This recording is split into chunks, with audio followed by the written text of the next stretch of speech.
This is Audible. #Finish Line. Written by Cambria Hebert. Narrated by Oliver Clark. A man is incomplete until he is married. After that, he is finished. Zsa Zsa Gabor. 1. Hopper. I once read somewhere that grief was just love with no place to go. True and not true. True because it hurts so much to love something and lose it. But not true because even after Matt died, I loved him. My love went wherever he was, to him. Love isn't conditional on death.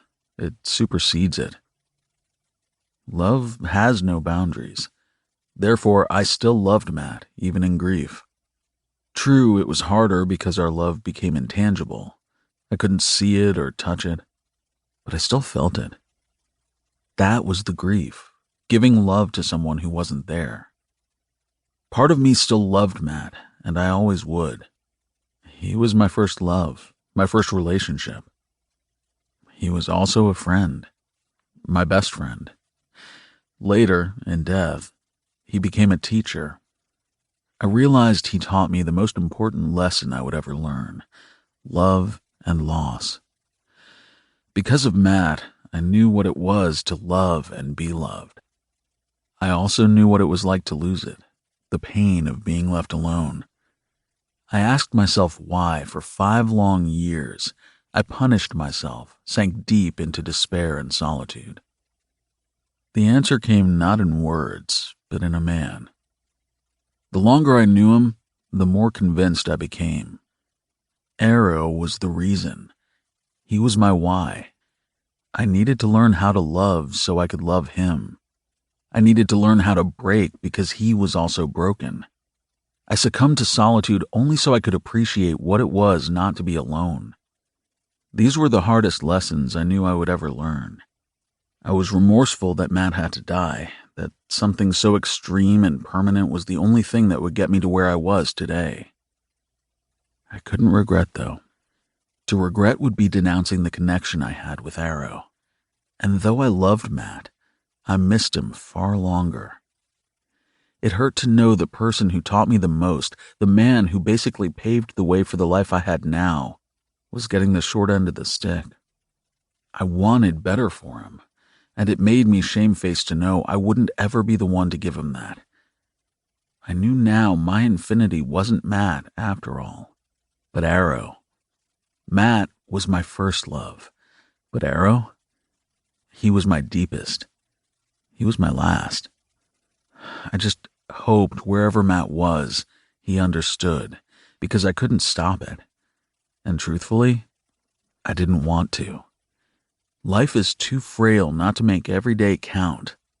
Another lesson Matt taught me well. I never thought I was the marrying kind. Getting married was something that kind of flew out the window when I realized I was gay. Gay men didn't get married. Until recently, they weren't even allowed. Marriage wasn't that important anyway, at least not before. A set of dark brown eyes changed that. The tattoo just above where his heart beat proved me wrong. Marriage was something I thought about a lot these days. It wasn't a piece of paper or a ring around your finger. It was more, so much more. It was tying yourself irrevocably with another person, an ultimate promise. It was security binding yourself in every way humanly possible to another person. I wanted it. I wanted Arrow in every possible way. I wanted him to know I was always going to be here, and I wanted my name attached to his. I had no clue what Arrow thought about marriage. I never asked him, and he never brought it up. Guess I was going to find out. A few solid knocks in rapid succession on the apartment door made me belch. I was fucking nervous, which was fucking stupid. Swallowing yet another eruption from my gut, I shoved back the thoughts and yanked open the door. Lorehaven stood out there dressed in a leather jacket, despite the warm spring temperatures outside. "What's wrong?" he demanded the second I opened the door. "Nothing," I said, and motioned for him to come in. He pulled off his Oakleys and slid one earpiece beneath the neck of his dark blue t-shirt so they were out of his hands, and stepped into the apartment. His eyes searched out his brother, wanting to be sure all was well. "He isn't here," I said, and shut the door. Lorehaven turned. "Where is he?" "Meeting," I replied. "Why aren't you there?" he scrutinized. "Because I didn't need to be." I cleared my throat. "And I wanted to talk to you. Alone." His eyes narrowed suspiciously. "Why?" Arrow's big brother was an asshole. It wasn't anything new to me, and his constant suspicious demeanor didn't offend me like it used to. I understood his extreme overprotective nature when it came to Arrow and Joey. I even respected it. There was a time when I doubted we would ever get along. Hell, sometimes I still doubted it. But ever since the day I raced across the track to pull Arrow out of a multi-car pileup, things were different between me and Lorehaven. Friendlier. He welcomed me to the family that day, and since then he'd backed up his handshake with actions. Arrow and I hung out with him and Joey regularly, something I knew meant a lot to A. To me, too. Joey was my first and only real friend since Matt died. The months we'd spent not really speaking had hurt. To have her friendship back, along with a new one in Lorehaven, gave me the sense of family I'd deprived myself of for so long. "There's something I want to ask you," I said. He made a sound, sort of an agreement, and shrugged out of the jacket to fling it over the back of the couch. "You called me down here because you wanted to ask me a question?" "It's not something I could do over the phone." He folded his arms over his chest and regarded me in a way that would probably make a lesser man piss his pants. Lorehaven didn't intimidate me. He never did, and he never would. But, yeah, I was anxious right now. "I know how close you are to A," I began. "He told me you're more like a dad to him than the fucker ever was." Lorehaven's arms dropped to his sides. "He told you that?" I nodded. "Yeah, and honestly, I'm fucking grateful to you for that." Shock widened his very dark eyes. I committed the look to memory as I smothered a smile.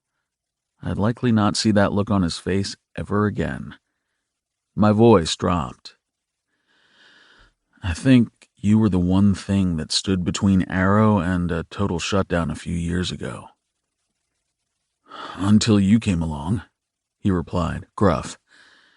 "Thank you for everything you did for him, for everything you do. I know you already know how much he appreciates you, but now you know I do too." "He's my family," he said, like it was all he needed to say. I half smiled. "As touching as this is," Lorehaven studied me, "why do I get the feeling you want something?" "Because I do." I took a deep breath. "I want Arrow." He made a sound. "Pretty sure you already got that." I shook my head once. "I want to marry him." Lorehaven jolted like someone tossed a bucket of ice water over his head. "You want to what?" "I'm going to ask Arrow to marry me, but before I do, I'd like your permission." He swallowed like he had something lumpy in his throat. Then, without a word, he went into the kitchen and pulled a beer out of the fridge. He took a long draw off the long neck and then glanced at me. "If I say no?" "I'll ask him anyway, but we both know how much it would mean to him if you gave us your blessing." "You haven't been together that long," he pointed out. So why the rush?" "I'm not rushing. I just know what I want." "How well do you know my brother?" I tilted my head. "You asked that like you think I don't know him well enough. He's been through a lot. I want to be sure you understand that." I cut through the way we were about to talk around each other. "I know about the rape and everything your father did to him." He sucked in a breath. "He told you he was raped?" I nodded, a little taken aback by the way he asked. "In those words?" "Yes." He never actually said it to me, Lorehaven murmured. I know. It's hard for him, especially to say something he feels makes him so weak to someone he thinks is invincible. I'm not, he muttered, taking another pull on the beer. To him you are. He told you, though. He had to tell me. I wasn't there. I didn't see him the way you did. He might not have wanted to say it to you, but he never had to because you already knew. That was the worst night of my life, Lorehaven echoed, his voice haunted. He stared across the room as if he were reliving that night. I shuddered because even though I hadn't been there, I was haunted by it too. I couldn't imagine what it was like to have seen it. If it makes it any easier, I said, trying to soften the blow that Arrow actually said the words to me and not to him. It's easier to tell someone how broken you are if the person you're telling is equally as broken. It was pretty fucking amazing, actually. Here I was trying to soften a perceived blow to someone who once hated me, someone I wasn't that fond of at one point. Not only that, but I was requesting his blessing. Lorehaven turned, leaning back against the counter, holding the beer by the neck but down at his side. All of his attention zeroed in on me. What happens when your past comes back to bite you? My past can't bite me. It already did. You sure about that, Jayson? My stomach lurched and my heart beat faster. It wasn't that I minded he knew about Matt and who I used to be. I just wasn't used to talking about it with people who weren't Arrow. Did Joey tell you about me? I asked, low. He made a rude noise. No, I never asked her to. I'd never put her in that position. I assume what she knows was told to her in confidence. It was more out of necessity. Both she and Gamble knew about Matt and my old career, but it was still in confidence. I respected him for that, for not expecting the woman he loved to fess up everything just because he wanted her to. I began to smile, and he made a slashing motion in the air. Don't get too pretty a picture in your head, he bitched. If I had thought for 1 second you were up to shady shit with my brother or were bad news, I'd have made her tell me. I figured she said nothing because it wouldn't hurt Arrow. So how do you know? I asked. Because Lorehaven knew everything. I could tell just by the way he said my name. I hired a PI. I made a sound. I thought you didn't think I was up to shady shit. He smiled, showing all his teeth. I still would never let my brother live with someone I knew nothing about. How long have you known? He grinned again. Almost from the beginning. I felt my eyes pop wide. Lorehaven laughed. The second I saw my brother return one of those googly, longing stares with you on the track months and months ago, I made a call. So you know about Matt? He nodded. And that you were hell on 2 wheels. My lip curled upward. Something like that. I'm thinking Matt's death wasn't an accident, he deadpanned. You'd be right. He digested that. What happens when the press finds out who you are? They haven't so far. He tipped the bottle back again, drained the rest, then stared at me. You and I both know they got a whole lot more curious when my brother was featured in GearShark and said he was in a relationship with you. I'll deal with it, I said, tight. Disappearing might have worked the last time, but this time you can't do that. I know, I said, harsh. I would never do that to your brother. I hope the hell not, because it would kill him. His tongue ran over his front teeth. And then I would kill you. He didn't even say it as a threat. It was just the way it was. Lorehaven would kill me. There wasn't any doubt in my mind. I know my identity is going to come out, and when it does, it's going to be a media shitstorm. Arrow knows it too. I've told him everything. He studied me a long moment. It sort of made me uncomfortable because Lorehaven was really hard to read. You just never knew what the guy was thinking. Have you had sex with my brother? See what I mean? What the fuck kind of question is that? I growled. An honest one, Lorehaven rebutted. I shoved off the island where I stood and paced away. I'm not talking about my sex life with you. I don't want to have this conversation either. I don't want to think about it. He sounded horrified, yet he forged on. But you called. You want my blessing? Answer the goddamn question. I went to the fridge to get a beer of my own. I stared out the window over the kitchen sink as I downed some of it. I needed something stronger for this. Yes, I said, firm. I didn't turn to look at his face when I answered. I didn't want to see his reaction. And he's okay? A little of the awkward vibe left the air. I let out the breath I'd been holding. I understood why he was asking. When someone had been abused the way Arrow had, it wasn't a far reach to think they might have certain issues in the bedroom. I turned around. He's fine, I swear. I'd never do anything that would hurt him. You both have heavy pasts. Haven't been together that long. Why do you want to marry him? Damn, this guy was like a fucking vice detective. I thought I'd ask, he'd make some threats, and then shake my hand. I didn't expect all this. Maybe I should have bypassed this convo and gone straight to Arrow with a ring. Did guys propose to other guys with rings? Oh my God, I didn't even know how to propose. This was a complete disaster. Lorehaven snapped his fingers at me. I blinked and looked up. I love him, I replied simply. Yeah, Lore agreed. I can see that. It's not just that, though. My 3-word response was enough, but still I forged on. I want to give him that security. I want to give him somewhere he absolutely belongs, you know? I want him to have my name. I want to be legally bound to him, so if... I cleared my throat.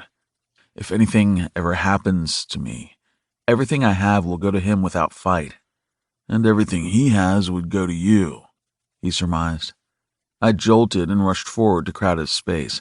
Don't fucking talk like that, I growled. He ain't going nowhere.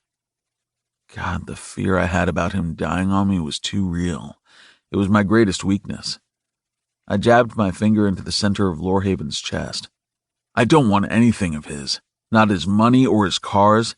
I'll fucking sign a contract that says so. It won't matter anyway because if he dies, I'll follow. Lorehaven's eyes flared. He knew exactly what I meant. He knew I was dead serious, literally. I knew what it was to live after someone you loved died. I barely survived it with Matt. I knew without a shadow of a doubt I wouldn't survive a second time around. Not without Arrow. You love my brother more than him? Lorehaven whispered, as if even he knew what sacrilege he spoke. I sucked in a breath and removed the finger still drilling into his chest. Funny how he acted like he didn't even notice the way I pushed him. How dare you ask me that? The words ripped out like a caged animal. It ain't nothing you haven't asked yourself. Touché.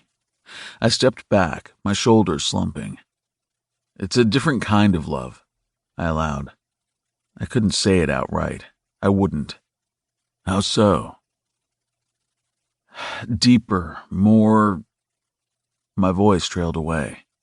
He held up a hand. I get it. I shouldn't have asked. It was an asshole thing to do. I won't disagree. He barked with a laugh. My little brother. Married. He mused. So does that mean you're going to support us? The door to the apartment sprang open, and Arrow's voice cut through our conversation. Hop. Here, I called out from the kitchen. He appeared on the other side of the island, his keys dangling from his fingers. His eyes went from me to Lorehaven and widened. Jace, What are you doing here? I glanced at him, hoping he knew this was a private conversation. Came by to see if you wanted to have lunch, Lorehaven answered without missing a beat. Arrow looked at me, and I smiled. I hadn't seen him since this morning. I missed his face. You have time? Anything for you, babe. I tossed a wink at him. I knew by the look in his chocolate eyes he wanted to kiss me. I wanted to kiss him just as much. We actually already had plans for lunch that didn't include food. But now that Lorehaven was here, those plans were going to have to wait until tonight. Why couldn't he have just said yes and gotten out of the apartment? He was a damn cockblocker. What about Joey? Arrow asked. I'll call her in the car. I'm starving. What else is new? Lorehaven and I quipped at the same time. We glanced at each other awkwardly, and Arrow laughed. I'm going to grab a new shirt. I got oil all over this one in the garage. Then we can go. I'll go call Josie. I'll see you downstairs. Lorehaven called after him as he walked back to the bedroom. I couldn't help but sneak a peek at his ass. Lorehaven pulled out his phone and glanced at me. Thanks for not saying anything to him, I said, low. Lorehaven lowered the phone, his eyes locked on mine. You got my blessing. I didn't think it would feel so good. I thought I was asking for this on behalf of Arrow and out of respect for his relationship with his brother. I didn't realize this was something I needed. Thank you, I said, meaning it. He slapped me on the shoulder as he moved past. You were already part of the family, Hopper, but I guess this will make it official. Hey, I whispered and glanced toward the bedroom. Lorehaven swung around and arched a brow. I stepped closer. Am I supposed to give him a ring? Lorehaven spluttered. Then his face cracked into a wide grin. I have no fucking clue. A lot of help you are, I muttered. He laughed some more. I'll meet you guys downstairs. The door shut behind him, and the sounds of Arrow moving around in the other room beckoned. I took a step toward him, then stopped. Holy shit. I was gonna do this. I was gonna ask Arrow to marry me. 2.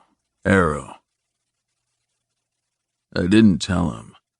I didn't tell him how slightly obsessed I was with the way he caressed my lower back, how his fingertips whispered lightly over the dip above my spine. I thought of that moment more than once during the day. Some days I craved it. Some nights I rushed around getting ready for bed just to get there faster. He never failed me. He always did it. My stomach always caved in when he did. Still, I said nothing. I liked that he caressed me like that, not knowing how much it meant to me. If I told him, it would be like he did it because he knew how much I reveled in it. It was sweeter knowing he touched me this way, not because I wanted him to, but because he wanted to. Would I ever get used to someone having full access to my body and heart? Probably not, especially when it was so unexpected. My stomach growled loudly as I rummaged for a clean shirt, the scent of soap wafting around me from my just-washed hands. It was only noon, but damn, the hours had dragged by this morning. It was probably because Hop and I made plans to meet in the apartment for lunch, and not to eat. As much as I loved my brother, I was a little bummed he picked today of all days to show up. But he did, and I wasn't about to tell him to get out. Family didn't do that, and I was partly shocked to see him and Hop getting along, alone. What the hell was up with that? I'm coming in, Hopper warned as he approached me from behind. I glanced over my shoulder in time to see him swoop his arms around my bare waist and pull me against his chest. When my back was turned, he always announced himself before he touched me. I never asked him to do that. He just did. He just knew. I think maybe I'd be okay with him just grabbing me. I mean, it was Hop after all. But I never told him that. I think I was a little worried about it deep down, worried it might bring back some kind of flashback from that night over 3 years ago. The last thing I wanted was to flinch away if he ever wrapped his arms around me. I'd beat myself up for that forever. So much for our nooner, he whispered against my ear. I leaned against him and sighed. His palm flattened over my stomach and rubbed lightly, making me groan and my hips jut out. Warm, thick lips latched on the side of my neck, and I leaned my head to the side, giving him better access. With a low moan, he kissed a little deeper, stroking his tongue across my skin and making me quake. The arms around my waist tightened, and I pushed my ass against his center. His body tightened, but he didn't thrust against my ass, something else he was careful not to do. Reaching behind me, my hand curled around the back of his head and delved into his dark curls. He nipped at my skin and I spun, matching our bodies up so we were pressed together. At the same moment, we rocked our hips into each other, and my forehead dropped onto his shoulder. Fingertips grazed over my lower back in that magic spot, and I sighed, sinking just a little more into his chest. Filling my hands with his ass, I gave it a squeeze, pulling back and diving into his mouth. It was a slow kiss considering how ravenous he made me. My thoughts turned fuzzy as our lips met again and again. Instead of delving deep with our tongues, they only grazed briefly as we made out, whispering caresses time and again. Kissing him like this made my limbs heavy, made my skin buzz with life, and the outside world completely vanish except for his taste and feel. With a deep moan, he pulled back. I licked my lips and his eyes flared. "You don't make this easy," he grieved, rubbing his palm up my side. I grazed my fingertips over his stubbled jaw and smiled. "I love you, Hop." "Not as much as I love you," he whispered. I shook my head. "Not true." "Come on," he said, taking my hand. "Maybe if we eat fast, we'll have some time before we gotta be back down at the track." I laughed, snagged a dark blue t-shirt out of the open drawer, and let him lead me toward the front door. Before opening it, Hopper released my hand. "Put the shirt on, babe." I laughed. "Yeah, 'cause there's gonna be a ton of people in the hallway just waiting for a glimpse." He grunted but didn't budge. With a chuckle, I pulled on the shirt, but before I could yank it down over my chest, I felt his hand bunch the fabric. Lifting my eyes, I watched him lower his head, pressing a kiss to the infinity tattoo on my chest. Too soon, the shirt was falling into place, and we were heading toward the elevator, hand in hand. "You and my brother getting along?" I asked. He glanced at me swiftly. "Yeah, why?" "Just making sure I don't need to kick his ass," I cracked, even though suddenly it seemed like maybe I did walk in on something. Hop rolled his eyes. "Seriously, though, did I interrupt something when I came home?" Hopper lifted our linked hands and kissed the back of mine. "No, babe, everything is fine." The elevator swung open, revealing Lore, who was standing there with his phone pressed to his ear. His body was rigid, and he was so focused on whoever he was talking to, he didn't even hear us get off the elevator.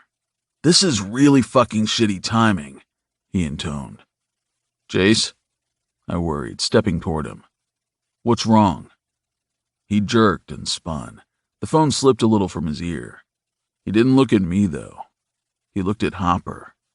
My stomach clenched. "What?" I demanded. "Be there in a few," he said, disconnecting the call. "Change of plans," he announced. "We're going to Gamble's." "Why?" Hopper demanded, the hand in mine going rigid. "I'll explain when we get there." I made a harsh sound. "Or you could explain right now." "I don't have all the details," he hedged. "Just say it," Hopper snapped. Lorehaven's eyes bounced between us, even glancing down for an instant at our clasped hands. A sour look filled his eyes, twisting his lips.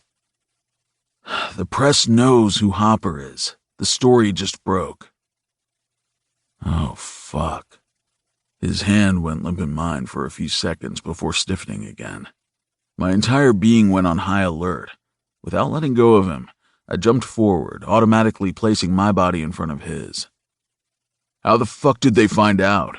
I demanded. "I don't know," he growled. "But we should go. Standing here where the press can find us isn't a good idea."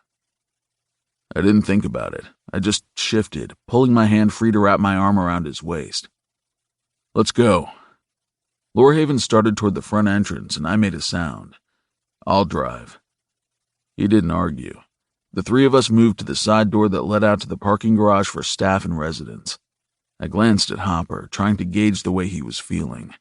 He sensed my gaze, returned it, and offered a smile. I'm fine, babe. But he wasn't, and I knew it. At the Camaro, I opened the passenger door, and without a word, Jace dove into the back. Before Hopper could slip in, I fisted his shirt and tugged him back. He turned around, our stares colliding. He was waffling, caught between the present and the past. Hey, I said so low only he could hear. Stay here with me. He nodded, and I knew that was going to have to be good enough, at least for now.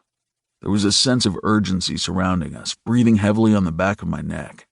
The second hop was inside. My eyes scanned the garage, sweeping the space for anything out of the ordinary as I made my way around the hood to the driver's side. The Camaro roared to life. The sound of the powerful engine gave me a burst of adrenaline and strength. I threw it into reverse and backed out of the spot. Before driving forward, though, I hit the brakes. The car jolted, throwing us all forward a little. What the fuck? Jace spat, catching himself on the back of the seats. My arm stretched across the back of Hopper's seat. I turned and glanced into the back. You aren't surprised. What? He wondered. Why aren't you surprised Hop has a different identity? I knew, Lorehaven replied simply. I arched a brow. You hired a PI to investigate my boyfriend? Like you didn't know I would. He was unapologetic. No, Jace, I bitched. I thought you might actually let me make my own decision. I did, he growled. I didn't tell you what I found out. I already know, I growled back. Can we table this argument? Hopper injected. The vultures are circling. I glanced over at him, but he was staring out the windshield at something else. My stare followed his. Fucking hairy goat balls full of piss, I cursed. What the fuck did you just say? Lorehaven questioned from the back seat. I ignored him and hit the gas. The tires squealed under the pressure, and my car shot forward with a roar. The large white news van heading straight toward us hit the brakes, trying to create a roadblock. As if that were enough to get in my way. I went on autopilot, my racing experience and training taking over. My car swerved around the van, then around a giant cement pole, narrowly avoiding a car parked in an embarrassingly shitty way, and straightened back out as we neared the exit. A quick glance in the rear view, and I saw the van doing a 3-point turn, which would likely be more of a 10-point when the moron driving got his head out of his ass. I floored it and shot out of the garage like a bullet from a cannon. There were a few photographers on foot at the entrance. The second my car burst into sight, a frenzy to snap some pictures began. I floored it. The car shot forward and left all those fuckers in my dust. Assholes, I spat. They work fast, Lorehaven muttered, disgusted. It's just the beginning, Hopper sighed, exhausted. Reaching across the seat, I folded my hand around his. We always knew this was a strong possibility. The more interested the media became in me, the more they would look at him. It was only a matter of time before everyone found out Hopper was really ex-motocross sensation Jayson Hamilton. It was going to stir up a lot of shit for him. Shit I wished he didn't have to deal with at all. Wishes were for stars, though, not flesh and blood men.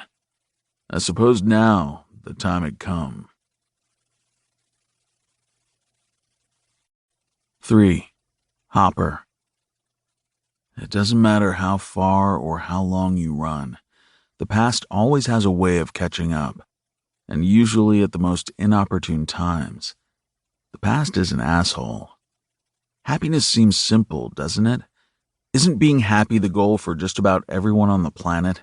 Happiness is portrayed as easy to attain, but in reality, it's hard to grasp. It's more of a facade, something people pretend to be because it's more socially acceptable.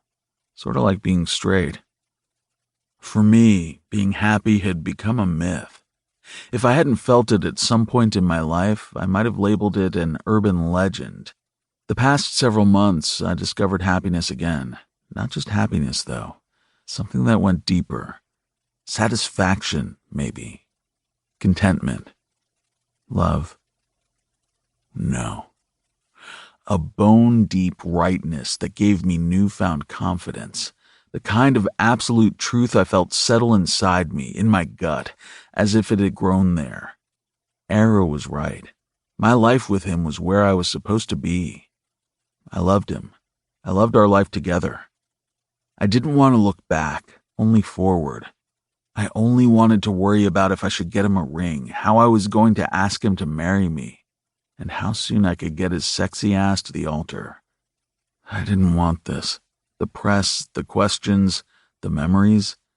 I didn't want to be dogged by the public and pursued by nosy-ass people who had no rights to the inside of my mind or the inner workings of my heart.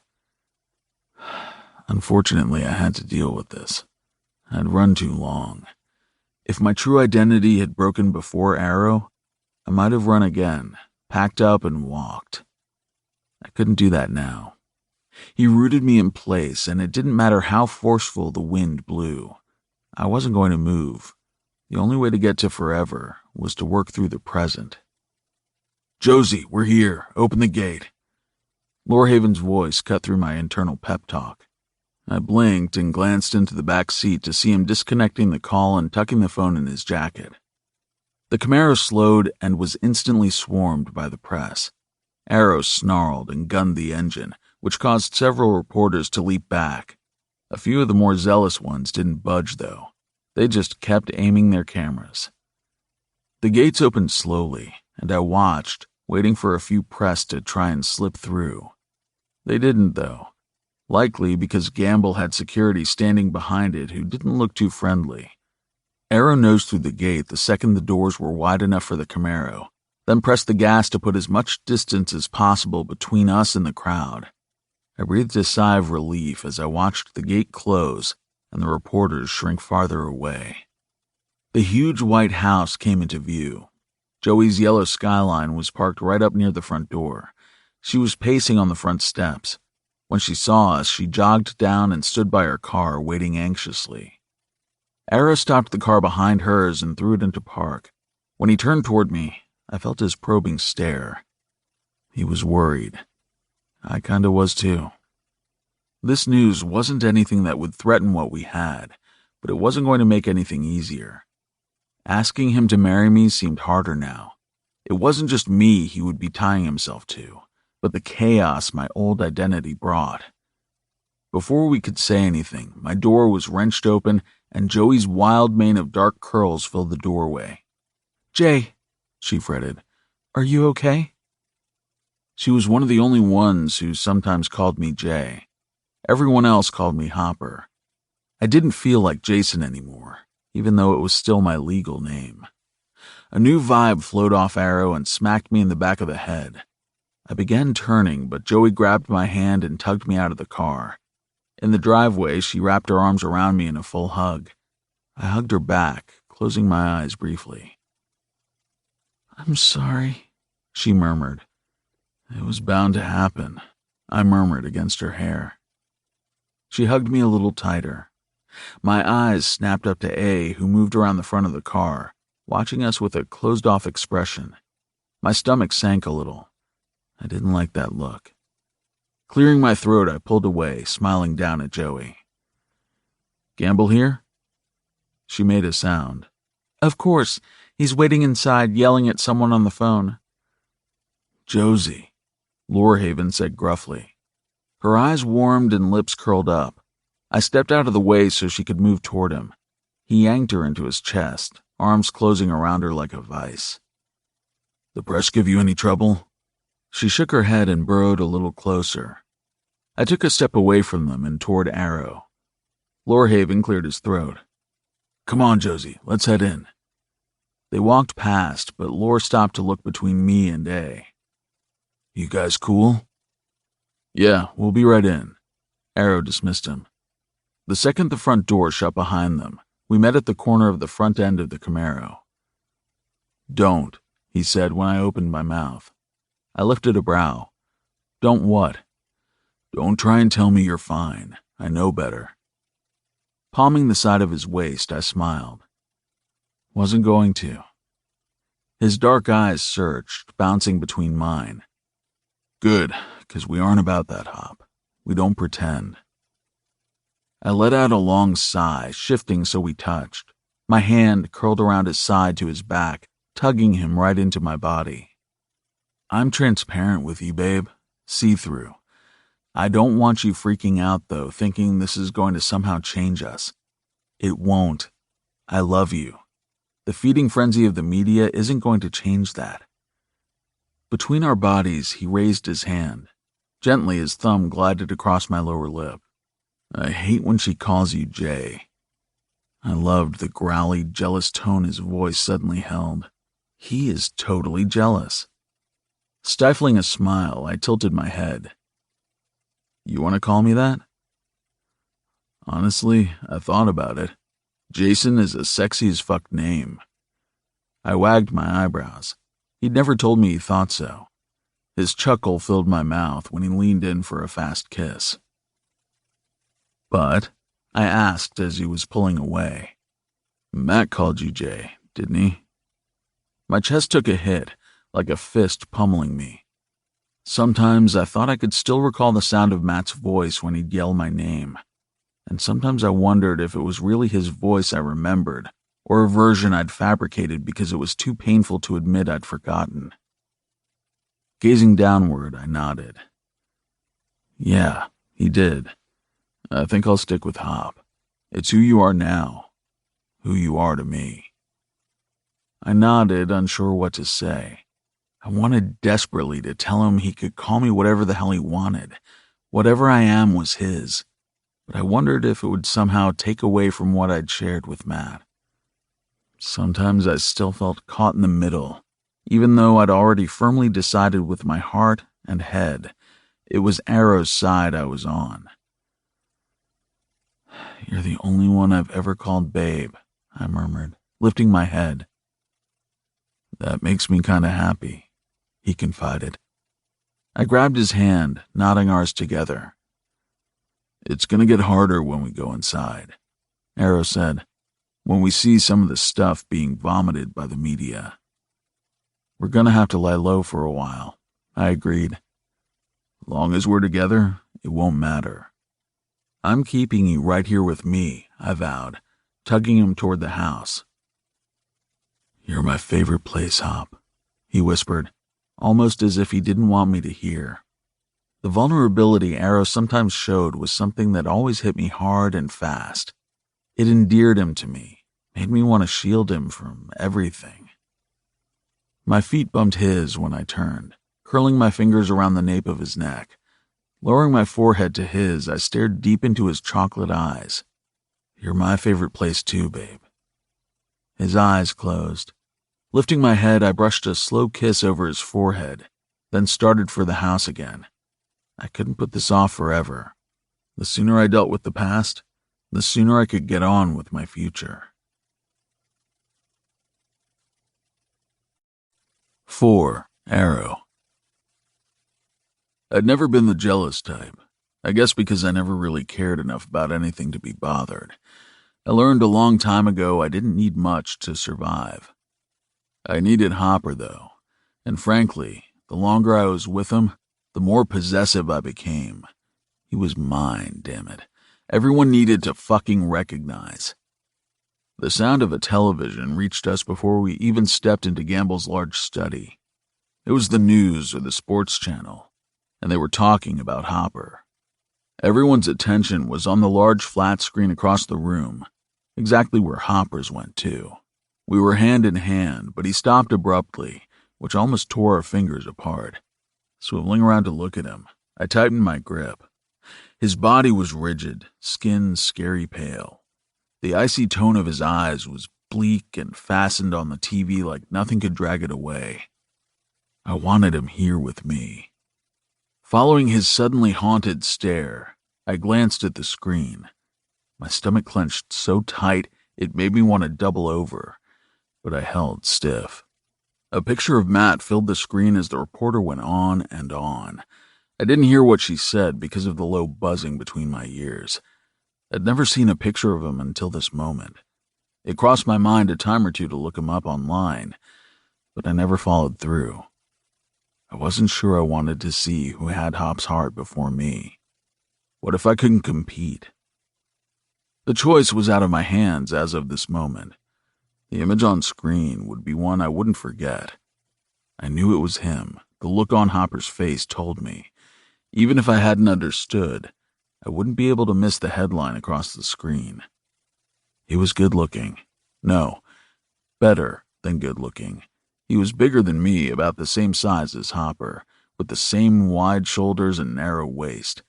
The short hair on his head was dark and thick, cut close so it was never messy. In the picture, he was smiling bigger than my lips probably could stretch. I could tell just from one look he was the kind of guy everyone liked. He'd been open, outgoing, and probably the life of the party. From what I knew, he was also pretty selfless, at least when it came to Hopper. He'd basically helped Hop build his career, putting his own in standby. He had blue eyes, bright sky blue ones, kind of like Drew's. There wasn't a single cloud in them, as if he never knew what it was to be broken into a million tiny pieces. A pit opened in my stomach. It was like a sudden sinkhole that erupted into a rumbly mess and began trying to suck me down. I resisted, but it was hard. It hurt.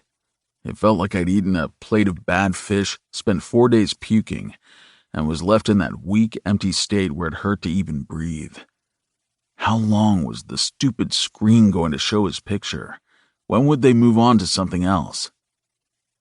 As if the universe heard my plea, the giant image of Matt faded out, only to be replaced by another one that was much, much worse. An image of Hopper and Matt together. I swallowed down the rising bile, but was unable to turn away. He looked different as Jayson, leaner, younger. His face was clean-shaven. There was no rough stubble, giving him a more jagged appearance. The messy hair that sometimes curled up against his neck was super short, buzzed even. In the photo, his smile was more carefree than I'd ever known him to be. It hurt. It hurt a whole fucking lot. Their arms were around one another. Don't touch him. He's mine. He was someone else's first. I didn't hear what the reporter was saying. I didn't notice anything else going on around me at all. I was trapped, held prisoner by an image I never wanted to see again.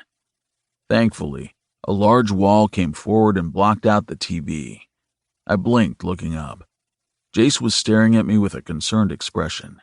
He stood close, so close I could smell his aftershave. It was a nice scent. I should get some. Here. His voice was gruff as he thrust a crystal glass of dark liquid toward me. Good idea. I took it and knocked it back in one swallow.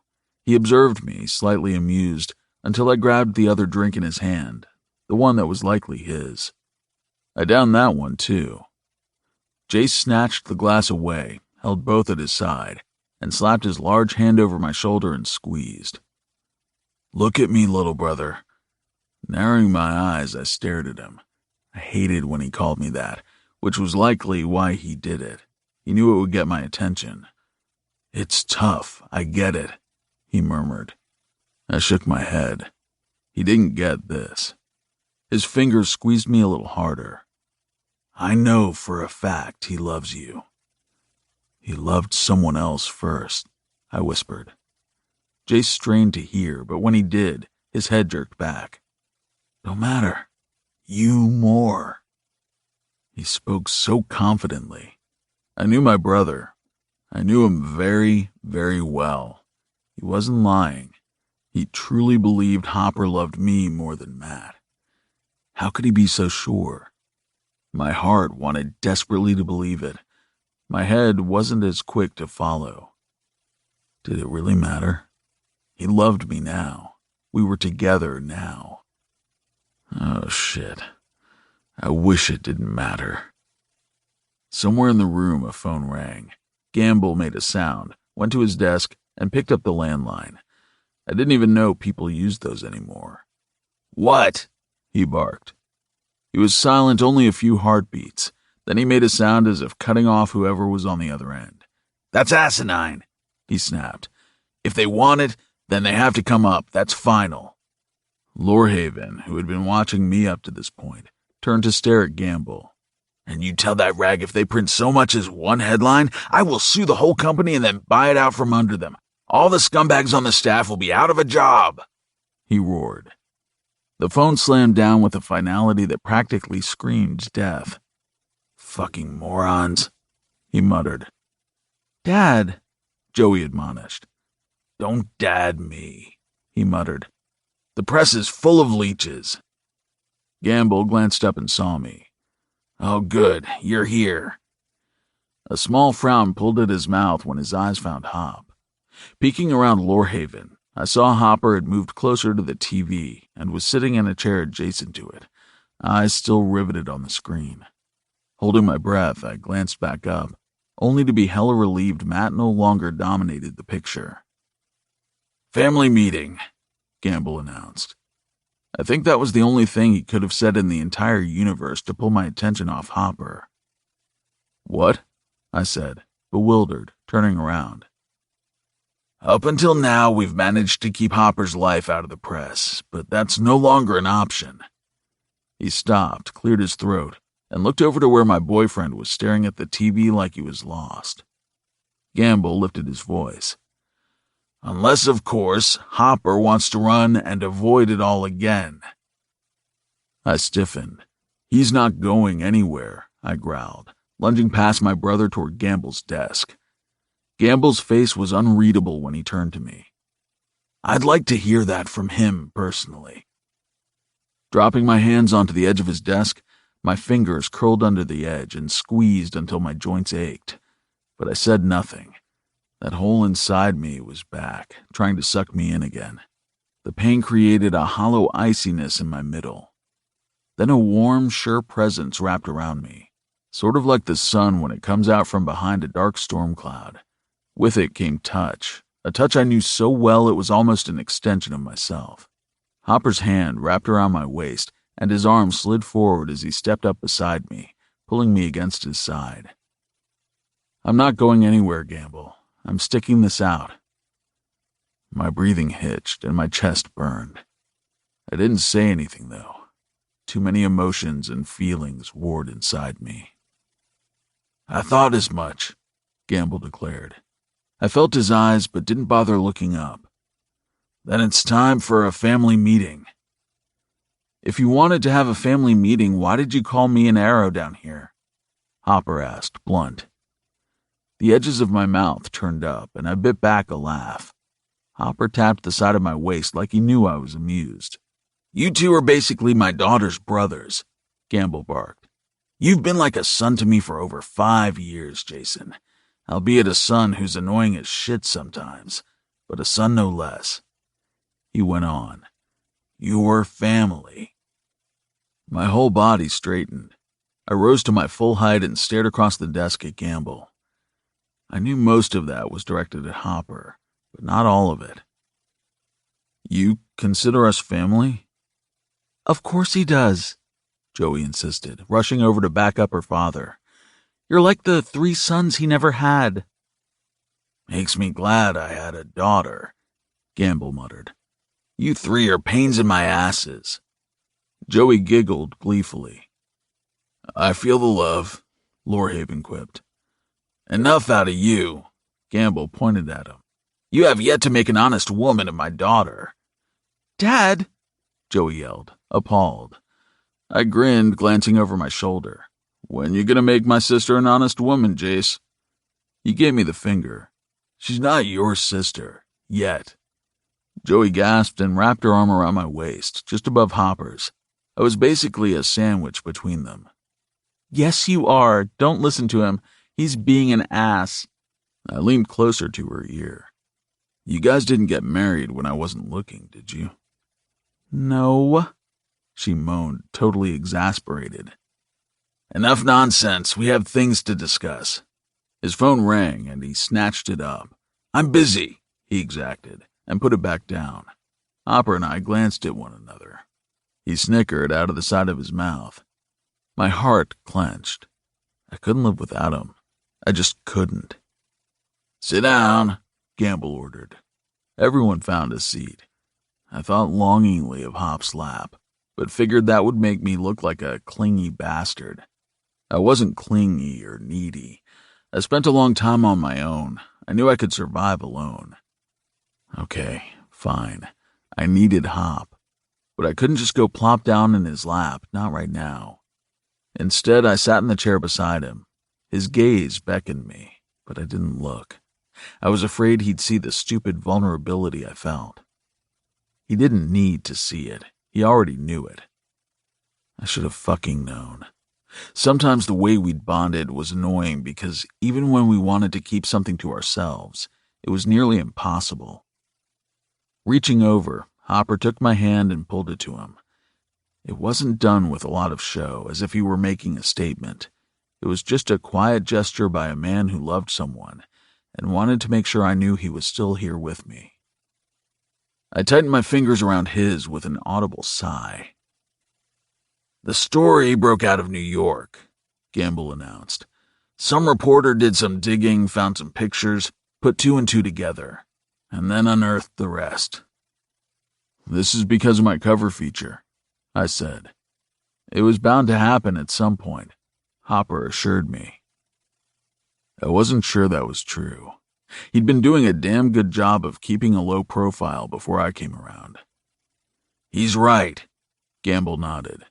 Which is why I've had an official statement drafted and prepared for a long time. What? Hopper sat forward. Gamble laid his folded hands on the top of his desk. This is business. I take care of my business. With that, he produced a piece of paper and held it out to Hopper, who stood to retrieve it. I stared at him as he swept his eyes over the page. He was dressed in lightweight black pants with a dark gray stripe down each leg. The material was silky smooth, and I knew my fingertips would glide right over his ass if I grabbed it. The muscles in his bicep bulged slightly as he read, causing the sleeves of his white t-shirt to pull taut. When he was finished, he looked at me. It's basic, just a confirmation that I'm Jayson Hamilton and I've been working at Gamble for 5 years. Then it asks for privacy, blah blah. He held the paper out to me. You cool with what it says? I asked. He nodded. It's pretty standard. I don't need to read it, long as you're cool. Hopper tossed the paper back on the desk and returned to his seat, picking up my hand once more. Release it, he said. It's going out first thing in the morning, Gamble informed us. The press is going to be relentless, Joey worried. Lorehaven made a sound of agreement. They're already out. I've had a room prepared for you in the empty wing of the house. It's best if you stay here a few days behind the gates with security, at least until the statement is released and some other details are worked out. We were supposed to stay here? The idea of security was nice, as was the thought of Hopper not having to watch his back every time he moved in front of a window. But I liked our apartment. We looked at each other. Hopper was conflicted. Thanks. We'll take you up on it, I said, surprising everyone. Hopper's icy eyes flared. I gave his hand a squeeze. It'll give you some room to breathe. Smart decision, Gamble replied. Then he quickly shifted gears. Now, about the tell-all. Whoa, I cautioned. What tell-all? Gamble looked at me like he was definitely trying to be patient while gesturing to the statement Hop tossed down. That statement is only going to buy some time. Hopper's going to have to give an interview. Loud rumbling thundered in my chest and up the back of my throat. Like hell, he doesn't owe anyone an explanation. If he wants the cameras and the sensationalism surrounding his abrupt, dramatic exit from motocross, the death of his partner, and the fact he was essentially a ghost for the last 6 years to ever go away, then yes, he does. Fuck the press. My voice was gravelly and impatient. Sitting in this chair made me feel confined, and I wanted to pace. The muscles in my legs tensed. I thought to push up out of the seat. Hopper stopped me. The grip on my hand tightened. He pushed our clasped fingers down into his lap so they were almost trapped by his thighs. Glancing over, I noted the way his body sort of leaned toward me, though he was in his own chair. Shuddering with a deep breath, I forced myself to relax. He needed me close by, and I understood. It was a need that far outweighed my own. "Like it or not, you're in the public eye, Arrow," Gamble said, no ounce of coddling in his tone. "You were even before the season started, but now that it has and you've been driving so well, you're becoming a household name with NASCAR fans. That puts Hopper there as well, especially since you're in a gay relationship. If he were a woman, no one would fucking care," I spat. It was hard to sometimes not feel resentful toward society as a whole. I just wanted to love him. I just wanted to be happy and mind my own damn business. Why couldn't everyone else do the same? Gamble nodded. "True, but he's not a woman." "Unfortunately, he's right," Joey put in. Hopper made a sound. "I'm so relieved you realize I'm not a woman, Joey." Jace guffawed, and I rolled my eyes. "You're a moron, and I meant my father." Her voice sounded exasperated. "The press is going to be ruthless, and the longer you're silent, the longer you hide, the more mysterious and exclusive you'll become." "Especially since you've never talked to the media since Matt's death," Lorehaven chimed in. Turning in my seat, I gave him a look. "How deep did your damn PI dig?" Lorehaven met my stare. "You're my brother. Obviously, I wanted all the dirt." My body leaned over the arm of my chair toward Hop. "That true?" He nodded. "I've never spoken out. Everything that's been reported has been from other sources and leaked police documents. My office has been fielding offers for an exclusive since the second story broke," Gamble informed Hopper. "The more we say no, the higher the price goes." Hopper snarled. "I don't want their blood money." "I can understand why you feel that way." Gamble spread his hands in front of him as he spoke. "But it's not blood money. It's been almost 6 years. This is your chance to tell your side of the story, Matt's side of the story. No one is going to see this as you profiting off of a loved one's death. You're being forced out. May as well get a little compensation." "What's a little compensation?" Jace inquired. "The bids are over 7 figures now." Shock rippled through me. Over $1 million for an interview? That was insane. Hopper made a strangled sound, and his hand jolted in mine. "Are you fucking serious?" he gasped. "I'm always serious about money," Gamble assured everyone. Lorehaven whistled low. "I think maybe some time to think about this," I began, but Hopper cut me off. Calmly, he announced, "I'll do it." "What?" I demanded, shooting out of the chair. "Why would you want to dredge all that up again?" Hopper remained seated. "It's unavoidable. The sooner I get it over with, the sooner we can move on." I frowned. Was he doing this because he thought it was what I wanted? "GearShark called." Gamble moved right on, accepting Hopper's agreement. I looked to Jace for help. He shrugged. My stare moved to Joey. Her head bobbed encouragingly while she offered a reassuring smile. "They aren't the highest bid, but they're close. A couple talk shows have called." Hopper cut him off. "No TV. Let's do GearShark. They've done articles on everyone else. Their reporter Emily is tolerable." "This isn't going to be an article, Hop," I pointed out knowingly. "It's going to be a cover story." "Good. Then I won't have to do it again." I wasn't so sure about that, but a guy could hope. "So it's settled. I'll arrange it with GearShark and let you know when and where," Gamble concluded. "Take the rest of the day off, maybe tomorrow too. I'll have some extra security put in place at the speedway to keep the vultures out." Hopper nodded. "Thanks." "Don't talk to any of them," he emphasized. "This cover feature must be the exclusive, all access no one else is getting. It will drive up the price." "I don't care about the money. It's not the money. It's the negotiation," Lorehaven told Hop. Gamble chuckled. Spoken like a true businessman. What can I do to help? Joey asked. Hop shook his head. Nothing, but thanks. How about Jayson and I go to your place and get you a change of clothes and stuff? Joey offered. Yeah, I smiled at her. That would be awesome. It wasn't much, but I could tell Joey really wanted to do something. We'll go now. Her dark curls bounced as she tugged on my brother. Dad, are you going back to the office? Of course. Will you be home in time for dinner? Probably not. I have a feeling it's going to be a long night. Hopper grimaced. I'm sorry, Gamble. You wouldn't have to put out fires if it weren't for me. Gamble made a scoffing sound. I always knew this day would come, even from the first day I came looking for you. Besides, it's good for business. I didn't care for the fact that my boyfriend's pain drove up stock prices and interest in the Gamble name. Joey groaned. Come on, Jace. We have stuff to pack and pizzas to pick up. Tacos, I corrected. Lorehaven barked a laugh. Tacos it is, Joey announced. We'll be back later. Oh, one more thing, Gamble said, effectively freezing everyone in place. Collectively, we turned to wait for him to speak. Since there seems to be such confusion about this being a family around here, I'm implementing a weekly family dinner, Friday nights, 6 o'clock. Friday nights? Joey groaned. Gamble cut a silencing look in her direction. Yes, and I expect everyone to be here, except of course when we're traveling for business.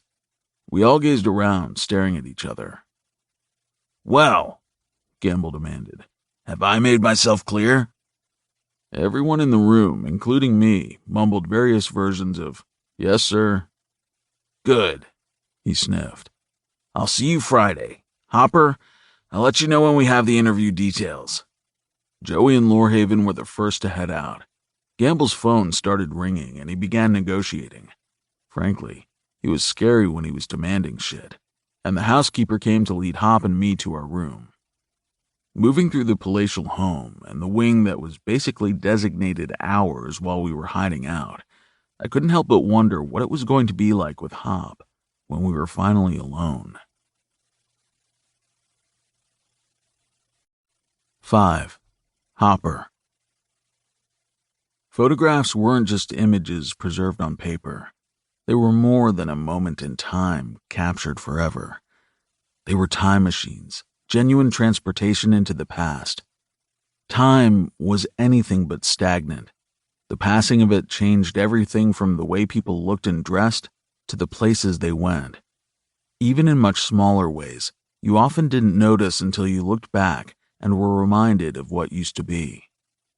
When I walked out on my old life all those years ago, I left everything behind. My identity, my family, and everything that went with it. That meant photos.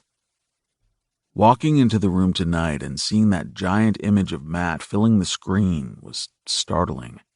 I was instantly transported back into a ghost town that once was filled with breath and life. It made me remember things I knew, but the pungency had faded. Like how carefree he was, how happy, how there was this light around him that drew in others. I had flashes of laughter, teamwork, and family. Then I relived exactly how it all went away. If you would require anything else, the housekeeper said, sweeping open the double doors to the room we were staying in. I'll be downstairs. Thank you, Arrow replied, and I nodded. The second she turned the corner of the long hallway, our bodies rotated toward the other. Still standing in the hall, we stared for long moments. So many undercurrents flowed between us. They blurred together like a giant tangled mess, sort of like the cords behind a TV. But there was one emotion that seemed to swell out around all the other tangled ones. Arrow held out his hand. Surrendering mine, I let him tow me into the room as if our solitude were an urgent matter. They're gonna be back soon with the food and shit, he said, shoving the doors closed with a loud thud. Tell me what you need most then, I rasped, tugging his hand. Surprisingly enough, he replied, not with words or even to turn the question around on me as I suspected. Instead, he all but attacked me. My back rattled the doors when I collided with the wood. Arrow's large palms covered my chest, pushing me into place before instantly moving in to plaster against my front. The hunger in his kiss incited my own. I growled ravenously and palmed the back of his neck. His head turned and angled in, sweeping his tongue deep into my mouth. I went slack against the door, reveling in the way his lips ground over mine. Between us, the heavy pounding of a heart was almost a mystery. Was it his? Was it mine? Was it both beating in tandem? Arrow pulled at the fabric of my shirt with impatience, dragging his hands down my sides into my waist. Briefly, one hand left me, reaching between my back and the door to throw the lock. The sound rang of complete privacy, complete freedom. Gripping his shoulders tight, I pulled him back, held him at arm's length. Our lips were slick, both chests heaving, and his eyes were dilated like an animal mid-hunt.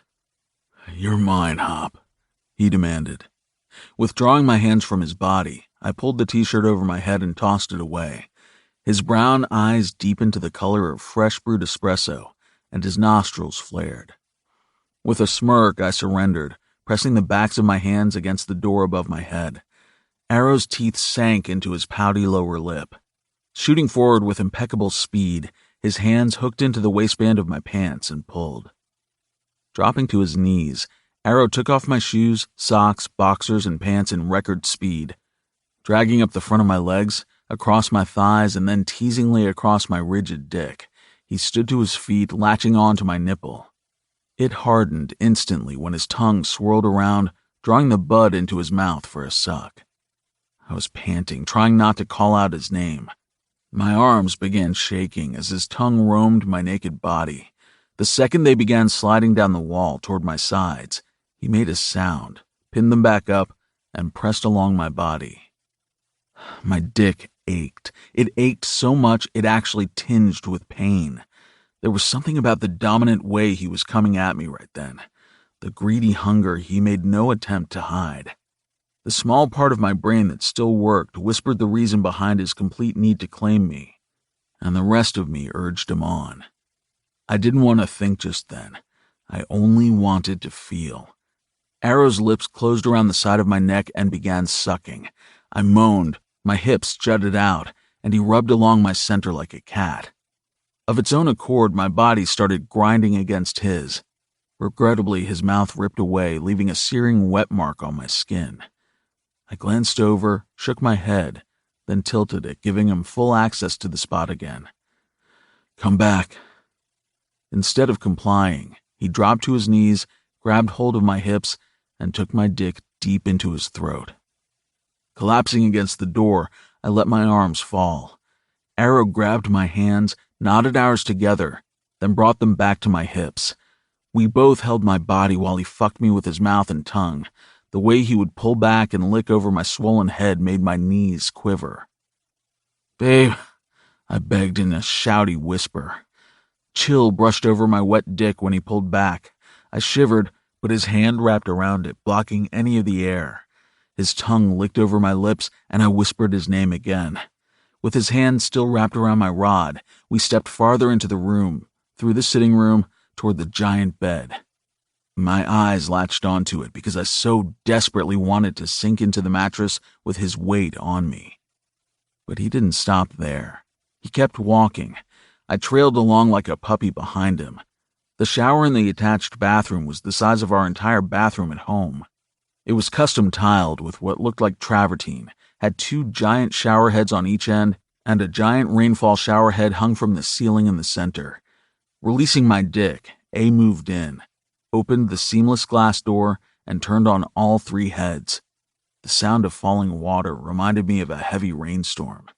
Arrow closed and locked the bathroom door, figuring out the remote to engage the room-darkening blinds over the giant window and somehow illuminating the interior of the shower with low, glowing light. Even though he hadn't touched me for several minutes, I was still rock hard. My balls were drawn up against my body, and my hands trembled like an addict who needed a fix. Arrow finally turned. Only an arm's length separated us, but neither of us moved to close the distance.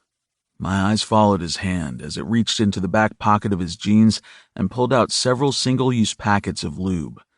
Placing them between his teeth, he began undressing.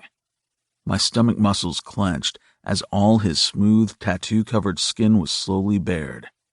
He was teasing me, making me want him just as much as he wanted me.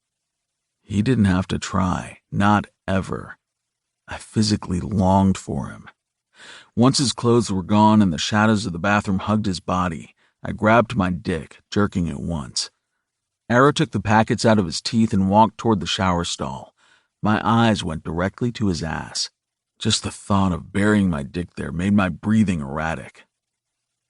"Figured it might be less messy in here," he murmured, glancing over his bare shoulder. "And that way, when you yell my name, I'll be the only one to hear." We stepped beneath the spray. It hit from every angle. My body, already completely sensitized from the thorough assault from A, broke out into goosebumps. He tossed the packets of lube on a nearby built-in shelf and drew me beneath the waterfall shower. We made out for a while, stroking each other's dicks, fingering each other's asses. It was a complete free-for-all, the way our hands roamed beneath the gentle fall of the water. My head fell back, and drops rained over my face and cheeks. Arrow licked down my neck, sucking up the water as he went, reaching a hand around my body and dipping his fingers into my crack. "We need the shower at home," I murmured, sounding completely drunk. Steam rose around us, creating a vapory veil that enclosed us like we were the only two people left on the planet. Arrow rubbed a hand over my dick, and I practically jumped away. He chuckled knowingly. Next thing I knew, he pushed me up against the wall of the shower, both my palms planted on the tile, my bare back and ass on full display. Arrow dropped down, gently held my ass, and licked up my crack. I shuddered and planted my legs a little firmer and let my head fall between my arms. His tongue circled my hole, and I asked him to take me. "I need some," Arrow said between licks. Bracing myself with one arm, I held 2 packets down, and his hand snaked between my legs to grab them. Using one packet, he coated my ass thoroughly until his fingers slipped around with ease. Because we were against the back wall, the water didn't fully hit us, which kept the lube exactly where we needed it. Arrow moved into position behind me, and I tilted out, giving him better access. I felt, rather than saw him coating himself with more lube, and I almost groaned because he was touching himself. Balmy air brushed over my arms and legs. The tip of his head pushed against my giving hole. With a single push, he slid home, and noise rushed out between both our lips. Arrow raised his hand, covering mine, while the other clamped around my hip as he thrust in and out. My body nearly melted down the tile. Arrow held me up, using not only his body, but the force of his thrusts to keep me on my feet. "Fuck, Arrow," I moaned as he brushed over my prostate over and over again. "God damn, babe, you feel so fucking good." His chin brushed over my shoulder. Words echoed along with the sound of rain in my ear. "I love you, Hop." I panted. His hand fell, and both grabbed my hips. I bent farther so he could go even deeper. Reaching down, I grabbed my dick, using my wet hand to slide over the quivering flesh. "No," Arrow intoned, reaching around and forcing my grip away. "You're not allowed to come yet," he demanded. "You aren't allowed to come until you're inside me." I jerked up a little, but he seemed to realize I would and pushed deeper. Both of us moaned. "In you?" I asked when I could talk again. "Oh, yeah," he murmured, pulling out and then driving back in. "We're pulling a double right now." We hadn't done that before. Usually one of us putting his dick in the other was enough to send us both shooting. Hell, I was barely holding on now. But I had to admit, the thought of getting inside him, releasing all this pent-up desire, all this pent-up energy right into the man who made me this crazy, made dark spots actually form in my vision. I glanced back up. There was enough lube. We could do it. If I could hold out. You better fucking go then, babe, 'cause just feeling you move in me makes me want to burst. His fingertips tightened on my hips. Water splashed over my toes. I felt him holding back, but it wasn't what I wanted, and I knew it wasn't what he wanted. Harder, eh? I demanded. With a sound, he pulled out and drove into me. Then again, and again. My mouth opened as pleasure bloomed inside me and my nerves sang with bliss. I felt the front of his thighs shaking when they came into contact with me. My palm slid down the tile, and I shoved myself down over him. Arrow made a sound, a rough sort of grunt. One arm caught around my waist and held as his hips pumped against me in small, insistent movements. Suddenly, a moan filled the steamy shower, and I felt him pulse deep inside me. On impulse, I reached around, delving my hands between his crack and caressing his ass. He shivered and jerked inside me some more. His mouth slid over the back of my shoulder, kissing softly, licking over the water. Arrow didn't languish inside me like usual. Instead, he pulled out and moved back. I turned from the tile and swooped in to kiss him.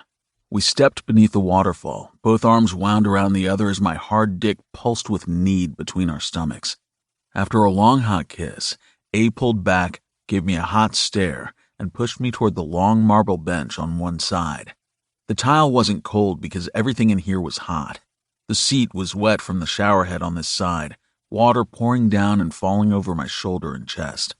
My dick sprang up away from me, but I did my best to ignore it. I was so close to coming I knew if I touched myself, I might. Arrow handed me the packets of lube and put his hands against the tile. I went to work instantly, working his crack and teasing his hole. The fact that we were both already so hot and he was already completely relaxed from being inside me made it a little easier. Once he was good and slick, and so was I tugged him around. Arrow straddled my lap, and I positioned my dick so he could slide right down over it. My eyes closed and I shuddered the second his body sheathed me. His hips rocked, and I moaned. I like being in your lap, he whispered, his forehead resting on my shoulder. No more than I do, I grunted and thrust inside him.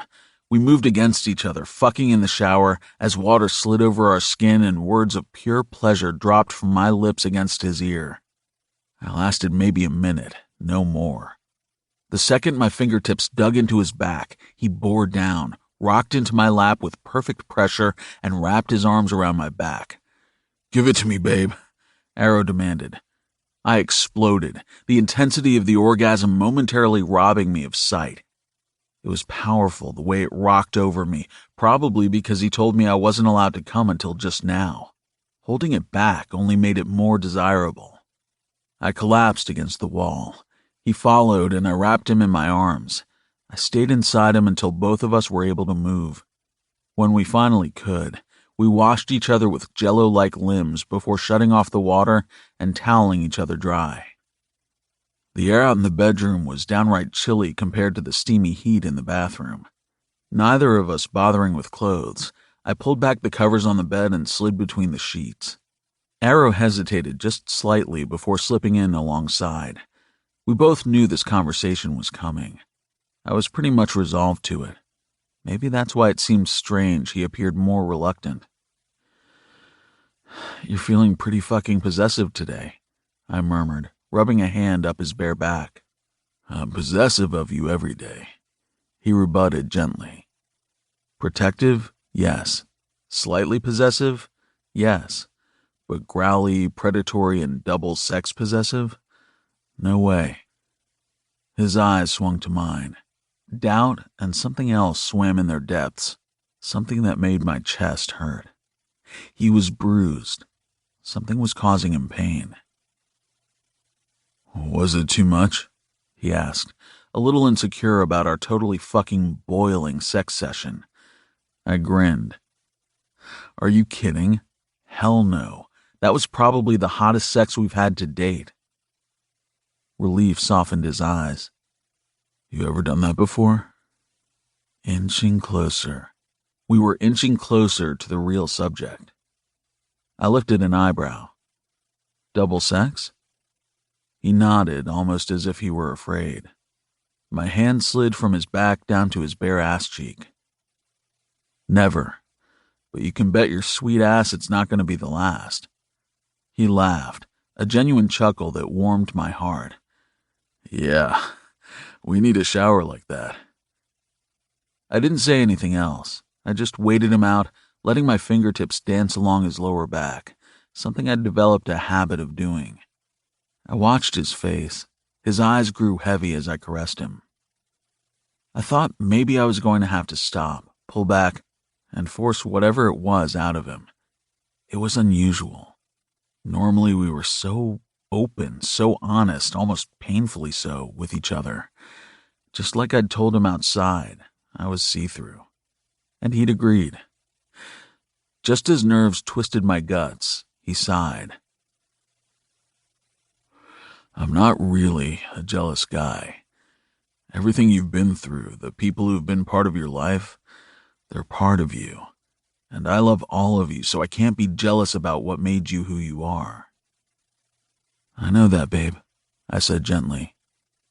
But you know, it's okay to still get pissy when someone calls me Jay, or when you're not too kindly reminded I was in a relationship with someone before I met you. I don't want to be pissy, he whispered. I want to be happy. My heart squeezed. I loved him so goddamn much. So much it felt like my skin was stretched with emotion. Oh, babe, I love you so much.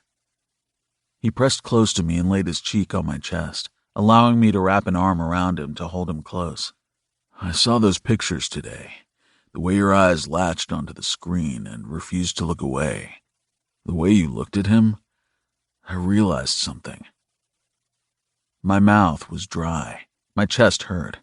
My limbs weighed 1,000,000 pounds. I forced my voice to be low and free of any kind of emotion. What? If he hadn't passed, if Matt were still alive today. He hesitated, then rushed on. You wouldn't be in love with me right now. We likely wouldn't be together. Oh, fuck. That explained it. The reason Arrow seemed more reluctant to have this talk was because he was. I knew something that I didn't realize until this second he didn't know. I knew the sooner we had this talk, the sooner my past was out in the open, and the sooner I dealt with shit I let drag on way too long, there was an entire life on the other side. A life with Arrow. A proposal, a marriage, a future. Yes. I knew he was going to say yes. I would take no other answer. I didn't know which was worse, knowing how much my past was affecting him or realizing he wasn't as absolute about what happened next. There's something I need to tell you, I said, pulling back so he wasn't able to lie on my chest. Arrow moved back, rested his head on a pillow, and gazed up at me, almost shy. Holy fuckity fuck, his inhibition was always my ultimate undoing. He never expected anything from me. Every moment since I said the words, Arrow acted as if my love were a gift and something he would never take for granted. Supporting my weight on my elbow, my head in my hand, I smiled down at him. I made a soft sound, brushing the damp hair out of his eye.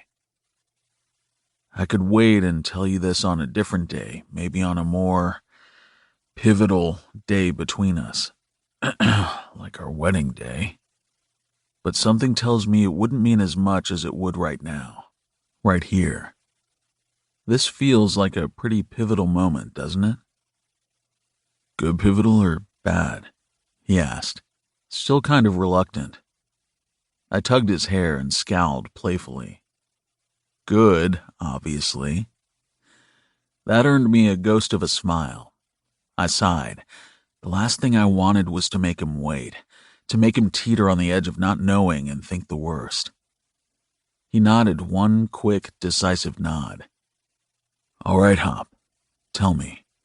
I chuckled, even as the extreme weight of the words I was about to utter pressed down.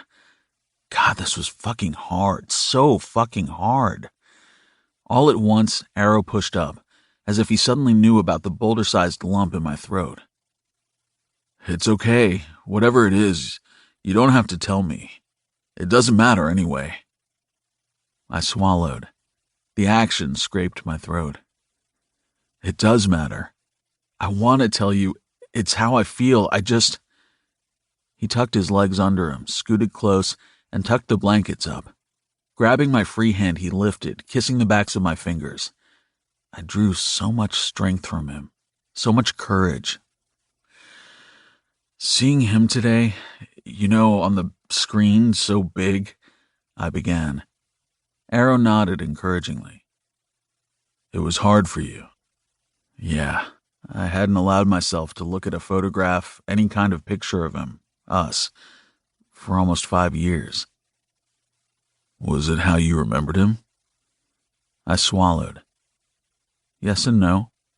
Arrow tilted his head and gave my hand an encouraging squeeze. If he could tell me that dark fear I knew ripped right out of his deepest place, then I could tell him the one thing that haunted me, that made me feel like the shittiest human being to ever live. Even shittier than being responsible for Matt's death. It was just such a betrayal to say, even if it were true. It was almost like blasphemy. Something maybe Lorehaven had forced out, or at the very least forced open the metal gates that caged the words in deep. I knew rationally. I knew voicing the feeling was really not that different from feeling it. But that was the thing about speaking versus feeling. Feelings could be kept secret. They could be held private. Speaking, though, putting voice to the feelings made them real, didn't it? It made them near impossible to hide. It was like a high-functioning addict standing up in a crowded room and boldly admitting he had a problem. "Matt was, I began. Just tasting his name on my lips hurt. "My first love. He was my forever." Arrow shifted. I felt him pull away from me. I hurried on to say, seeing his picture was like a punch right in my gut, but not in the ways I expected. "It's okay, Hopper. I understand."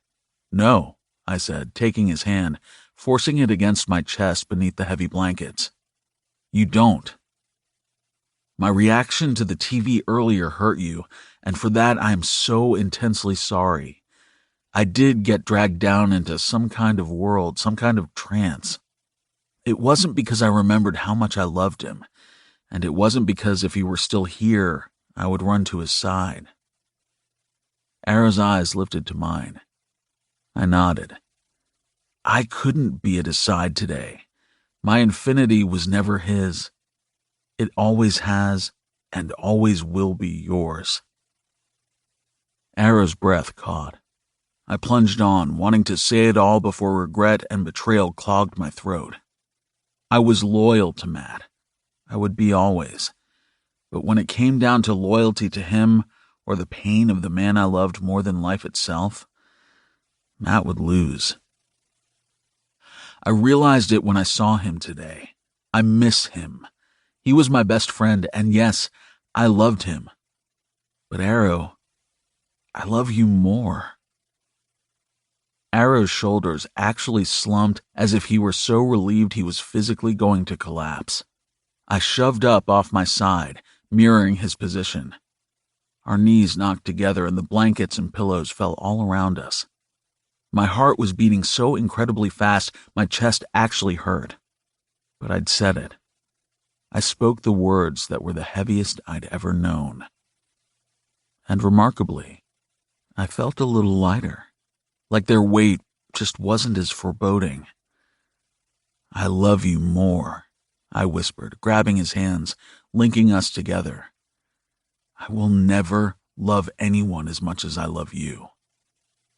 "I feel how much those words cost you," he said, breaking one hand free of mine and brushing his fingers across my cheek. "I never would have asked you to say that." "I know," I said, pushing against his hand a little farther. He would never ask for something that might cost me. He'd rather suffer forever. It was exactly the reason I had to say it. Someone as fiercely loyal and protective as Arrow, someone who wholeheartedly only wanted the best for me, deserved everything, even my deepest secret. We would be together, right now. All the minutes after. We would, no matter what. Maybe Matt and I would still be friends, or maybe we wouldn't. Maybe he'd be living in the burbs with another man and some kids. I don't know. I do know I would want him to be happy. It wouldn't have been with me. I can't love him the way I love you. I can only give my heart away like this once. I turned my wrist up, revealing the infinity tattoo with an arrow through it. I can only give this kind of love to you. Moving swiftly, Arrow lunged forward, wrapped both arms around me, and held tight. I returned the embrace, and we both rose onto our knees, kneeling in the center of the bed, clinging to each other as our hearts beat in sync. Thank you.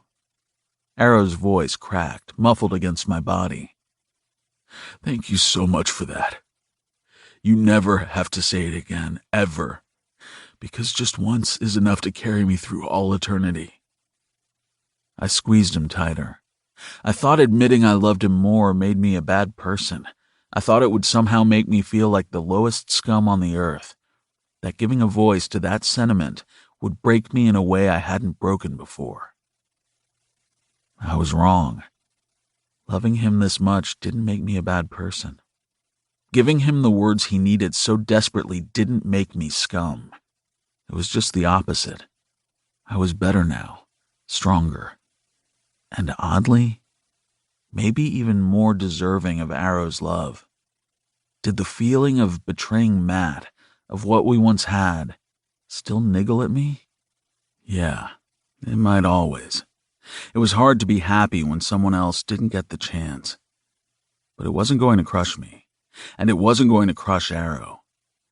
I pulled back far enough so I could look into his eyes. He smiled at me, and my heart melted. That's why I have to do this interview, the tell-all. It's why I'm finally opening up. It's time to move on, you and me. It's time for us to have the life we're meant to have. No more hiding. He nodded, full understanding dawning over his features. For a minute, I thought you were cracking under pressure, agreeing to all that shit, he admitted. I laughed. It felt good. Not cracking. Healing. Healing, he echoed. I kissed him deeply, feeling him smile against my lips. I licked the smile up, swallowing it down.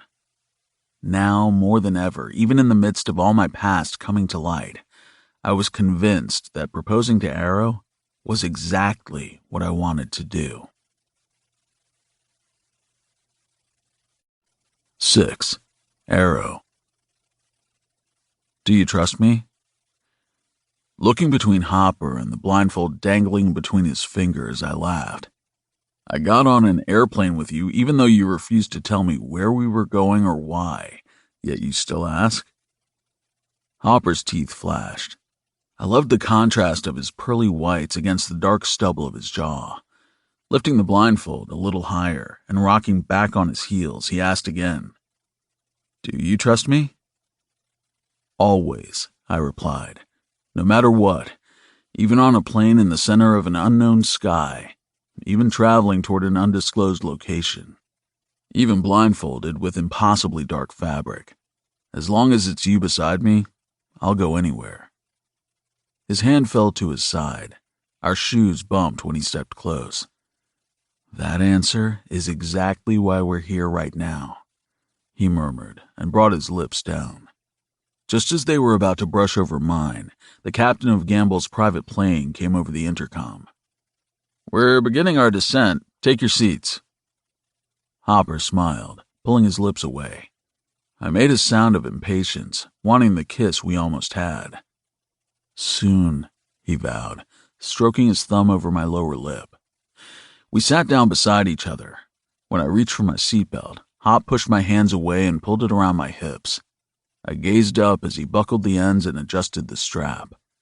He was so beautiful to me. Taking his seat beside mine, he took much less time to buckle his own belt. The plane started to descend, and I looked longingly toward the window, which was covered by the blind. All the windows were covered. It was the only reason I wasn't blindfolded right now. A few nights after we went back to our place, he'd come home and said he wanted to take me somewhere. I got in the car without a second thought. When we arrived at Gamble's private airstrip, I realized somewhere wasn't a movie or out for a pizza. He wouldn't say, though. He just grabbed my hand and asked me to follow. I wasn't sure how long we'd been on the plane. Not too long, but it was still a place we needed a plane to get to. I glanced away from the closed windows to him with a question in my eyes. He smiled and held up the blindfold. Leaning forward, I surrendered as he tied it around my eyes and waited patiently as he knotted it at the back of my head. When it was on, I felt him sit back. "How many fingers am I holding up?" His voice sounded amused. "2, I guessed." The black cloth was impenetrable. Everything in front of me was dark. "Leave it on till I say," he instructed. What is all this, Hop? I wondered. In response, 2 warm palms settled over my jaws, his fingers spreading to cup my face. Gently, he tilted my head to the side, covering my mouth with his. All curiosity about our destination fled from my thoughts. I was already here, exactly where I belonged. The total darkness the blindfold provided seemed to enhance my sense of touch. His fingers whispered over my cheeks, along the sides of my neck. Swaying forward, I fell into his lips a little deeper. His mouth parted, and my tongue swept inside, stroking over his. The kiss was warm, his lips the perfect combination of malleable and firm. Fog wrapped around my entire body, muffling my brain. I reached around, pulling him as close as I could. My fingers dug into the muscles of his upper back as I sucked in a deep breath without breaking the kiss. The roughness of his tongue stroked my lower lip, and a shiver actually quaked my body. Hopper's palm slid away from my cheek, melting down the side of my neck to my chest, then settled directly over my heart. "I love you," I murmured between attacking his mouth with mine. "So fucking much." In response, he kissed me harder. Our teeth knocked together, but neither of us pulled away. The jolt of the plane hitting the runway with a hard bounce finally broke us apart. My chest heaved, his palm still resting there as he pulled back into his seat. "Leave that on, babe," he said, his breathing heavy. I waited impatiently for the plane to come to a stop. The sound of Hopper's seatbelt clicking open made me reach for mine. "Hang on," he insisted, pushing my hand from the buckle. "You're not getting off this plane without me," I said, unable to hide the hint of worry in my tone. I felt his heat, the way his large body hovered over mine. "Never," he vowed and kissed my forehead. I listened to his movements and the murmur of his voice along with the pilot's.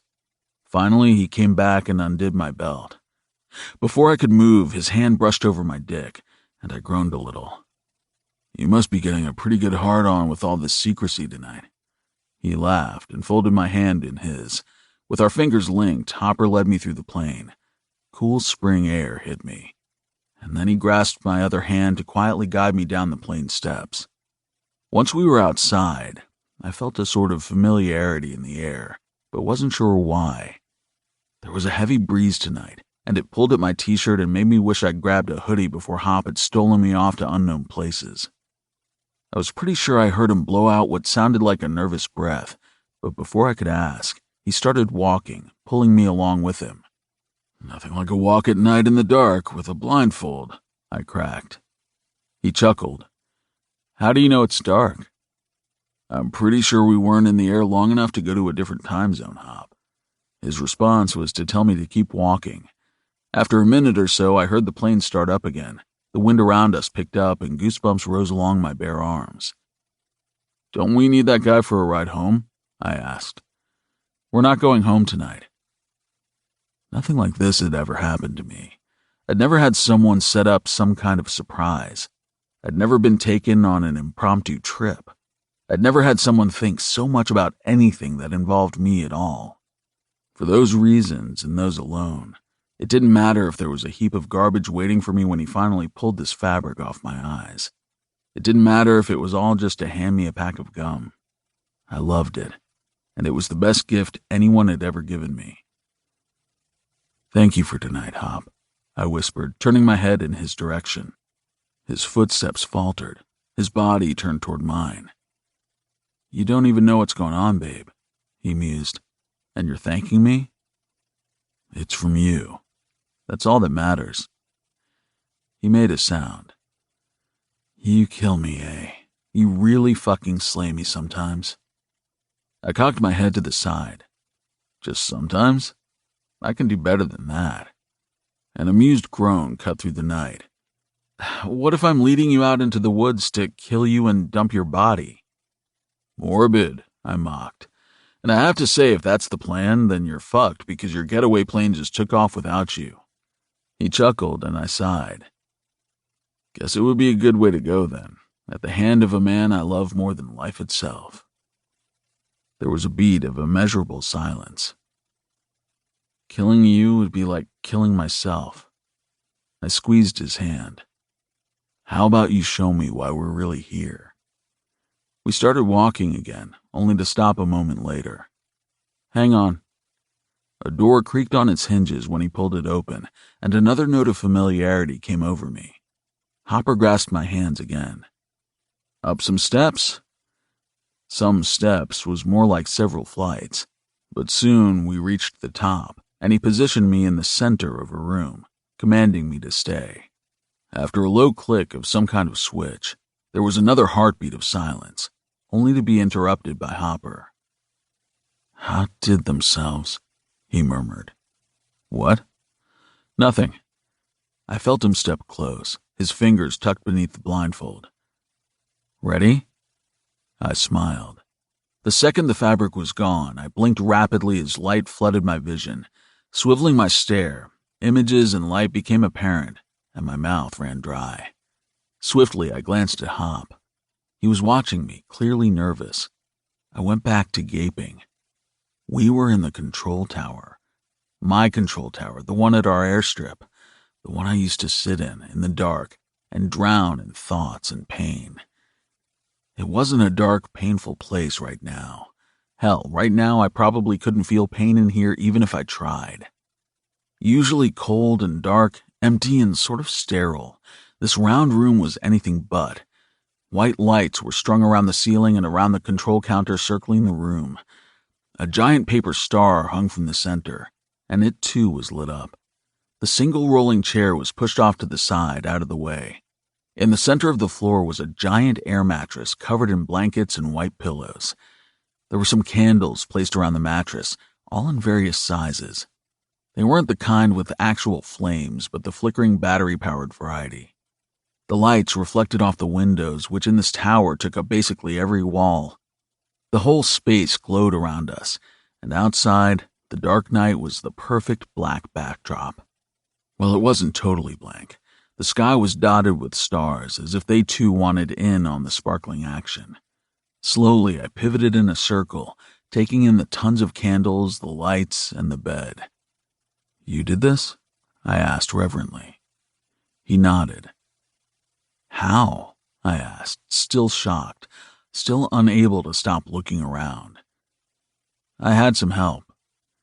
My eyes went back to him, an unspoken question in their depths. "Drew and Trent," he replied.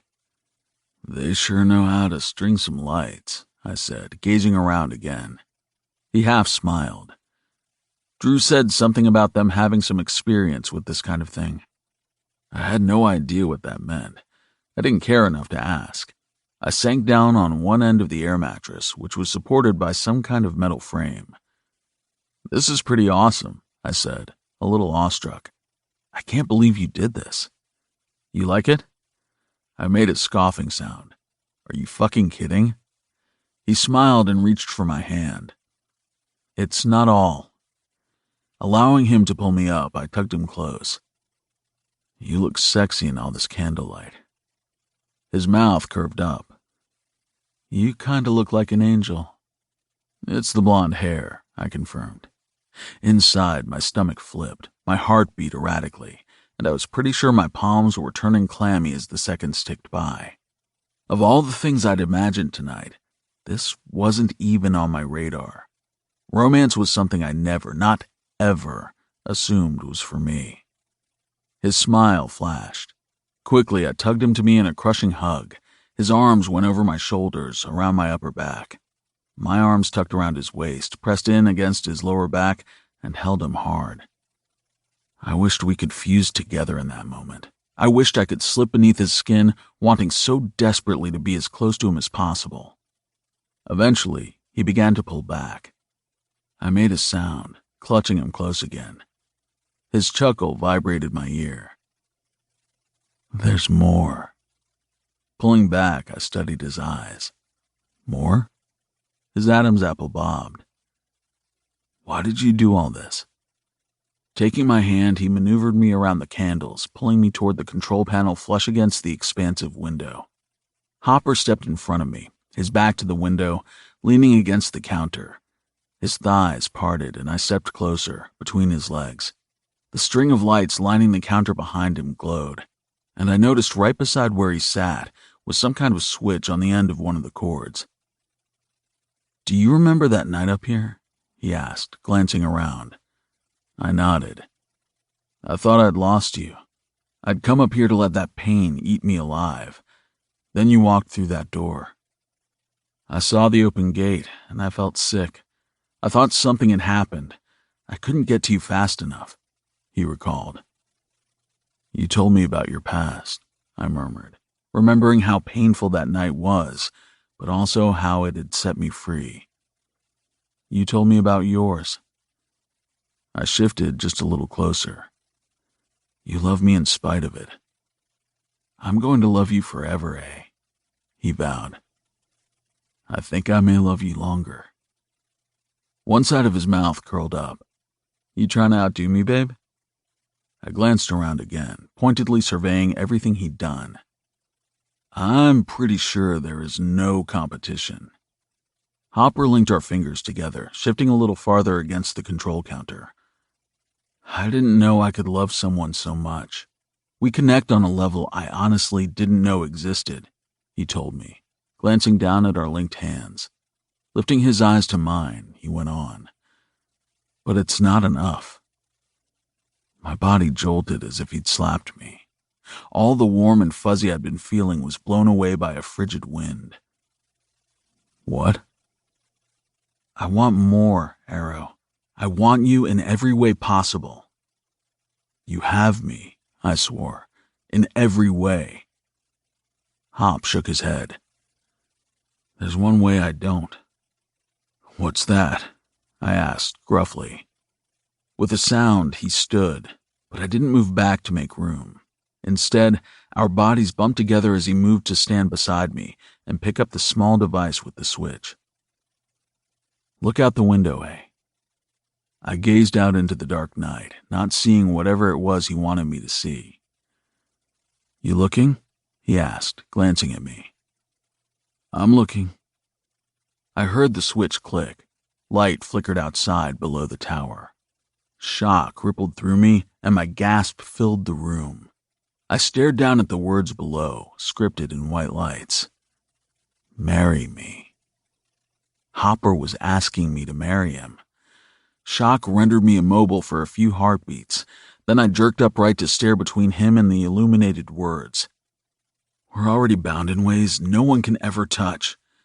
His voice was raspy, slightly shaky. You already own me, body and soul. But I'm selfish, babe. I want you in every way, on paper, in the eyes of the law, in the eyes of everyone who sees your left hand. I want to be irrevocably bound, not just in our hearts, but by name. I swallowed, my tongue thick, then blew out a breath. My body trembled. I want you to take my name, to be my husband, to have yet another piece of me no one has ever had or will ever have. Marry me, Arrow. Say you'll marry me. I rubbed the back of my neck, staring down at my shoes. Tears made my vision blurry as I glanced back at the giant words, then at the man who'd just asked me to share his name. Almost my entire life, I thought I wasn't worthy of love, I told him. Then later, I was completely broken, lonely in ways no one could fathom. He spun, his chest pressed against my side. I turned, staring into his eyes. Until you. Until me. I curled my palm around the back of his neck. I belong with you. Fuck yes you do, babe. Just like I belong with you. I sniffled, trying to hold my shit together. Hopper shifted, reached into the side pocket of his cargo pants, and produced a small black box. He sat on the control panel again, raised the lid on the box, and held it out. Marry me. You got me a ring? I choked out. He made a face. Is it too much? Do dudes give each other engagement rings? I laughed, but immediately freaked. I don't have a ring for you. I don't need a ring, babe. I just need to see this one on your hand. I nodded. Is that a yes? He made a sound. Put me out of my misery here, eh? I hadn't answered. A huge smile broke over my face. You know, the kind of smile I didn't think my mouth was possible of forming? I did, except it was far bigger than even I thought was achievable. Yes. He made a triumphant sound, ripped the ring out of the box, and tossed it over his shoulder. The black velvet bounced off the window and fell against the string lights. Lifting my hand between us, Hopper gave it a squeeze. I spread my fingers wide, and he poised the band at the fingertip. We aren't married yet, but I want this on you. I won't take it off, Hop, I promised. He slid it home. The wide band fit perfectly. I had no idea how. Maybe fate. Maybe he was really good at guessing ring sizes. I really hope you like it, he murmured, brushing his fingertips over the metal. Actually, it's pretty fucking sweet, I told him, tilting my hand to look at it closer. I'd barely glanced at it before.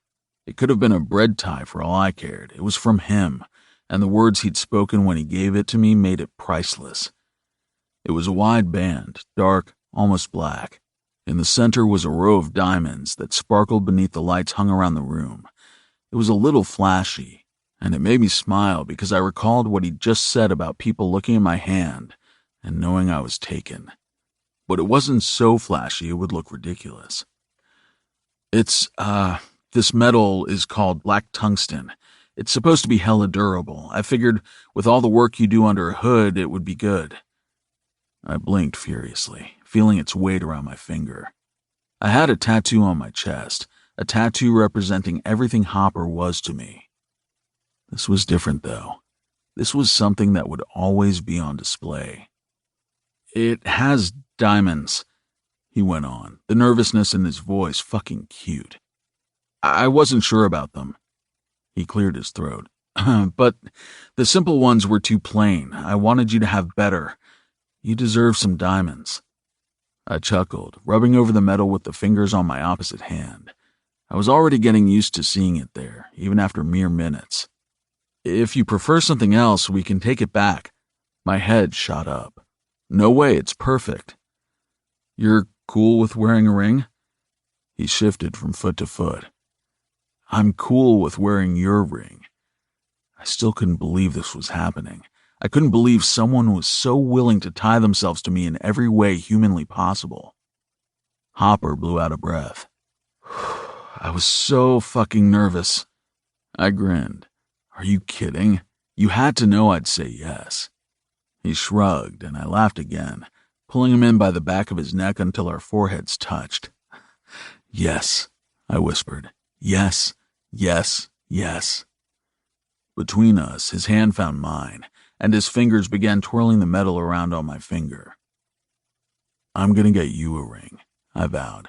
Just seeing it on your finger is gonna give me a hard-on. Hopper tugged my ring-decorated hand to his fly, pressing it close. He was sporting an impressive hard-on of his own. I love you, I told him, caressing his rod.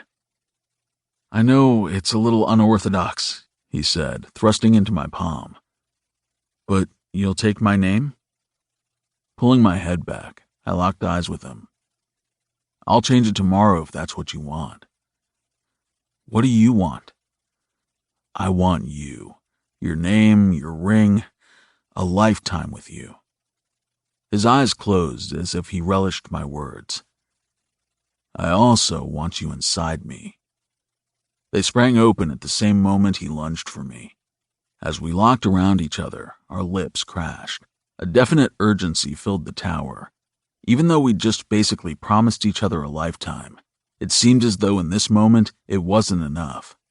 I raised my leg, about to lock it around his hip, but he reached under my ass and lifted. Both my thighs locked around his waist.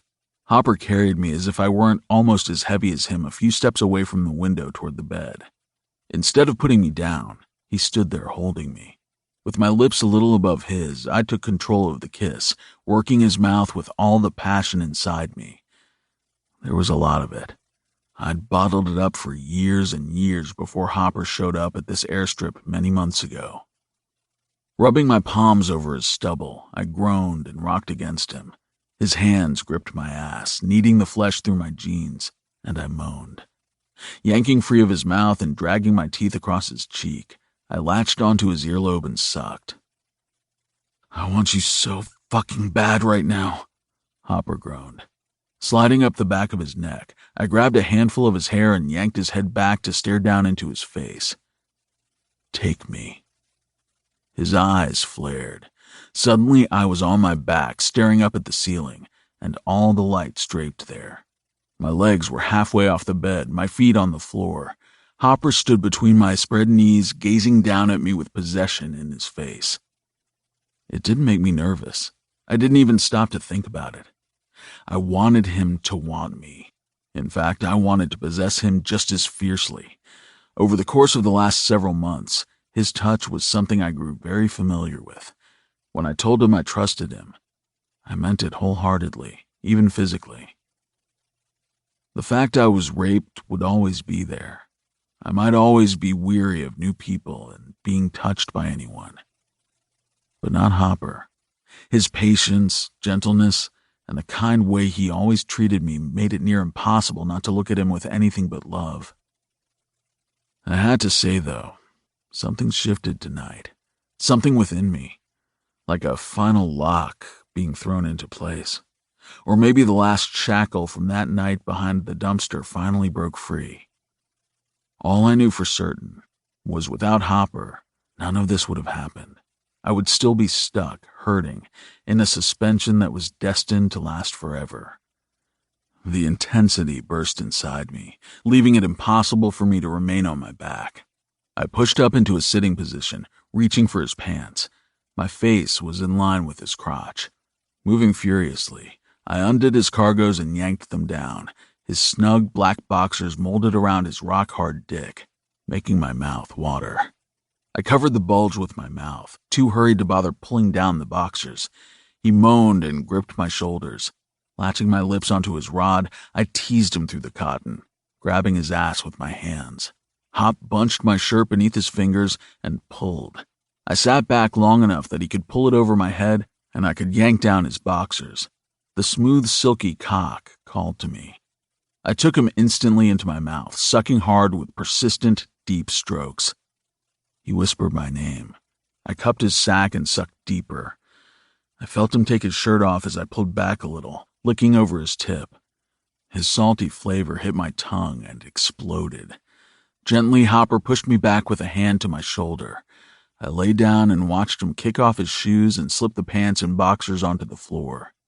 Completely naked, he reached for me, for the button and fly on my jeans. In seconds, I was just as naked as he was, except I didn't stay that way. He covered me with his body. The warmth he radiated seeped into my skin and I sighed. He felt like a hot shower on sore muscles. I stretched beneath him, wrapping my arms around his waist and held his body against mine. Touching from toe to chest, his weight was delicious. The way his back arched pushed his hips into mine, allowing him to lift his shoulders, and his light eyes stared down. He looked at me like I was all he saw, like I was some kind of painting that was so exquisite it didn't matter how many times he saw me. he'd still find something new and just as equally amazing. Overwhelmed was an understatement. This was the last thing I expected. A ring, a proposal, a request to change my name. I wasn't alone, and I wouldn't be ever again. There was a connection between us I knew would never fade. All the insecurities I might have felt about Matt, about Hopper's past, they were gone. He chose me. And deep down, I knew even if Matt hadn't died, Hop and I still might have found a way to each other. We had to, because there was nothing and no one that would be able to sever the connection we had. Hell, if anything, I was grateful to Matt. He paved the road that led us here. To us. As if he knew my thoughts, Hopper leaned down and picked up my left hand. I stared as he lifted it between us, flexing my fingers so the ring was on full display. I watched him stare. The look on his face was just as awestruck as I felt. "Hop," I rasped. Hopper kissed my hand, the ring, and the finger it was on. Releasing my hand, he came over me. When his skin lay upon mine, breath hissed between my lips. I got lost in his kisses, in his touch, and the feel of his heart beating so forcefully against mine. The lights illuminating the room and the flickering candles played over his skin and left a sort of roadmap for my lips to travel. We teased each other so much with endless kisses. It peaked with the pair of us tangled together in nothing but a heap of limbs and our weeping cocks. Hopper ripped his mouth away, his lips red and swollen. I felt the mild stinging of my skin from the constant rubbing of his beard. Hot, wet kisses trailed down my abs. I reached blindly for him, but he gently pushed my hand away and continued lower. The second his lips wrapped around my swollen cock, my eyes shot open. I didn't see anything, though, but the shimmer of the lights overhead, rocking my hips as he gave me head. All the muscles in my body tightened with the insane urge to release. As he sucked, his fingers delved below my sack to caress my entrance. I murmured something incoherent. Hopper released my dick, dragging his tongue down my taint to swirl around my sensitive hole. I relaxed into the mattress and succumbed totally to his hands and mouth. When he pulled away completely and stood, my body followed. A warm chuckle filled the room. He pushed me back onto the bed. "One sec." There was a small duffel by the door. He reached inside and pulled out a bottle. As he carried it back over, I spread my legs and moved farther up on the mattress. Hopper went back to work, coating his fingers and my crack with the silky smooth lube. The sight of him between my legs, on his knees, with his strong cock jutting out below his rippling abs, took my breath. Snatching the lube from beside us, I sat up and generously coated him. The feel of his fingers running through my hair as I worked was a reward. When he was nearly dripping with the stuff, I lay back, gazing up at him with passion-filled eyes. Hopper didn't enter me right away. Instead, he leaned down to kiss me languidly. Between us, he stroked and pumped my cock until my toes curled. His tip slid against me, and I moaned. His lips came back, and ours locked together as he filled me. The feel of his thick, hard dick sliding in and out of my body was bliss. As he pumped into me, I caressed his chest and hips, occasionally leaning up to nip at his shoulder and kiss his neck. With a shudder, Hopper folded over me, our chests colliding. Brushing my lips along his cheek and hairline, I felt him smile. "If you don't stop that, I won't be able to control myself. I don't want you to." He drew back just enough to meet my eyes, and the hunger there was unmistakable. I made a split-second decision and pushed lightly on his chest. Up. Even though he was fighting release, even though I knew he wanted nothing more than to pound into me until he spilled out every last drop of his intense desire, he pulled back instantly. The hawk-like way he stared at me, and the grimace twisting his lips, made me love him more, if that were even possible. "I hurt you," he half spat, angry at himself. I held up a hand before he could torture himself further. "You didn't. You never have." Pushing up off the mattress, I tossed a smile over my shoulder. I just can't see the lights outside from my back. I knew he didn't understand what I was saying. When I stepped up to the control panel, I planted my palms on the counter and showed him my bare ass. Slowly, realization dawned. He sucked in a breath. Babe. He'd never entered me like this, from behind. We shied away from the position because of my past. It didn't matter anymore, though. With Hopper, nothing was off limits. Come here, I beckoned. His teeth sank into his lower lip while his fist closed around his dick. I want to feel you inside me while I look at the lights below. You kill me, babe, he whispered, moving up behind me. I hope not, I mused. I need you. Strong arms locked around my waist from behind. His lips latched on my neck. Arching into him, I rubbed my ass along his hard dick. His groan vibrated my throat. If, he whispered, but I made a sound, cutting him off. No ifs, Hop. I know what I want. His hands moved to my hips. My palms flattened on the counter as I looked down at the words. His dick slid inside me with ease. Both of us groaned. My head fell back. He gathered me close and I lay against his shoulder. My stomach dipped and flipped with every stroke. This angle allowed him deep, and I shuddered against him. His hand came around me, closing over my dick to stroke. I leaned forward, slapped a hand against the glass of the window, and moaned. Hopper surged deeper. His head brushed over my G-spot, and my knees threatened to buckle. Okay, he murmured, voice strained. Don't stop, I pleaded. He didn't. He fucked me so good. Sounds ripped out of my throat, and I didn't bother to hold them back. We were alone in this tower, alone and in love. The candles flickered around us, and his hand, it was magic. I'm gonna fucking come, I rasped. Hop shoved deep, rotating his hips as he jacked me firmly. I started coming, the release pouring out of me over his hand, and my body shook. His free arm wrapped around my waist like a vice. He thrust in me twice more. His teeth sank into my shoulder, his arm tight at my waist. Babe, it's okay.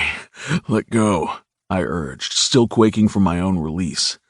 I felt him pulse inside me. His lips latched onto the back of my shoulder as his orgasm ripped him apart. I pushed down onto his dick and swiveled my ass. He made a sound, and I felt more seed spill within me. When both of us were finally steady enough, still clinging together, we collapsed back on the bed, tangling our limbs. That was... His voice was breathless, and his sentence trailed away. I smiled up at the ceiling, stroking his back with my hand. I know. How soon will you marry me, babe? Hopper asked. Another one of those really big smiles filled my face.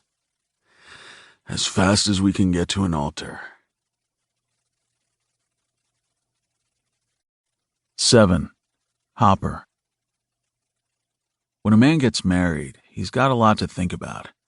You know, stuff. Not the kind of stuff like last-minute jitters or thinking to himself, shit, this is the last dick I'm ever going to have in my lifetime. Well, maybe some men think that. Those men probably shouldn't be getting married, but that ain't my business. Not me. I was goddamn lucky to be getting married. Doing something like that seemed so far out of reach it wasn't even on my bucket list. Fuck, who was I kidding? I didn't have a bucket list. I might have once, a lifetime ago. Now I just resolved to grab happiness and hold tight. Happiness equals arrow.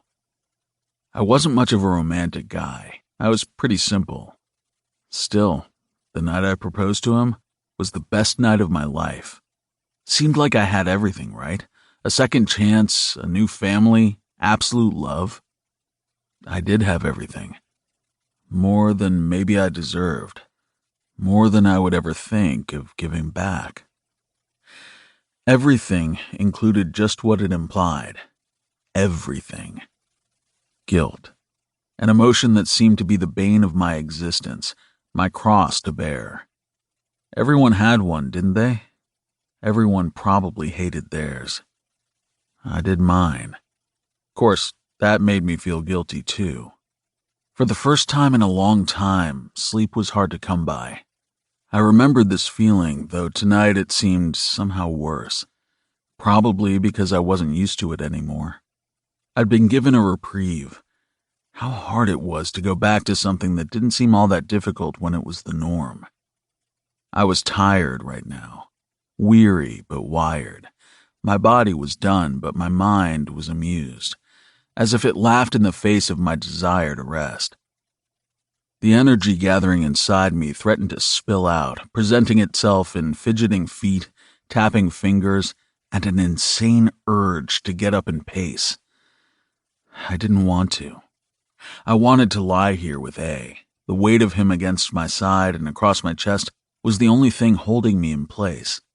Of course, wanting to lie here with him while the urge to move gnawed away at my insides left me frustrated and annoyed. I wanted peace, and wanting peace made me feel guilty as well. Just when I thought I had a handle on it, there it came, rearing its ugly head. It was a vicious cycle to which I saw no end. Matt's face appeared in the back of my mind. My eyes popped open, staring up at the darkened ceiling. It was like a sky without stars. Endless. Even though my eyes were open, his image didn't go away. With it came memories and thoughts, more pictures, more feelings. Carefully and gently, I wiggled out from beneath Arrow.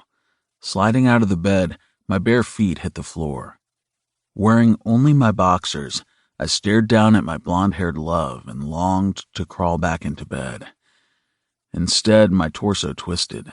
I shuffled out of our bedroom and into the living room. Everything was dark out here, but all the shapes and shadows were familiar. The middle of the night looked exactly as I remembered it. Empty. Yes, even with the familiar shapes, even with Arrow in my bed, even though I no longer lived alone. If anything, those things made me feel worse. I didn't want to feel this way. It was inescapable. I wandered to the window, peeking through the blinds to stare down into the lot surrounding the apartment building. Golden artificial glow spread out over the concrete, blasting everything with harsh light. There wasn't much green space here. This building wasn't far from the speedway. We could see it from the bedroom window. Sometimes I missed the green, the rain, the way the leaves would get so wet they stuck to everything, the streets, the roads, my shoes, the tires of a Ducati. I'm getting married. Softly shuffling feet cajoled me out of my thoughts. Arrow moved out of the bedroom and into the dining room. His face widened in a strong yawn. Blonde hair fell over one of his eyes and stuck out at the back of his head. Just looking at him, my lips curved. He made me so happy. "What's wrong?" he asked, rubbing the back of his neck, his words thick with sleep. I tried not to wake you. Grunting, his bare feet padded across the tile toward me. I don't know how to sleep alone anymore, Hop. Palming the side of his face, I felt my chest cave a little. Just when I thought he had all of me, he would go and claim another little piece, one I didn't even know I had. I felt his eyes, the piercing way he always saw me. Avoiding the stare, I glanced down. Frowning, I asked, "Why are you wearing pants?" "I'm hungry." The incredulous sound I made floated between us in the dark. "It's 3:00. My stomach doesn't have a clock, Hop. You know this." "Want me to make you some eggs?" I offered. Eggs was about as good as I got in the kitchen, at least for now. I was trying to get better. Someone had to feed my husband-to-be. He shook his head, leaned around me, and snagged a set of car keys off the counter. "We're leaving." The intimacy of the conversation changed. Even though technically we still spoke of food, we weren't really. Arrow knew I was struggling. The urge to walk the sidewalk, find an almost empty diner with horrible coffee and blurry windows looking out onto the street, was so overwhelming for me, he felt it too. Without another word, he walked off, passing by the sofa, snagging a t-shirt he'd thrown there, and shrugging into it as he went to the door. With his feet barely shoved into a pair of black high tops, he gestured for me with his chin. I dressed in silence, barely paying attention to the jeans and shirt I put on. We said nothing at all in the elevator or parking garage as we walked to the incognito car we had there. The press were rabid lately. They wanted a piece of Jayson Hamilton. Although Gamble wanted us to stay longer at his mansion, a few nights was all we could take. We liked the bubble we lived in, the world we created together. We came home. I proposed almost immediately, and we started driving a car that wasn't recognizable. Eventually, the press would realize. Hopefully, by then, it wouldn't matter. Arrow drove the red Mini Cooper a few blocks from the speedway. Yes, a Mini Cooper. We were all embarrassed. What kind of race car drivers drove a Mini? Hell, if the press saw us, they'd have a field day about us squeezing our gay asses into this thing. God. But one did what he must. Unfortunately, riding around in a car no one would expect us to put even one toe in was it. Once my exclusive interview was over, I hoped never again to ride in one of these humiliations. Pathetic, Arrow mumbled as he parked the car near the 24-hour diner I knew well. Smothering a smile, I moved onto the sidewalk. Even though it was summer, the evenings still cooled off. It wasn't cold or even chilly, really, but without the sun, it wasn't hot either. Dragging in a deep breath of night air, I felt it slog through my airways and fill my chest. The street was quiet except for a few cars in the distance. The sidewalk was lit up a few feet ahead with the neon sign in the diner window. Remaining silent, Arrow stepped up on the concrete but hung back. He was giving me space, the space I needed, but also didn't really want. He fell into step when I did. I jammed my hands deep into the pockets of my jeans as I walked. The sounds of our footsteps echoed over the dry pavement. I noted there were several parking spots near the door of the brick building, but instead, Arrow parked a short way down the street. He knew I liked to walk at night. I always had before he'd come into my life. In some respects, it was cathartic. He held the door open, motioning for me to go inside. I did, not going too far until I knew he was right behind me. Leaving him alone outside on the street was something I would never, ever do.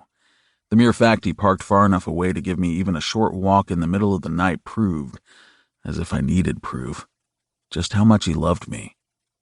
The first night we met, he told me not to walk alone at night on the streets. I hadn't understood the weight of that until later, but it was a weight I still carried today. A familiar waitress looked up from behind the counter. Surprise flashed in her tired eyes, along with recognition, before both gave way to the default appearance of a woman who worked the boring night shift. I didn't acknowledge her or the look. Instead, I shuffled to my usual seat over by the window in a booth that wasn't very comfortable.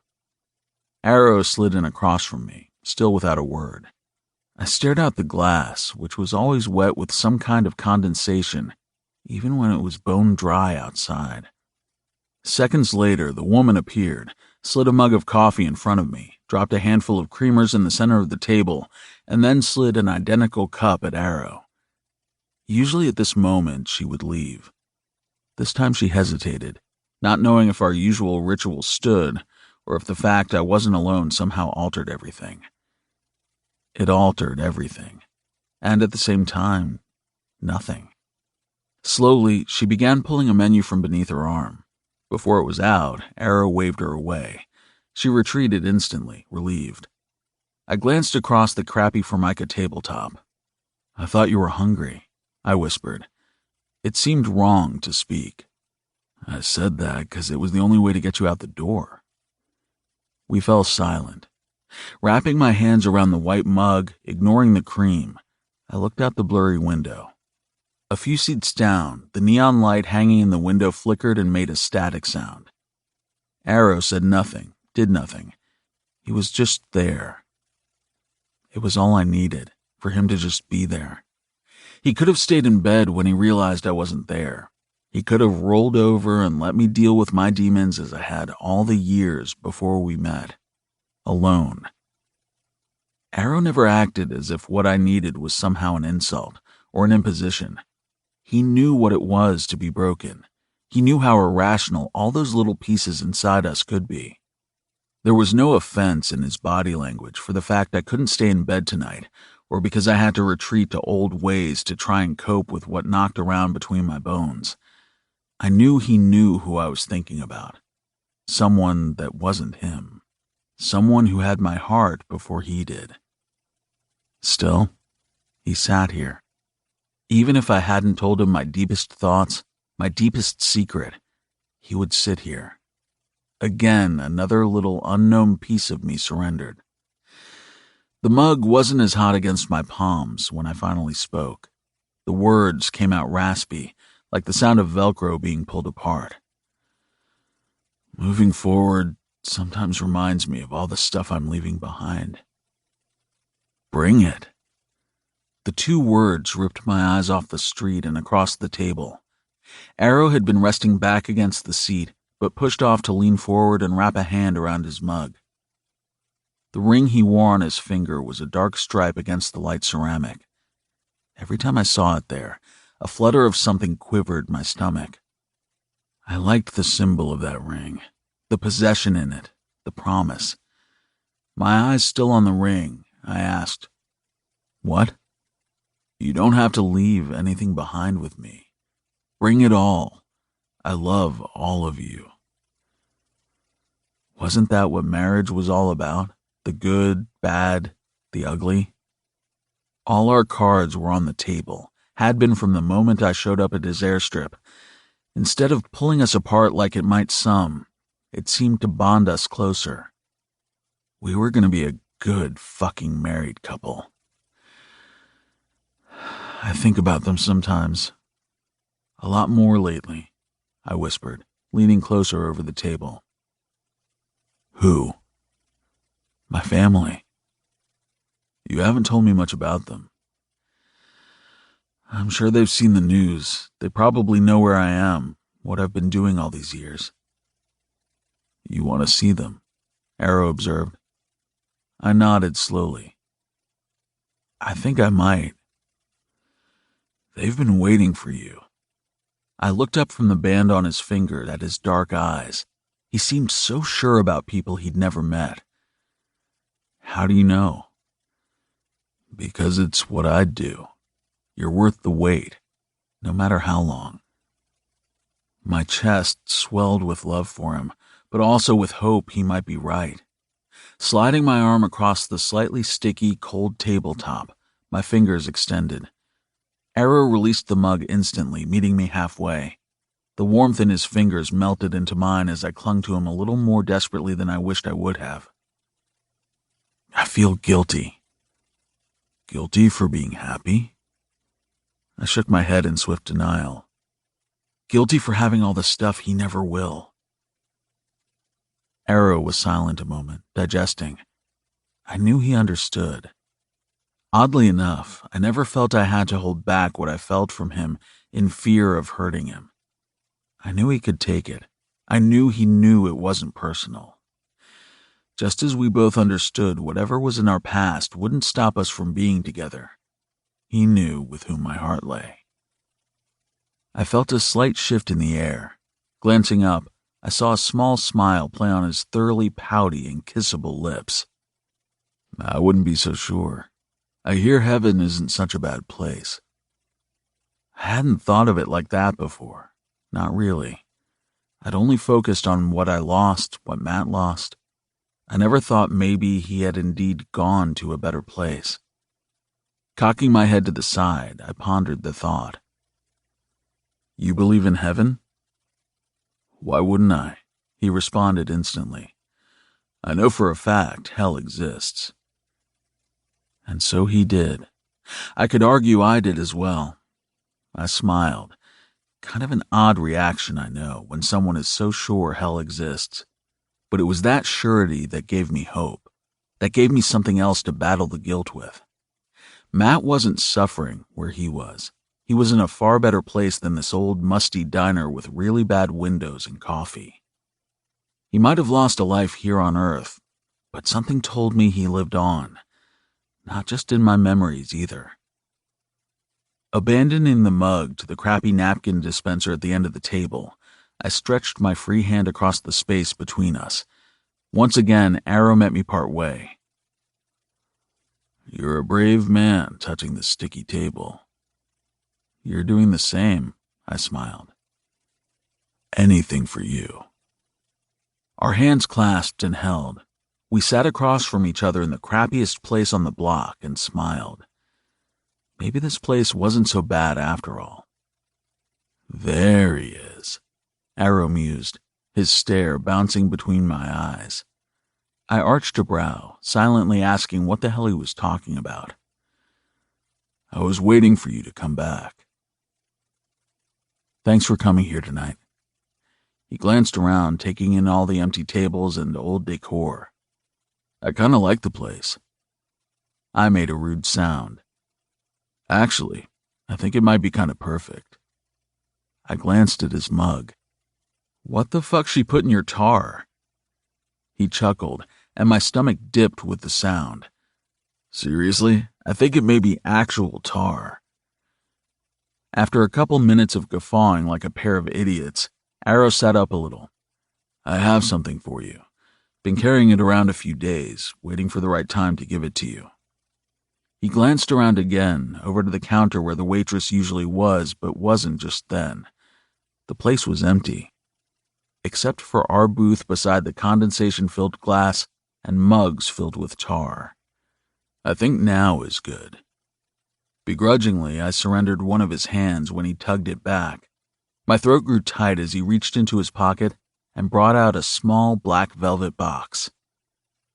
"I told you I was going to get you one of these," he said, setting it beside our clasped hands in the center of the table.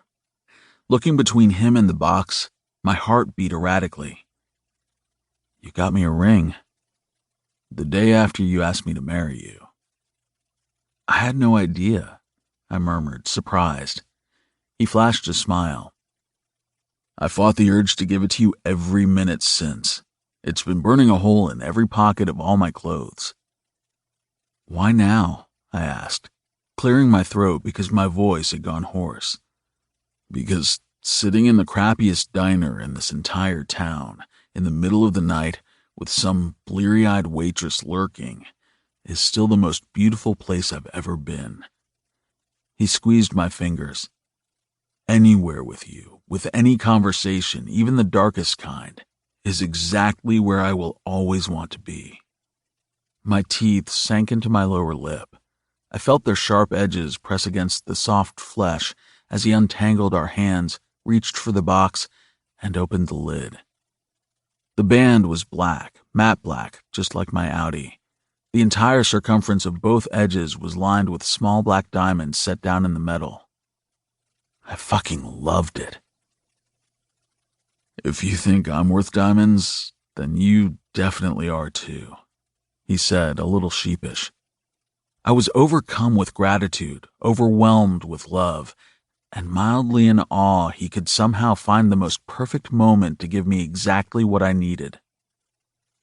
"So, what do you think, Hop?" A began self-consciously, pushing the ring box closer to me.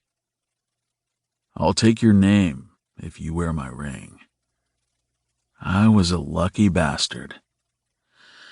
"I honestly don't want anything more." Smiling fast and yanking the ring out of the box, he held it out. I offered my hand to him. The ring slid right over my knuckle and settled against my skin as if it knew exactly where it belonged.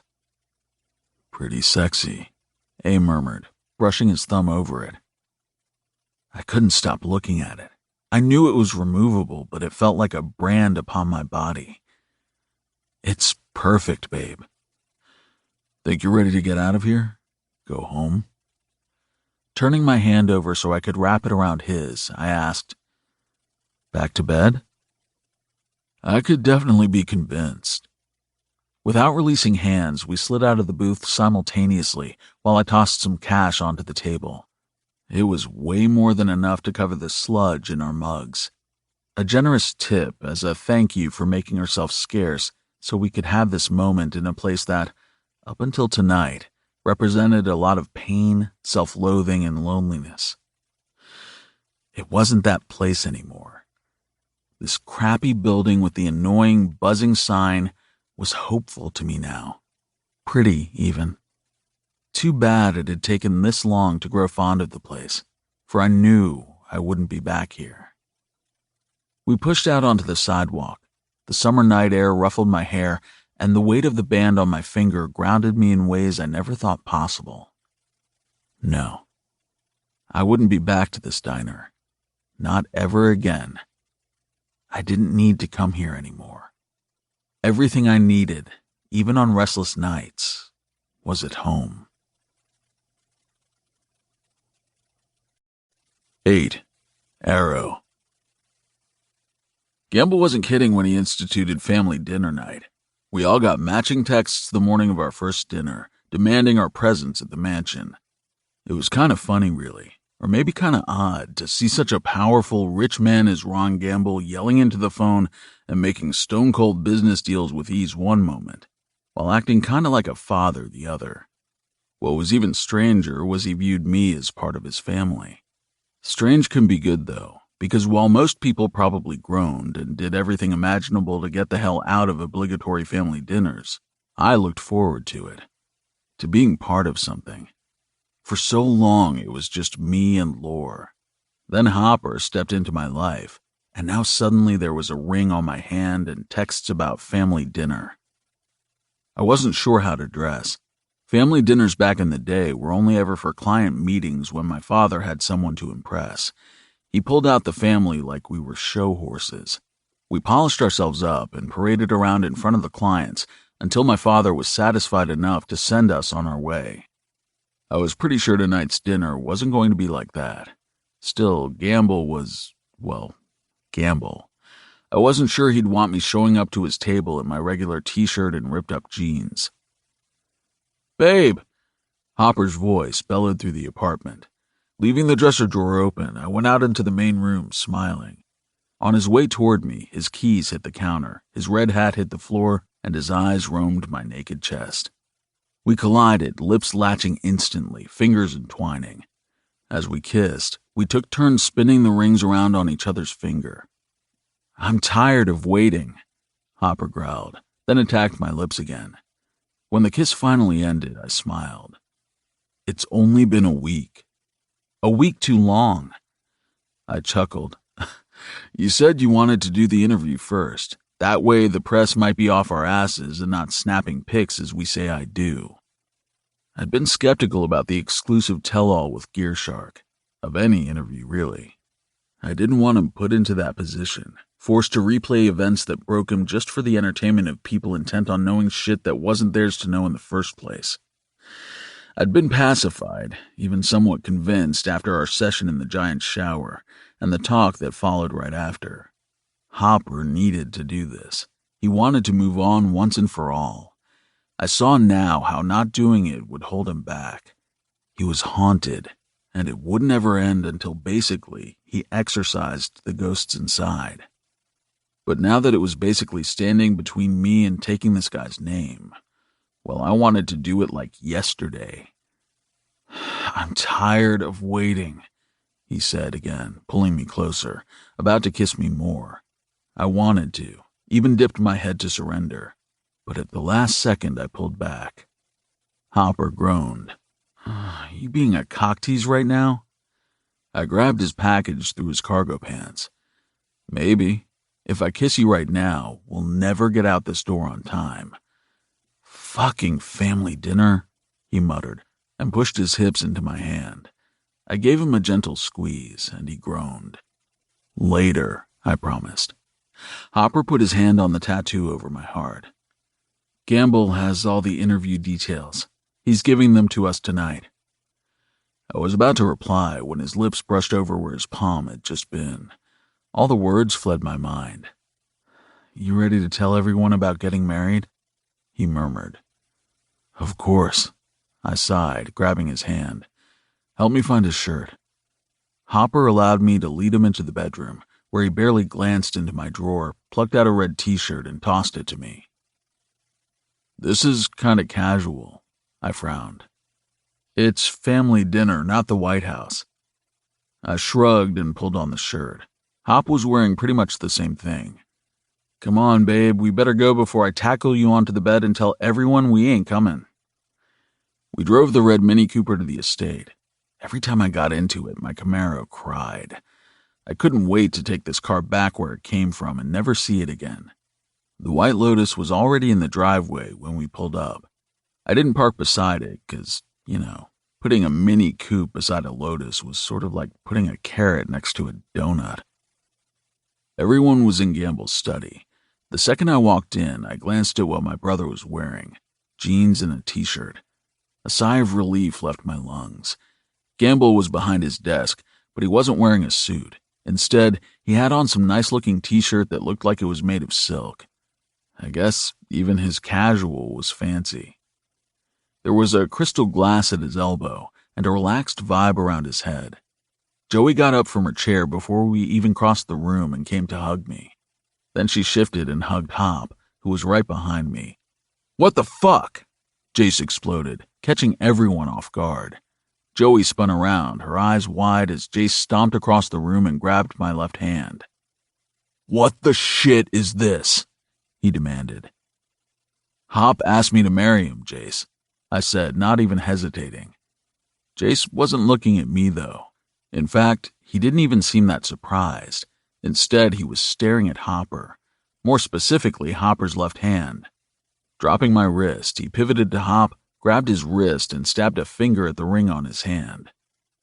"I gave you permission to ask him, not to do it without me," Lorehaven growled. "We aren't married," Hopper said, mildly amused. I wasn't amused, not at all. Inserting myself between my brother and my guy, I pushed his hand off Hopper. "Hands to yourself," I intoned. Joey made a sound of excitement and bounced forward, pushing Jace back farther. "You guys got married?" "No," we both said at once. "Then why are you both wearing rings?" Jace demanded. I glanced over at him. "You knew Hopper was going to ask me to marry him?" Lorehaven crossed his arms over his chest. "He asked for my permission." Hopper made a rude sound. "I asked for your blessing, not your permission. Big difference."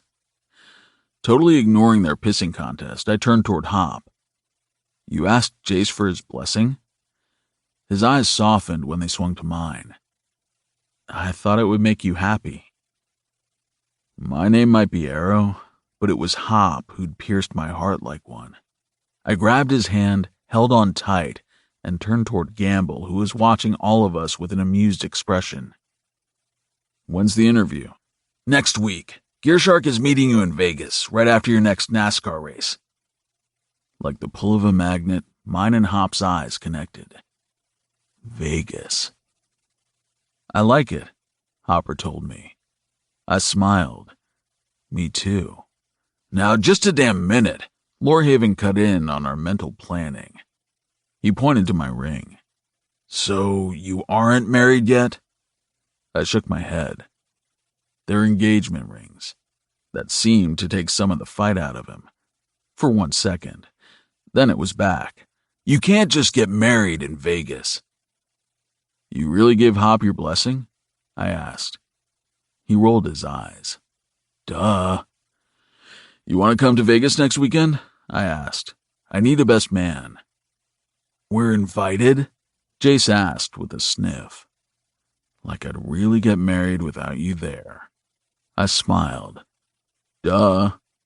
"Well, yeah, I guess a Vegas wedding would be pretty cool." Joey grinned wide and lurched forward to hug both Hopper and me at the same time. "This is the best news ever. Congratulations." Gamble got up from his desk and came around. "You better not let any reporters see those things till after the interview." "We've been careful," Hopper agreed, shifting from one foot to the other. I could tell he was a little worried about what Gamble might say. Maybe I shouldn't have just announced it all like that without talking to him first. "Let me know the plans," he said, gruff, "so I can be there." Hopper's eyes widened. "You want to come to our wedding?" "Clearly, my daughter is never going to have one. Maybe the only chance I have." He gave a pointed stare to Jace. My brother didn't shrink at all beneath the glare. It was like he barely even noticed it. "Dad," Joey admonished. Hopper lunged forward and hugged Gamble, threw his arms around the man and hugged hard. Surprise rippled through me. Hell, it rippled through the entire room. Even Gamble's eyes widened over Hop's shoulder before he closed his arms around him in return. Hopper wasn't much of a toucher, except for me, of course. Beyond that, I'd never actually seen him touch anyone, so for him to launch at Gamble so uncharacteristically said a lot. "Thank you," I heard him whisper before pulling away. "Come on, then," Gamble said, clearing his throat. "Dinner's gonna be cold." "I'm starving," I complained. Everyone groaned.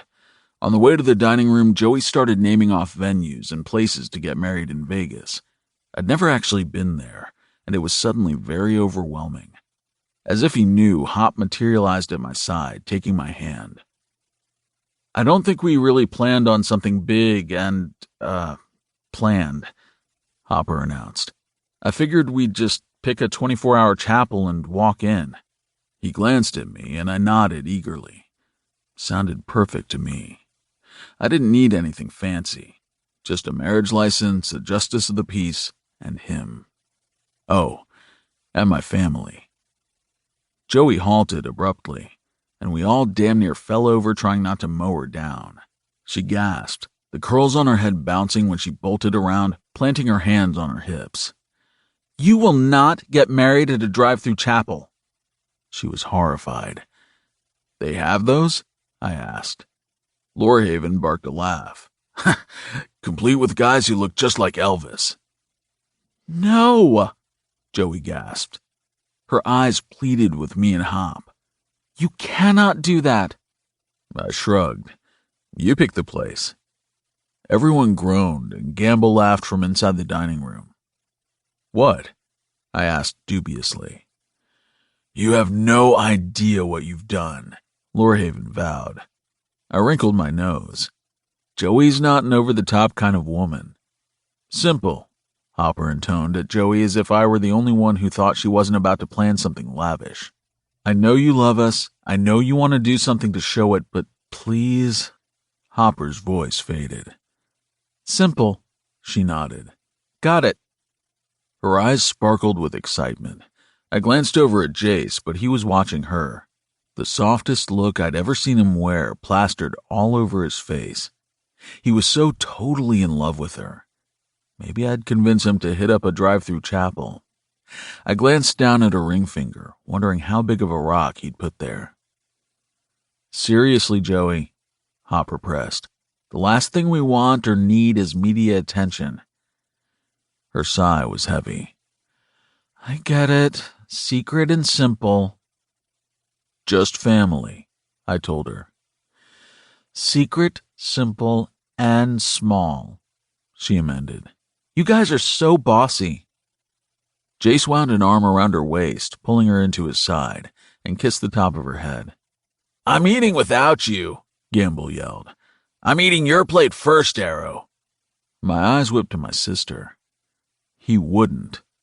She laughed. "He might." I left them all in my dust as I rushed into the dining room. Their laughter followed, wrapping around me as I sat down to a giant steak. Grinning, I picked up my knife and fork while Gamble ordered everyone to eat, and Joey rambled on about our wedding. Underneath the table, Hopper's hand settled over my thigh. Butterflies took off in my belly. This was the best family dinner I'd ever been to. 9. Hopper. What happens in Vegas stays in Vegas. Unless, of course, you get married. That shit will follow you anywhere. Thank God. My inner thoughts aside, if anyone dared call my marriage to Arrow shit, I'd deck 'em. Neither of us was the flashy type. Flash kinda went out the window when you lived like you might rather be dead, then came back to life, only to be hounded incessantly by the press. Oh, they were still clamoring for a piece of me. Or rather, Jayson. Frankly, It was driving me mad. If I'd been protective before over what I found with Arrow, I was even more so now. There was no other way to be. I would protect what we had until my very dying breath. The build-up to the GearShark interview was kind of intense, or maybe it just felt that way because right now it seemed like a deep divisive line between where I was now and where I wanted to be. Again, guilt trailed me. Guilt that I was basically trying to hurry up the tell-all so I could move on. It felt a little like I was trying to shove away everything with Matt. Rationally, I knew that wasn't true. Still, sometimes the thoughts taunted me. When they did, I looked at A. Remembered the talk we had at Gamble's that night, then the one at the empty diner. He calmed me down, gently. His mere presence was like a massive dose of epinephrine to my body when I was collapsing inward, suffocating myself. Well, shit. I was allergic to myself. Even my own damn body tried to get away from my head. Good thing I found the cure. Arrow was my walking lifeline. I couldn't wait to marry him, to see his signature with my last name on every piece of paper. Maybe it was archaic. Maybe some gay rights activist would buck the fact he was taking my name, as it was part of a traditional system that shunned people in same-sex relationships since nearly the dawn of time. No, I supposed being gay wasn't traditional. Not in the least. But being in love was. Love was the oldest institution in existence. It was basic human nature to seek and be sought, to connect to someone in a way you didn't connect with anyone else. Screw tradition. Screw contemporary. Screw everything and everyone who ever tried to pigeonhole love or the way humans showed it. I was going to do what the fuck I wanted. Having Arrow Ambrose become Arrow Hamilton was exactly what I wanted. More astonishing, he wanted it too. The day of A's race seemed to drag on, though it was filled with speed. Vegas was hot, especially compared to Maryland. The stands were packed, the competition was fierce, and my ring was burning a hole in the pocket of my shorts. Yep, we took off the rings. Let me tell you how much I didn't want to do that. I almost didn't. I almost walked out of the hotel room with it wrapped around my finger. God knew I wanted to. There was too much press, too many cameras, and way too many watchful eyes scrutinizing everything I did. This was the first race since my real identity broke, the first time I was out in the open for a lengthy amount of time. Same for Arrow. Watching him take off his ring, it felt like someone was gouging out my eye with a hot poker. He didn't want to do it any more than me, but that didn't make it any easier. Gamble called right before, though, like he knew we were seriously considering letting everyone have an eyeful. Don't blow this, Hopper. Tomorrow is the interview. After that, you can tattoo his name across your forehead for all I care. Until then, keep it contained. My entire staff worked hard on this. You're being paid so well, even I'm impressed. Understand? Fuck. I understand, I agreed, contrite. I won't let you down. I know you won't, he returned, gruff. You need anything, you call. If not, I'll see you after the race. Hey, Gamble? I asked before he could hang up. He didn't say anything, but I knew he was still there listening. Thank you for everything. I'm not sure where I'd be right now if you hadn't found me all those years ago. You'd have been just fine, son. Of that much, I'm sure. You're a survivor. His reply made me oddly homesick for people I hadn't seen in so long. I wondered if I even had the right to feel homesick for them anymore. We disconnected the call, and I tucked the ring into my shorts before pulling my fire-safe suit over my street clothes. Arrow wore his on a chain around his neck, secured beneath his clothes. I'd offered to hold it while he raced, but he refused to give it up. I forced myself to stay focused during the race. The interview, our pending wedding, and everything else going on was definitely more enticing, but none of it would matter if A got hurt because my head wasn't on the track with him. He drove better than he ever had. It was something spectacular to witness.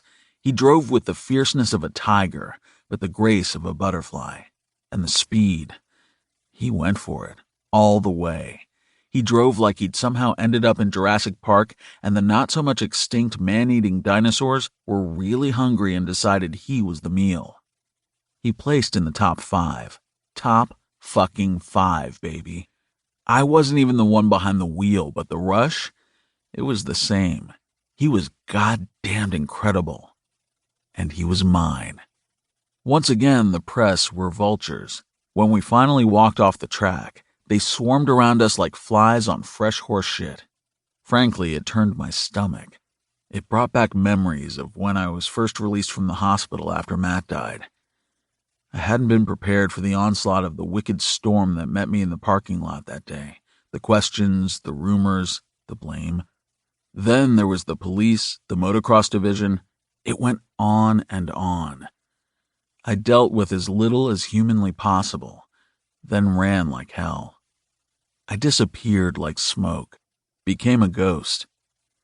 Even though I expected the onslaught today, I still felt ill-prepared. Per Gamble's instructions, Arrow did barely any press after the race, other than a pre-vetted short interview that was strictly about his performance on the track today. Throughout the entire interview, I saw the woman giving me the side-eye. I saw the desire, the unspoken questions on her tongue just dying to come out. Clearly, she'd been warned not to ask, but oh, she wanted to. It put my back up. I was defensive, just standing there, waiting for her to blurt something at A he wasn't going to be ready for. I'd lose my shit. That's what I'd do. No one was going to hound him the way they did me back then, the way they wanted to now. His short interview went well. He smiled and talked driving, gave credit to his entire pit for how well he did. I got caught up in watching him, in the sound of his voice while he finished up. That's probably why I hadn't seen it coming. "Thank you, Arrow, for taking the time to talk with us," the reporter said. "Anytime." He smiled. "Now that the official interview is over," she cooed, lowering her mic as if that lent itself to some kind of privacy. "I was wondering if you had a comment on the fact that people are saying you're in a relationship with someone who some consider to be partly responsible for another man's death. Another man he claimed to love." My jaw dropped, like full-on hung open, exposing all my back teeth. Just when I thought the bitch was going to abide by the rules, just when I was all taken in by his bad boy driver smile, she dropped a grenade. My mouth made a snapping sound when it lashed closed. Tension radiated, and my body was stiff when I leapt forward. My chest met Arrow's palm. Gently, he pushed me back, and I stared at him with incredulous anger. His eyes met mine. He shook his head once, like one swift swipe of a blade, freezing me mid-flip-out. "What people?" Arrow asked, his voice icy quiet. My eyes widened. This was a new tone. He moved predatorily, putting his body between mine and the reporter and her henchman, who was still aiming his camera at us all. The reporter gave a nervous laugh. "It's being reported." "So you just made it up." Arrow cut her off, his voice sharp and deep. He didn't yell. He didn't even sound angry. But oh my, he was deadly, protective, not at all caught off guard the way I thought he would be. It was as if he was prepared. No, expecting this to happen. "Of course not. It's no secret." "It's no secret you were told not to speak to me about anything that didn't involve today's race," Arrow said coldly. He reached out, yanking off the press pass that was clipped to her blouse. "You won't be needing this ever again. Pissing off Ron Gamble is career suicide." "I beg your pardon," she said, haughty. He rose, his back muscles tensed, and he motioned to someone in the distance. I followed his lead and watched as 2 security officers came striding over. "These people need to be shown the door," Arrow said when they were within earshot. "How dare you?" the reporter fumed. "You can't just tell me to leave." Without a word, Arrow made a show of slyly tucking her press pass in his back pocket.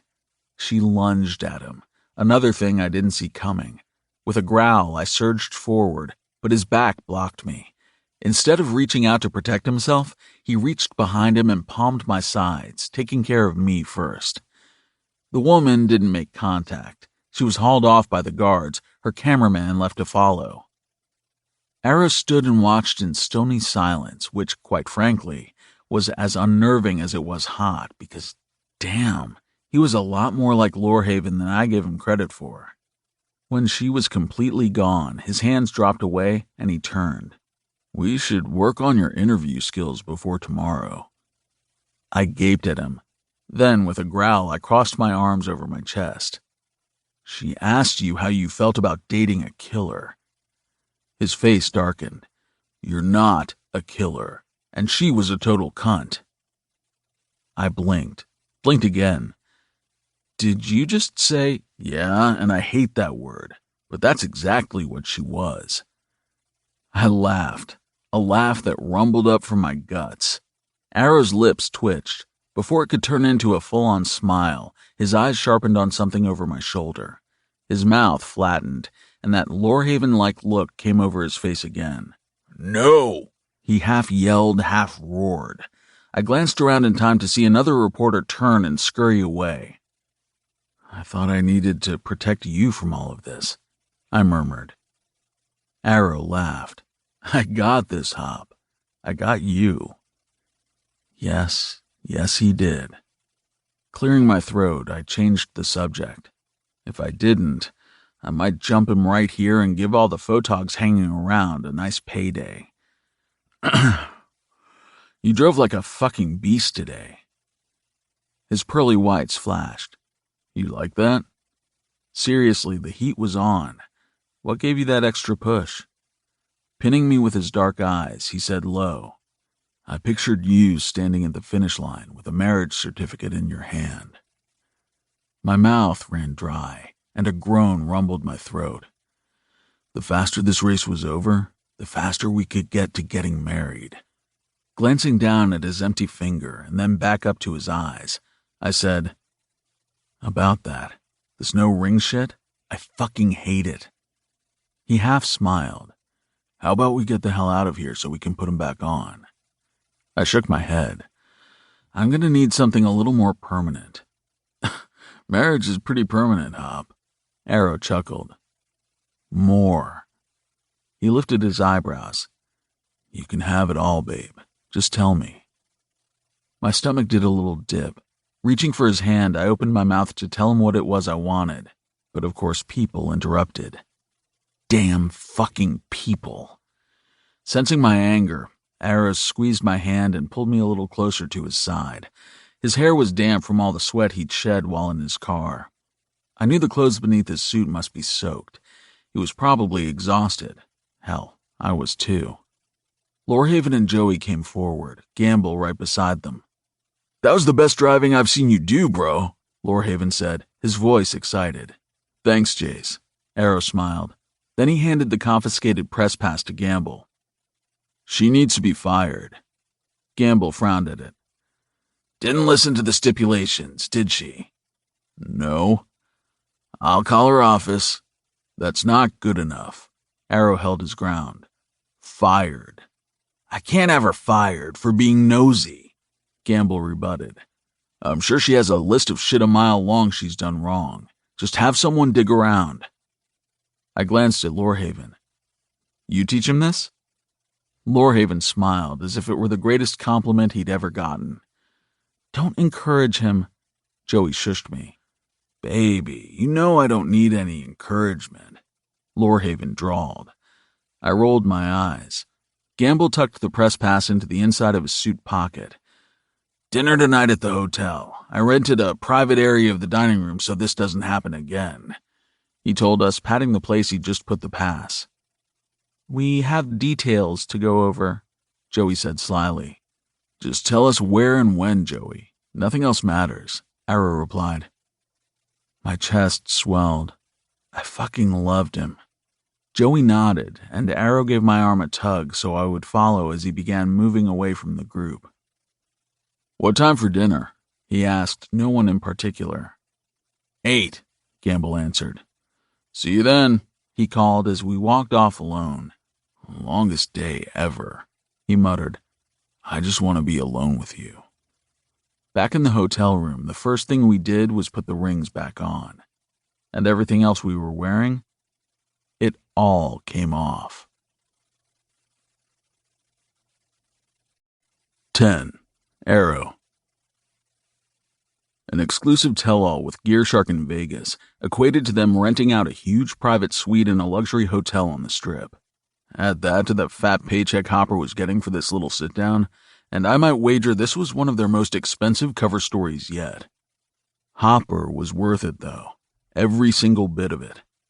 It was a big day for him. For both of us, really. Not only was it his interview, but after this, we had last-minute wedding shit to do because we were getting married tomorrow. Tomorrow. Fucking hell, yes. I didn't think I'd ever looked forward to anything more in my entire life. Funny, isn't it? How a man can spend so much time bucking all the shit that tried to tie him down. Bucking so hard it actually caused scars that would never go away, only to then willingly tie himself in every way possible to another human being. Life, people. Life at its finest. I also had a sort of wedding present for Hop, something he was going to get tonight instead of tomorrow. It was a gift I'd put a lot of thought into, and a lot of stress. I really hoped it didn't blow up in my face. Between my gift and the interview, both of us were a bundle of nerves. I tried to hide mine, shoved it deep. He didn't need it right now. He needed nothing but my support. We got up early because the interview was scheduled that way. Maybe they figured it would be more incognito at the crack of dawn. Who the hell knew? Hop was more of a morning person than me, but I seemed to be instantly awake the second he was. I sensed his restlessness, knew he would be turning inward a lot today. How could he not? It would be weird if he didn't really, which again made me nervous about my timing. Since we were up, we didn't have to rush around to meet the car they were sending. I ushered him into the shower where I paid extra attention to his tense back and shoulder muscles and made sure he was extra clean for the photo shoot.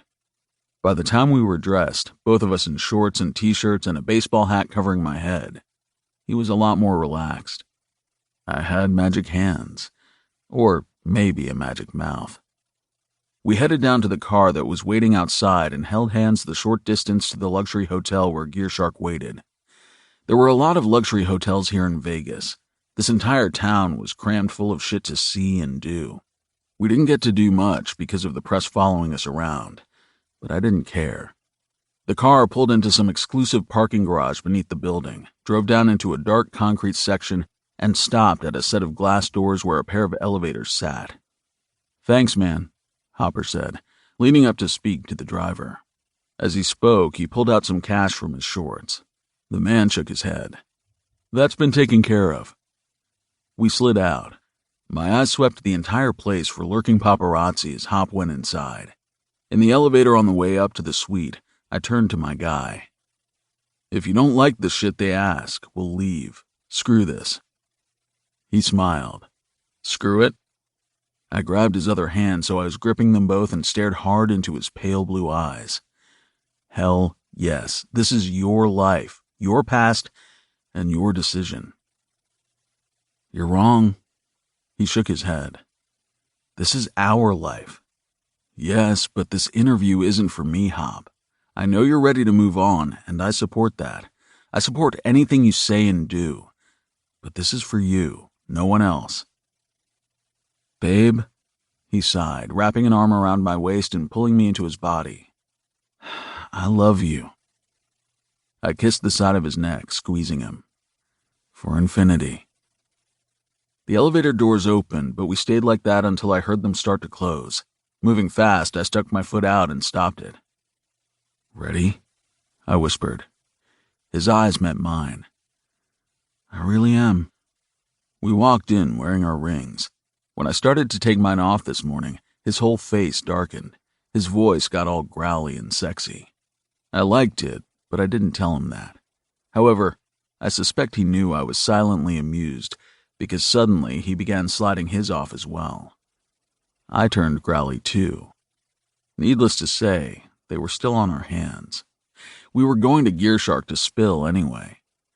The entire staff noticed the rings the second we walked into the all-white suite. The place was pristine, glossy white tile floors, large windows that overlooked a view of a just-rising sun.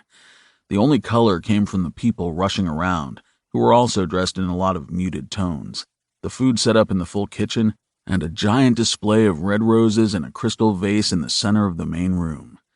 A low buzz traveled around, everyone in a tizzy because clearly the rings meant a bigger story than even they'd hoped for. They thought we were already married, just like our family originally did. Hopper leaned close, so close his lips brushed my ear. "Don't tell them we aren't." I turned my head. Our noses bumped because he didn't move back. "Wasn't going to," I whispered. Seconds later, we were surrounded by people, and I knew we wouldn't get another moment alone for several hours. I glanced at Hop, making sure he was ready for this. His smile was all the answer I needed. 11. Hopper. To the extreme, right? I once was an extreme motocross racer. An extreme accident shattered my life. Most people consider the way I reacted extreme. I shut down, became a ghost, a mere shell of a man, and moved permanently into misery, which was actually my comfort zone. The more things change, the more they stay the same. So it made perfect sense that the only way for me to step out of my comfort zone and fully embrace the new life I wanted so badly was also to the extreme. I took a breath, grabbed Arrow's hand, and went from saying nothing to admitting all to anyone who listened. It was cathartic, uncomfortable, scary. Sometimes the best things in life are all of those things. I was changed, still shattered, yet somehow whole again. Oh, and P.S., I was also thoroughly amused, because sweatpants. 12. Arrow. Fucking sweatpants. They were harmless, comfortable pieces of fabric lots of people like to wear, including me. I was betrayed, deceived by the very pants I thought of as great casual attire. Now, sweatpants were nothing but traitors. I probably would never look at a pair the same way again, as would anyone else who dared view the cover of GearShark. I didn't really think much about the photo shoot that went along with the exclusive interview, until of course we were in the suite, the photographer was all set up, and they pulled Hop into another room for wardrobe. Only there was no wardrobe. He stepped out of the room in nothing but a pair of light-colored sweatpants, and nothing else. I'd been leaning against the wall, waiting patiently and wondering if they were going to try and fix his hair the way they did mine. I hoped not. I liked his hair. I liked the dark curls that sprang up around the back of his neck and the way it sometimes fell onto his forehead. The door swung open mere minutes after he'd stepped in. Glancing up, I expected to see one of the wardrobe girls coming out. I did a double take, and then another. It wasn't a wardrobe girl. It was Hop, and he was naked. My eyes nearly fell out of my head. My mouth ran dry. The most immediate response inside me was complete heat. God, he was fucking sexy as hell. All wide shoulders, smooth chest, and muscle. The way his waist narrowed into a V made my palms tingle with need. The pads of my fingers craved the feel of him beneath them. All that chest, just waiting for my tongue.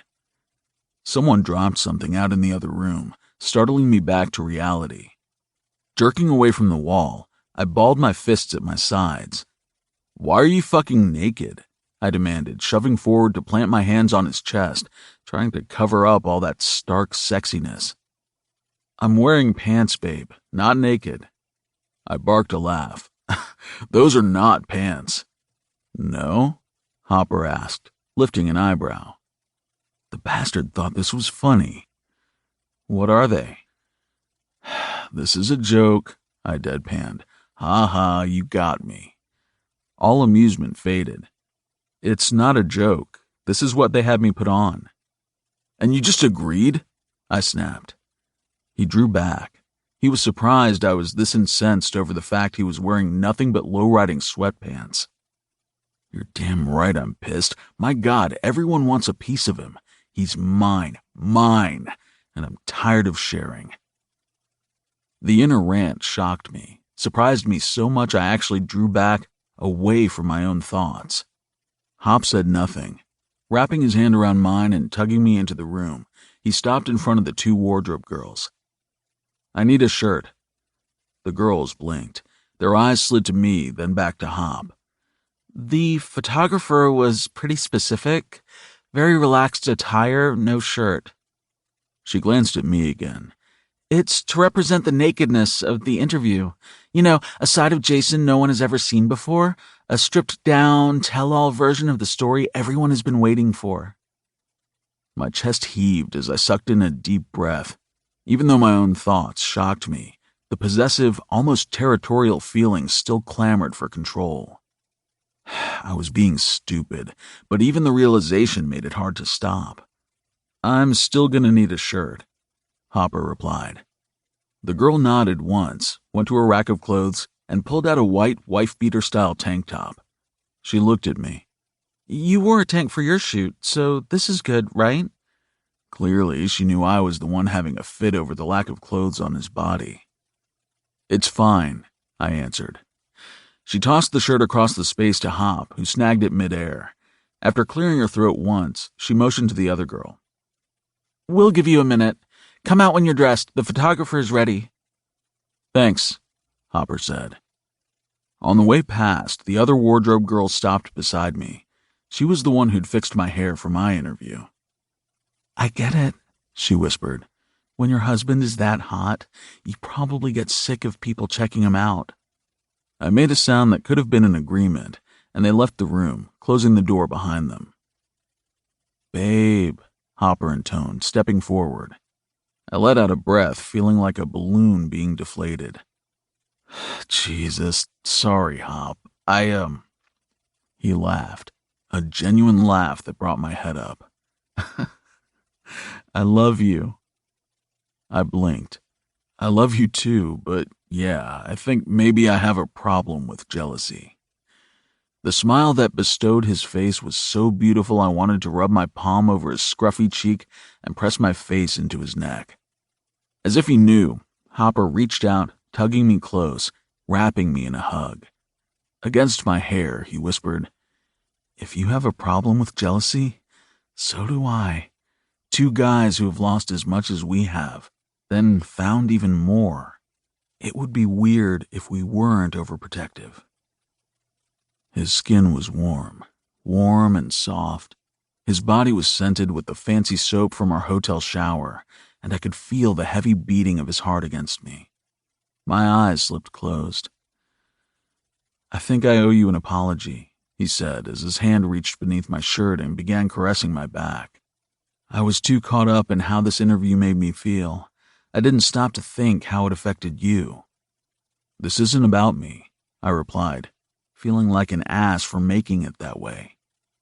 Yeah, it is. You're part of my story now.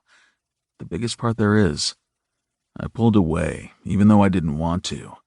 Grabbing the shirt in its grip, I threw it on the floor. We're here for you.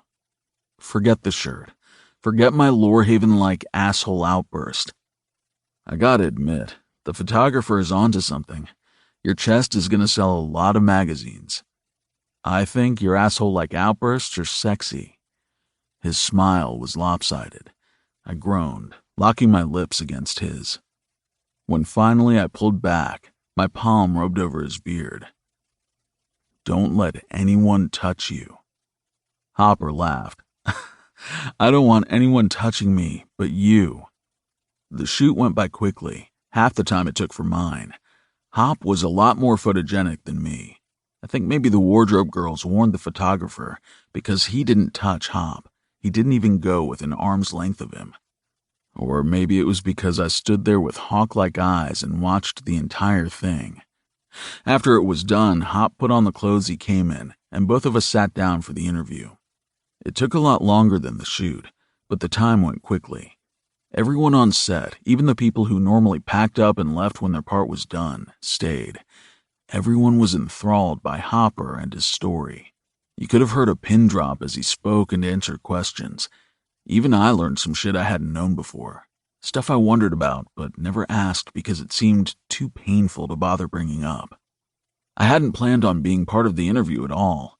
I was there for moral support, but I ended up answering some questions, mostly about our relationship and our marriage.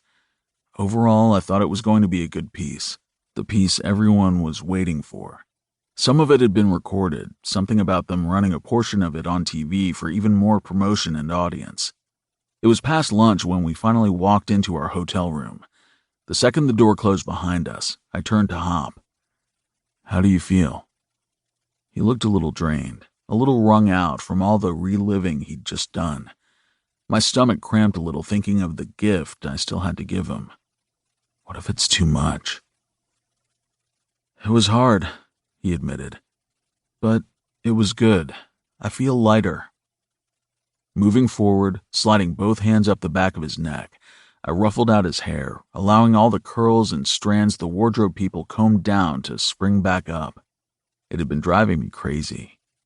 "Tell me what you need right now." To my surprise, he fished into his shorts, pulling out his cell. "I need to make a phone call." Chuckling as he hit the screen, he winked at me. Oh, winks were sexy. "Hey, it's Hopper." "Yeah, we're ready." "Sounds good, thanks." He disconnected the call and tossed the phone onto the nearby couch. Stepping close, Hopper grabbed me around the hips, pulling me into his body. "Remember yesterday at the track when you told me I could have whatever I want?" We'd been talking about our rings. I nodded. "You meant that, right, babe?" "I meant it, Hop," I vowed. "Anything." "I got us a wedding present. Not sure how you'll feel about it, though." I made an impatient sound. "Tell me." "That was my tattoo guy. He cleared his afternoon. He's on his way over." "You want to get another tattoo?" I asked, smiling. "I want us both to get one." He held up his left hand between us, pointing to his ring finger, right above the ring I put there. "Wedding bands." "Wedding band tattoos," I echoed. It was fucking brilliant. "I'm getting your name, babe. I'm having your name tattooed around my finger right above the engagement ring. So if I ever, for some unfathomable reason, have to take this ring off, your name will still be there." "Now I feel even worse for being such an ass over a shirt," I quipped. Hopper threw back his head and laughed. His laughter faded, but I didn't say anything more. I just stared at his ring finger, imagining my name there. It was incredible. He was incredible. This life was incredible. Hopper was more than I could ever have hoped for, and now not only was he marrying me, but my name was going to be permanently part of his body. I can call him back, cancel the appointment," Hopper said, clearing his throat. "No," I burst out, rushing forward. "I want this. I want your name on my finger, too." "Yeah?" He seemed relieved. "Oh, yeah, more than anything." Lifting his hand, I brushed a kiss over his finger. "Tattoos here aren't exactly painless," I warned him, kissing the spot again. His eyes sparkled with warmth. "You gonna hold my hand then?" "Always." 13. Hopper. The tattoos were small, but what they represented was so large. Little fuckers hurt, too. I didn't complain, though. I didn't even wince. There was far worse pain in life than getting the name of your infinity etched on your finger. We got matching art, same font, same black ink. The only difference was what the letters spelled. The artist wanted me to take off my ring so he could work. I was an ass and refused. I wanted to make sure everyone would be able to see the name when I had the ring on. The best way to do that was to have it done with the ring in place. It probably made his job harder. I didn't fucking care. I paid him well. Better than well. Not only did he get extra for being basically on call that afternoon, but he got paid more because he came to our hotel rather than us going to him. It was just another precaution because of the press. A left his ring on too. We sat beside each other the entire time he worked, our free hands clasped together. And though we made small talk with the artist, I felt the pull between us. I honestly thought getting married was just one more way to make him mine, like on paper, in the eyes of the law. I already thought he was totally mine in all other ways. I was wrong. A marriage was more than rings and signatures on a paper. It bound us in a way I likely would never have known without doing this. I felt as if the energy always surrounding him stretched out, changed shape, and entangled with mine. Like we were two trees planted beside each other in the forest, but when we started to grow, when our roots started to spread out, they were together. Inseparable. There was no beginning or end to either of us as individuals because I was no longer made up of just me. Arrow was no longer made up of just him. My stomach quivered. My entire body was buzzed and jittery as if I'd had too much caffeine. We were knotted together, tied in ways that would never be undone. Our fingers were wrapped in identical white bandages as the tattoo artist tucked away the stack of crisp cash I handed him and picked up the case of his equipment. We followed him to the door. I shook his hand. Then he shook Arrow's. "Thanks for coming here," I said. Nodding, he grabbed the door handle, then paused and turned back. His stare moved between Arrow and me for a moment before he spoke. "I've done a lot of tats on couples." He gestured between us with his finger. "But you two got some serious vibes. You're the real deal. It's been a long time since I did tattoos like this and didn't know without a doubt the couple would be back in a couple years to have them covered up with something else." "That's not going to happen," Arrow said. "These are here to stay." I nodded. "I actually believe it," he replied, then let himself out without another word. We grinned at each other like a couple of fools the second we were alone. "You keep inspiring me to get tats, babe, and I'm going to have a full sleeve like you in no time." "I love you just the way you are," Arrow shot back instantly. "But you want tats? I'll hold your hand for all of them." I backed him against the door, covering his body with mine. His lips parted, allowing my tongue to slide deep. Arrow growled, grabbed a fistful of my shirt, and increased the pressure of his mouth against mine. Dragging my fingers through his hair, I tipped his head back, forcing our lips apart to kiss down his chin and neck. The arrow on the side of his neck called to me, and I answered. I sucked into the hollow just behind his collarbone, and he moaned. Arrow started fidgeting as if, even though I was plastered against him, even though his flesh filled my mouth, it just wasn't close enough. Releasing his skin, I pulled back, grabbed his waist, and lifted. Knowing what I was going to do, Arrow pushed up off the floor, wrapping his legs around my waist. Backing away from the door, I carried him into the room to sink down on the couch. Arrow rocked, our hips ground together, and his teeth scraped over my earlobe. A few deep sounds vibrated in the back of my throat. I reached around, filling my palms with his ass as he rode me. A pulled back, grabbed the neckline of my t-shirt, and yanked, revealing some of my chest. His lips moved over the bare skin, kissing as much of it as he could. "I like the way you taste, Hop." He spoke against my skin. I took his face, lifting it so I could surge upright and attack his mouth once more. Our mouths collided like a 10-car pileup, kissing and licking, biting and stroking each other until the furious way we were going at each other dissolved into something smoother. Our lips stopped coming back with fervor. Instead, everything changed into one long, languid kiss. We stayed locked together, lips rubbing in a continuous motion, tongues caressing endlessly. Between us, our cocks were rock hard. The feel of his against my abs was deliciously sweet, but I didn't make a move to get more of it. Kissing him was enough just then. It was speaking without words. It was like reciting our wedding vows before we even got to the wedding. My brain grew heavy, all thoughts weighed down with passion. A low buzzing sound began in my ears. I gave myself up to the heaviness, to the deafness. I gave myself up completely and got lost in him. Eventually, Arrow pulled away. Before sitting back completely, he licked my lower lip, then kissed the end of my nose. No one had ever kissed the tip of my nose like that. It made me smile. As if he knew, he kissed me there again. Between us, Arrow picked up my left hand, gently peeling back the white bandage. I watched him stare down at his name, which was now inked into my left ring finger. I loved the rings. Hell, they were my idea. But his face as he gazed at them, the barely there caress of his thumb rubbing just above where his name now resided, it was the thing about all of this I loved most. "With this ring, I thee wed," Arrow murmured quietly, still looking down. Goosebumps traveled down my spine, the good kind. "It's me and you, babe." Curling my fingers around his hand, I leaned down, kissing his fingers. "Love you. I love you too." I watched him wrap the tattoo back up, taking care to do it just so.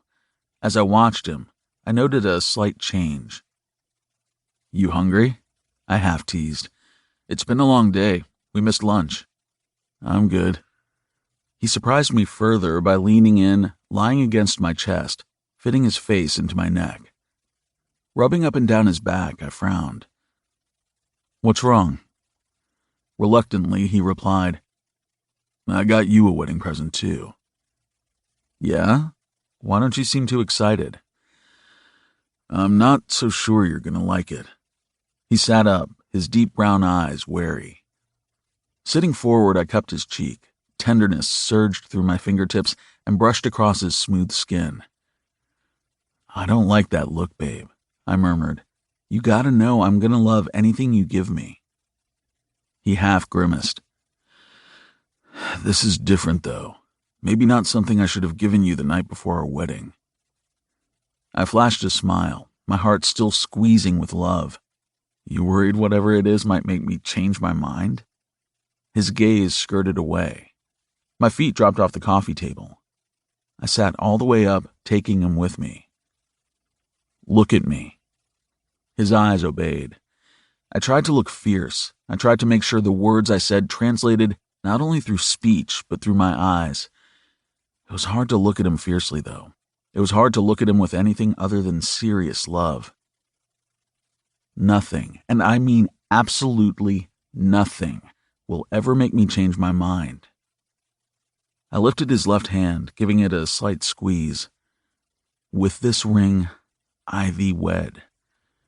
His pouty lips curved upward. Interestingly enough, Arrow pulled out his cell and made a call of his own. "Hi," he spoke quietly into the line. "We're here. Come on up." His stare met mine as he listened to whoever was on the other end. "I am, right now." After ending the call, he climbed off my lap. I was kind of sorry to see him go. I followed him over to the window overlooking the strip, wrapping my arms around him from behind. "I keep going back and forth with the decision I made. Sometimes I think it's going to be good, and other times I wonder if I've just stuck my nose where I shouldn't." My chin hit his shoulder. "Just tell me, babe." "I called your mom. I invited her here, to our wedding." I sucked in a breath. My hold around A's waist went stiff. His hand covered mine, pressing it against his chest like he was truly afraid I would shove away from him. I was shocked. This was the last thing I ever would have expected. Even so, I would never shove him away. Something like that would cut him deep, a cut I would never intentionally make. "You miss your family. I know you think about them, think about calling, and I know you worry if they would even answer. Thing is," his voice faded away. Squeezing him a little tighter, I said, "Thing is?" His head turned toward the sound of my voice. Without thought, I kissed his cheek. Arrow's hands gripped mine a little tighter. "Thing is, I know what it's like to not have many people, to feel alone without family, to think I wouldn't have one ever again. I want better for you, Hob. You have an entire family who loves the shit out of you. They accept you, and for that, you're lucky." He turned his head toward me again. In his ear, I promised, "I'm listening, babe." He nodded once. "I thought you might someday regret it if we got married and she wasn't here." I blew out a shaky breath. "You called my mom. You still had her number in your phone." I laughed lightly. I did still have her number. Even after all this time, I couldn't bring myself to get rid of it. I'm surprised it still worked. Arrow turned, placing his back to the window, and looked at me. I saw the knowledge in his eyes. He knew what I was afraid to say, what I was afraid to know. "She cried," he told me. "As soon as I said your name and who I was, she started to cry. She's been waiting for you. Your whole family has. They've missed you." My eyelids fell. Relief and something more pulled in my feet and began to rise, like the slow rise of a building flooding with water. Except I wasn't filling with water. I was flooding with emotion.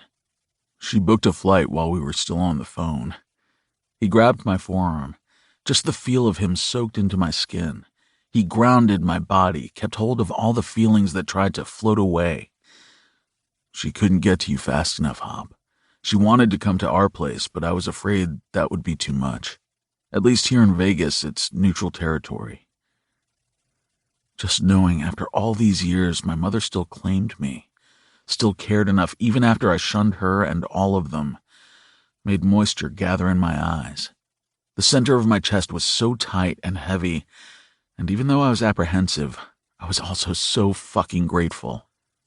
My worst fear, the thing that kept me from picking up a phone these past few months, was the dread of rejection. Even though I was the one who ran, I was responsible for pushing them away, for isolating myself completely. If they turned me away, it would feel like losing them for a second time. I wasn't good with loss, not at all. So I told myself it was for the best. Better for all of us if I just lay in the bed I made and didn't attempt to call. I had Arrow now. He was enough. He would always be enough. Arrow didn't accept that. He wanted better for me. Bless him. Every single thing about him. Without a word, I shot forward, grabbing him hard, yanking him against me. Our bodies crashed together, and my arms tightened around him until they trembled with effort. Or maybe they quivered because my body was trying to say what my tongue could not. Embracing me, Arrow didn't shy away from the strength with which I held him. After a few moments, he asked, "So, does this mean you aren't pissed? We still getting married tomorrow?" I made a gruff sound, pulling back from him. I grasped his jaw, holding it so I could stare into his face. "In my heart, we're already married, babe. Tomorrow is just details. I'll be there. There's nowhere else on this planet I would rather be." Relief flooded his face. There was a tentative knock on the hotel room door. I felt my eyes widen, looking to him for help. "Is that her?" Arrow grasped the front of my t-shirt. "Breathe," he instructed. I sucked in a loud, sloppy breath. His lips twitched. "That's her. You still haven't told me if you want this." Glancing around at the door, then back, I felt my fingers shake. "I'm nervous." "I know." With more bravado than I felt, I made a choice. "I want to see her." Like a lover who truly cared, Arrow smoothed out my shirt, pushed the hair off my forehead, and ruffled the hair at the back of my neck. Before leaving me and stepping to the door, his gaze latched on mine. "I love you. I love you," I echoed. The sticky feeling of my palms was gross, and I was rubbing them up and down on the fabric of my shorts when Arrow yanked open the door. Because of where I was in the room and the way the door opened into the suite, I couldn't see her. Just the fact that Arrow could affected me. Even though my eyes didn't touch over her features just yet, I still saw her through the lines of Arrow's shoulders, the tilt of his head. He was smiling at her. Maybe not the kind of full-on smile he gave me, but it was a smile. I sensed it. I felt it. Is he here? A voice so familiar reached into the room. The tone was like a punch to the gut. Quick memories flashed over me. Her calling up the stairs for me to come down to dinner, yelling off the front porch when it was time to come inside. It hurt. God, it fucking hurt. But even with the pain, my eyes sought her out, waited to see if she looked the same. If the fact that I'd been gone all these years would echo in her eyes, if it would create some sort of chasm between us that I never knew before. Arrow nodded, saying something so softly I couldn't make out the words. Charged silence filled the room, but no one moved.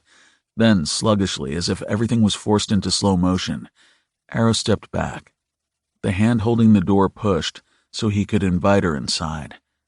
She burst in the room like a prisoner who had finally been unchained.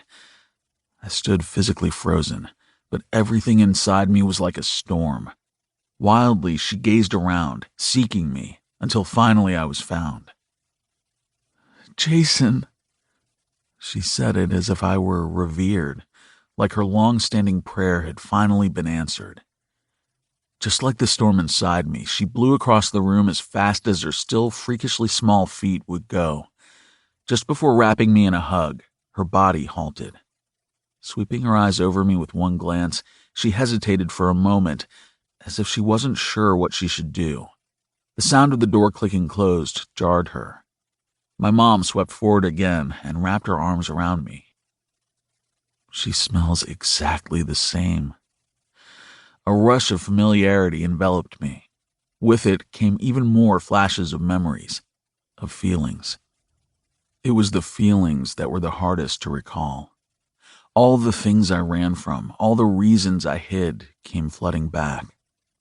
In a strange way, it was like recalling a movie, a film about someone who wasn't me, about another man who was so different from me, yet somehow eerily the same. Her hug reminded me of that most of all. Still standing stock still, my arms at my sides, my mother hugged me tight, sniffling against my shirt, then rubbing her likely running nose against the fabric. Fondness, no, love, choked me. I swallowed, desperately seeking Arrow, who was standing near the door. Just seeing him there calmed me, reminded me who I'd been was okay because it led me to where I was now. He smiled slightly, more of an encouraging expression. I was able to move again. Lifting my arms, I hugged my mom. She started crying just a little harder, wiping her nose on my shirt again. It's all right, Mom, I promised, still gazing at A. Everything is fine now. In that moment, the guy I was just remembering and the man I was right then somehow merged together. We didn't fit exactly, but it was close enough. And the promise I'd just made her hadn't been empty, comforting words. The words were genuine. I meant them. Now, everything was fine. 14. Arrow. You know how sometimes those talk shows on TV played reunions of long-lost twins or of a child with their birth parent they'd never met? People got choked up about that stuff all the time. I admit one time I got choked up too. It was some story with a puppy I'd rather not go into detail about.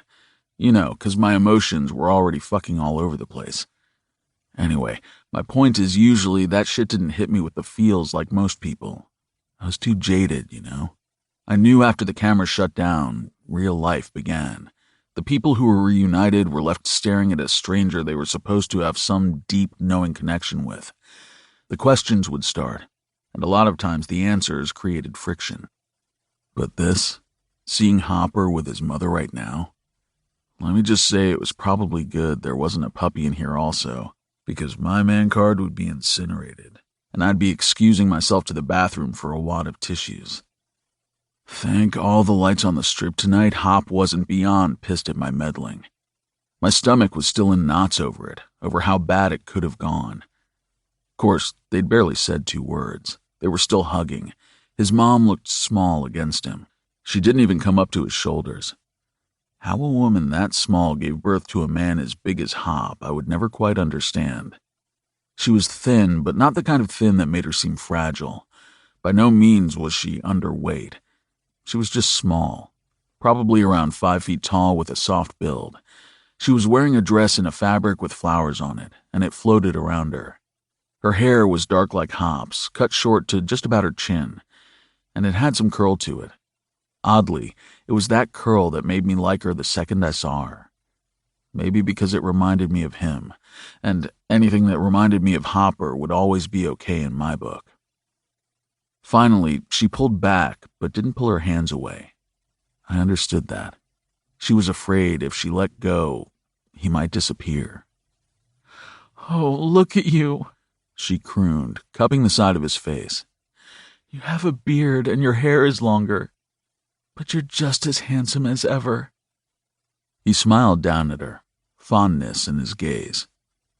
"You got snot all over my shirt, Mom." She laughed and hugged him again. "And where did all your hair go?" he wondered. She pulled back and fussed with the short strands. "I cut it off.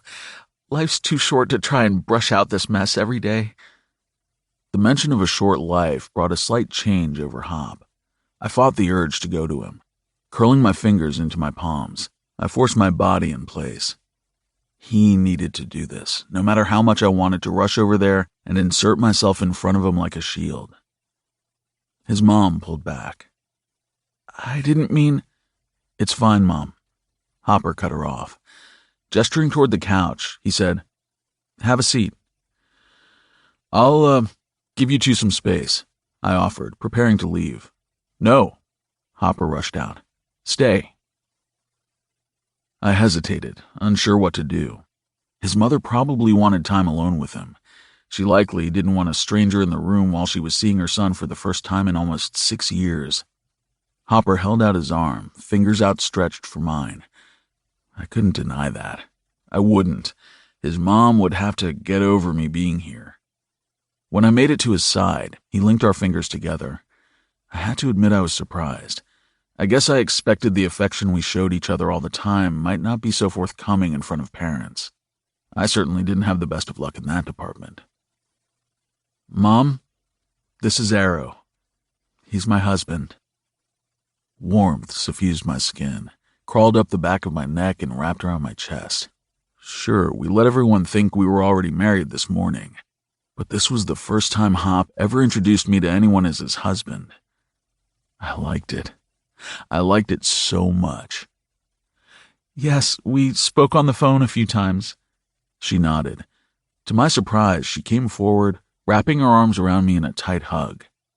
I hugged her back with one arm, as my other hand was still being held by my husband. "I've seen your pictures in the magazines and on the sports channel, of course," she said, pulling back. "But you are even handsomer in person." "Thank you," I said, because what else was I supposed to say? Unexpectedly, she hugged me again. "Thank you for bringing my son home," she said against me. I glanced at Hopper. He smiled. Sit," she fussed at us, waving her hand. "I want to know all about you both. Where you met, how long you've been together, where's the wedding?" Now it was my turn to be overwhelmed. I mean, just like that? Just like that, she accepted me. She accepted I was marrying her son. Another man?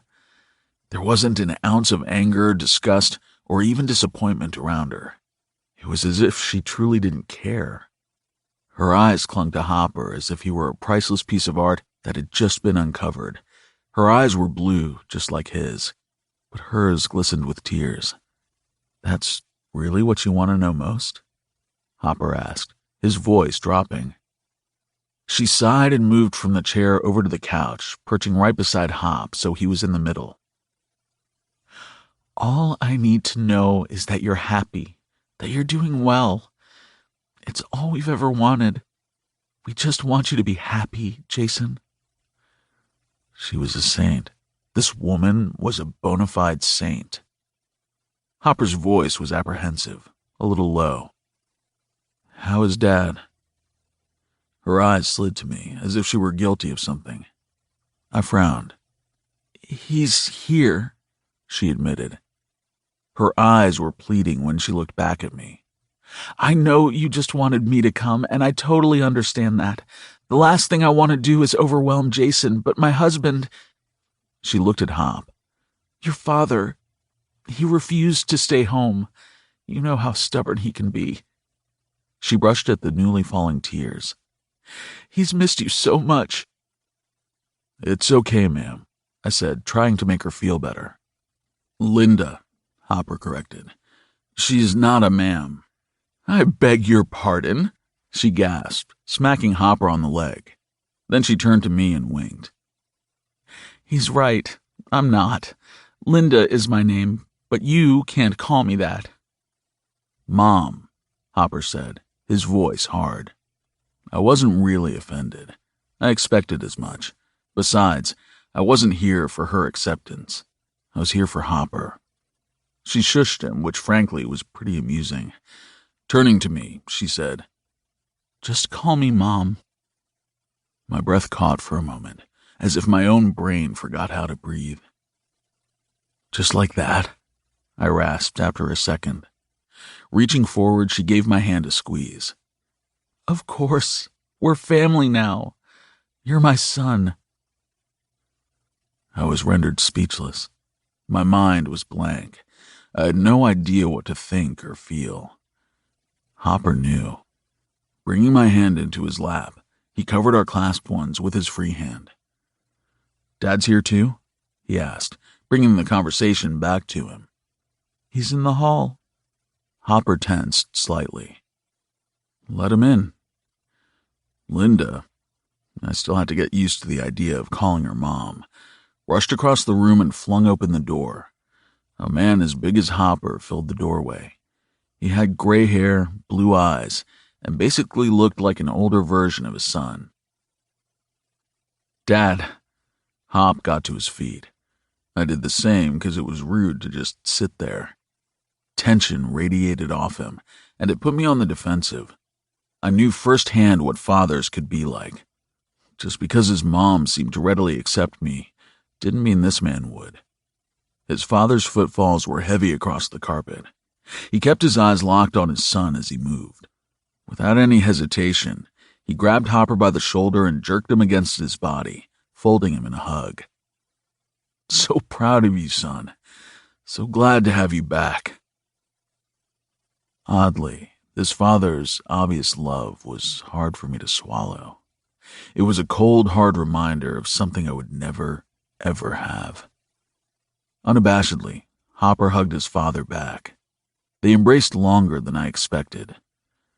Hell, everything about all of this was unexpected. These were good people, possibly better than any I'd ever met. It made all the second thoughts I had about calling them disappear. Finally, he released Hopper and reached for me. Before I knew what was happening, I was being hugged by this man. When he pulled back, he slapped me on the shoulder. "Call me John for now. When you're ready, you can call me Dad." I jerked as if he'd smacked me. I didn't mean it. In fact, the reaction made guilt slam me hard. "I'm sorry." I rushed out, not even sure what I was sorry for. Hopper's arm came around my waist, tugging me against his side. "It's okay, eh?" Then to his father, he said, "Arrow isn't used to family who likes each other." John made a sound. "You'll get used to us, son," he said, like it wasn't a big deal. Then he sat down in the nearby chair. "You ain't seen nothing yet." Linda laughed. "Don't scare him, John. He drives a race car for a living, Lynn. He ain't scared." I was kinda scared. Hopper chuckled. The tip of his nose brushed against my cheek, and then his lips pressed against my skin. My eyes closed briefly. Then I remembered we weren't alone. I shot a look at both his parents, but they were just arguing over how scared I really was. Everything inside me relaxed. It was going to be okay. "Better have a seat, son," John told Hopper, You have 6 years of catching up to do." Tugging me with him, Hop sat down on the couch. Linda squished right up against him, sniffling. "How's everyone at home?" he asked. "Excited as hell to see you," John replied. Linda made a sound and nodded. "Your sisters have nearly an entire notebook of questions they want to ask you." Hopper groaned. "I'm glad you left them home." "They're gonna love you," Linda told me. "All that blonde hair." "It's just like I never left," Hopper mused suddenly, his voice far away. I turned toward him, wondering if I was going to need to bring him back, make sure he stayed right here with me. "No," Linda said quietly, drawing both mine and Hop's stares. "Things are very different now, but there is one thing that stayed the same, one thing that will never change." "Now you listen to your mother," John chimed in. Linda nodded sagely. "You are our son, and we love you." Hopper reached for her hand, and she gave it. "Thank you for coming," he whispered. "Nowhere we'd rather be." Her voice was sincere. After clearing her throat, she spoke again. "Now, tell us all about your new life." And so we did. 15. Hopper. Sometimes life surprises you, in bad ways, but also in good. Most people would likely say the good and the bad balance each other out, but not me. I don't really know what the balance would be for death, except, of course, life. But life and death are so intertwined, it's hard to keep them separate. Hell, it's easy to pick a word complement. Life, death, happiness, sorrow, small, large. But picking words that are opposite each other is a whole lot easier than drawing a line between feelings. All I really knew was kind of cliché. I once was lost, but now I was found. Found by love, by death, by life. Being found is profoundly better than being lost. My family was back in my life, and though we were different, my mom was right. Our love was still the same. I wasn't scared of love anymore. Yeah, I was scared of losing it. I always would be. However, I was more afraid of not loving at all. We had dinner in the room, me, Arrow, and my parents. Sometimes the silence was a little awkward, but that was to be expected. We talked a little about Matt, about what happened and how I ran, how they wished I hadn't. I didn't apologize because in truth, I wasn't sorry. I did what I had to do. If I hadn't run, I might never have found Arrow. And if I hadn't gotten lost, he never would have found me. Mostly, though, we talked about my job, gamble, and racing. We talked about our wedding, and Arrow sat there secretly enthralled that my parents loved him from the second they stepped in our room. Well, it wasn't a secret to me, obviously, but I for sure didn't call him out on it. As we were finishing dinner, Joey and Lorehaven knocked on the door. Turns out they knew my parents were in town. They'd already met.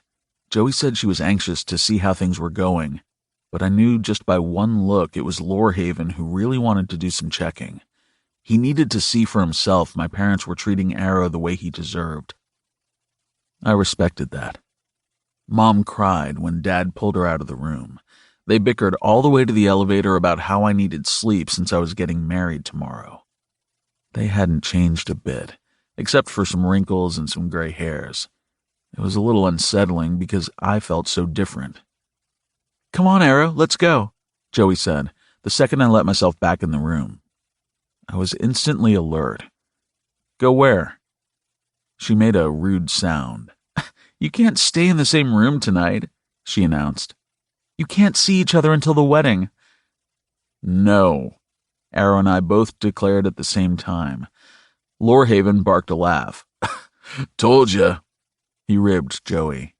She gave him a sly look, then turned to us. "It's tradition." "Look at us," Arrow quipped. Is anything about us traditional? Joey's chin jutted out. It's bad luck. It's stupid, I argued.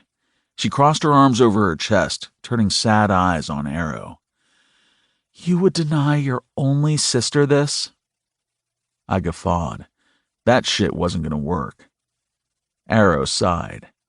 Hey, I protested. That shit wasn't supposed to work. No way. Glancing at me, Arrow's eyes were torn. Well, hairy goat balls. I wasn't about to put him in this position, caught between me and Joey. She was important to him. Family who took him in when he didn't have any. Fine, I sighed. Joey grinned triumphantly, turning to Arrow. You can stay in our suite tonight. The couch is big. Arrow moved toward me, but Joey intercepted him. Save it for tomorrow. As she led him from the room, I watched him go with equal parts horror and resignation. It was going to be a long fucking night. See you in the AM, Lorehaven drawled. It sounded stupid, but as A got on the elevator, an empty feeling cramped up my stomach. I took a shower, put the room service outside in the hall, flipped through the channels on TV, and then finally gave up and went into the bedroom. Thoughts set in. To say today had been overloaded was an understatement. The interview, photo shoot, tattoos, and my parents. It felt like an entire year crammed into several hours. Now that I was alone, the room was dark and quiet, and everything kind of hit me all at once. Shoving off the blankets, I catapulted out of bed and wandered to the window. The strip was all lit up, people milling about. There was a rock in my stomach, an unsettled feeling knocking around beneath my skin. My hand slapped against the window, a flash of white catching my eye. Looking over, I saw the bandage still wrapped around my new tattoo. A wedding band. A name. My entire life. Spinning away from the window, I practically marched to the door. It banged against the wall when I flung it open, surging out of the room. Intent on my mission, it took a second to register someone moving down the hall toward me. We both stopped, stared. Arrow was barefoot, without a shirt. His hair was rumpled as if he'd been running his hands through it, a gesture he did when he was restless. I was reminded of the first night we spent in our apartment, back when it was just his. I tried to stay at my place that night, and we both ended up in the hall searching out the other. I held out my hand. Arrow slid his home. Saying nothing, we went back into our room, closing the door behind us. You doing okay? He asked. He was worried about me. I'm much better now. With an ornery grin, he confessed, I snuck out. I was about to burst in the room and kidnap you, I said, returning his smile. I'll have to sneak back in the morning. You're here now. Lifting his arm, I kissed the back of his hand. Let's go to bed, Hop, he murmured, pulling me with him as he walked. I'll go anywhere with you, babe. 16. Arrow. Oh, come on! A familiar but highly annoyed voice intruded on my sleep. Cracking one eye open, I glanced toward the exclamation. Joey was standing over me, glowering down. Ah! I yelled, jerking upright. Grappling for the covers, which were grossly tangled around my and Hopper's legs, only made me more alarmed. The outburst got an immediate reaction from Hop. It was as if he hadn't heard Joey at all, just me freaking out. His body jerked up, his arm automatically whipping out in front of me like a shield. What the fuck? He bellowed, his voice still thick with sleep. Down, boy, Joey muttered. It's me. Hopper blinked at her, glanced at me to make sure I was fine, then dropped back onto the mattress like nothing even happened. Holy shit, Joey, how did you get in here? I exclaimed, not feeling the same lax attitude toward this situation as my lover. Muffled laughter from the other room floated through the door. Oh my God, my brother was there too. She didn't seem to think there was anything wrong with breaking into our hotel room, storming into the bedroom, and staring down at us while we were in bed. Jesus criminy, we were practically naked. I shot forward. This time it was me who flung an arm out over Hopper. He was naked. Forgetting about covering myself, I piled the thick white comforter on top of him so only the top of his dark head was visible. Joey didn't seem to care I was freaking the fuck out at her creepy lurking. Her hands were planted on her hips. Her dark curls wild around her shoulders. The green of her eyes fired flames at me.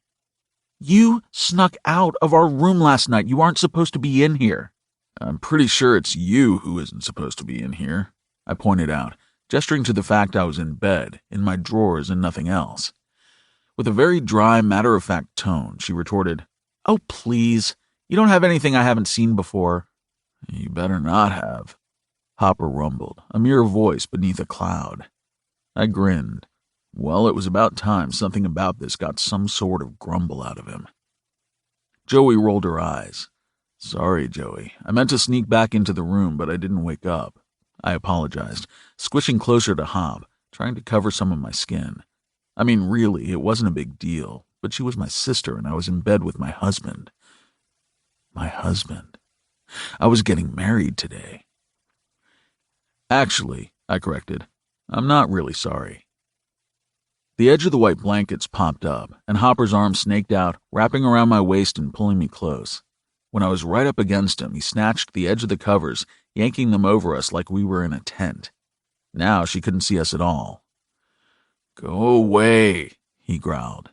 "You have 5 minutes," she swore. "If you aren't out, I'll be forced to come in after you." "Jace," I yelled. Surely he wouldn't let his woman just climb into bed with 2 other dudes. "Whatever," she muttered, her voice retreating. 5 minutes, she yelled again. The sound of the bedroom door closing was kind of like an angel singing. Hop and I looked at each other beneath the blankets. Neither of us bothered to push them back down. We liked it under there. I liked being anywhere alone with him. "She will seriously try and get in this bed with us," Hopper warned. I kissed him. Under the covers like this, the air was hot and thick, almost suffocating. Stroking my tongue over his, our mouths folded together, our limbs intertwined, and the blankets over our bodies felt heavy. His thick, hard cock pressed against my stomach, rubbing against it as we kissed. Horniness buzzed beneath my skin. Groaning, Hopper pulled back. "It's a good day to get married." "A good fucking day," I agreed. "You're going to be late for your own wedding," Joey yelled through the door. "We're coming," Hopper called back. His head hit the pillow with a grunt. Tomboy my ass, she's loving being in charge of this. "Girls do like weddings," I agreed.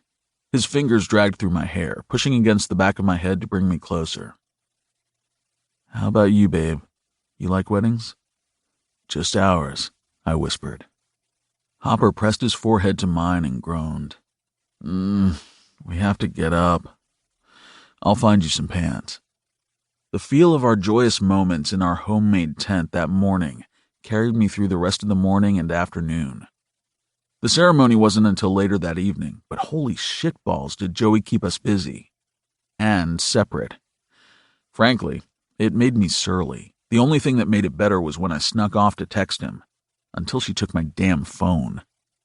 I loved my sister, but I was about to go apeshit.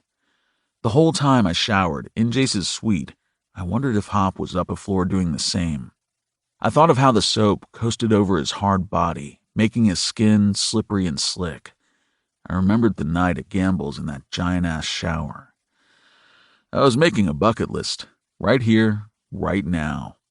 The first thing was getting a giant-ass shower like that because shower sex with Hopper was mind-blowing. I thought about it a few more minutes. When I came out of the practical fantasy playing in my mind, my hand was wrapped around my own dick. It felt good, but it wasn't my hand I wanted. No one, not even me, was a match for Hopper. With a heavy and annoyed sigh, I released myself and promised my cock it would see Hop later.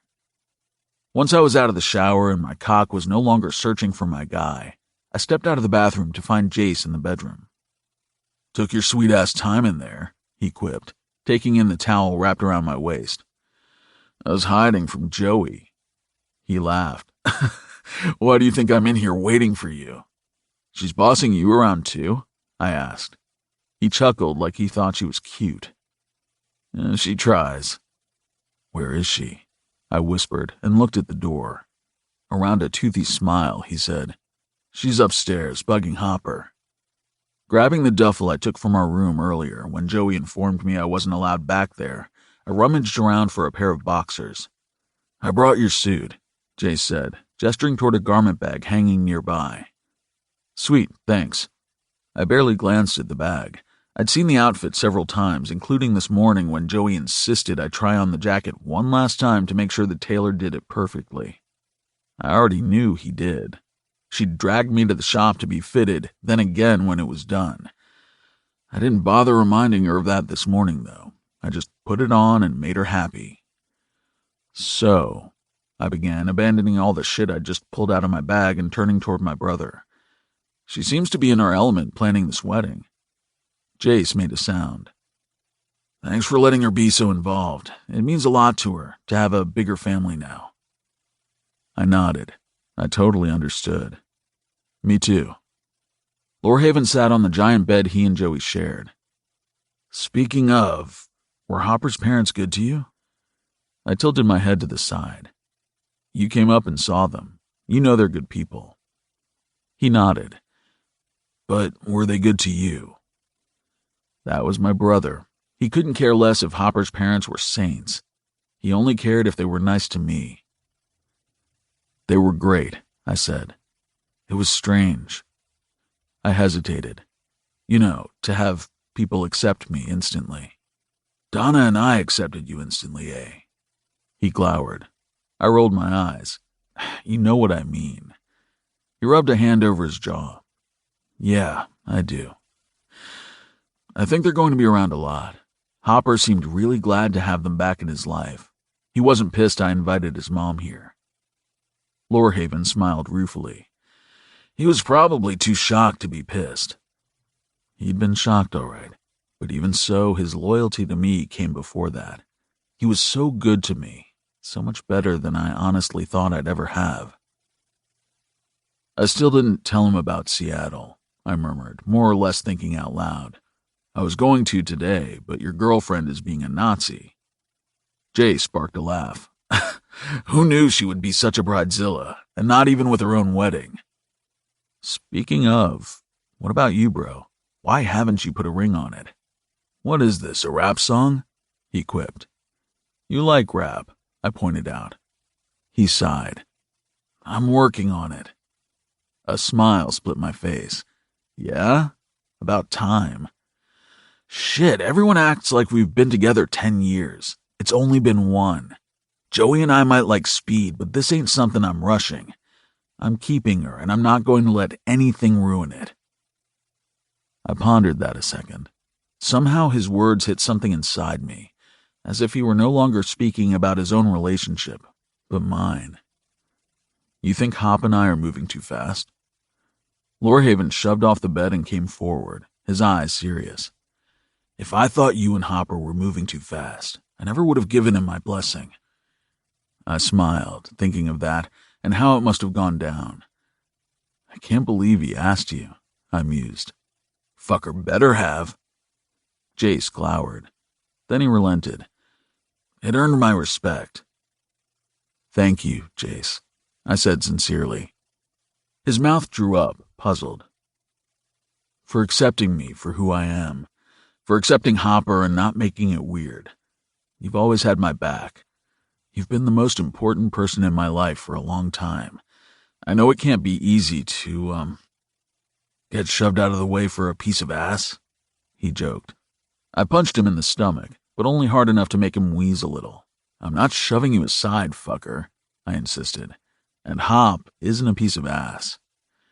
I know, he hackled, rubbing at his midsection. I was going to say make room for someone else. I know it was hard with our age difference, my past.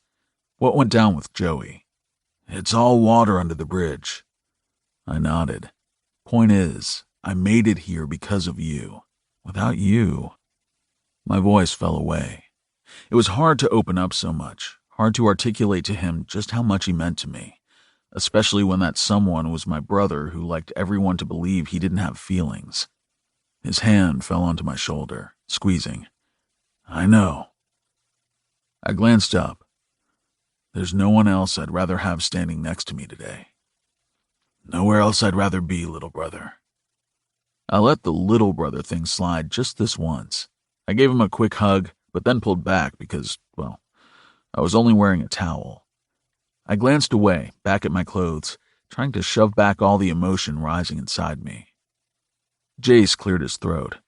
I looked up, my eyes widening. He was holding a square black velvet box between us. Think she'll like this? I snatched it out of his grip and popped it open. Glancing between him and what was inside, I blew out a whistle. Well, if she doesn't like it, you can always take it back and buy a small country instead. He crossed his arms over his chest. I'm not giving my girl a puny diamond. Well, it definitely ain't puny, I agreed, and shut the lid before I breathed on it or something. God, that rock had to be worth a fortune. After tucking it back into his pants, he asked, Is it too much? I laughed. Is that actual self-doubt coming from the all-powerful Lorehaven? Fuck you. I laughed some more. He turned surlier by the second. I rather enjoyed it. When I was done making fun of him, I put him out of his misery. It's awesome. She's gonna love it, Jace. He swallowed like there was a canary in his throat, and it was fighting against him, trying to get out. Something tells me we aren't going to get away with an elopement like you and Hopper. I snorted. Ron Gamble wouldn't allow his only daughter to elope, and we both know it. Who cares, as long as Joey is happy. That's the thing, he worried. This whole time she's been planning your wedding, she's gone on and on about how sweet it is, how intimate, how romantic. A giant high society wedding isn't her thing. I saw his point. And you think Joey will sacrifice what she wants to make her father happy? She has a history of doing just that, Lorehaven pointed out. I thought it over a minute. Yeah, but she has you now, and we both know you won't bow down to Ron Gamble. You have a point, he smiled. I'm happy for you, Lore. You picked a good one, and I'll be thrilled when you make her officially my sister. Look at us, he mused, making a family and shit. Think that ring will be on our finger by the time we get back from our honeymoon? We'll see, he said, sly. Out in the other room, the door to the suite opened and closed. Come on, it's about time. Joey stopped and gasped when we came into sight. Oh my God, neither of you is dressed. Sorry, baby, lost track of time, Jace replied, sheepish. How's Hop? I asked, glancing around for signs of my phone. Hopper is fine. He's dressed and ready, unlike some people. You're not dressed either, I pointed out. She threw her hands up in the air. Her curls were already pulled up in some kind of style on top of her head, with a few loose tendrils coiling around her neck. Well, maybe I would have time to get dressed if my family didn't consist of a bunch of boneheaded men. Jace stepped past me, giving me a shove. Don't sass your sister, I'll kick your ass. You're not dressed either, Jace, Joey growled. My brother was hardly intimidated. Either he knew she was just talk, or he actually liked it when she bit. I was guessing the former. Grasping her face in his hands, he ducked down and kissed her. I need help getting dressed. She made a sound, but went in for another kiss. You need help putting on pants? Hey, he drew back. You're the one making me wear a monkey suit. Not even Arrow has to wear one. She shrugged. I wanted to see you in a tux. You'll look hot. I'd tell you to get a room, I grumbled, but since we're standing in it, I guess I can't. Joey laughed lightly, then sighed, peeked around my brother. Bring your clothes out here. There's a big mirror. Jason and I will change in the bedroom and be out in a few. Fine, but if you two start getting it on in here, I'm leaving and finding Hop. She made a sound of impatience. I'm not going to do anything to mess up this face. Do you know how long makeup takes to put on? Yes, we both groaned. We were here while you were putting it on earlier, I added. Hours, like seriously. She held me hostage away from my guy for hours while she put this weird contraption on her eyelashes and used about 50 different wands and brushes to do God knew what. Scowling, Joey marched into the room, grabbing the garment bag and a box of shoes, carrying them out into the suite. "Get dressed," she ordered. Then she held up her hand. "Don't drop that towel yet." I stifled a laugh when she disappeared and came back with a hairdryer and a brush. "Dry your hair and try to tame it, would you? You can't get married looking like a muppet." I gasped. That you would think so low of me. Jace laughed. She started marching away toward the bedroom. "Can I drop my towel yet?" I yelled after her. "I'm going to kick you in the balls," she yelled back. Jace and I grinned at each other before he followed her in the bedroom and slid the door shut. Chuckling, I swung back around to my stuff, but my eyes strayed to the hotel landline. I was just picking up the receiver when the door slid open again. Joey stood there with her hands over her eyes like she was afraid I really had dropped the towel. "Do not even think about using that phone," she ordered. "How did you know?" I whined. "We're due at the hotel in like 40 minutes. Just get dressed." "I feel bad for my future nieces and nephews," I complained. "They're not going to get away with anything." Beneath her hands, she smiled sort of wistfully, then slid the door closed, leaving me alone once more. The first thing I did was blast my hair with the hairdryer and try to make it look the least Muppet I could. That meant I used a brush when drying it. After that, I unzipped the garment bag so I could get dressed. I wasn't wearing a tux or even a traditional suit. I wasn't really a traditional guy.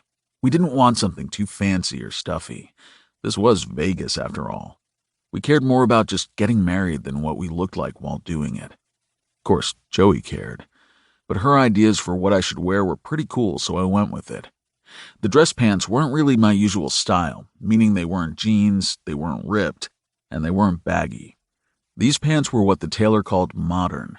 Made out of a dark gray material, they were fitted, like practically skinny jeans. They were also kind of short in length, so part of my ankle would be exposed once I had on my shoes.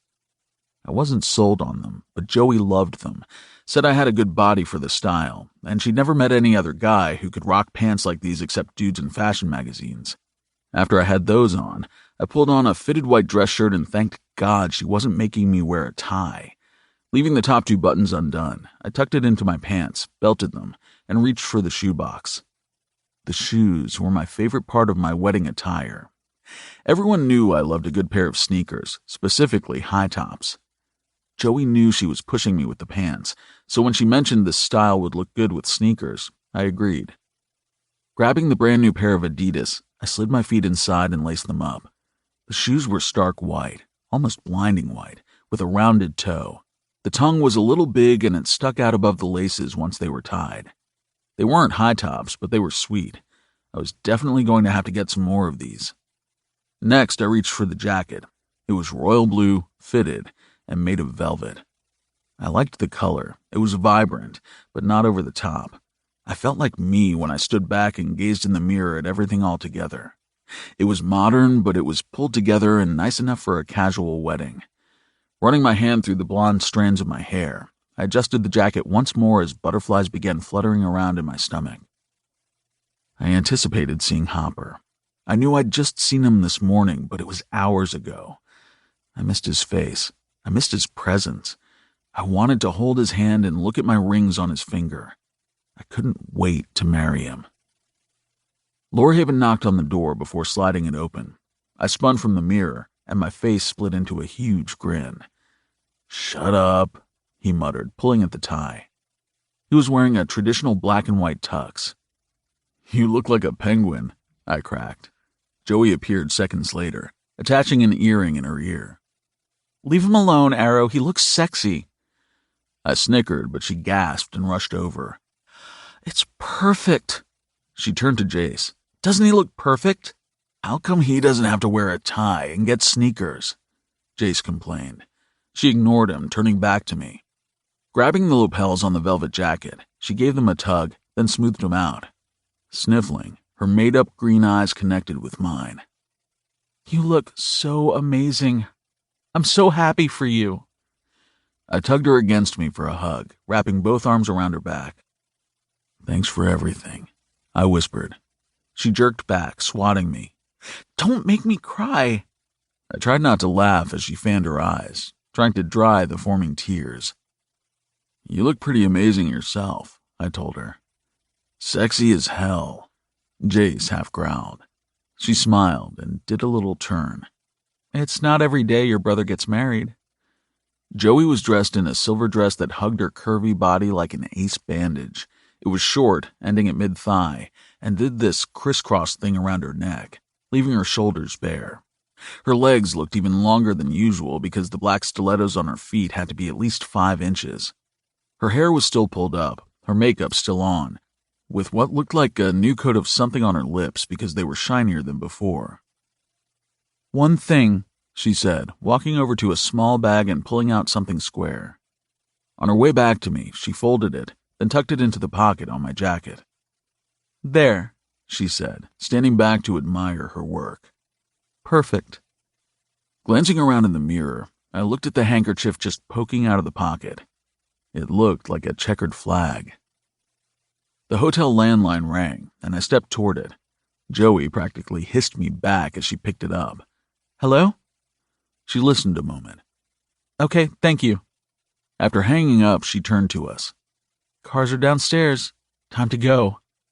"What about Hop?" I asked. "I'm going up to get him. I'll ride to the hotel with him, you ride with Jace." I blew out a breath. It was silly to feel nervous, especially when I was about to get everything I ever wanted. "See you there," Joey exclaimed, then breezed out of the room. How anyone could breeze around in shoes that looked like hers, I would never understand. Lorehaven went to the door and pulled it open. "You ready for this?" A wash of calm came over me. "I'm ready." "All right then, little brother. Let's go get you married." The entire way through the hotel and to the limo waiting outside, I craned my neck for Hop. He was nowhere to be seen. After settling back into the leather of the car, it glided away from the curb toward the Aria Hotel, where we were getting married. The next time I would see Hopper, we'd be standing at the altar. 17. Hopper. I wasn't really sure what to expect when we basically gave Joey free rein to plan our elopement in Vegas. Hell, I wasn't even sure what I wanted in terms of a wedding. In all truth, I'd have been happy with one of those drive-through chapels she forbade the second we announced a wedding. I didn't care about the details. I only wanted him to be mine. We knew the location of the wedding, of course, the size, the casual feel. But when the limo pulled up to the Aria, I realized something. As I stared through the tinted windows, I realized it did matter where we said our vows, only because something that was so beautiful to me should take place in a beautiful place. And man, this place was amazing. And this was just the outside. Joey was sitting against the leather seat beside me, her long tan legs crossed over the other, with a wicked-looking pair of shoes strapped to her feet. "This place look as impressive on the inside?" I asked. "It's better," she mused. "But you aren't getting married inside." My brow wrinkled. I glanced around. Okay, maybe I should have asked for more details. She grinned, the wicked curve to her mouth matching her shoes. "Too late now." The driver opened the door for us. Gamble, who was sitting opposite me, went first. "I'll meet you inside." He was gone before I could even nod. Joey and I looked at each other, neither of us making a move to exit the limo. I cleared my throat. I was bad at this stuff. Instead of speaking, I reached between us and linked our hands. "Thanks for everything, Joey. For not giving up on me even when I gave you every reason to." "Family doesn't give up on each other." "Thank you for considering me family." She smiled, squeezing my hand. "Always, Jay." "You're my best friend. My only friend until recent months," I admitted. Her eyes glistened. "You're my best friend, too." "I know I've let you down," I began. Why I chose this moment to bring up all the shit with the hazing, what happened to her under my management, and how we ended up not speaking for a while, I wasn't sure. I just knew I needed to get it out before I got married. Suddenly, she felt like the final loose end in my life. I couldn't have any loose ends anymore. I was tying a bow. "We haven't talked about that because we don't need to," she said gently, turning a little more toward me. "I was too stubborn and proud to tell anyone, and you were too lost in your own head to see." I should have been there. "You were there. I just pushed everyone away. You know about that." I made a sound. "I do." "Everything turned out the way it should have. I'm happy, you're happy, and we get to be family forever." Wrapping my arms around her, I pulled her close for a hug. "If you ever need anything at all, come to me. I'm here for you." Pulling back, she sniffled. "Don't make me ruin my makeup, Jay." I chuckled. "Thanks for being my best lady today." That got me a smile. "Nothing else is traditional about this wedding, so why shouldn't your best man be a woman? You're way better looking than any best man I've ever seen." "Come on." She pushed on my shoulder. "We have a wedding to attend." "Wait," I said, pulling out a square white box with a black bow. "I have something for you." Surprise lit her green eyes. Her hands hovered between us when I held it out. "This is for me?" I nodded. "A thank you for everything you've done, for putting up with me, for being you." "Oh, so it's $1 million because that's how much I deserve for dealing with you," she teased. I felt my eyes crinkle at the corners. "It definitely isn't a gift that equals your worth, but I hope you like it anyway." Taking the box, she pulled it close, untied the ribbon, and opened the lid. Her small intake of breath was sort of like my sigh of relief. Do you know how hard girls are to shop for? Especially when it's your best friend, she's totally rich, and is kinda a tomboy? But hell, you wouldn't know that by looking at her tonight. Tonight, Joey was all woman. "Oh my God," she breathed out, dropping the lid of the box into the seat. "It's from me and Arrow," I clarified, wanting to make sure she knew it was from both of us. Her fingertips caressed the white gold, crystals, and diamonds. "This is absolutely stunning." Her eyes came up to mine. "I was totally kidding about the $1 million, Jay. This is too much." I was quick to smile. "Relax, it wasn't anywhere near $1 million. "But the diamonds alone." It was a wide cuff bracelet made of white gold with a cutout design. The cuts were all framed out with Swarovski crystals, which seriously sparkled better than a lot of diamonds I'd seen. As an added bonus, there were larger yellow crystals throughout the design nestled between some of the cutouts. "They aren't actually diamonds." I cleared my throat. "Swarovski crystals. I looked at all diamond bracelets, but this one reminded me of your skyline. You know, 'cause of the yellow." Her fingers dropped down to the bracelet, carefully lifting it out of the box. "You picked this out for me?" "Me and Ara both. I'm pretty sure the lady who helped us went in the back and drank when we left the jewelry store." Joey laughed. "It's the most beautiful piece of jewelry anyone has ever given me." "You really like it?" I watched her slip it onto her wrist. It glittered and caught the light brilliantly. "I love it." She hugged me again. "Thank you." "You're welcome," I whispered. Jolting back, she fished a giant wad of tissues out of her tiny purse she was carrying. Hurriedly, she began dabbing the corners of her eyes. "Seriously, though," I drawled dubiously, "how did you fit all those tissues in that bag?" She kicked me. "Ow!" I howled. "You don't kick the groom on his wedding day." "Get out of the limo," she ordered. I slid out because I didn't want her to kick me again. Before she could follow, though, I turned, braced my arms on the doorframe, and leaned back in. "Oh, one more thing." She arched a dark brow at me. "Maybe don't call me Jay anymore. It kinda makes A jealous." I thought she might kick me again. I was prepared to shield my boys. But she didn't. Instead, she nodded swiftly. "I totally get that. Names are important. Hopper it is." Moving back, I helped her out of the limo, and we went inside. We were greeted by a woman I assumed was an event planner or some shit. She led us for what felt like a mile-long hike through part of the indoor area until we made it outside again. "Where are we going?" I complained, my eyes searching every inch for just a hint of arrow. Joey pointed ahead. "Seriously?" I asked, impressed. "There?" She nodded. "Told you it was impressive." The woman escorting us overheard and chimed in like a tour guide. "The Focus Waterfall here at Aria is one of our best elopement attractions. It's a 270-foot long by 24-foot high water wall. Basically a living piece of art. You will say your vows with the synchronized rhythm of the water falling." We were getting married in front of a waterfall. How freaking cool was that? "And even though this is outside, you will find the sound of the cars from the road," she motioned off behind her, "are barely noticeable." She glanced at Joey, then at me. "As for privacy, we promised Miss Gamble as much secrecy as we can provide. We've been on the watch all afternoon and haven't seen anyone out of the ordinary lurking with a camera." I leaned over to Joey, speaking out of the side of my mouth. "Can Press just walk right up to us out there?"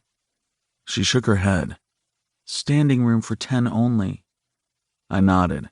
"Well, we only have, 5? Joey cleared her throat. 10. I jerked back. 10? "Here we are," the woman said, directing us. The rhythmic sound of water falling eclipsed almost all the other sounds. I stepped toward the wall, which was lit with white lights and had some landscaping of rocks and various plants around it, gazing around in awe. The justice of the peace was already standing near the water, dressed in a suit with some kind of small book in his hands. Butterflies kicked up, just seeing the man there. I glanced down at the ring on my hand and Arrow's name above it. Arrow was going to love this place. "The guests are here," the woman said. "All we need to do is have you sign the marriage license. Then the ceremony will be performed." "Oh, no," Joey said. "They'll sign it directly after the ceremony, before we head into the private dining room we booked." I glanced at her. "Private dining room?" She waved her hand. "It's here at Aria. We rented a private room, for privacy." When I only stared, she made a sound. "You can't really think we'd just let you get married and that's it. We're having dinner and cake."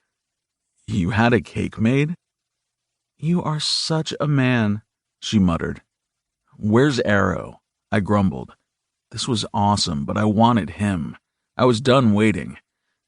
"Oh, here comes everyone now," Joey said. I spun, thinking it was Arrow I was going to see. It was everyone but Arrow.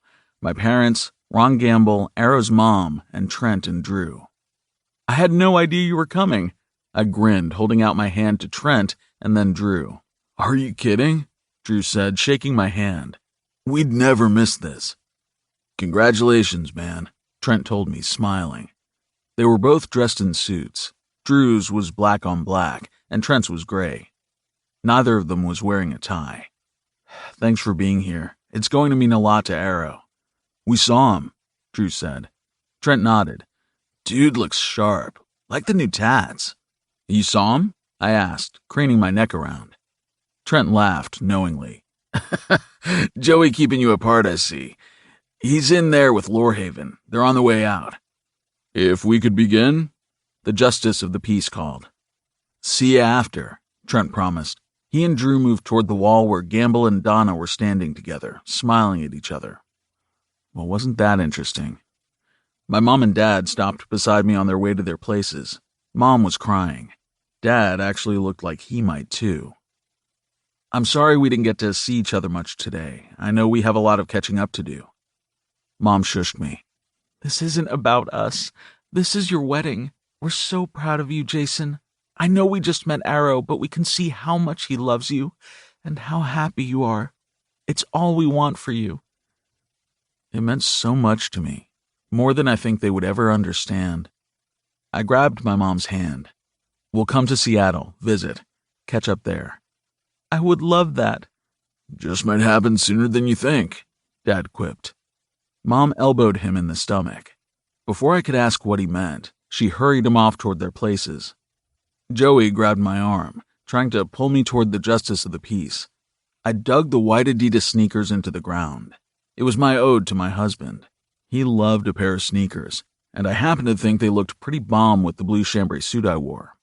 It looked perfectly summery, according to the tailor, with the pant legs rolled just once to give way to my white footwear.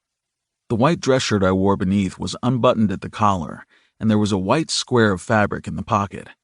I wasn't wearing my leather bracelet today. No, today I was letting my infinity tattoo with the arrow and the coordinates marking Matt's death show. They were part of me, of this day, part of the journey I took to get here. "Where is he?" I demanded. "I'm going to get him right now," Joey said. "Go stand over there and wait." Giving up, I went to the wall, but my eyes stayed glued to the corner where everyone else had appeared. Just a moment later, Joey hurried to my side, taking up her place as best lady. There was no music, no aisle with flower petals, and no parade of a wedding party. What we had was a night sky, a lit waterfall, and the gentle sounds of it cascading behind us. The people we cared about most in the world stood close by, giving silent support. It was more than I thought it would be, yet it was nothing compared to the moment Arrow finally stepped around the curve of the water wall. My heart physically stopped. Blood drained from my head and pooled in my feet. I saw nothing but him. He was the complete center of my universe for one long, blissful moment. And then he smiled. My heart restarted, blood rushed through my limbs, and a flush filled my cheeks. He was still all I saw, and amazed, I watched as he walked directly toward me. 18. Arrow. People who claimed to have seen the future, I understood them now, because I was looking upon my future right that very second. For so many years, I thought I wasn't good enough, that happiness was for people who lived by the rules society dictated. I was wrong. Happiness was attainable for anyone who had enough courage to reach for it. Just because I had to reach further than some only made it that much more appreciated. Today, in this moment, I was wrapping both hands around my happiness, grabbing it tight. Hopper's hair was doing that curling thing it did at the back of his neck. Standing there by a giant waterfall, he looked like a model out of a catalog with his perfectly tailored blue suit, crisp white shirt, and sneakers so white they almost looked fake. Picture of perfection, a priceless work of art. My heart beat so fast as if it were trying to tell my feet to hurry the hell up and get to his side. I listened to the heartfelt demand. Why wouldn't I? It seemed like days upon days since I'd seen him last. I sped up. A few chuckles floated with the sound of the rushing water. I paid no attention to anyone, not even the freaking bomb scenery. Hopper's lips curved, flashing his white teeth. He stretched out his hand. This was why a guy needed to wear sneakers. He needed to have the appropriate footwear ready to go when it was time to rush toward the rest of his life. I couldn't get to him fast enough. Thank you, Adidas. The second my skin slid over his, excitement crackled in the air around us, reminding me so much of the night he showed up on the other side of my fence. We were electrified, even then. Maybe more so now. Forgetting all of Joey's rules and wedding ceremony etiquette, I launched myself at him, refusing to give up his hand. Deep laughter rumbled in his chest as his body moved. He knew I was coming. He'd been ready. Folding me against his chest, I rested my chin on his shoulder and, for the first time, took in the massive size and sheer cool factor of the giant curved wall. "This jacket makes me want to pet you." His whispered words were proved by the way his free hand stroked over my back. My eyes slid closed, forgetting all about the location and just feeling him. "Later," I promised. The justice of the peace cleared his throat. Lorehaven grabbed me by the back of my neck, pulling me back.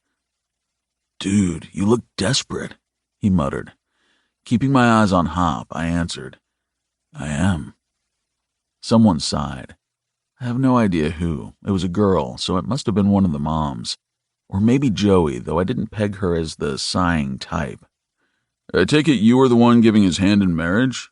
The man officiating asked my brother. "That'd be me," he agreed, then fell back at my side. I glanced at Joey. She smiled, giving me a little wink. "And who gives this man?" he asked the crowd, gesturing to Hopper. "We do!" Several voices rang out at once. I glanced around at Hopper's parents, Gamble, and Joey, who all spoke up for him. Hopper's eyes softened. My heart swelled for these people who put that look of love in his eyes. "Shall we begin?" "Just get to the end," Hopper told the officiator. Drew snickered, and I glanced around, behind me and Jace. They gave me a thumbs up, and I grinned. Everyone was here. I had a family now, a big one filled with people who knew exactly who I was, and they loved me anyway. My chest nearly burst with gratefulness. Taking my other hand, Hopper commanded all my attention, and then the ceremony began. It was short because we were both impatient, and the officiator seemed to understand. Or hell, maybe all Vegas weddings were some form of a quickie. We just got the hella nice version. It didn't even matter. We didn't write our own vows. We didn't need to. I already knew what was in Hop's heart, and he knew what was in mine. Even the ring part went fast because we were already wearing them. Not even my overbearing sister could get us to pry them off for the ceremony. Fuck that. I would live and die with this ring on my hand. It was now a permanent part of me, no less important than the air in my lungs. Instead of slipping the rings onto our fingers, we kissed them. Finally, we got to the end. By that time, I was nearly bouncing out of my shoes. "By the state of Nevada, it is my joy and privilege to pronounce you partners in life. You may now kiss—" He didn't wait. He didn't care we had an audience. Or maybe he was like me and forgot we had one at all. Hopper palmed the back of my neck, pulling me close as his other arm anchored around my waist. The kiss was soft, gentle. Our lips brushed together like a summer breeze over the petals of a flower. Needing more, my tongue slipped over his. The tips of his fingers tightened on the back of my neck. Just when it was starting to get good, Hop pulled back, smiling. Everyone began clapping, and I remembered where we were. Our family converged on us, moving in like a single unit.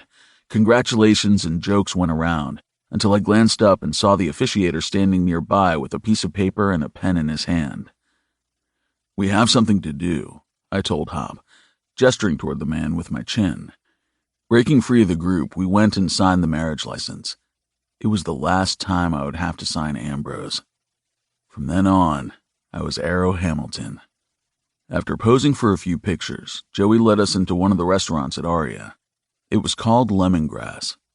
Gamble apparently rented a private dining room just big enough for our party of 10.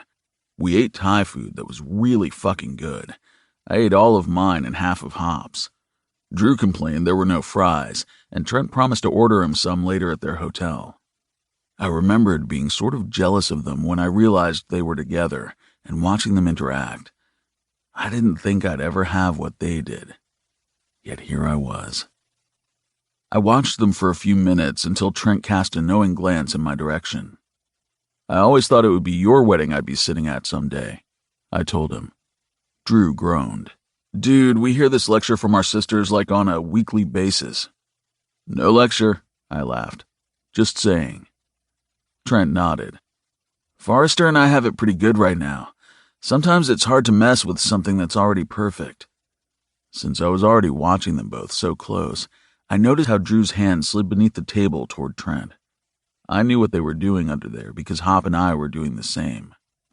"Unless it's to make it even better," Hop quipped. His hand slid a little farther up my thigh, brushing against my balls. "You guys definitely are an example of that. We're happy for you," Trent agreed. Then a sly look crossed his face. "And I'm happy you won't be hitting on my person anymore." "What?" Hopper's fork hit his plate. I groaned. "Jesus, it was one time." Hopper's nails dug into my thigh. I gave him a look. It was barely anything, more like me trying to figure out if he was gay. "When was this?" I leaned close to him. "Before you.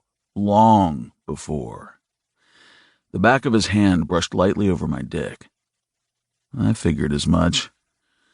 His attention on only me was too short, though. He glanced up at Trent and Drew. I think you can stop giving me shit now, Trent. It's pretty clear I'm not going to hurt him. Trent chuckled. Couldn't resist. I gazed at Hop, wondering what he meant. Hopper shrugged one shoulder. He offered to break my neck if I hurt you. Keep doing shit like that, Trent, and I just might end up liking you after all, Lorehaven drawled. Clearly, he'd been silently eavesdropping on our conversation. I wasn't sure if I should be flattered or pissed at the threat. Pissed was sort of more the way my mood was swinging. You threatened him? I jabbed my fork in Trent's direction. Drew sat forward, looping his arm across Trent's shoulders. Hey now, he warned. His voice was friendly, but there was an underlying steel note. This guy is off limits. So is mine, I growled. Truce, Trent announced, holding up his champagne glass.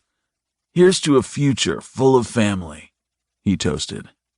Everyone made sounds of agreement and sipped the alcohol. I glanced at him one last time before letting it go. He winked at me. I smiled. It was impossible to stay mad at someone like Trent. My mom and Gamble were looking kind of cozy across the table, but I didn't think much of it. How could I when my husband's hand kept rubbing over my inner thigh? Dinner lasted a few hours. No one was in a huge hurry to leave. The champagne was flowing, the food was fantastic, and the company was world-class. Toward the end of the night, the servers brought in a cake. It wasn't huge, but it was 3 tiers. The entire thing was covered with white icing so smooth I swear I could probably see my reflection if I really tried. The bottom layer had a giant silver arrow wrapping around the layer. The middle layer had a black infinity sign in the center. And on the very top layer, the 2 symbols were combined to look like a 3D image of our tattoos that came right off the top of the cake. The best part was the inside. It was chocolate with some kind of gooey chocolate frosting between each layer. I ate 3 pieces and half of Hop's. With the plates cleared, my stomach jam-packed with champagne and chocolate, and my hand in my husband's, all was right with the world. Gamble appeared beside me, clearing his throat. I stood from the table and offered my hand. Thank you for coming, and thank you for dinner tonight. I didn't expect anything like this, I said instantly. Get used to it, he said, releasing my hand. We're family. I wondered if I would ever get used to hearing that. In a way, I hoped I would, but in a way I hoped I wouldn't. The familiarity that came with accepting and even believing we were real family was desirable. Yet so was the feeling of awe I got when I realized I was no longer alone. I hope you and Hopper will be very happy, he continued, reaching into his suit, pulling out a white envelope. That's really not necessary. I shook my head adamantly when he extended it. You being here is more than enough. Take it, he ordered. I did what he said, 'cause he wasn't a man you defied. Thank you. He chuckled. You don't even know what it is. It doesn't matter what it is. I'm grateful for it. His eyes flickered with real emotion, almost as if my words pierced his usually unruffled facade. It's a key card to a room here in the Sky Suites. His voice was gruff. We have a room, I pointed out. This one is nicer. I opened my mouth, but he held up his hand. If you thank me one more time, I'm going to make you pay the dinner bill. I grinned. Even though we were anxious as fuck to leave, it took about 25 years to say our goodbyes to everyone and make it out the door. When we were finally alone and the doors to the dining room closed behind us, I held up the envelope with the keycard inside. Now that's a beautiful sight, Hopper quipped, snatching it out of my hand. I laughed. Today was a good fucking day. His feet bumped against mine when he stepped ultra close. Husband, I murmured, fixing the collar on his shirt.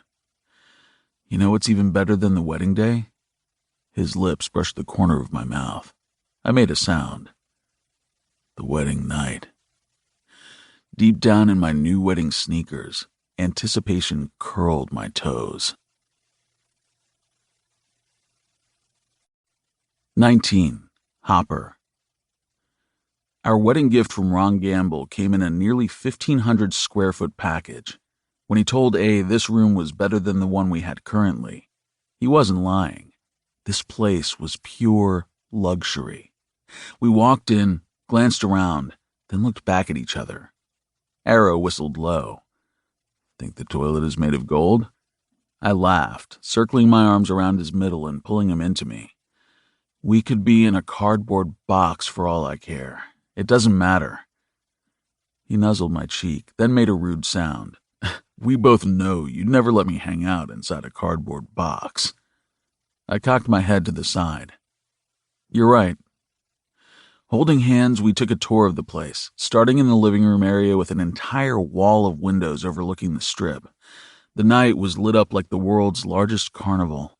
There was something every place our eyes dared to wander. Tall buildings, wide buildings, attractions, and even huge fountains with light shows. There was a suede sectional, a lounge chair, and a huge flat screen on the wall. The minibar was stocked, and on top was a huge gift basket with a white bow, our names scrawled across the card. A nearby table had some sort of touchscreen system to control everything in the entire suite. The lights, curtains, TV, even the heating and cooling system. There was even a button to dial down to the kitchen and front desk. Come on, I cajoled, tugging Arrow away from the electronics toward the wide-open door that led through a short hall and into the luxe bedroom. There were double the amount of floor-to-ceiling windows in here. I don't even think I'd call them windows. They were actual walls. The view of the strip was even more stunning in here. Who needs a helicopter tour of Vegas when you can sleep in here? Arrow muttered, glancing out across it all. True that, I agreed. My mouth curled up. Turning from the view, I moved closer to him. You look like a cover model in your suit, he murmured, rubbing his palm over my chest. I am a cover model. I wagged my eyebrows, teasing him. Too bad GearShark didn't put you in a suit, Arrow muttered darkly. I laughed. He looked amazing, standing there in the fitted velvet jacket. The color was bold, but not loud.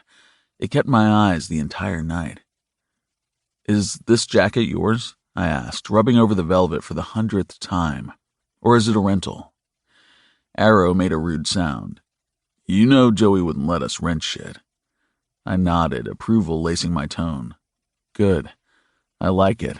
I want you to wear it again. Anything for you, he promised. I whispered, We just got married. He whispered back, and now we're at the top of the world. Taking a moment, my eyes swept around the view once more, then fastened back on Arrow. I never thought something like a wedding would mean so much to me. Me either. I'm glad we did this, babe. I folded his hand into mine. He replied with a kiss with his thick, capable tongue. His moan carried down the back of my throat, making my sack tingle. Nimbly, his fingers found the buttons on my dress shirt and slowly went to work, undoing them one by one. His hands felt like heaven when they glided beneath the fabric, over the warmth of my skin. He dragged his teeth down my chin and over my neck. Tilting my head back, I granted Arrow all the access he could want. It was sweet torture the way he played with my hardening nipples, sucking and kissing my neck as if it were his favorite game.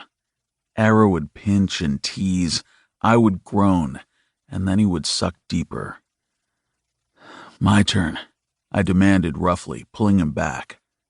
Instead of attacking him as the skin covering my body demanded, I backed up, my hands falling away. Arrow followed, but I shook my head. Stopping where he was, I continued on to drop on the end of the luxurious bed. The headboard was white leather, tufted, and reached all the way to the ceiling. Later, I was going to let him push me up against that leather and enter me from behind. The bedding was cream-colored, the pillows decorative, but I didn't care about them. My ass was sitting on top of a fur blanket, and all I could think about was stretching Arrow's naked body over the softness while I entered him. Everything was visible because of the massive amount of lights brightening up the strip outside. I liked the way it hit certain points around the room. kind of making everything glow. "Strip," I ordered. Arrow lifted an eyebrow. "Bossy." A note of wariness crept over me, and I worried I was going too far. "Is it okay?" A brilliant smile took over his features. "Everything you do is fine, Hop. Whatever you want tonight, you will get it." "I want you to be happy," I confessed. Nothing else mattered. "We're already there." It moved me in ways I would never be able to understand. It also made me fucking horny. Tilting my head, I felt a needy glint come into my eyes. "Strip." Inclining his chin, a wave of blonde hair fell over one eye. Glancing up through it with molten heat in his gaze, he replied, "Your wish is my command." 20. Arrow. My feet were soundless over the thick rug as I stepped away from the bed. Kicking off my Adidas, I turned my back to him, staring out at the glittering nightlife. We were high, so high up it seemed it was just us and the lights. Like an urban treehouse, but one that would exist in the future, with all the sleek, modern comforts you could imagine. Even though we were sort of in a fishbowl, with glass almost on all sides, I still felt completely alone with him, completely secluded in our own little world. Starting with the royal blue jacket he seemed to love so much, slowly, I slid it down over my arms, revealing my back and shoulders as I moved. When it met my fingertips, I tossed it aside to a nearby chair. I could see his reflection in the glass, watching me as I moved. I felt the pulsing desire coming off him in waves.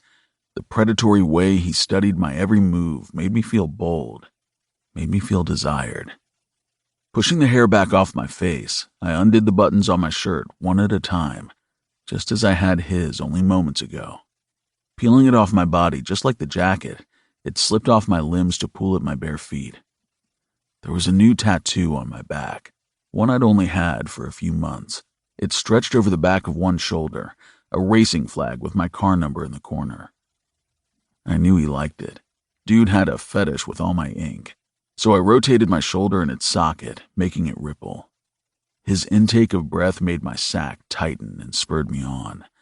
I moved to the rest of my clothes, leisurely taking them off, making sure to give a full show of my ass as the pants and boxers left my body. My dick was at complete attention by the time I was naked, and he hadn't laid a single finger on me. But his eyes, oh, his eyes were everywhere. Those icy orbs had the ability to freeze out just about everyone we met, but not me.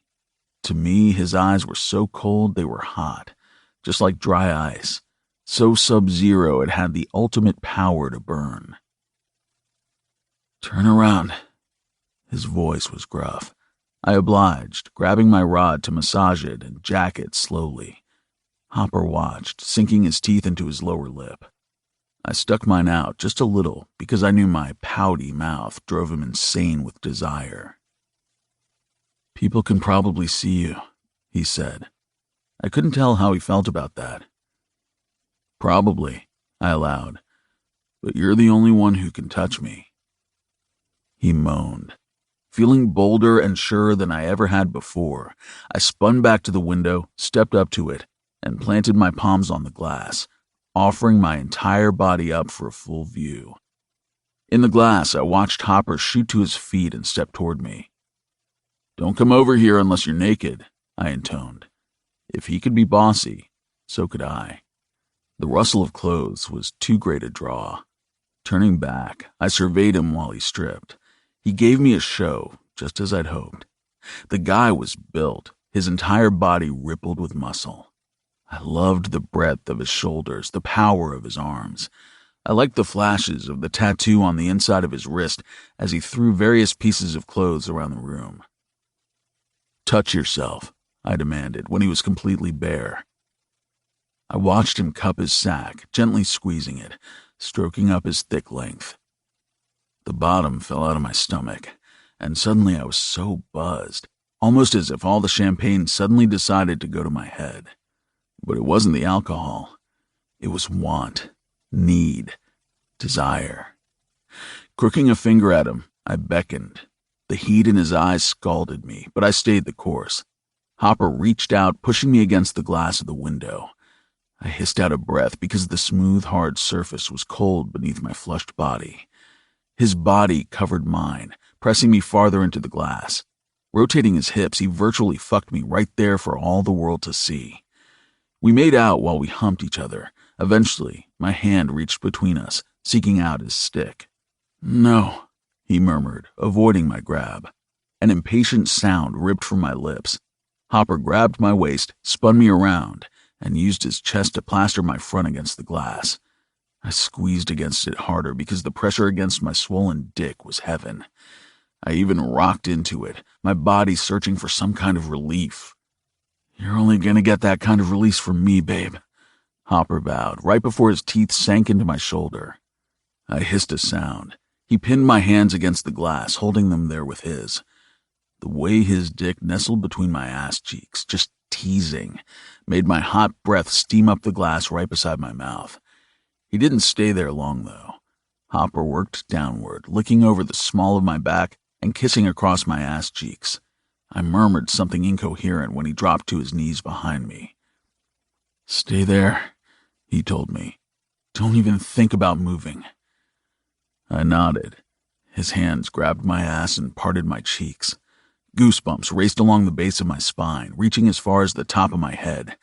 I leaned into the window, letting the glass support my weight.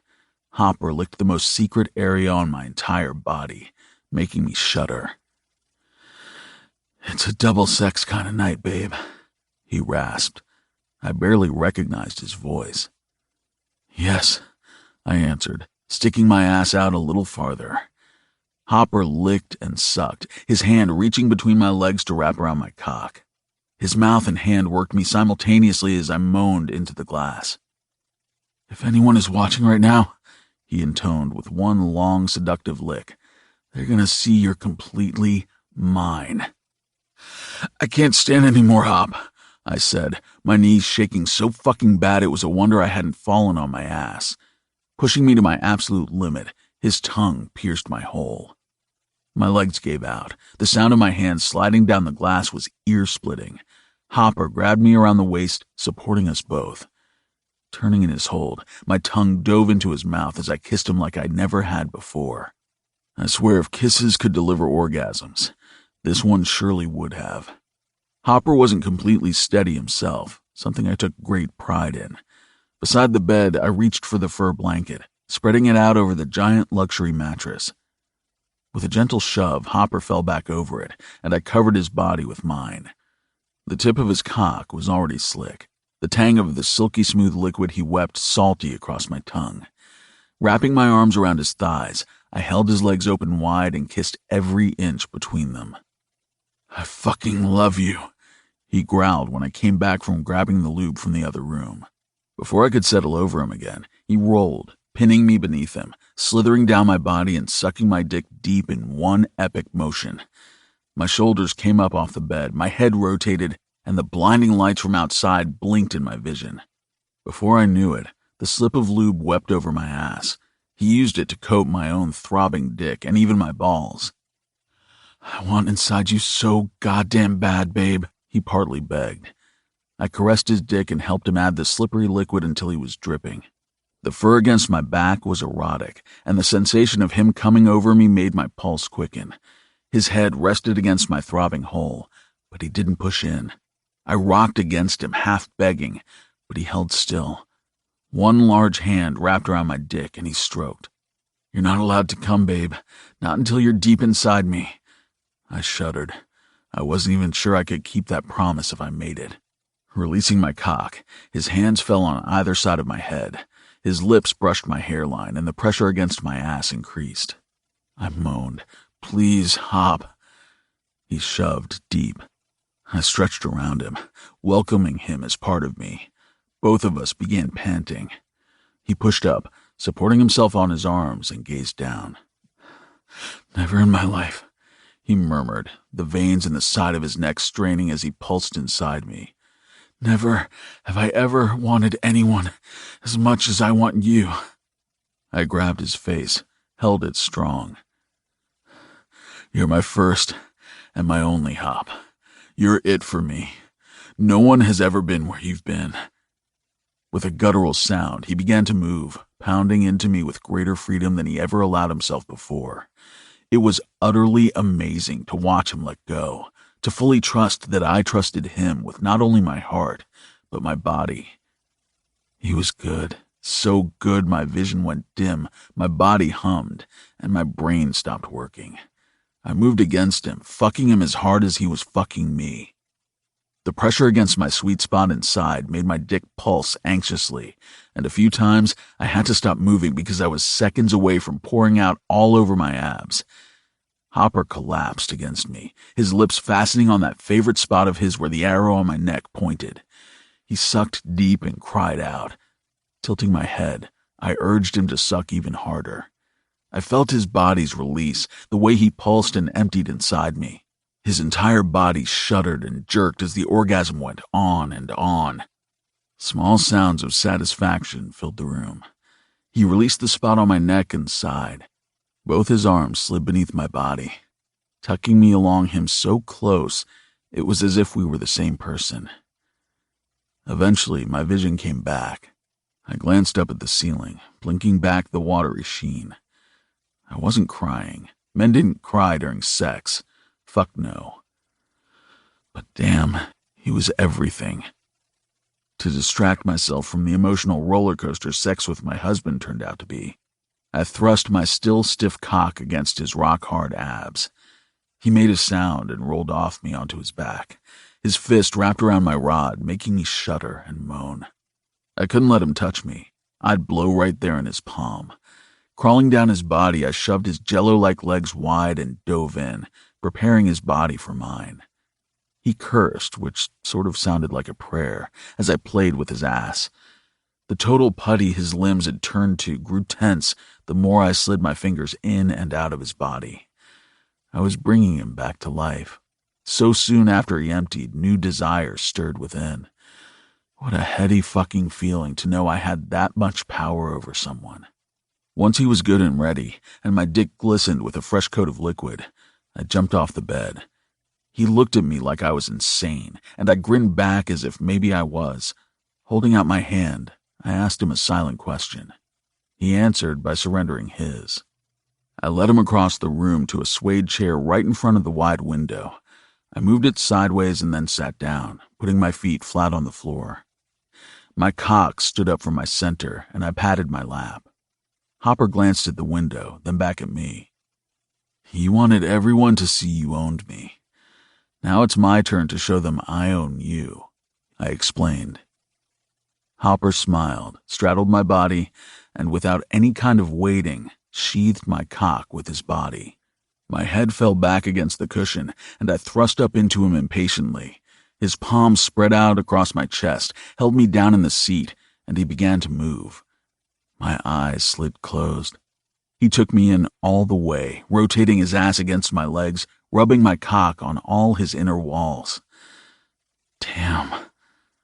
I don't want to go yet, I panted, so close to release but wanting the bliss to last forever. Hopper continued to move. I surged forward, wrapping my arms around him, and buried my tongue in his mouth. We kissed endlessly as our bodies moved in sync. I loved him so goddamn much it almost seemed impossible. When I fell back against the chair again, he came with me. Our mouths stayed latched together.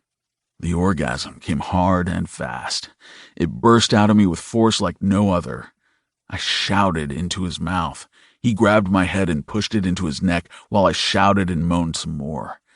I emptied completely into his body, and when the bliss finally released me from its clutches, I fell back, completely spent. Hopper draped himself across my chest, leaving my dick cradled inside him. I sighed contentedly and stared out over the beautiful city lights.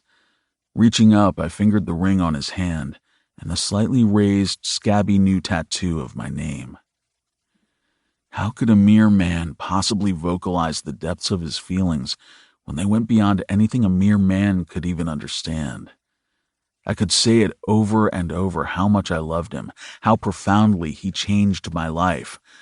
I could cover all my skin with tattoos representing something about him I truly loved, but there still wouldn't be enough room.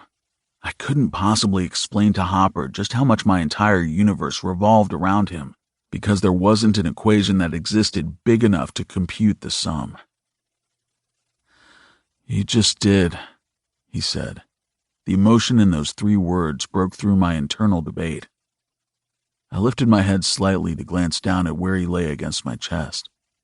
"What?" "You just told me, babe." My head fell back against the chair, shocked and slightly confused. "You said it all out loud," Hopper whispered, tucking his arm around me, pinning his hand between my back and the chair. "Those were the most beautiful words I've ever heard." I wasn't sorry I said those things out loud. I wasn't embarrassed or even shy. Not anymore. Pushing a hand through the curls at the back of his neck, I sighed.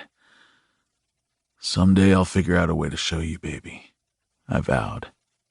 I felt him snuggle into me. I wrapped him up in both my arms. I loved having him in my lap this way. I loved him every single way possible. "I've already seen," he echoed. "I see it every single day when I look in your eyes." "I hope you aren't too spent after that double, Hop," I asserted, caressing the base of his spine like he always did for me. "'Cause I'm not done with you yet."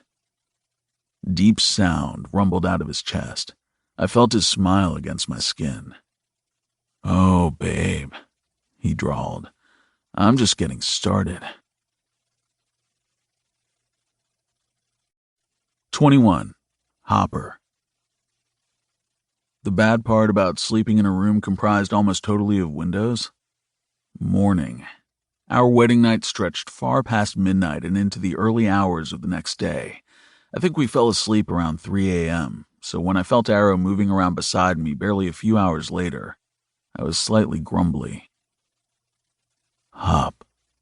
The supple flesh of his lips brushed over my ear in a quiet whisper. The intoxicating sound of his voice, the sleepy quality to it, was the only reason I didn't fuss at being disturbed. "Come on." "What?" I mumbled, reaching around to wrap my arm around him to pull him close. Laughing low, he resisted my attempts to hold him. I cracked an eye open, the dull morning light intruding upon the night I didn't want to end. Arrow climbed over me, his naked body rubbing over mine. I was pretty worn out from our marathon session, but not so worn out I still couldn't enjoy the way he felt. Wrapping his hand around my arm, Arrow tugged. "Come on, Hop, we're missing it." My eyes popped open. Concern for whatever he seemed so urgent about made me forget how comfortable this giant bed was. "What's wrong?" I rumbled, sitting up. Arrow just smiled, pulled the large fur throw off the bed, and let it drag behind him as he strolled to the windows. His bare ass was quite the sight. "Look," he summoned, staring out over the strip. "The sun is rising over the strip." Walking to him and taking the blanket out of his hand, I wrapped it around my back and stepped close to my husband. His bare body fit against mine as I closed him in my arms, tucking the furry fabric around us both. Together, we watched the early rays of the sunrise changing the horizon from light peach to vibrant pink until it lifted high enough the sky turned a beautiful shade of blue. We had the perfect view of the new day as it dawned. I guess mornings weren't so bad after all, especially when the night you didn't want to end gave way to a new day that promised just as much as the one before.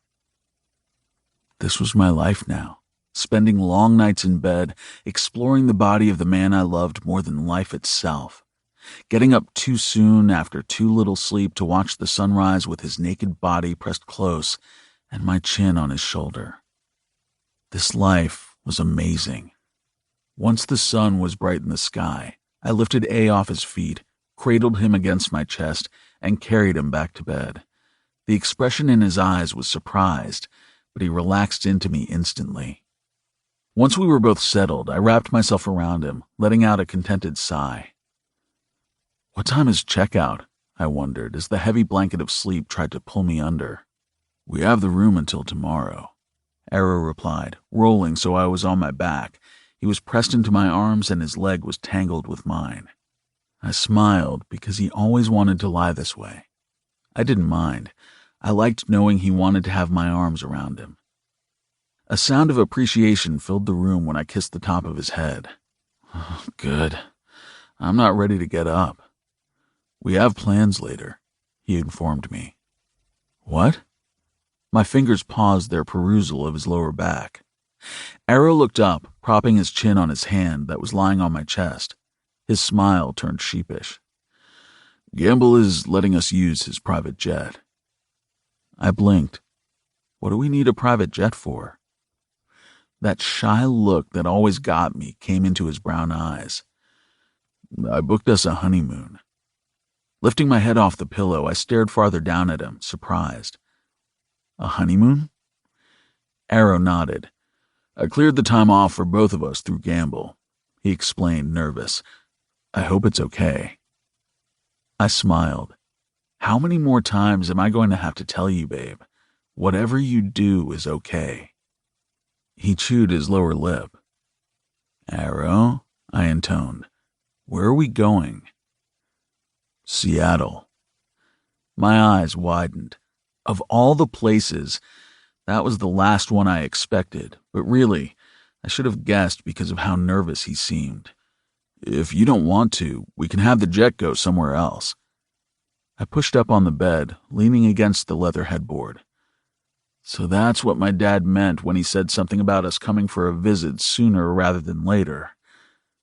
Arrow nodded. I thought maybe you'd want to see the rest of your family. I'd like to meet them. Your parents are really great, Hop. He paused, glancing up. They like me. Ah, the innocence in his voice, the familiar awe he spoke with when he realized someone liked him. Brushing the hair away from his face and smiling down at him, I said, Of course they do. I always knew they would. You can show me around Seattle. I want to see if the coffee there really is the best. It is, I told him, nodding sagely. He grinned, scooting up the mattress toward me. Welcoming him close, I lifted my arm, and he settled against my side, his cheek pillowed over my heart. I know it might be a lot, and I don't want to remind you of things. Of Matt, I corrected, going right for it. Tipping his chin up, Arrow looked at me. Yeah, it's okay to talk about him now, I murmured. Meeting you, the way we fought to be together, the interview, seeing my parents again, it's been good for me. I'm at peace with the past now. So, you want to go to Seattle? Yeah, sounds good. I miss my sisters. I know you do. It's not going to be much of a honeymoon, though. We can't be walking around my parents' house naked, and we can't be making all the noise we made last night. Arrow made a sound. We aren't staying with your parents. No? I was surprised once more. Hell no. I want to get some on my honeymoon. You're too sexy to stay at the in-laws. I laughed. I rented us an island. The bed jolted with my shock. You did what? He laughed. There are some islands off the coast of Seattle, you know.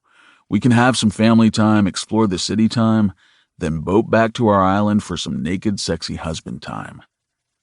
An island, I echoed. I like the sound of that. Me and you, a house in the center of a small wooded island, water all around. He seduced me with the picture he painted. Now that's a fucking honeymoon. You like it? I like it, but I love you. My chin dipped so I could claim his mouth in a gentle kiss. You really put some thought into that, into something that would be good for us, but also something that might be good for me. The fact that he single-handedly reunited me with my family gave me a piece of my life I didn't think I'd have again, and then added to it made me love him even more. I'm just glad you like it, because renting an island for 2 weeks ain't cheap. 2 weeks, I exclaimed. I have to share you with your family, Hop. 1 week ain't gonna cut it. I'm a needy bastard. I need my time, too. You're always gonna come first, babe. Always. Arrow leapt up, bounding out of bed. Where do you think you're going? I demanded. His sexy, naked ass rushed out into the other room. Seconds later, he dove back onto the bed, still naked, but gripping his cell. I have pics of the island in the house. Pull that shit up, I said, pulling him against me again. Sleep could wait. Life could not. Arrow settled back, leaning against me the way I leaned against the headboard. His email looked like a hoarder's den when he pulled it up to find the pics. Damn, babe, you need an intervention. Nah, I just need the delete button. I groaned. Babe, there may be work opportunities in there. Sponsorship shit. Aren't they supposed to go through you and your PR team at work? I groaned. I love you, babe, but I'm going to need your email password. You can't be trusted to run the account on your own. He laughed. It vibrated through his back and into me. It's your name and birthday. I groaned again, this time louder and more dramatic. You shouldn't use my shit. That's asking to get hacked. But it's easy to remember, and you're my favorite. Pressing a kiss to his head, I smiled. You're my favorite too. Okay, let me find the pics the real estate place sent. He was quiet a second, then paused. Hey, look, an email from GearShark. I don't work on my honeymoon, I muttered. It's your interview and cover shot. He sat up a little farther, glancing at me over his shoulder. Holy shit, that was fast. My voice was dry. Yeah, well, when you pay someone $2 million for an interview, they're probably anxious to start getting an ROI. I still can't believe they paid that much, he murmured, opening the email and scrolling down to the attachments. Before I could answer, he made a sound, shooting up into an upright position. Holy fucking hairy goat balls. Something wrong? I asked, amused. Jesus, he muttered, lowering the phone and rubbing a hand over the back of his neck. Hey. I laid a hand over his back, concerned. What? Arrow lifted the phone, extending it back to me without looking.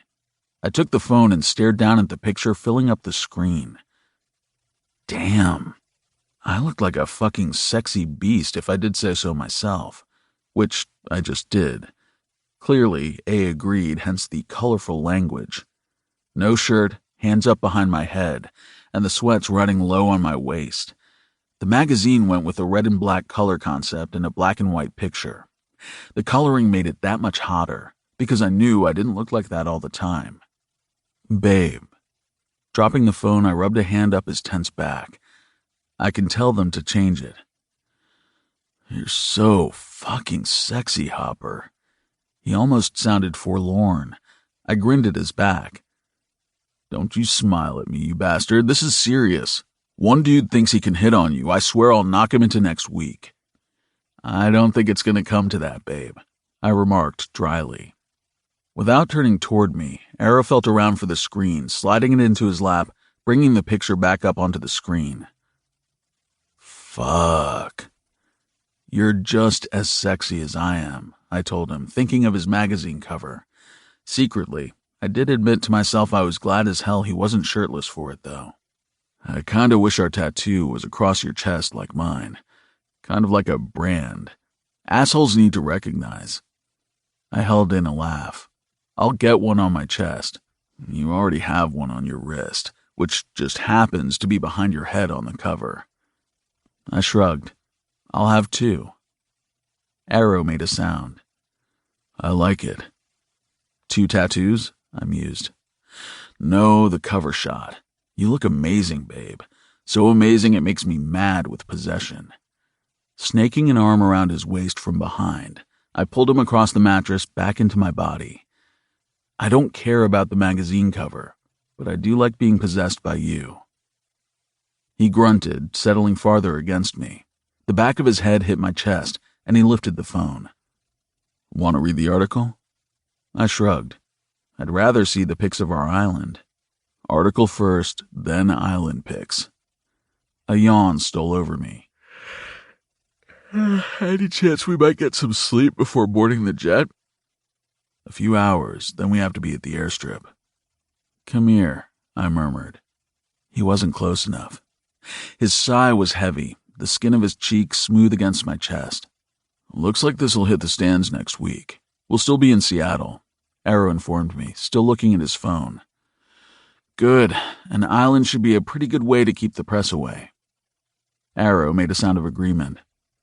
Here's the article. He held it up, showing me the header. Want to read it first? Wrapping my hand around his and the phone, I shook my head.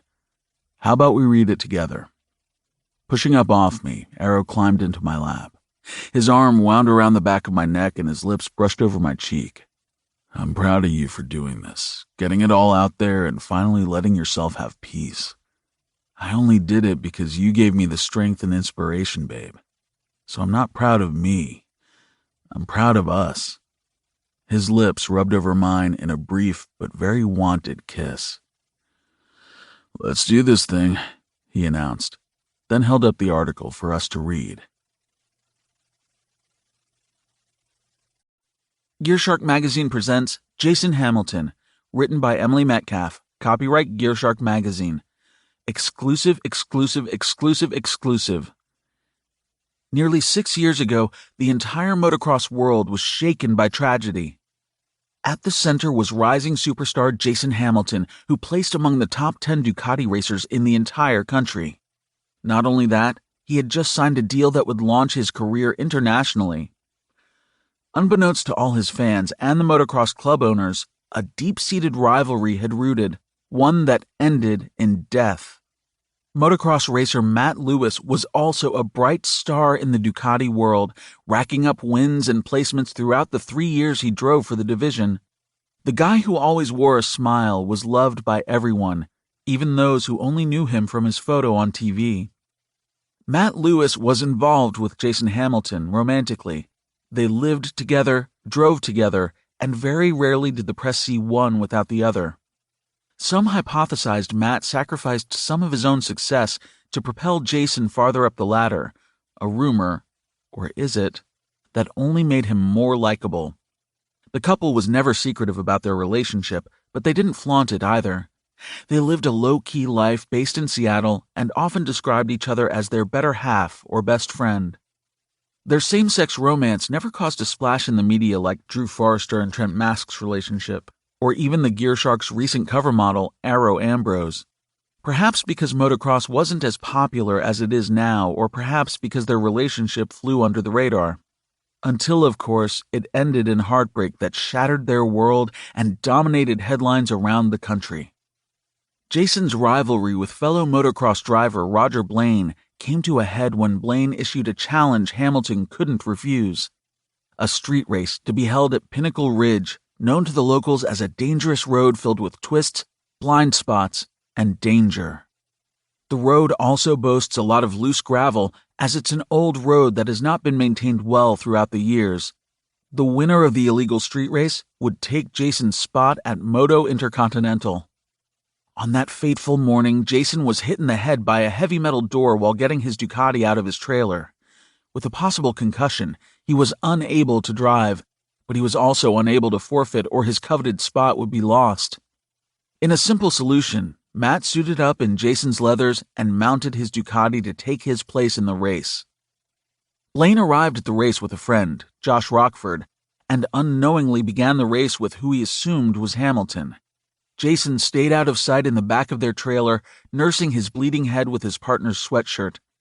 The sound of Rockford unloading a second Ducati caught his attention, and soon Jayson realized Rockford planned to join in on what was supposed to be a man-on-man race.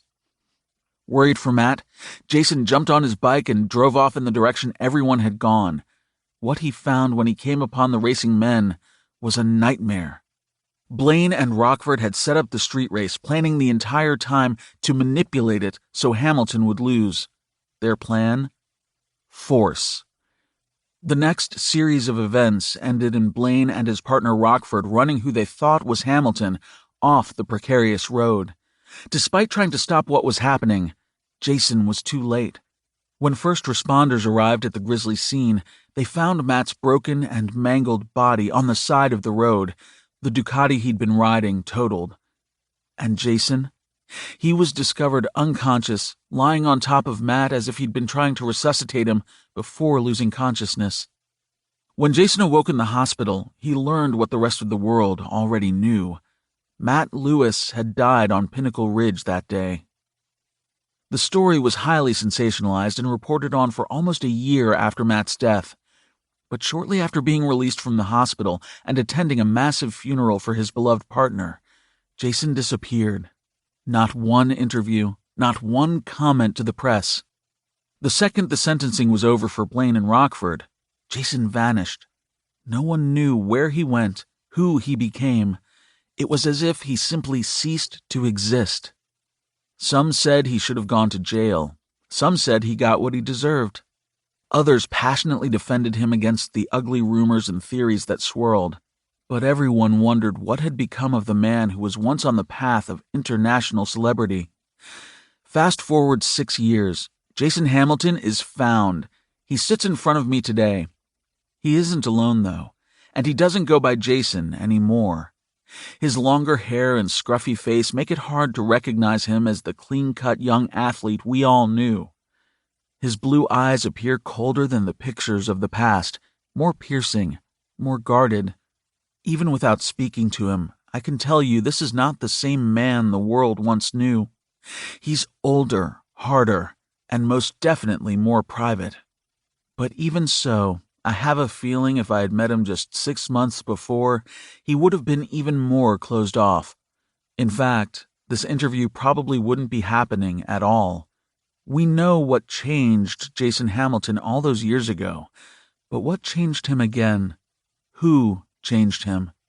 Where has he been all this time? How did he elude the press for so long? And why did he never speak out and give his side of the story? GearShark scored an exclusive interview with this ghost. For the first and only time, Jayson Hamilton has agreed to sit down and tell us the answers to all our burning questions. And I can tell you right now, his answers are going to rock your world. So much so, we've designed this entire issue around his exclusive. We've also been inspired to dig deeper, catch up with some of our past cover stars to bring you updates on where they are now. Settle in, turn the page, and read the interview the entire racing world has been waiting for. Then head on over to the GearShark app. If you don't have it, be sure to download it, and watch a short recording of a portion of this interview for an even more in-depth look at Jayson Hamilton, a man most of you already know as Hopper. That's right, he's been right under our noses this entire time, and double yes, he's involved in a new relationship with hot, up-and-coming NASCAR driver Arrow Ambrose. Once your curiosity thirst is quenched, turn to look at the back of this issue for the mini articles on all the race stars we love. Without further ado, race fans, let us cross the #finish line of this introduction and veer off the racetrack to where the real story lies. Jayson Hamilton, a.k.a. Hopper. GS.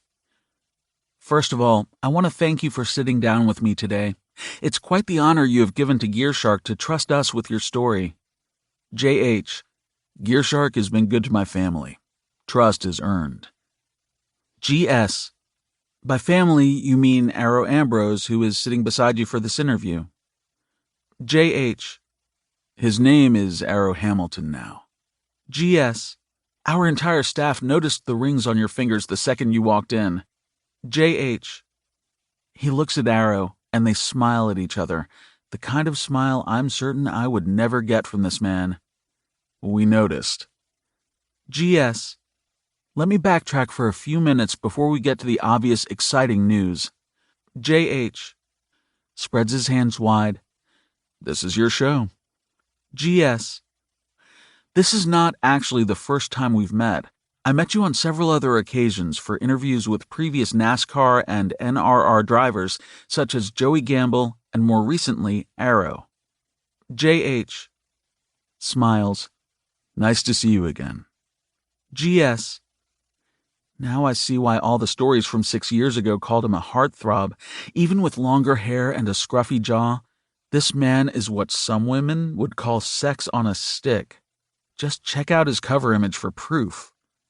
Being the journalist I am, I have to admit it's a little insulting I had the hottest story of the year right under my nose and I didn't even know it. JH. I wasn't trying to insult anyone. I was trying to survive. GS. His eyes are very piercing, very hawk-like.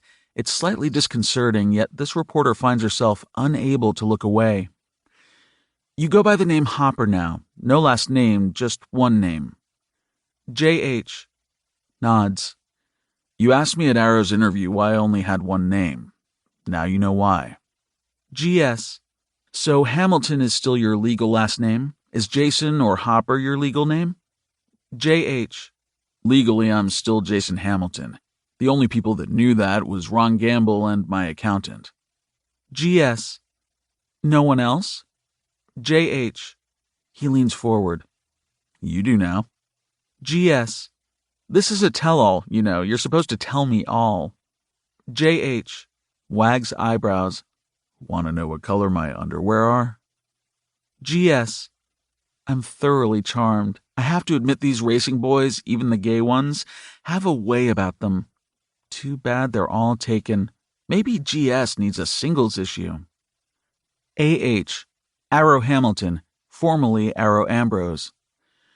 She doesn't need the color of your drawers, Hop. It's bad enough they took your picture with half your clothes off. GS. I'm looking at Jayson for this one. JH. Grins, then whispers. Arrow isn't too happy about my lack of shirt for the cover. GS. Okay, so forget backtracking. You boys make it nearly impossible. I need to know about your relationship, then we'll get back to the past. JH. Raises an eyebrow. Boys? AH. Men.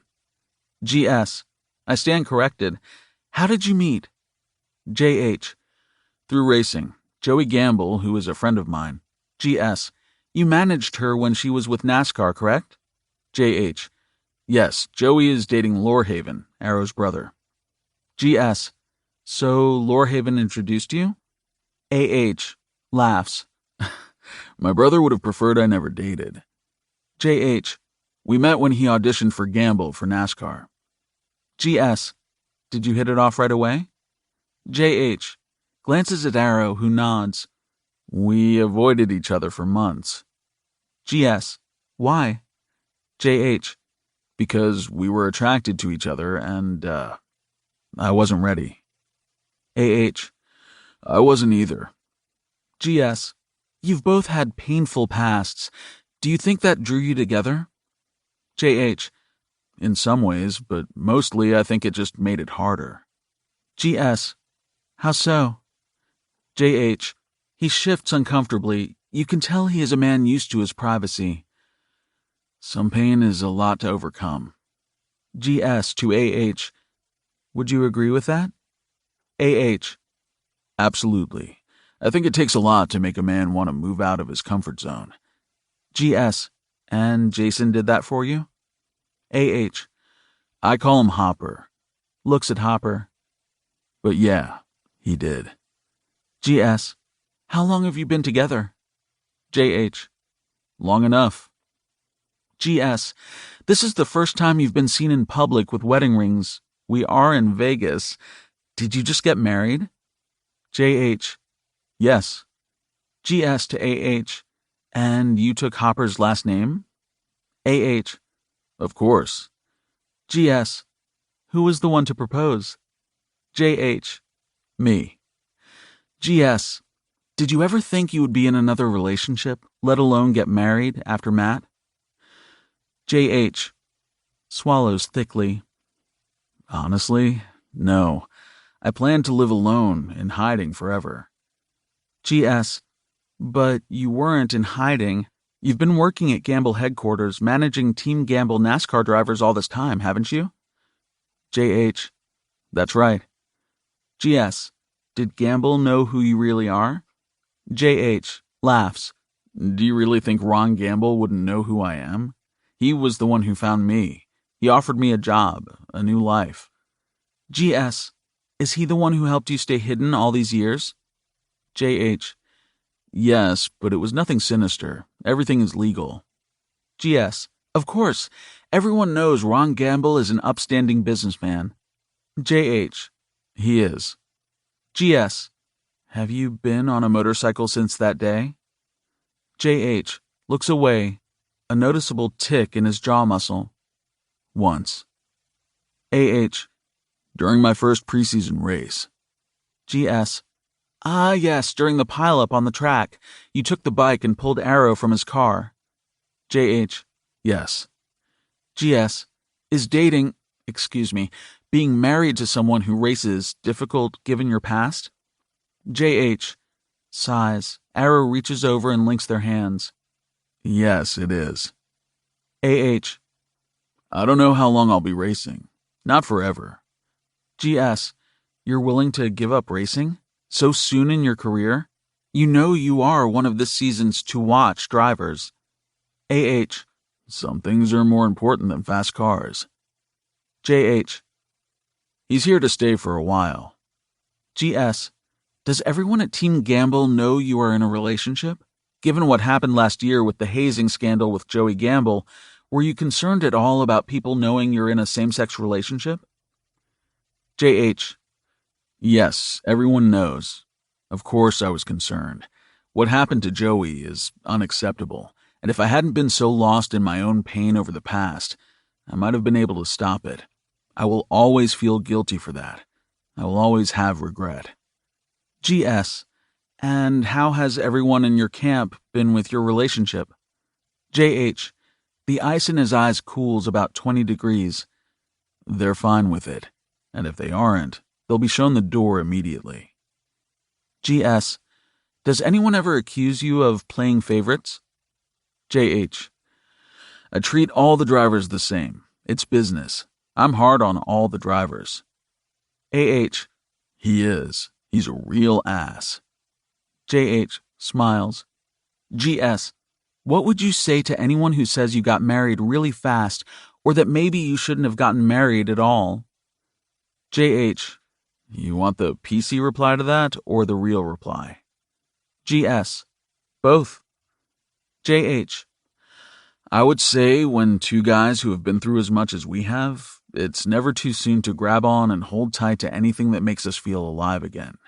I'd also say everyone is entitled to their own opinion, and we ask for privacy for our private lives. GS. And the non-PC response? JH. Shove it up your ass. It ain't your life. GS. I, for one, think you two make an adorable couple. AH. You see all my tattoos? I'm not adorable. JH. Leans over to say quietly, You're kind of adorable. GS. You disappeared for a long time, Jayson. JH. Yeah. GS. Did you keep in contact with anyone? Family? JH. No one. I walked away from my life and pushed away everyone I cared about. GS. Why? JH. Because I thought it was what I deserved. I felt responsible for Matt's death. GS. Do you still feel responsible? JH. I always will. GS. So what changed? Why come out of hiding? JH. I didn't come out. People started poking around in Arrow's life and started looking at me. Like I said, I am still legally Jayson Hopper, so the story broke. GS. Do you wish it hadn't? JH. I'm not upset it's out. I think it's time for some closure. Time to move on. GS. Because you're in love with someone else now? JH. Stiffens. I think my question offended him. A part of me will always love Matt. And yeah, now that I'm married, I want to be happy. GS. You know there are thousands of stories printed about what happened to Matt, and then more stories later about you. JH. I didn't read them. GS. Never? JH. No, I don't need to see theories or horror stories. I was there, and nothing the press writes can come close to the horror of that day. GS. It was reported and then confirmed by Motocross that you were there that day to settle a rivalry. You hit your head, and Matt took your place. JH. That's right. GS. What else happened that day? JH. After Matt and Blaine took off, I heard some noise outside. I was in our trailer. My head was gashed open and bleeding, so I looked out the window and saw Rockford suiting up and getting on a bike. I had a bad feeling, and I was worried they were going to try and fuck with Matt. GS, this race was to determine the Moto Intercontinental, wasn't it? JH, I'd already secured the spot. I'd won it fair and square. I deserved it. But yes, Blaine was challenging me for it. GS, do you wish you'd walked from that challenge? JH, pauses. AH, it's okay, Hop. JH, every single day. GS, what happened after Rockford took off on his motorcycle? JH, I got on Matt's bike and drove off after them. GS, did you have a concussion? JH, yes, but it didn't matter. GS, what did you see when you caught up? JH, his eyes turned bleak and far away. They were trying to box him in on the inside. Matt never was strong on the inside. That was always my sweet spot. They were definitely trying to sabotage the race, run him off the road. The roads there, they weren't taken care of. There was a lot of gravel and dips in the pavement. GS, did they see you? JH, not at first, but they did when I got closer. It caught them off guard. They knew it was me right away. I wasn't wearing a helmet or any kind of gear. I was in my street clothes. GS, what happened then? JH, they went after Matt anyway. His voice cracks. AH, I think that's enough detail. JH, no, it's okay. That's what we're here for. GS, you saw the accident? JH, I tried to stop it. They wouldn't back off. Blaine wanted me to see. He nudged Matt right off the road. He lost control.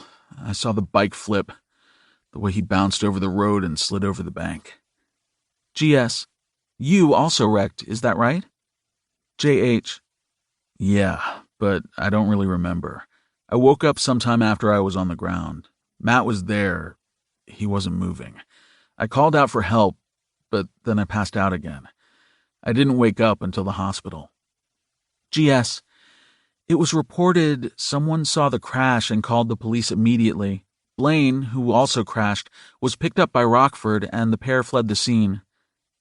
JH, his eyes flash. They left us there to die.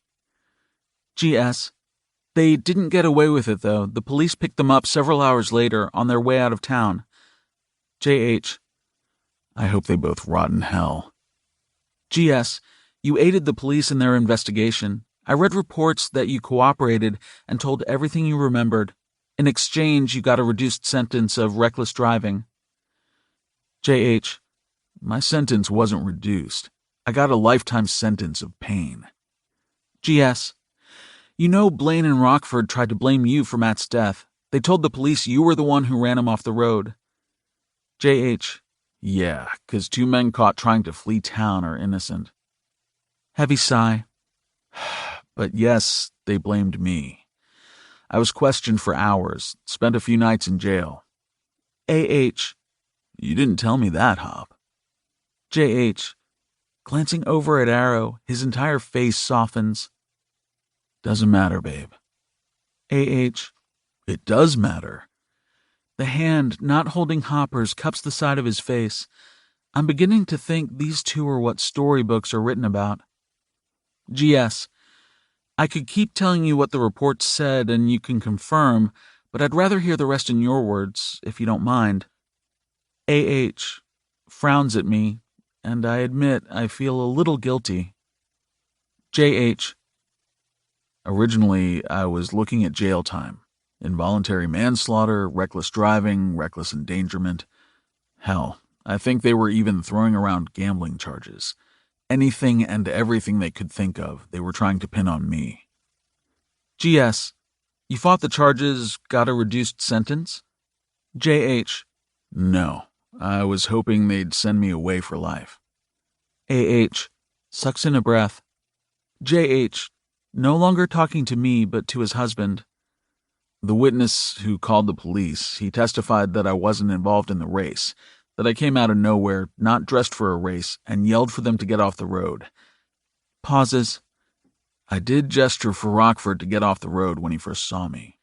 Anyway, the witness testimony and his 911 call recording went totally against everything I was letting them pin on me.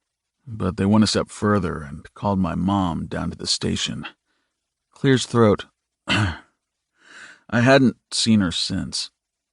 I told the hospital I didn't want any visitors once I woke up. She walked in, and I kinda lost it. AH. Lost it how? JH. I broke down and cried. It was all bottled up, the image of Matt lying in the morgue. He remembers I'm here and glances at me to explain. I identified his body when I woke up from the brief coma I was in. GS. That must have been very difficult. JH. Turns back to Arrow. I told her everything. Everything I said corroborated with the witness testimony.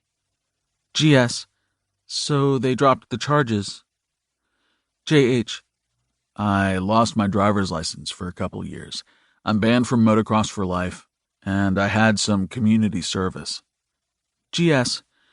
What happened to Blaine and Rockford? JH. His voice hardens.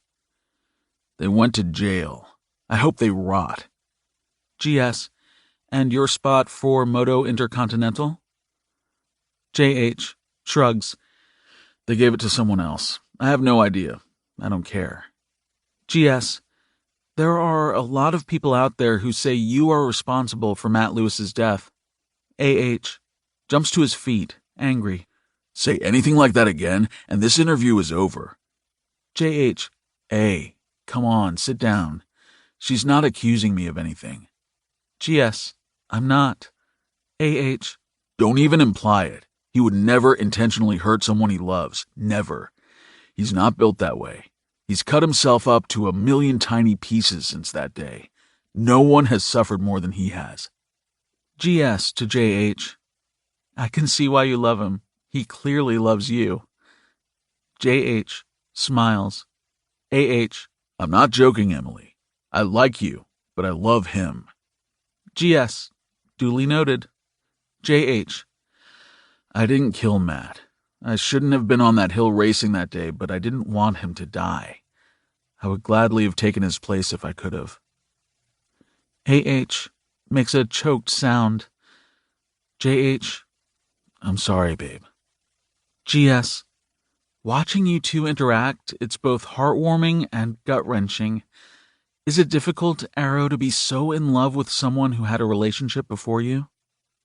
AH. It would be more difficult to live without him. GS. Do you plan to reach out to your family now that your identity and location is out? JH. Maybe. GS. Will you be going back to using Jayson instead of Hopper? JH. No, I'm Hopper now, but I will be using my last name again. GS.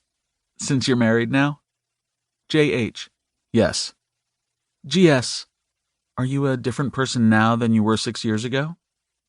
JH. Completely. GS. You two are the first married same-sex couple in NASCAR. Do you hope it gives other same-sex couples some sort of hope, or makes it easier for them to be accepted? JH. Sure. I mean, if A and I can fall in love, then anyone can find love. But honestly, we don't want to be the poster children for gay marriage. We just want to live our life. AH. I think Drew Forrester and Trent Mask make better role models. GS. Think they'll get married anytime soon? AH. Why don't you call and ask them? GS. Maybe I will. Jayson, if you could say anything to Matt's family right now, what would it be? JH. A very somber look comes over his features. That I'm incredibly sorry I lived and their son didn't. That I will regret that day for the rest of my life, and that I'm so sorry he isn't here with them now. I would tell them that I loved him and that he loved them very much. GS. I reached out to Matt's parents before this interview. I wanted to see how they were doing 6 years later. JH. I'm sure they blame me. GS. They don't. Matt's mother, Rhonda, she told me she came to see you at the hospital, but they wouldn't let her in. She also went to the police and asked for leniency on your behalf because she says, to this day, she knows how much you loved Matt, and she believed you would never do anything to hurt him. JH. Jayson is visibly moved by this information. He bows his head. Arrow wraps an arm around his waist, hugging him, while resting his chin on Jason's shoulder. JH to AH. I thought they hated me. AH to JH. No one who knows you would ever hate you. JH to AH. I missed his funeral. I was in jail. AH to JH. You got a private goodbye that day in the hospital, babe. JH. Whispers. I love you. AH. I love you too. GS. I feel kind of guilty breaking in here. His mother said they miss him every day still, but they've learned to be happy again. She hoped you found the same. Looking at you now, I see you did. JH. Thank you for telling me. GS. How about we lighten it up a little now? JH. Please. GS. Does Lorehaven like you? JH. Laughs. Does Lorehaven like anyone? GS. Where do you see yourself in 5 years? JH. With Arrow? Hopefully in a house instead of an apartment. A house with privacy.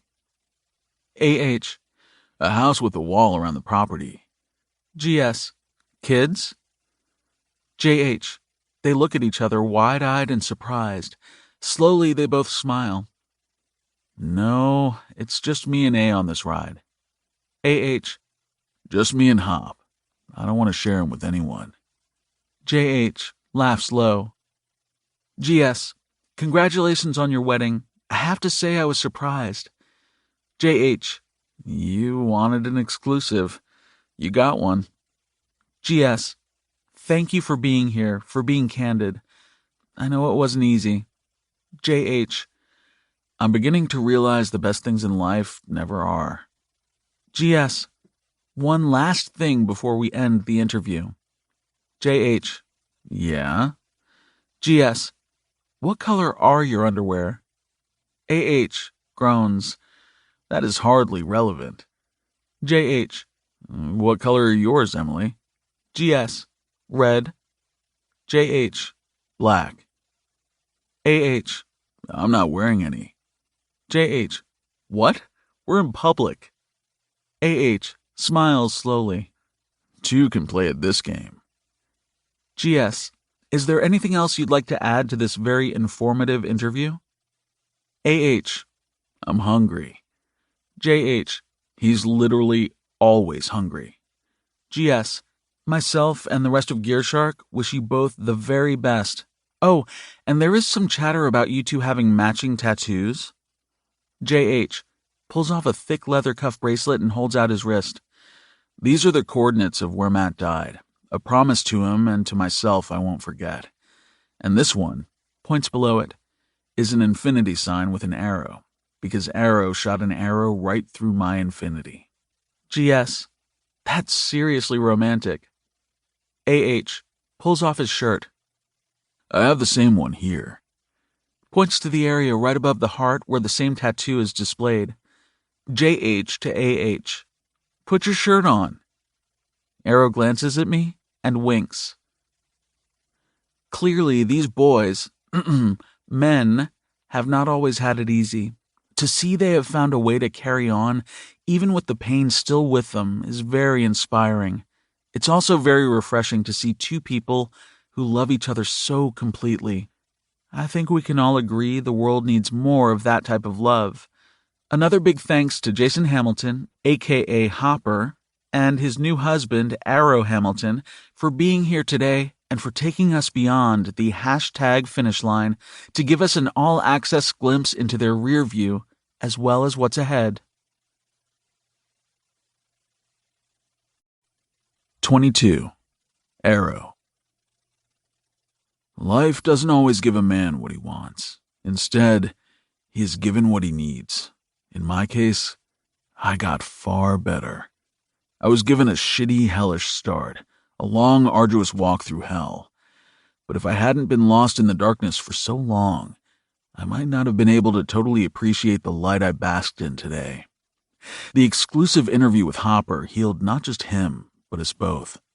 We understood the deepest, most onyx parts that made us the men we were. Those parts would never go away, and that was okay.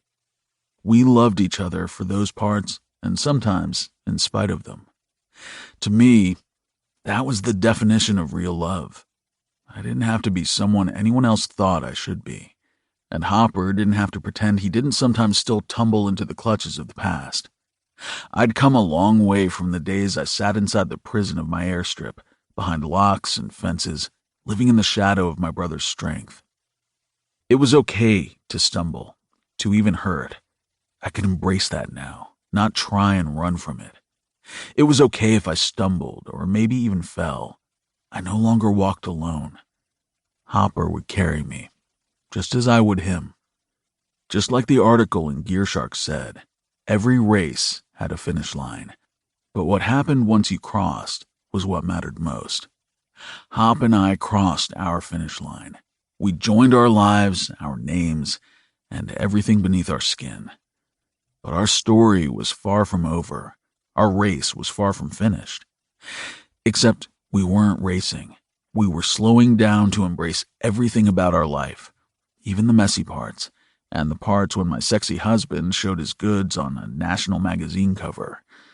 Someday I'd get over that. I would. I glanced up from his lap, the rhythm of his heartbeat steady and reassuring against my back.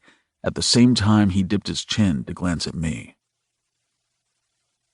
Infinity is going to be good to us, Hop, I told him, not a trace of doubt in my voice. Oh, babe, he purred, brushing the back of his knuckles over my cheek. Our infinity is going to be one for the books. The end. 23. Lorehaven. People were pissing me off. I wasn't a hard guy to get along with, not really. Just don't fucking talk to me. Simple. I only had tolerance for a handful of people in life. The rest could take a flying leap off a bridge. You'd think with my sunny-side-up persona, people wouldn't even bother. People were stupid. The questions were endless, or rather, the question. At first, it was easy to brush off or give a simple reply. After all, I didn't owe people an explanation for the way I chose to live my life. Except I did, to those handful of people I considered family. Hence, when they started asking the question, an answer became harder to formulate. When are you getting married? I felt those words up there should somehow shake this page, crack the world open, or at the very least come with a drum roll. They didn't, but they were pretty close to giving me a rash. Thing was, I didn't dislike that question. I wasn't against marriage. In fact, I wanted to get married, something that quite frankly shocked the shit out of me. Yet when I glanced across my Lotus to the woman riding shotgun, or woke to her skin sliding over mine like silk, I wasn't so shocked. I loved Josie, and I knew in the deepest part of myself I would love her forever. My loyalty to the dark-haired, green-eyed vixen was unshakable. I bought a ring, something too flashy, probably too big, and one she probably would think I was nuts for. She'd get over it, and I'd get off every single time I saw it glistening on her finger, shouting to all the world equals assholes who wanted to look at my woman, she was mine.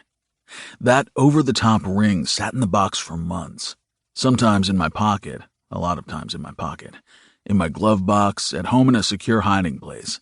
The secure hiding place being a closet we shoved the shoes we never wore, and Josie never went in there because she was convinced spiders bred in our old shoes. I asked her why, if she was never going to wear them again, we couldn't just toss them. She looked at me like I had 10 heads, and I never asked again. Women. I'd been waiting for the perfect moment, a time when I knew asking was absolutely right. Then people started asking the fucking question. Gamble wanted to know why I hadn't made an honest woman out of his daughter. I felt if I pulled out the ring now, it would look like I was caving under pressure.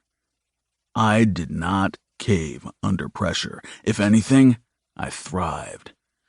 I didn't want Josie wondering if I asked because I thought it's what I was supposed to do, not what I wanted. Then Hopper announced he wanted to marry my brother. Focusing on Arrow's happiness for a while seemed like the thing to do. I wanted him to be happy. He deserved it.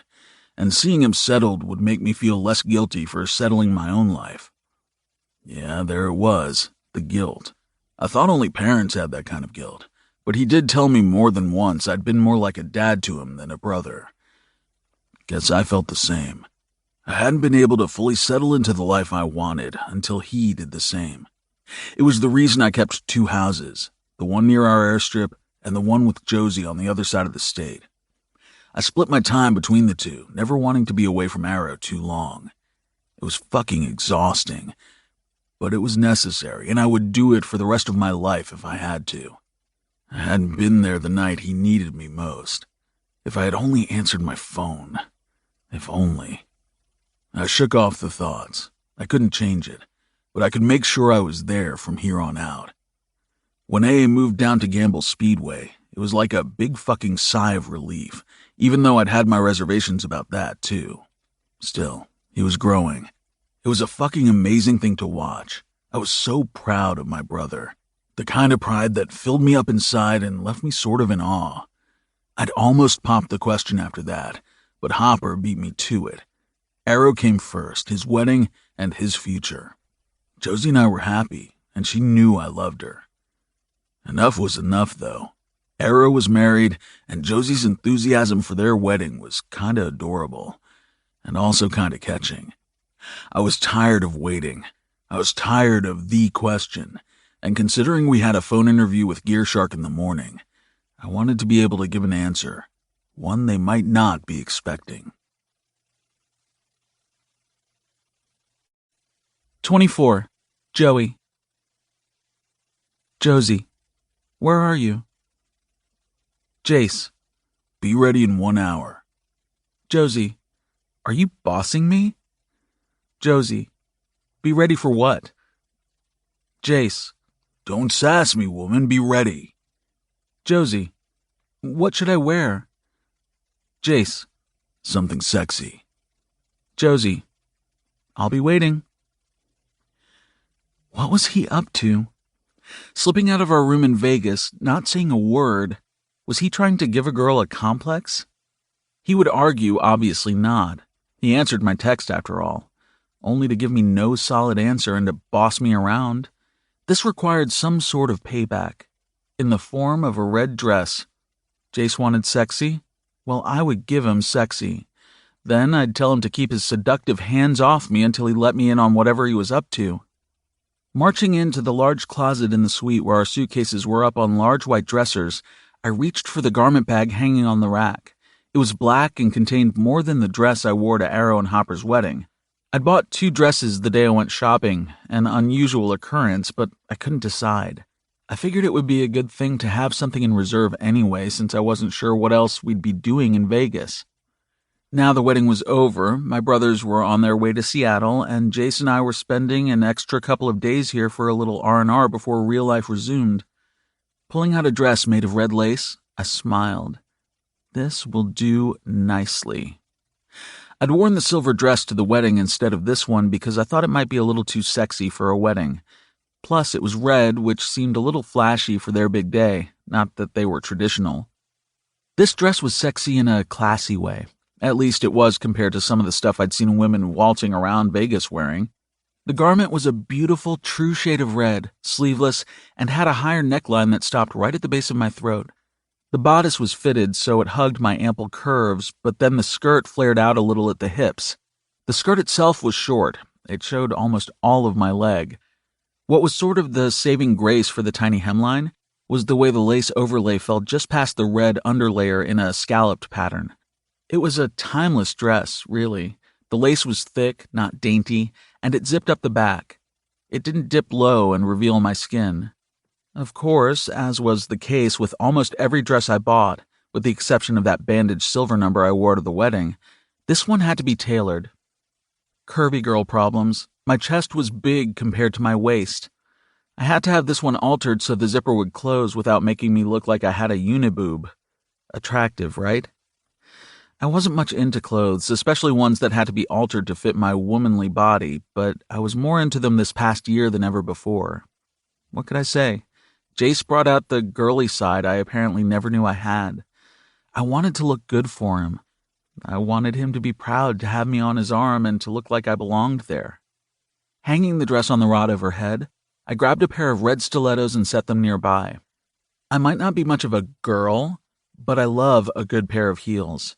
To me, a woman looked powerful with high heels on her feet, and even more, they made me feel powerful. Plus, these things would do wonders for my legs in this shorter-than-short dress. In the adjoining bathroom, I applied some makeup, something else I'd been getting a lot of practice at this past year, selecting a light cushion foundation for a natural look. But then I defeated the purpose of that natural look by smoking out my eyes with shadow and black eyeliner.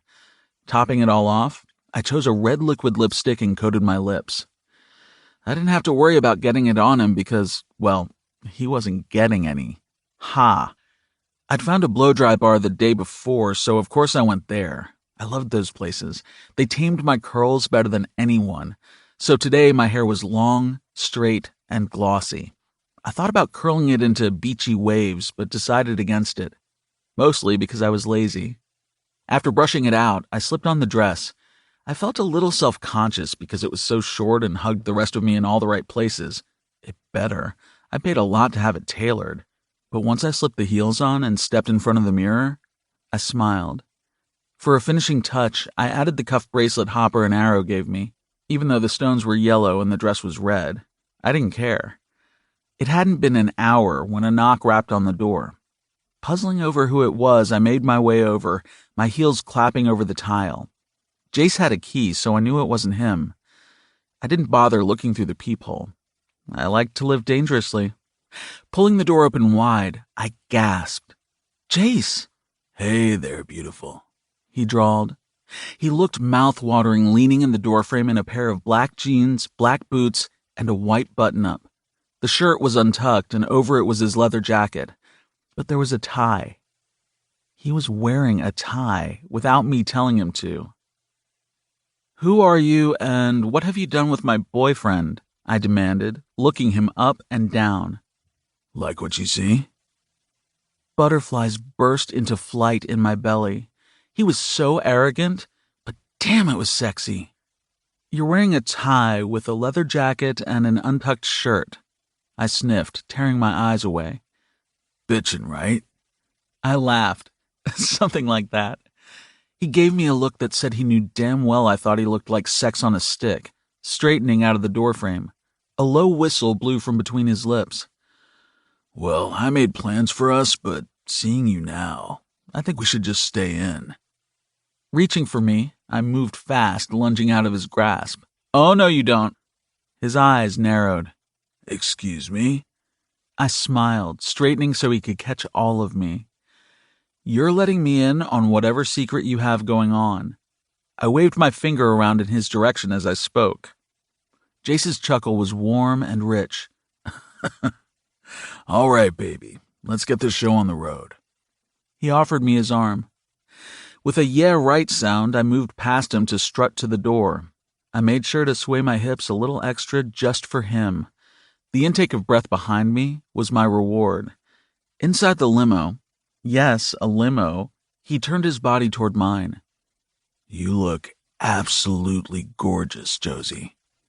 He surveyed my body with great care, but it wasn't slimy. It was appreciative. I'm a damn lucky man.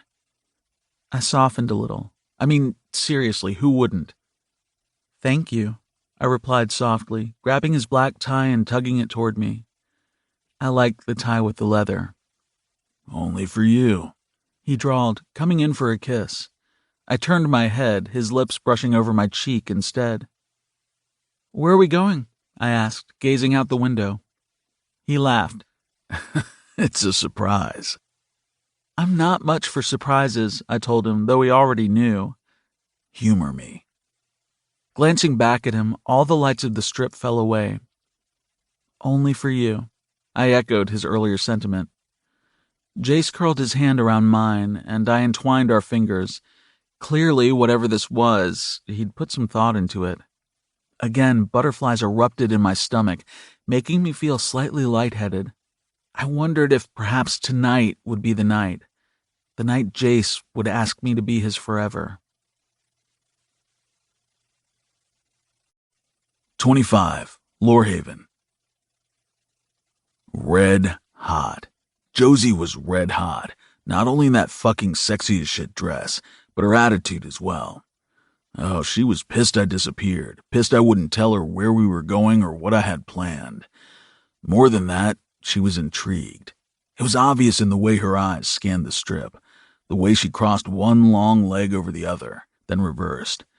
The green in her eyes was glowing, suspicious, but also excited. I loved this side of her. Lucky for me, it was her most prominent side.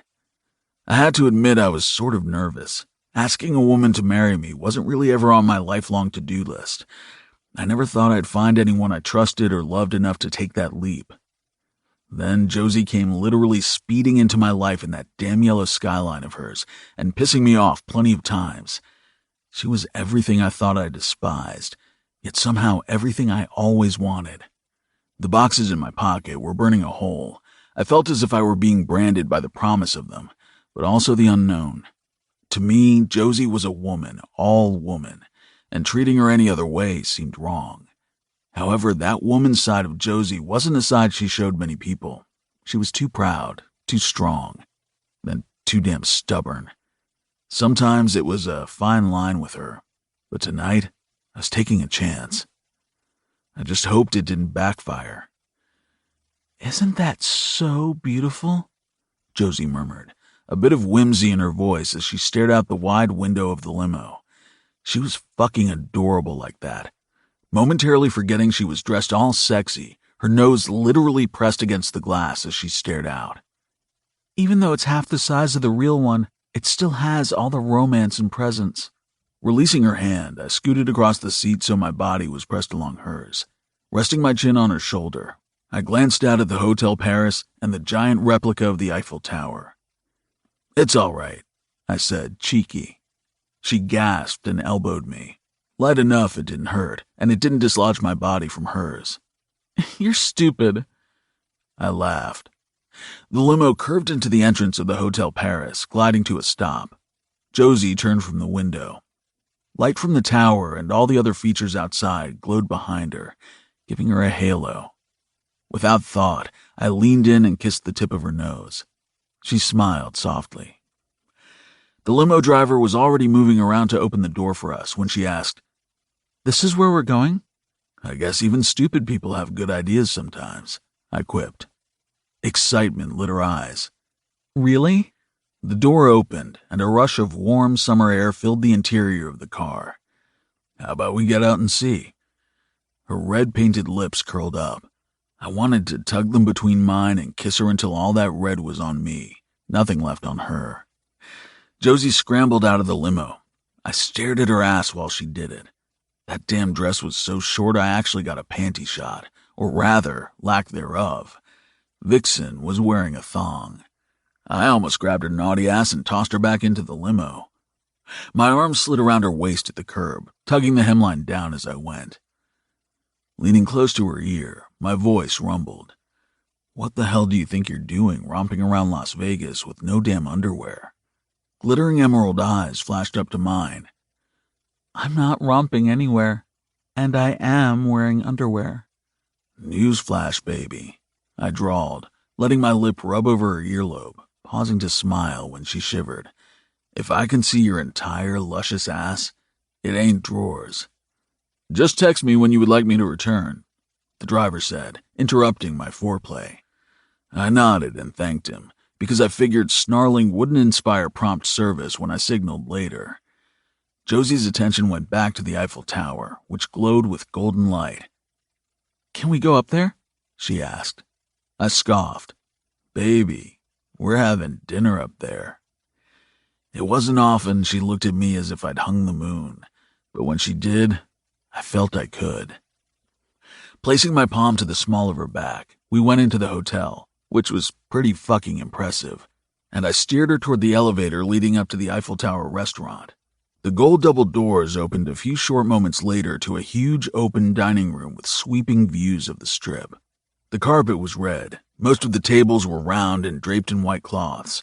There was a giant curved bar to one side, while the other was literally a wall of windows showing the illuminated night.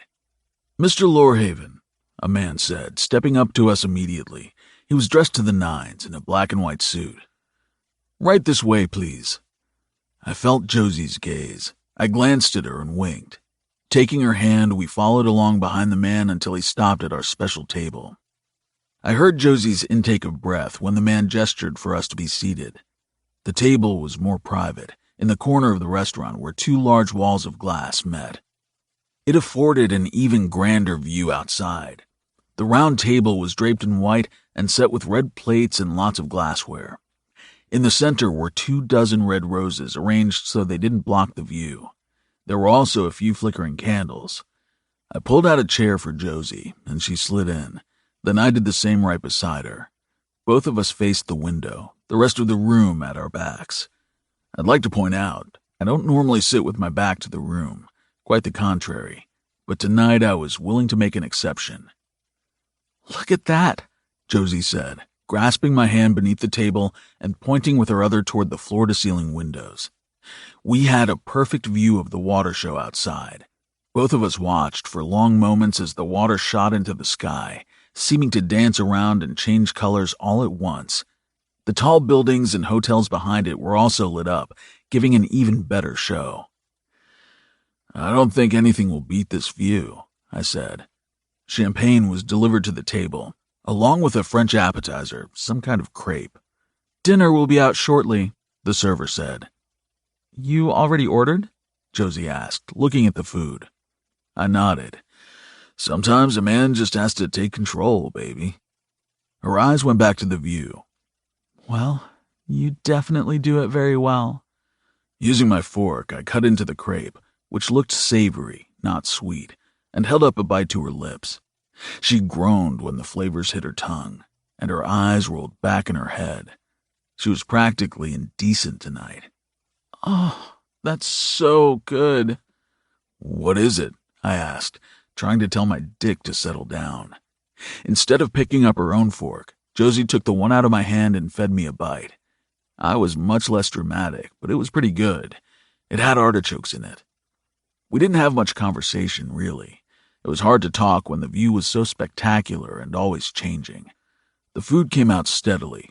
Main course was steak, and the drinks were flowing. The service was bomb, and the atmosphere was even better. We did talk a little, some about Arrow and Hopper's wedding, and the rest about everything I just mentioned. "I've always wanted to see the Eiffel Tower. I know this isn't the real thing, but it sure feels like it right now," Josie said. "You've not been to Paris?" That surprised me. She shook her head, the long, silky strands brushing over her bare shoulders. "Actually, no." "We'll go," I decided. She laughed. "When?"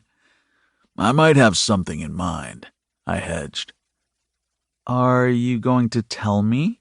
she mused, propping her chin on her hand to stare at me, amused.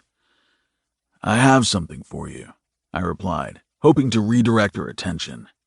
Her eyes widened. "This isn't enough?" Gesturing to the table, the flowers, and the view, she raised an eyebrow.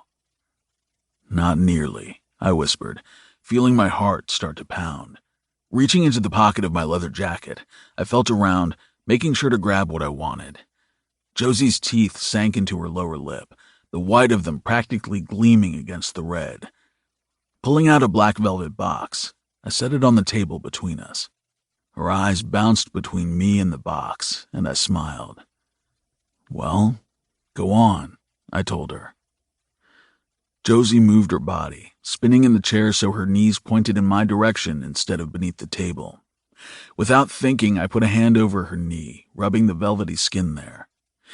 Picking up the box and holding it in her hand, she glanced at me again. I smiled wide. Watching her hold her breath, she popped open the box. Her eyes rounded in surprise again as she nearly did a double take. Clearly, it wasn't what she was expecting, and she had no idea how to react. Ah, my girl. I loved getting under her skin. Lowering the box, the gift still inside, her eyes found mine. A lock? I chuckled. I couldn't help it. You like it? Well, she said, glancing back down. It's very pretty. I love that it's red and shaped like a heart.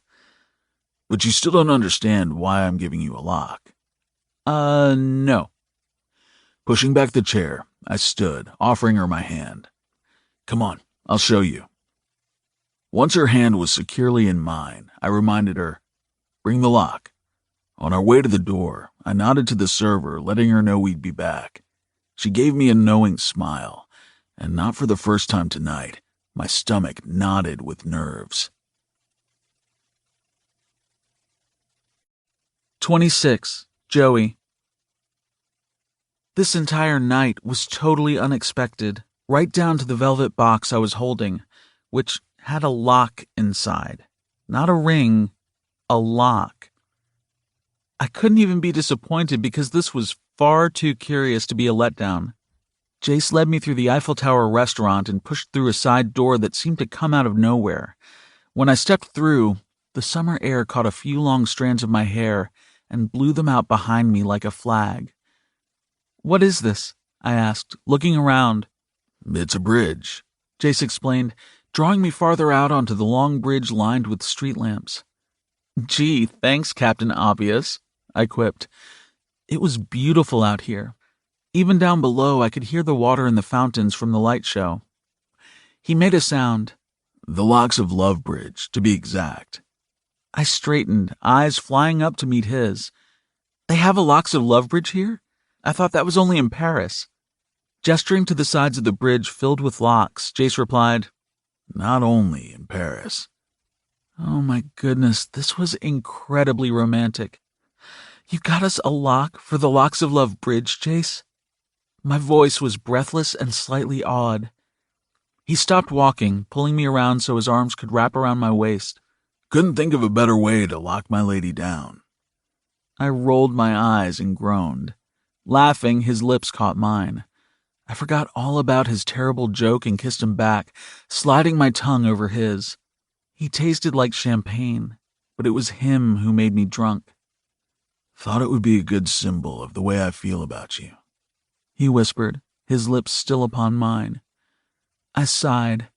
"I love it." He pulled back abruptly and smacked my ass. "Good. Now come on, pick a spot."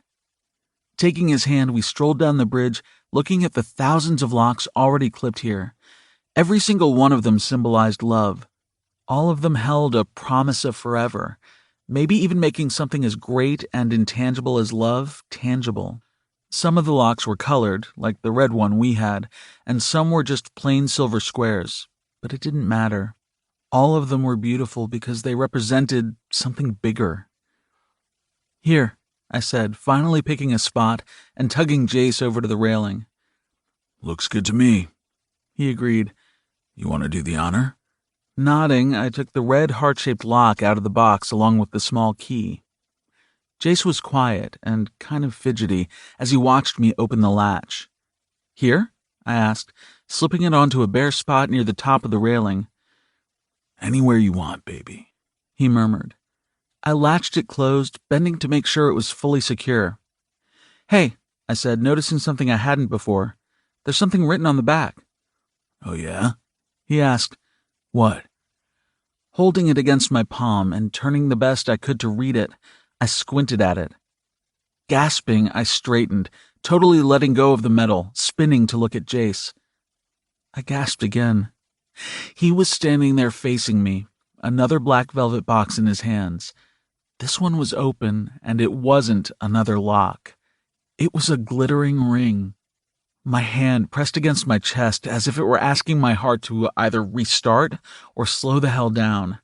I couldn't figure out which because I was so entranced by the sight of him standing there and the echo in my mind of the words I'd just read. "What did it say, Josie?" Jace cajoled. Tearing my eyes away from the ring and up to his dark chocolate orbs, I sucked in another breath. Jace. "Took you long enough to realize there was something written on that old boring lock." He winked. I recovered enough to smack him in the chest. That was just mean, Jace. But baby, the look on your face right now is so worth it. My lower lip quivered. Oh, he was getting to me. This was so incredibly sweet. "What did the lock say?" He asked again. The night air swirled around us, the lights glowed in the dark, and every so often, the locks would clink together to make a musical sound. "Will you marry me?" I whispered. He nodded and actually dropped down on one knee. I started shaking, tears pooling in the corners of my eyes. I'd been hoping, but this was far more than anything I could have ever imagined. And Jace, down on one knee? I'd never have believed it. "I can't wait another day, another minute to ask you, baby," he began, holding the ring out. "I told you once I didn't own you, and I didn't want to.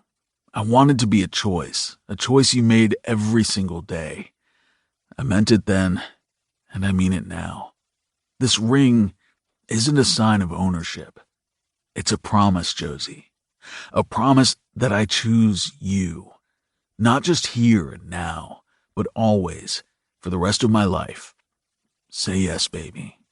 But only say it if you know you will choose me for the rest of your life." "Yes, Jace." You didn't even hesitate. I scoffed, as if he expected me to hesitate. Yeah, right. I'm a woman who knows what she wants. Relief filled his face and body. Leaping up from the ground, he scooped me up, hugging me so tight my feet dangled above the concrete. "I love you so fucking much." I loved the growly quality to his voice. Once he set me back on my feet, I smiled, feeling a little sassy. "And you might not want to own me, but you want this big-ass flashy ring to show I'm taken. How about we slide it home so it can get to work?" Holding out my hand, Jace picked up the ring and slid it onto my finger. Before allowing me to pull it back, he lifted my hand and pressed his warm, supple lips to the cool metal. A small shiver shook my body, which made him smile smugly. I couldn't let his smugness go unpunished, so I responded by reaching out and cupping his cock right through the black jeans he was wearing. Right out there, in the open. A couple walking by giggled because I wasn't exactly shy about the action. Jace's eyes widened, and I gave him a little squeeze. A low groan slipped from between his parted lips. Who was the smug one now? Jace laughed low. "Life with you ain't ever gonna be boring, is it?" I winked, then turned my attention to the ring on my finger. I had yet to fully appreciate its massive beauty. It was too big, too blingy, totally gorgeous. Maybe I was a little more girly than I thought. Jace always did seem to know that better than anyone, even me. The ring was platinum and boasted a wide band. It took up quite a lot of space on my finger. It sort of reminded me of the cuff bracelet Hopper and Arrow gifted me, except this was a cuff for my finger. The width of the band had a scroll-like pattern. The design actually had a lot of movement, which I found beautiful. Inside some of the scrolls were inlaid diamonds, which caught the light expertly. The perimeter of the band on both sides was circled in small, round diamonds, all lined up beside each other perfectly.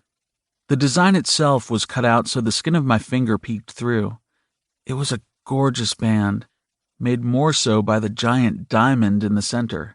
The center stone was a perfectly cut round diamond set with 4 platinum prongs. It wasn't raised off the band too much, which I really appreciated. A ring like this had the ability to get in the way, especially when I was working under the hood of a car. The center stone had to be at least 1.5 carats, and the rest of the diamond circling the band and filling out the scroll design had to equal another carat.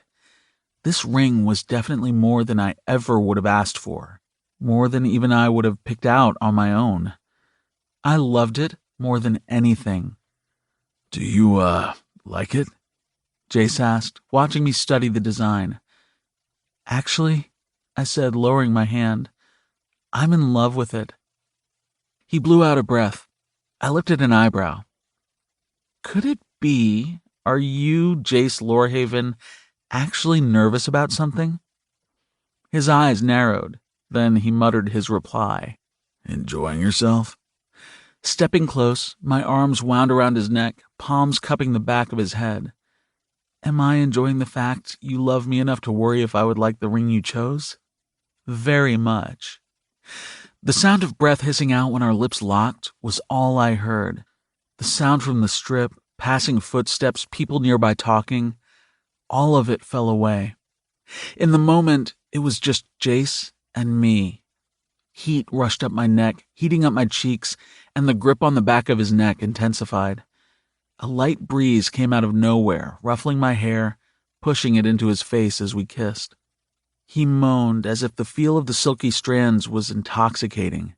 Meanwhile, his large, calloused palm reached around and cupped my ass. I stretched against him, leaning closer, and his hand slipped down and brushed against the bare skin of my upper thigh. Breaking the kiss, Jace murmured, "This dress is too short, woman. Your fine ass is on display." "You like it," I purred. "Damn right." The husky quality in his voice made me smile, but my lips didn't hold it long because he attacked my mouth once again. Our tongues stroked together for a few more blissful moments before I pulled away to lay my cheek on his shoulder. "Ah, Josie," he murmured, tucking me close. We stood like that for a long time on the bridge, looking across the thousands of locks already placed there and out over the night lights and stunning view. "I hope this proposal wasn't too ordinary," he finally said.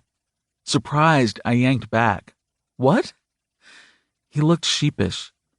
"Vegas, the Paris Hotel, the Eiffel Tower. It's not cheesy, is it?" I laughed. "Are you kidding? It's so romantic."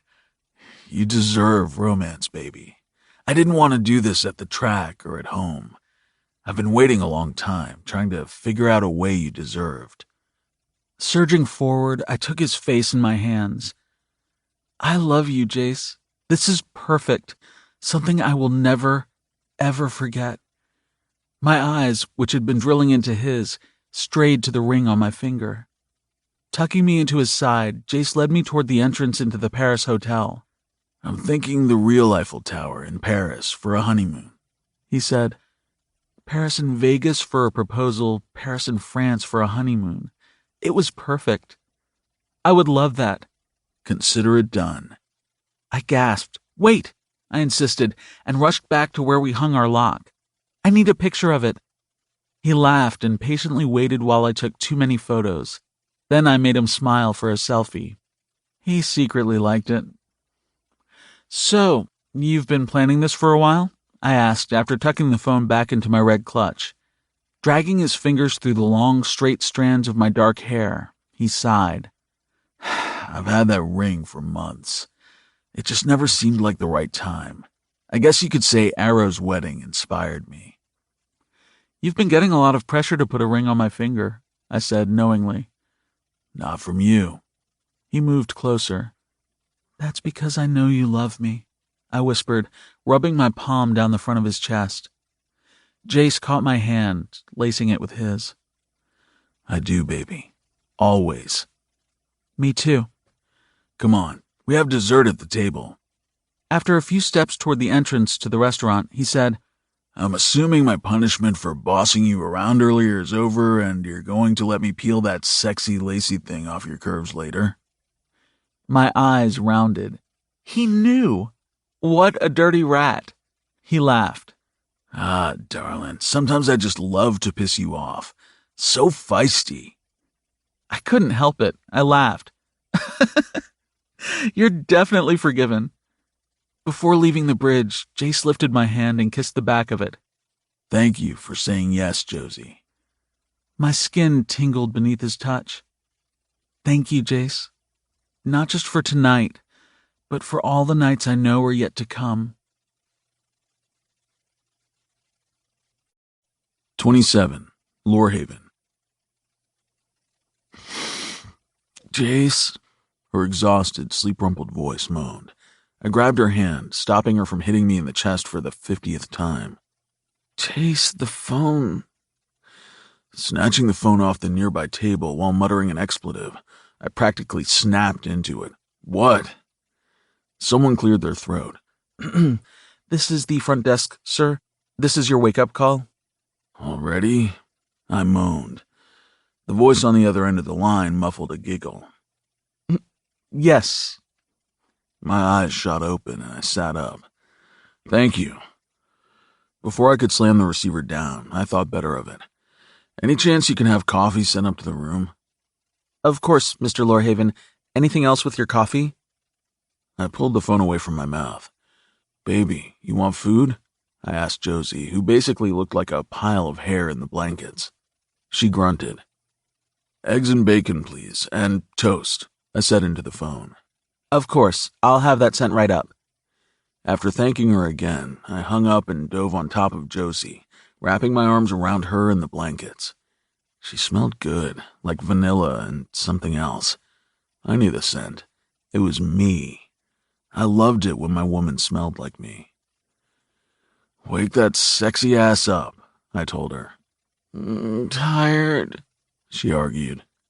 Messing around in her wild mane, I finally managed to find her ear, latching my lips around it to suck gently. Did I keep you up too late last night?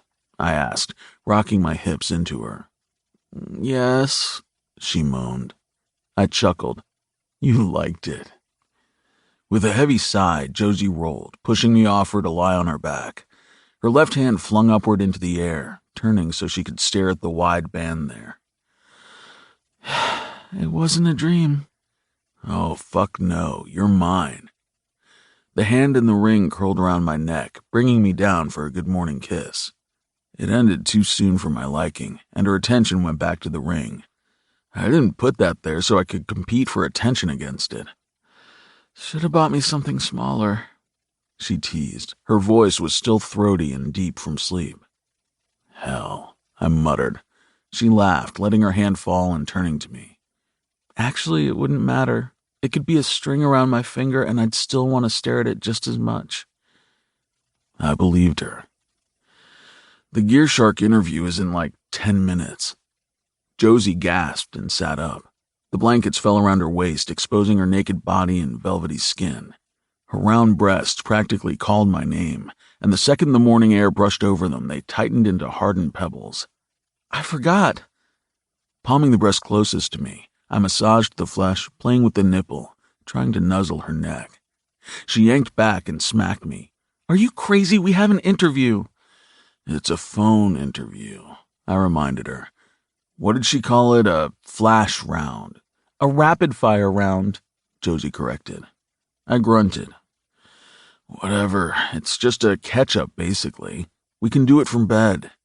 Without a word, Josie glanced down my body, realizing I was just as naked as her. Want to do it naked? Don't we always do it naked? She rolled her eyes. The interview, Jace. Giving an interview to a national magazine while naked? I mused. I like it. Laughing, Josie began shoving the hair out of her eyes and brushing it back behind her shoulders. There was a faint mark on the side of her breast from last night. I brushed a finger over it lightly. Did I hurt you? She made a sound. You know you didn't. I like it like that. Last night had been all kinds of erotic. After we finished up at the Eiffel Tower restaurant, we went up to the observation deck, a full story above where we ate dinner, and got an even better view of the city. After that, I summoned the limo driver and told him to drive around for a while. I put up the privacy screen and proceeded to get some in the limo for my new fiancée. Seeing that ring on her finger made me hornier than ever. We went at it again when we arrived back to our room, finally passing out sometime in the early hours. A knock on the door out in the other room had me banking the erotic thoughts. "Room service!" someone yelled. Damn, that was fast. "Stay here," I told her, yanking the blankets up to cover her bare chest. I was partway out the door when she yelled, "Jace!" Glancing over my shoulder, I lifted an eyebrow. "Yes?" "I'm all for a naked interview, but giving the waiter a show is a little much." Flashing my teeth, I put on my best arrogant voice. "Maybe the waiter is a woman. Some tips don't require cash, baby." Josie shot up so fast the sheet fell, putting both her beautiful, shapely breasts on display. It was an amazing sight. "I will kick your ass, Lorehaven," she all but roared. Chuckling, I backtracked, still staring at her chest, to grab a pair of shorts, swiftly pulling them on. As I sauntered out of the bedroom, I told her, "That's Jace to you, sweetheart." She was laughing when I closed the door behind me. Moments later, I shoved the door open wide again, wheeling in a cart of food that smelled like heaven. She moaned, and I glanced up. Little Minx dropped the sheets and was stretching her arms over her head, breasts on full display again. Maybe doing the interview naked wasn't one of my better ideas. Talk about distracting. Josie's cell phone, which was plugged in and resting on the bedside table, started going off. After glancing at the caller ID, she looked up at me. "It's Emily." I motioned for her to pick it up as I poured some coffee. I was going to need this shit to get through the questions. Why Emily Metcalf needed to follow up with us, I didn't know. But as they say in business, any publicity is good publicity. I wasn't about to complain. My sponsor for the NRR was thrilled when I let him know I got tapped for another interview. Might as well make the most of it. Besides, it wasn't every interview a man got to stare at a pair of perfectly round, perky breasts while he talked. "Hey, Emily, this is Joey Gamble," Josie said, answering the phone. She sounded a hell of a lot more awake speaking to her than she did to me. "Hi, Miss Gamble. Thank you so much for agreeing to this rapid-fire interview this morning. Is Lorehaven with you, or do you need a moment to get him?" "Call me Joey," she insisted. "And Jace is here. Let me put him on speaker." Josie motioned for me to say hi when it was done. "Lorehaven here." I took a sip of my coffee and carried a mug to Josie, who was still in bed. Darts shot from her eyes, so I figured that meant she thought I was being an ass. So I cleared my throat and tried again. "Thank you for calling this morning." I glanced back at Josie and she smiled, so I figured she was happy now. "Wonderful, and it's my pleasure. This is going to be such a fantastic issue for GearShark. The interview with Hopper and Arrow went so well, and to have you both a part of the issue along with Trent and Drew, fans will devour this." "Trent and Drew are doing an interview?" I asked, drinking some coffee. "A rapid-fire round like you," Emily replied. "I interviewed them via phone yesterday." "That's great, Emily," Josie said. "We're glad to be a part of this." "Okay, so this is how it will work. I'll just ask you a few questions and you answer them, and then I'll write up a quick piece for the magazine. It's nothing crazy, and it shouldn't take too much of your time this morning." I settled back against the headboard, drinking more coffee. I hated interviews. Josie scooted closer, set the phone between us, and grabbed my hand. I moved over to grab her boob. When I glanced at her, she smiled slyly. "All right, Emily," I said. "Ask away." Suddenly, I was feeling a lot more amenable. 28. Joey. I think I made it weird. Anyone who can make it weird with a guy while they're naked in bed right after an epic proposal while giving an interview to a national magazine is especially talented. So how does one go about making things weird?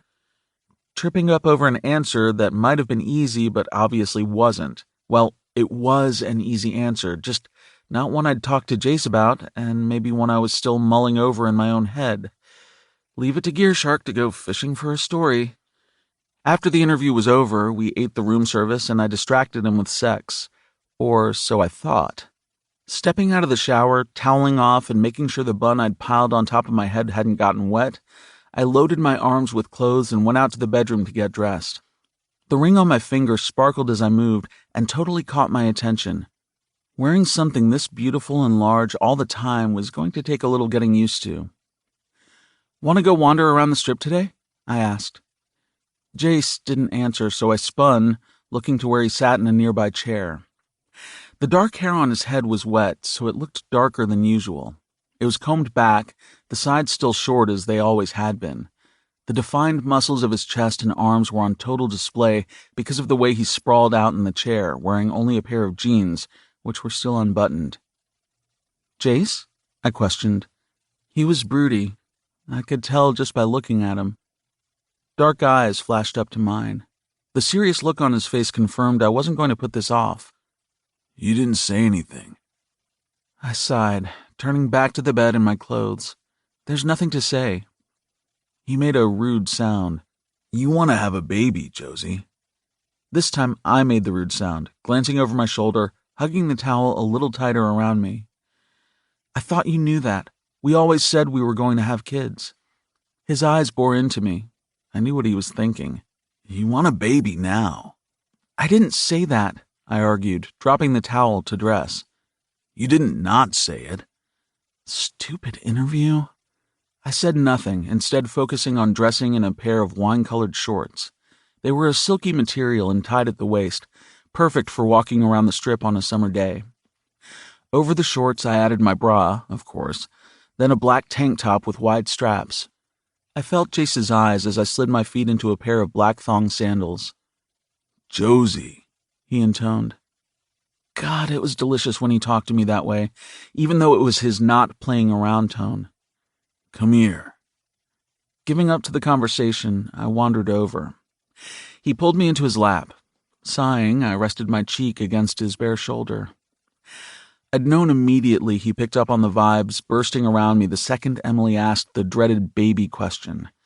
I hesitated, avoided his gaze, and then stammered out an answer that was pretty general. Why couldn't she have pressured us about marriage? Oh, that's right, because we already gave her the 411 about our engagement. "Why didn't you say something to me?" Both his arms rested on the chair. I didn't like it. He usually wrapped them around me. He was mad. I didn't like that either.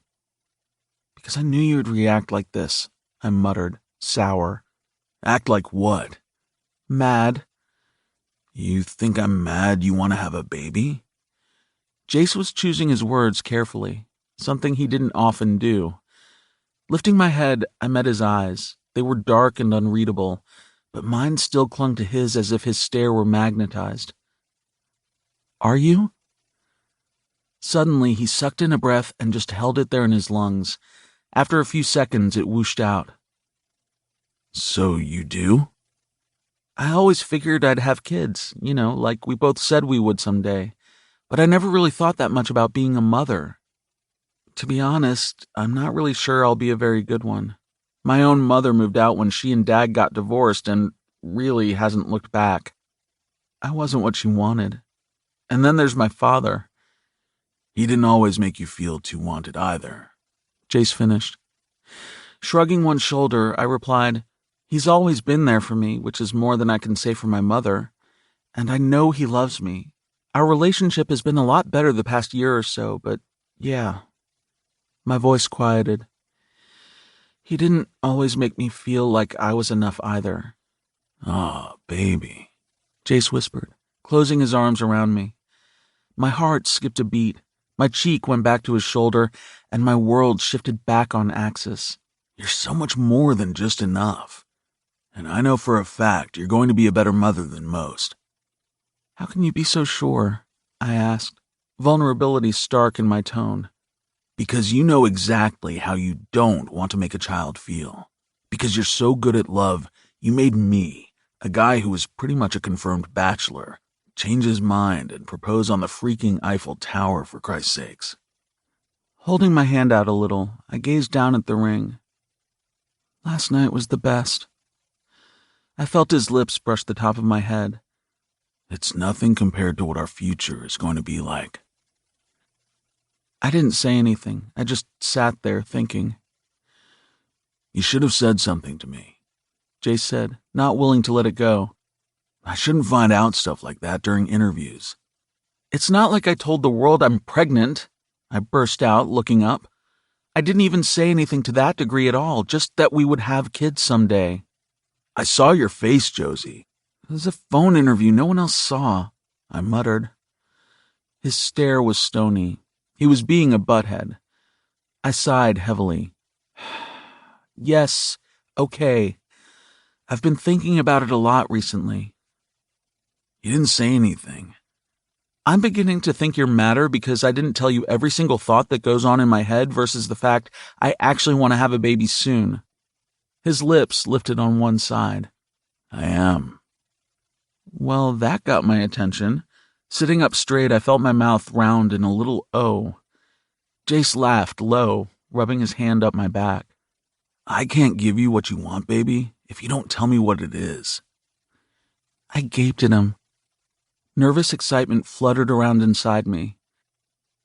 I didn't think it was the right time. We weren't even engaged. You had enough pressure from my father and everyone else just to marry me. I wasn't about to come home one day and tell you I was getting a case of baby fever. He lifted an eyebrow. Baby fever? I smacked him lightly in the chest.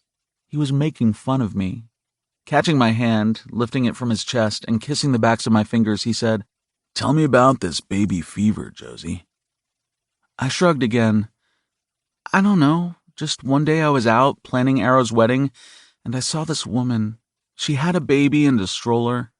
The image stuck with me, kind of made me feel a type of longing I've never really felt before. We've been together a while now, Jace. It will be 2 years soon. During that time, I feel we've built a family around us. My father, Hopper, and Arrow. Hell, we have family dinners now. Jace laughed. I love it a lot, I whispered. It was kind of silly, but it made me feel shy to admit. I was always the strong woman, the woman who didn't need anyone. And really, I didn't. I could survive on my own. I just didn't want to. Not ever. That's a good thing. He stroked his hand up my back. We have our house together, and I love waking up to you. It just feels like our life is so good. Hopper said something to me before about what our kids would be like. I pressed a hand to my stomach without thinking. Just what? He cajoled. I met his eyes. I want that piece of you. I want your baby growing inside me. I want more of us, more of our family. I like the picture you paint. His hand joined mine over my stomach. I know he said he liked it, but this had to be a surprise. Geez, he just asked me to marry him. I never even planned to bring this up, not for at least another year. I didn't tell you because it's just that, a picture, a thought, maybe a dream of what we might have in a few years. I'm so happy right now with you. Just you. Laying my palm against his cheek, I went on. I know we aren't really ready for a baby. I don't want to pressure you. He laughed. Why are you laughing? I demanded. I was trying to pour my heart out here. Baby, you know I don't succumb to pressure. I rolled my eyes and tried to vacate his lap. He wouldn't let me go. I gotta tell you, though, I didn't see this combo coming. Not right now. He went on as if I wasn't trying to escape him. I stopped struggling. Why? I thought you were loving the NRR. Why can't I love the NRR and want a baby? I wondered. He growled deep in his chest. There is no way in hell I will let you behind the wheel of a race car with my baby inside you. I slumped back against him, his arms loosely around my waist. I'm not even going to argue with you. His voice took on an edge he usually reserved for other people. Manly people who thought he was an asshole. Good, because this one fight, you will not win. Let me finish, I demanded. I won't argue with you because you're right. Jace's body went rigid for a moment as if he'd been stung by a giant wasp. He's surprised I'm not arguing. I smiled to myself. I can't race and be pregnant at the same time. I won't have you or my child at risk. My, he sounded like a grizzly bear. I liked it. The season is almost over. It's been a good season, but I don't know. Racing has kind of lost some of its spark for me. Jace exhaled. Because of the hazing and everything that happened when you were still in NASCAR? I nodded slowly, but also because I don't really feel like I have to prove myself anymore. I've already busted molds and stereotypes. I've gone against the grain a long time. I'm tired, Jace. He made a sound and stood, bringing me with him. When my feet hit the floor, Jace spun me so we were facing one another and pressed his forehead to mine. I don't want you to be tired, and this seems like a much bigger conversation than just a baby. I shook my head. Not really. It's all connected. I just feel like things are changing inside me. I don't have to fight as hard now. I feel like I'm growing and I want more out of life. You didn't tell me about this, Josie. His brow furrowed, agitation back in his voice. I am now. He scoffed. Because I'm forcing it out of you. You would never force me, I whispered, wrapping my arms around his neck. Dragging his knuckles down the side of my cheek, he whispered, No, baby, I wouldn't. I kissed him softly. He lifted his head after. If you quit racing, what will you do? Pulling back, pacing away, I said, I'd like to become even more involved in the foundation I started with Dad. Maybe start a mentor program. I turned. The last thought kind of stuck to my tongue, not wanting to come out. It was sort of a leap. And? He coaxed as if he sensed there was more. Taking a breath, I spun. I'd kind of like to write a book. His face belayed surprise. A book? Like with words and shit?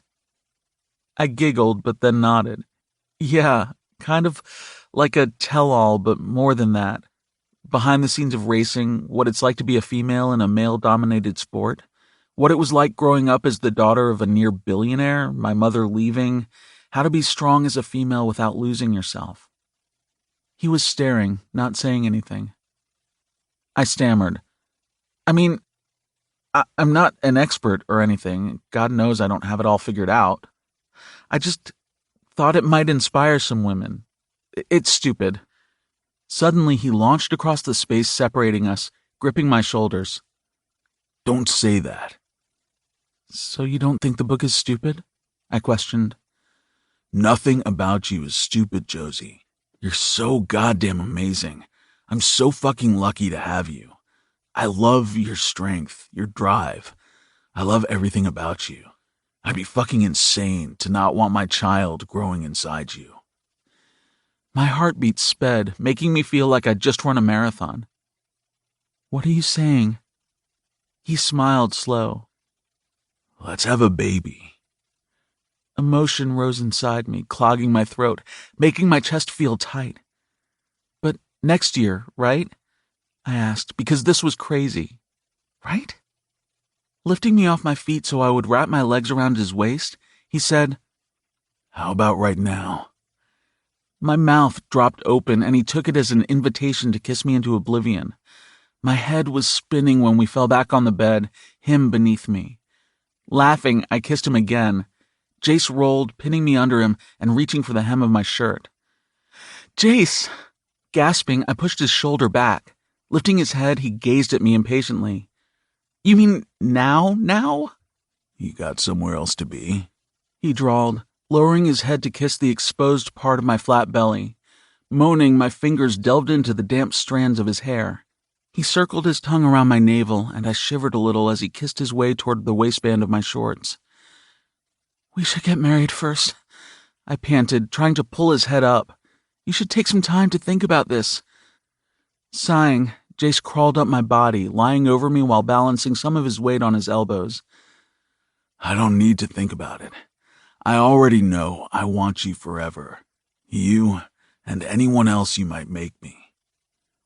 Oh my God. He was saying yes. He was totally willing to give me a child right now. Suddenly, nerves assailed me. Gazing up into his eyes, I chewed on my lower lip. We aren't ready. He grinned. Who cares? I wasn't ready for you either, and that turned out just fine. You really want to have a baby? I whispered. His answer was to kiss me again, fiercely. So fiercely when I pulled back, our lips made a suction sound. Scowling down at me, he spoke. I'm trying to get some. I have to go off the pill before I can get pregnant, Jace. Practice, he murmured, then dove back into my lips. Nothing wrong with practice. I surrendered to him, to the emotions swirling around us, and to practice. Practice was pretty fun. 29. Lorehaven. I was going to be a husband and a father. Right now, I was arriving to a weekly family dinner. This was a far cry from the streets I used to run, a giant leap from the street rats, fast cars, and fistfights. How quickly, how drastically life could change. Josie totally caught me off guard with the baby thing, but once I looked in her eyes, saw the desire, heard her words, I wasn't about to say no to that shit. Not when her desire made me desire it too. Just looking at her now, at her flat stomach, and knowing my child could be growing inside her at any given time, it was the most satisfying thing I'd ever felt. Seeing the giant ring on her finger was also a giant win. These things also meant I needed to step it up. It was my job to make sure Josie was happy and had what she wanted, starting with our wedding, which was why I was arriving a little early for Friday night family dinner. It was the first one since Arrow and Hopper got home from their 2-week honeymoon. We were telling everyone about the wedding tonight. The baby plans were staying under wraps. But first I wanted to talk to Gamble.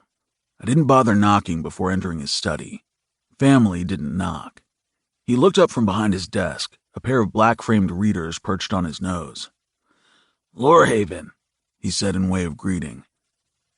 "Am I late to dinner?" He glanced at the Rolex on his wrist. "I'm early," I said. "Where's Joey?" "She'll be here soon." "Is something wrong?" he asked, abandoning the papers and stack of work in front of him. "No, I just want to talk, avoid anything that might be wrong." "I'm assuming this is about your engagement." Setting his glasses on the desk, he got up and went to the cart with drinks and crystal glasses. I made a sound. "How'd you know about that?" Gamble pointed to the newest issue of GearShark, the one with Hopper on the cover lying on his desk. "That's out already?" I burst out. "I'm not sure if it's hit stands. I got early copies because of Hopper." "And we told Emily about the engagement," I surmised. "I'm a bit surprised to learn about it so impersonally." "Yeah, I'm sorry about that. We planned to tell everyone tonight at dinner when we are all together. Joey wanted it that way." "You didn't come to me, ask for her hand." I lifted an eyebrow. "You wanted me to ask you first? I thought I had your approval already. You pretty much gave it when I first came here to meet you. You've been bitching about me putting a ring on her finger for months now." "I don't bitch," he mused, drinking some of the dark-colored liquid. "Drink?" he asked. I shook my head. "Are you telling me you don't approve?" He chuckled. "Of course I approve. Congratulations, son. No one is good enough for my daughter, but you'll be okay." Stepping forward, he offered his hand, and I shook it. "What a ringing endorsement," I muttered. Really, I could give a rat's ass what he thought. "I expect you to make my daughter very happy," he went on. "That's why I'm here," I said coolly. "Oh?" I took a seat near the fireplace. "Josie is excited to tell you about the wedding, but I want to make sure we're on the same page so she stays that way." "Meaning what?" Gamble carried his drink back around to his desk. "I'm not putting her through a big society wedding that's more like a show for all your business contacts. I want her to have the wedding she wants, not the wedding she thinks you want her to have." He studied me a moment, setting down his glass with a distinctive thud. "I have no intention of turning my daughter's wedding into a business affair." "Good." "I'm not sure if I should be offended or proud that you came here to lay down terms on how I should approach my daughter's engagement. To be blunt, I don't give a shit if you're pissed. My loyalty is to Josie and making her happy. I'm not accusing you of anything. I'm just reminding you that your daughter always wants to please you, and you need to remember that when she starts talking wedding plans. Approval showed in his eyes. It was nice to have, but like I said, I didn't need it. What kind of wedding do you think my daughter wants? I'm not entirely sure. I just know she had a good time planning arrows because they let her do what she wanted. It's going to be the same for this, and I know she's not going to want a dog and pony show. Gamble nodded once. Whatever she wants, she'll have. I'm not asking you to pay for it. I'll take care of it. I just don't want her upset. The first sign of that steely businessman glinted in his eyes. He sat forward. I will pay for my daughter's wedding, not you. It's a father's duty. Agreed. I relented. So long as we're clear, I will be sure she doesn't do something she thinks I want. What do you want? I asked curiously. For my daughter to be happy. Pushing out of the chair, I nodded. Then we both want the same thing. The slamming of the front door and footsteps approaching caused us both to look toward the door. Dad! Joey came rushing through, stopping when she saw me sitting there. Jace, you got here early. I shrugged casually. My errand didn't take as long as I thought. She smiled, crossed the room, and pressed a kiss to my cheek. As I was tucking an arm around her, she whispered, Did you tell him? Of course not, I said out of the corner of my mouth, noting Gamble was slyly covering the issue of GearShark on his desk. Tell me what? He asked. Joey stiffened. You heard me? Young lady, I am not so old that I can't hear a conversation going on right in front of me. Jason and I have something to tell you, she said.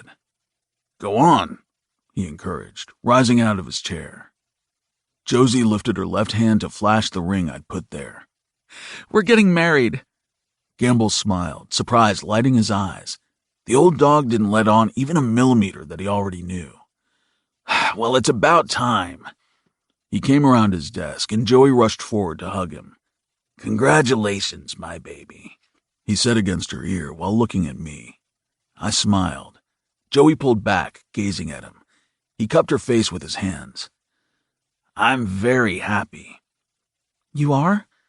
Of course. Now I know the ring is a big deal for the ladies, so let me see. She laughed and held it out. He lifted her hand to inspect the diamond. Cut and clarity seem to be very exceptional. Platinum is a good choice. I raised an eyebrow. You know about jewelry? He drew himself up. I'm a businessman. Of course I know about jewelry. Joey glanced over her shoulder. He owns a jewelry store chain. I didn't know that. I was surprised. I'm a silent partner, he said, glancing back at the ring. Is this a custom piece by Clay Carver? I cleared my throat. Yes. He nodded approvingly. He's done a few pieces for me. He's very talented. Jeez, this man was everywhere. It's beautiful, Joey. Perfect for you, Gamble told her quietly, releasing her hand. Thank you, Dad. So, when's the wedding? He asked. Soon, I replied. We don't want to wait, Joey explained. I agree. Now you just tell me what you want and how you want it, and we'll make sure it happens. Really? Her tone sounded slightly surprised. Gamble glanced up and caught my eye. I smiled. Whatever you want, but nothing too flashy, huh? This isn't for the business pages. It's a family affair. Oh, I'm so glad to hear you say that, Dad. Joey threw her arms around him again, hugging him close. Our eyes met over her shoulder. He nodded imperceptibly. You were right, he mouthed silently. I know. I inclined my head. Thank you. Let's head into the dining room. I'm famished. I missed lunch because I was on a conference call, Gamble said, leading her from the room. Dad, I told you not to do that. You should have had Mary go pick you up something. Joey scolded him. Nothing ruins a business deal faster than chomping into the speaker like a man with no good breeding. Ugh. Where are those boys? Gamble mused as they got farther out into the hall. They better not be late or they're not getting dessert. They're newlyweds. Joey excused them. Gamble muttered something I couldn't hear, and Joey gasped. I grinned and hurried to catch up. I was missing the good part. Just as I stepped into the hallway, the front door slammed again. We're here, Hopper yelled. We aren't late. You're late, Gamble yelled from the dining room. You better give me my dessert. Arrow whined loudly. I'm starving. You'll get dessert, babe, even if I have to bribe the housekeeper, Hopper assured him. There will be no bribing in my house, Gamble called. I met Arrow and Hopper in the doorway of the dining room. Arrow came forward and hugged me instantly. My chest tightened just a little at his affection. I'd missed him these last 2 weeks. When he pulled away, I studied his face. He looked good, tan, happy, relaxed. His eyes were no longer shuttered as they used to be. You look good, eh? I said. Happy. I am, he replied.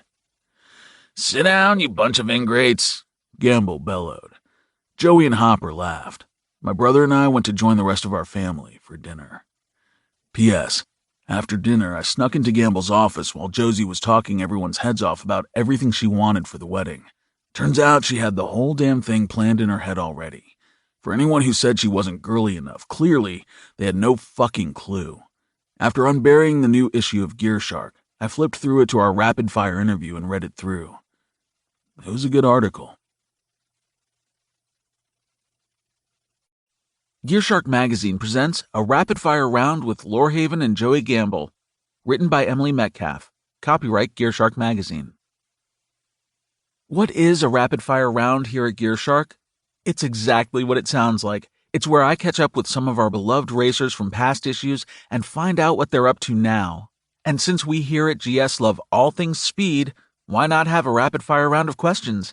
And what better issue to debut this new feature than this red-hot edition? I recently caught up with NRR racer Joey Gamble and her boyfriend, scratch that, fiancé, eek, I smell another exclusive, keep reading for the deets, Lorehaven, who were recently in Las Vegas for the wedding of our cover star this month. Rather than sit down formally for this rapid-fire round, I dialed them up via phone so we could talk it out. And yes, they're still together and still as hashtag swagalicious as ever. It's cheesy, I know, but I had to go there. This couple positively pours electricity even through the phone. This might be a quickie interview, but the news you're hearing here first will definitely put a slow burn in your heart. So, race fans and readers alike, let's get firing. GS. Joey and Lorehaven, it is so good to speak with you again. It's been a while since your sizzling cover hit our stands, and I have to ask, you weren't a couple for that first interview, but you got together shortly after. So would you credit GearShark as your matchmaker? L. Sure, yeah, we'll go with that. Or maybe it was my sexy charming ways and the fact I know my way around a racetrack. JG. Groans. Clearly, Lorehaven is still as big-headed as the last time you spoke with us. GS. If I remember, you two didn't get along too well in that interview. JG. We've always had sparks. GS. So besides burning up the NRR, congratulations on your impressive stats this season. What have you been doing beyond the track? L. I put a ring on it. JG. Laughs. You put a ring on it. GS. Are you saying you're engaged? L. Yes, and I plan to speed to the altar just as fast as I drive. JG. Laughing in the background. GS. Another Race World wedding. Congratulations. JG. Thank you.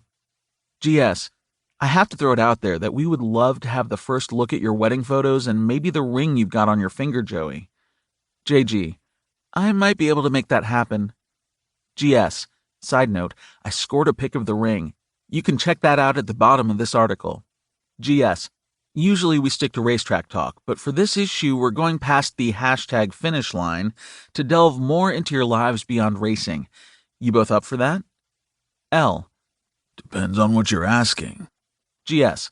It will be painless, I promise. JG. Ask away. GS. In the spirit of the rapid-fire round, let's keep the answers short and sweet. First, favorite car? L. I'm gonna have to go with the Corvette. JG. I'm totally in love with Jace's Lotus. L. And that's why I still drive it instead of a new Corvette. GS. You call him Jace, not Lorehaven? JG. Jace is his first name. GS. So you do have more than one name. Another exclusive. L. Sure do, but only 2 people in my life are allowed to use it. GS. Who's the second? L. My brother. GS. What's in your pocket right now? L. We're naked. JG. Oh my god, we are not. We're, in our pajamas, so nothing in our pockets. L. Naked. JG. Groans. GS. So tell me, GS fans, do you think they actually did this interview naked? GS. Joey, do you like the NRR better than NASCAR? JG. Yes. GS. Lorehaven, what's your favorite word? JG. It's probably not appropriate for print. L. Josie. GS. Josie? JG to L. Really? L. Of course, baby. GS. I think I may have swooned. Clears throat. JG. My name is actually Josephine, Joey for short, or as Jace calls me, Josie. GS. Do you live together? L. Of course. GS. Are you pregnant, Joey? JG. Makes a surprised sound. L. What the fuck kind of question is that? GS. Figured you might want to cut out any rumors about why you were engaged. L. I asked her to marry me because I love her and for no other reason. GS. So what about kids down the road? Think you two will have a few mini racers one day? GS. There was an awkward pause here. It didn't last long, but I feel it's my journalistic duty to mention the weird charge on the other end of the line. JG. I think kids are definitely part of the big picture, someday, in the future. GS. What do you like to do in your off time? L. Have sex. JG. Jace? JG to GS. Don't put that in the interview. L to JG. Who cares? Anyone who looks at you will understand my answer anyway. JG mutters, Not my father. L. Bleep, bleep, censored. Yeah, maybe don't add that. GS. Clearly, I have to add this. JG.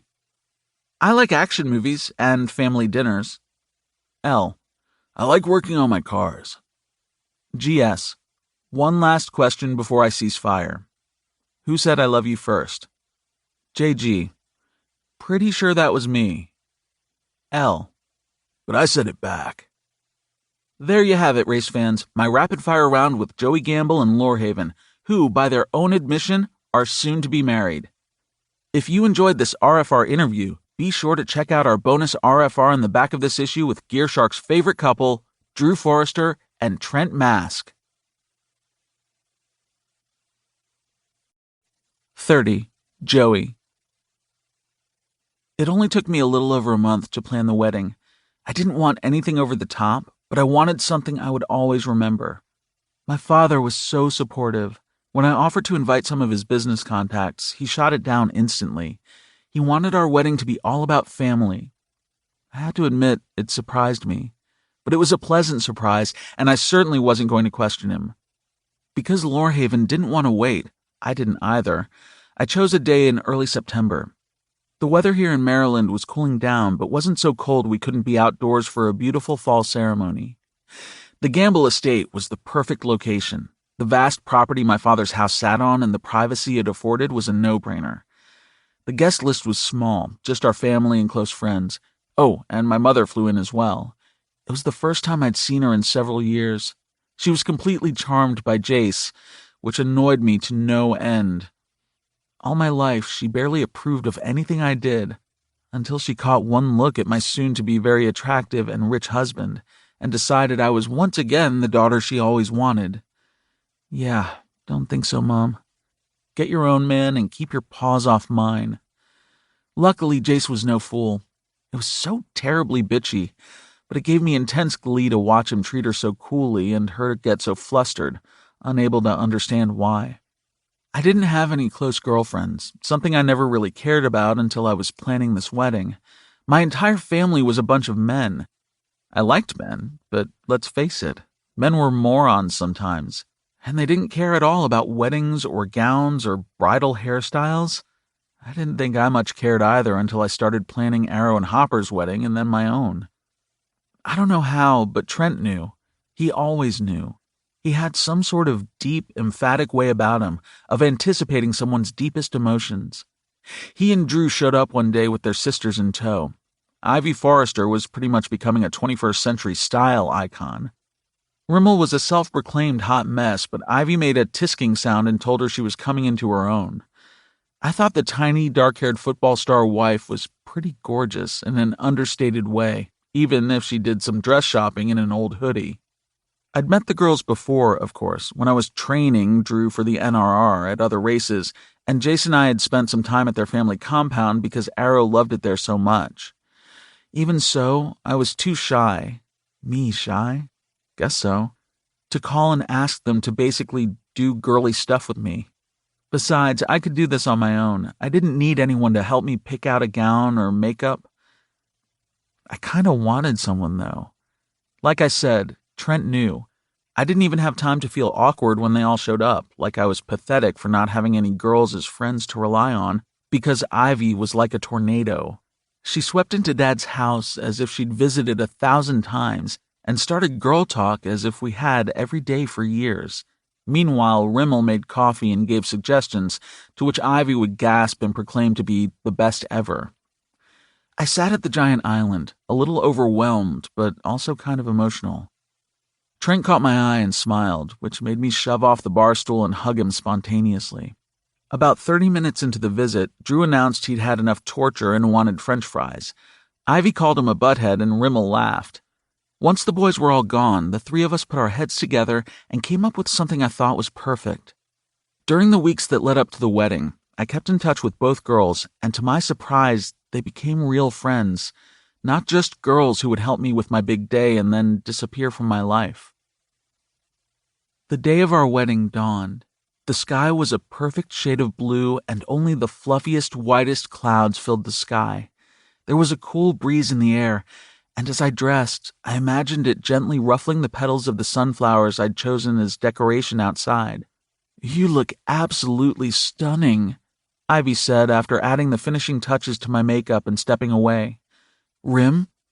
Rimmel was standing nearby in a wine-colored, one-shoulder gown that skimmed the floor when she moved. The flowy fabric also did an expert job at concealing a barely-there baby bump. "Perfect," she agreed. Butterflies danced low in my belly. I pressed a hand there and stepped up in front of the giant mirror leaning against the wall. We were in my old bedroom here at my father's estate, which I'd basically turned into wedding headquarters over the past few weeks. "How in the world did you do it?" I asked, staring at my reflection, disbelief heavy in my voice. "Do what?" Ivy asked, wrinkling her nose. "Make me look like this in half the time it takes me to make myself look half this amazing." Rimmel snorted. "It's her God-given gift. She does it to me all the time." Ivy rolled her eyes. "It's hardly difficult. You two are beautiful to begin with." Gazing back into the mirror, I took in the way I looked, noting I'd never looked so good, which was so appropriate because I didn't think I'd ever been quite this happy. "That gown is so beautiful. It inspired me to write an article for my column in People all about the designer," Ivy said.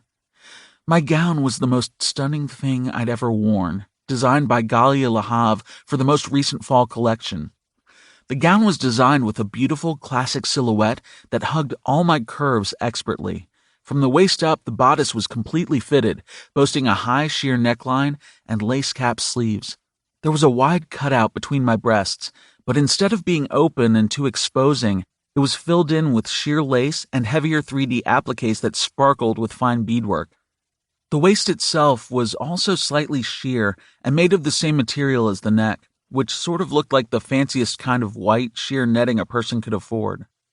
From the waist, it draped over my curvy hips and fell to the floor in a white, sparkly curtain.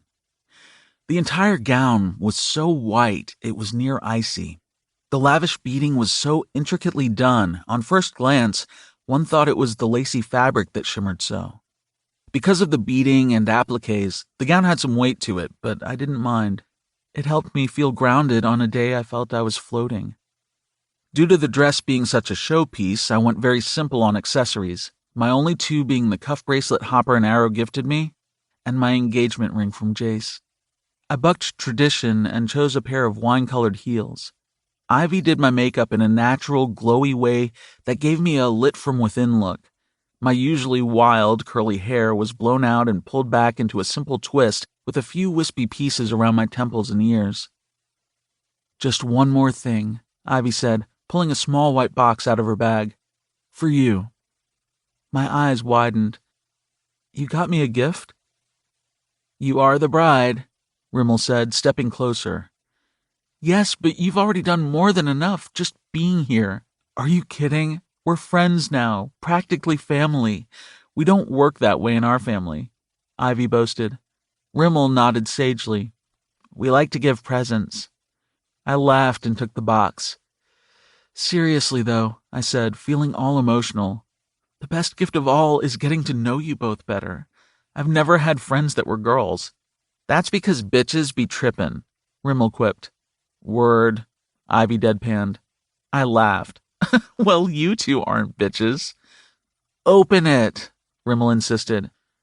It was a pair of diamond earrings, in the shape of the Eiffel Tower. Tears flooded my eyes. "Oh, no you don't." Ivy went into crisis mode and started fanning me with everything she could find. "Don't cry, you'll ruin your makeup."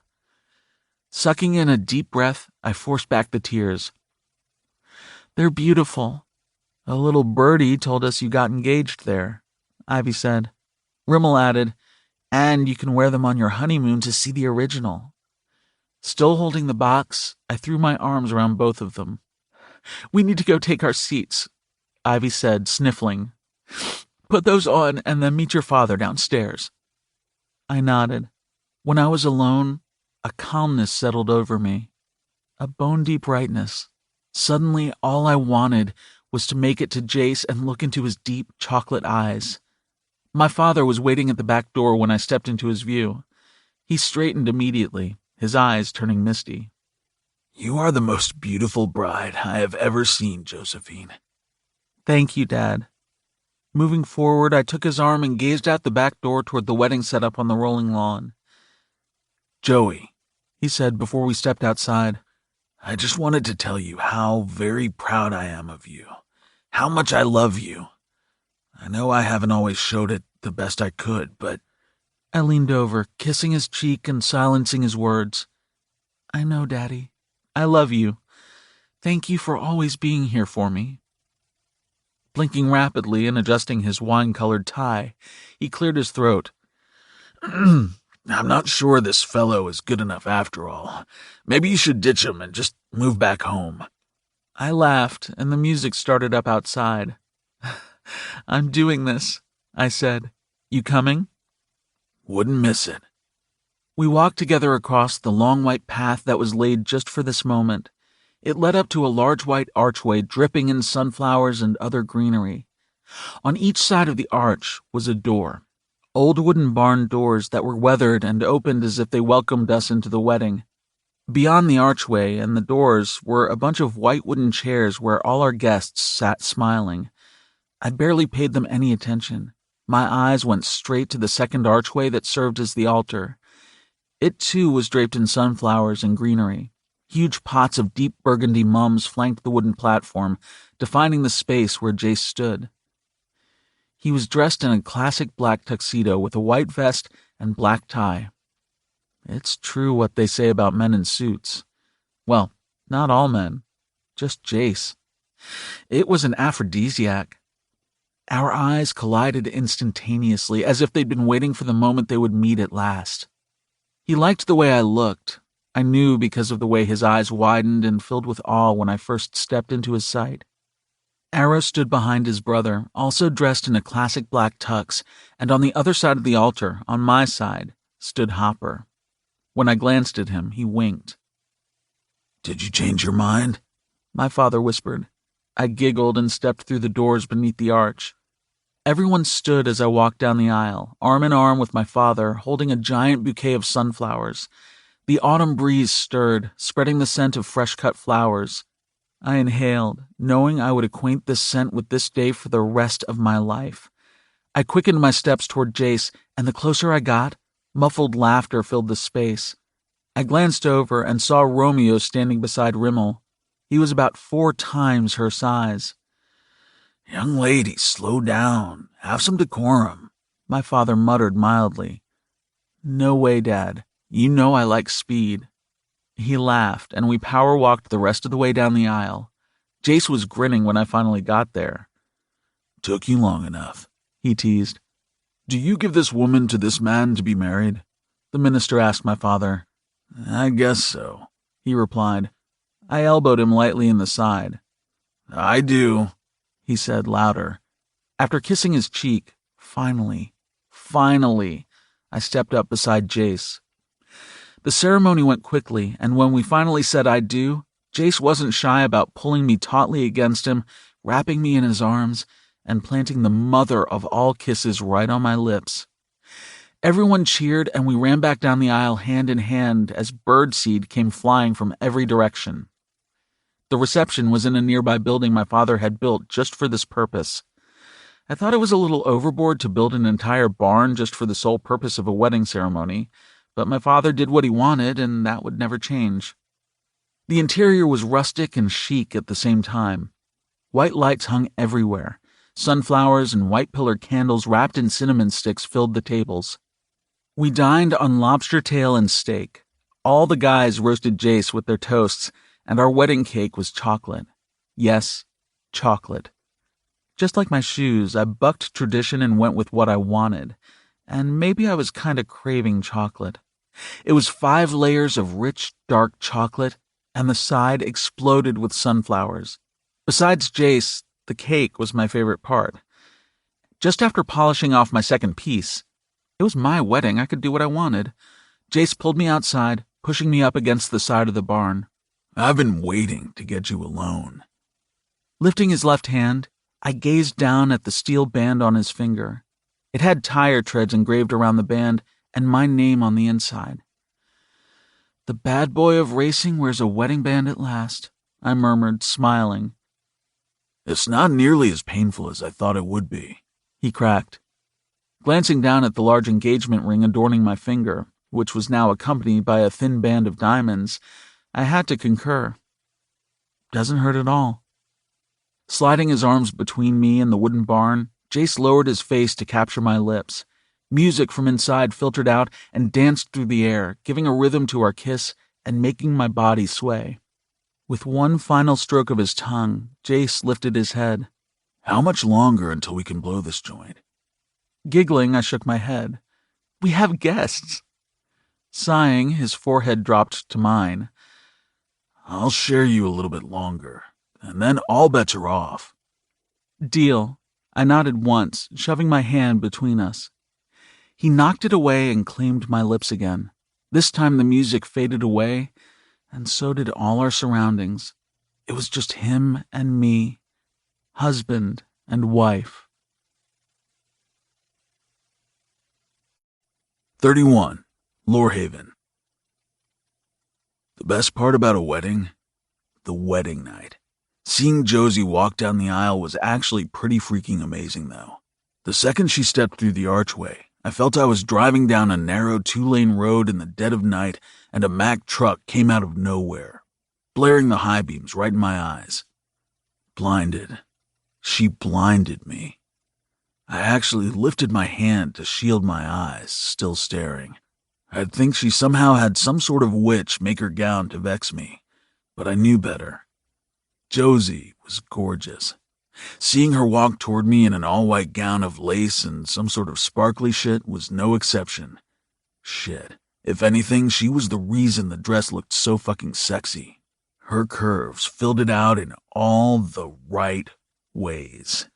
Basically, the wedding was foreplay for me. A giant build-up to when I would finally get her alone in the honeymoon suite at the nicest hotel in town. Which was right the hell now. The elevator opened with a silent glide, revealing a set of pristine white doors with a gold plate in the center that read, Penthouse. The small space between the elevator and the entrance to the room was silent, hushed. Barely noticing the way the doors whooshed closed behind us, I quickly pulled out the keycard, then whisked Josie off her feet to carry her over the threshold. Before the door even shut behind us, I heard her breath catch. "Did you do this?" Her voice held a note of reverence. "Wish I could say yes," I murmured, surveying the setup. The suite was filled with lit candles and richly pigmented red rose petals. A little farther into the room, on a stone countertop, was a large gold bucket with a bottle of Dom sticking out the top. 2 crystal champagne flutes sat waiting beside the bucket, along with what looked like a giant box of chocolates with an even bigger red bow. "It's beautiful," she murmured, gazing over the path of red roses that led out of this room and into the next. Holding out my hand, I wagged my brows. 2 guesses on where those petals lead. Josie took my hand, but before we started across the carpet, she reached down and pulled off her wine-colored heels, tossing them near the door. "Ah," she sighed. Following her lead, I kicked off my shoes as well, and then hand in hand we walked over the silky petals. On our way by, I grabbed the bottle of Dom and the glasses, along with the note card sitting with them. The petals led us straight into the bedroom, but they didn't stop. Instead, they bloomed out, scattered all around the room, even on the side tables and dresser. The all-white bed had a giant red heart in the center, made entirely of flower petals. "Wow," Josie said, barely inside the room. Candles were lit around the space as well, their flames casting shadows over the pristine white walls. Our bags were against the wall, having been delivered earlier, and from here I could see the darkened bathroom through the open doorway on the other side of the room. "What's the card say?" she asked. I slid it out of a sturdy white envelope and smiled. "Ivy and Rimmel." "They're the best," she murmured, taking the card and tossing it on the floor. "You guys have become really good friends, huh?" I asked.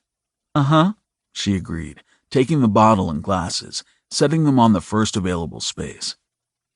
"I think we're going to be friends a long time." "I've been waiting to get you alone. All day," I confessed, pulling her into me. "You're not the only one." Her hand slid beneath my jacket, pushing it off my shoulders and down my arms. The fabric pulled behind me, and I started pulling at the tie, the vest, and all the other clothes that went with this monkey suit. Once I was down to just the pants, Josie's hands glided up my bare chest. I leaned down to claim her mouth, but she spun abruptly, putting her back to me. I made a frustrated sound, and she smiled, looking over her shoulder with those wicked green eyes. "Help me get out of this gown? It's so beautiful. I don't want to rip it." "Patience is not my strong suit tonight, baby." "Once it's off, you don't have to be patient," she promised. The gown unzipped all the way down to her ass. The white, heavy fabric fell open, exposing a huge section of her back. She wasn't wearing any panties, and from what I could tell, no bra either. "Are you naked under that gown?" I partially choked, running a single finger down the center of her newly exposed back. Her shoulders shrugged daintily. "Only way to guarantee there would be no lines." Slowly, Josie spun, her arms crossed over her chest, holding the gown in place. Reaching out, I grasped the fabric at her shoulders, and she dropped her arms. The weight of the gown helped it slide right down, revealing every inch of her perfect body from the waist up. The fabric still clung to the curve of her hips, requiring a gentle tug for me to slide it the rest of the way down. Once she was free of the dress, she took it and sashayed her fine naked ass to the closet, where I assumed she hung it up. All I knew was I enjoyed the shit out of the view when she walked toward me for the second time today. She was completely naked, completely bare, and completely mine. Closing her fingers around the button, she freed my already hard and ready dick from the pants and boxer briefs. Suddenly, I was glad the room was all done up in romance because I wanted her right Then, I didn't want to be romantic. I just wanted to bury myself inside her. Her body wrapped around mine when I lifted her off her feet. The warmth of her core brushed over me, and I closed my eyes briefly. The brush of her lips brought me back, and I gave in with a moan. As we kissed, she rubbed her naked breasts against my chest, like she was a cat and I was a ray of sun. Her tongue was gentle but persistent inside my mouth, and my hands were filled with her luscious, bare ass. We tumbled on the bed, my body pressing her into the rose petals. Abandoning her mouth, my lips traveled over her cheek to her ear, and then slowly down to lick up the curve of her neck. Her body arched into me, her nails digging into my back. Leaving a trail of hot desire as I moved down to her supple breasts, she whispered my name. I replied incoherently and kept on kissing, flicking my tongue over her already erect nipple. Jace, she said a little firmer this time. What? My voice rumbled. She shoved my shoulder a little, and I tipped my head, gazing up her body into glittery green eyes. I want to give you something first. I got all I need right here, baby, I murmured, closing my lips around her breast. Josie moaned, filled her hands with my hair, and tugged me closer. Deeper, Jace, she panted. I obliged, sucking her flesh deeper into my mouth with the amount of pressure I knew would make her center throb. Oh, yes, she murmured, arching up into me. I moved to the other breast, 'cause I'm an equal opportunity kind of lover, and latched on without restraint. Josie's legs wound around my waist, and her hips began moving against me. She was already slick, already dripping with desire, and I knew just how sweet her desire tasted across my tongue. Leaving her breast and licking down her stomach, I felt her body quiver beneath me. Pushing her thighs wide, I dropped onto my knees in front of the bed. Her ass was just a little too far away, so I pulled her down the mattress by her legs.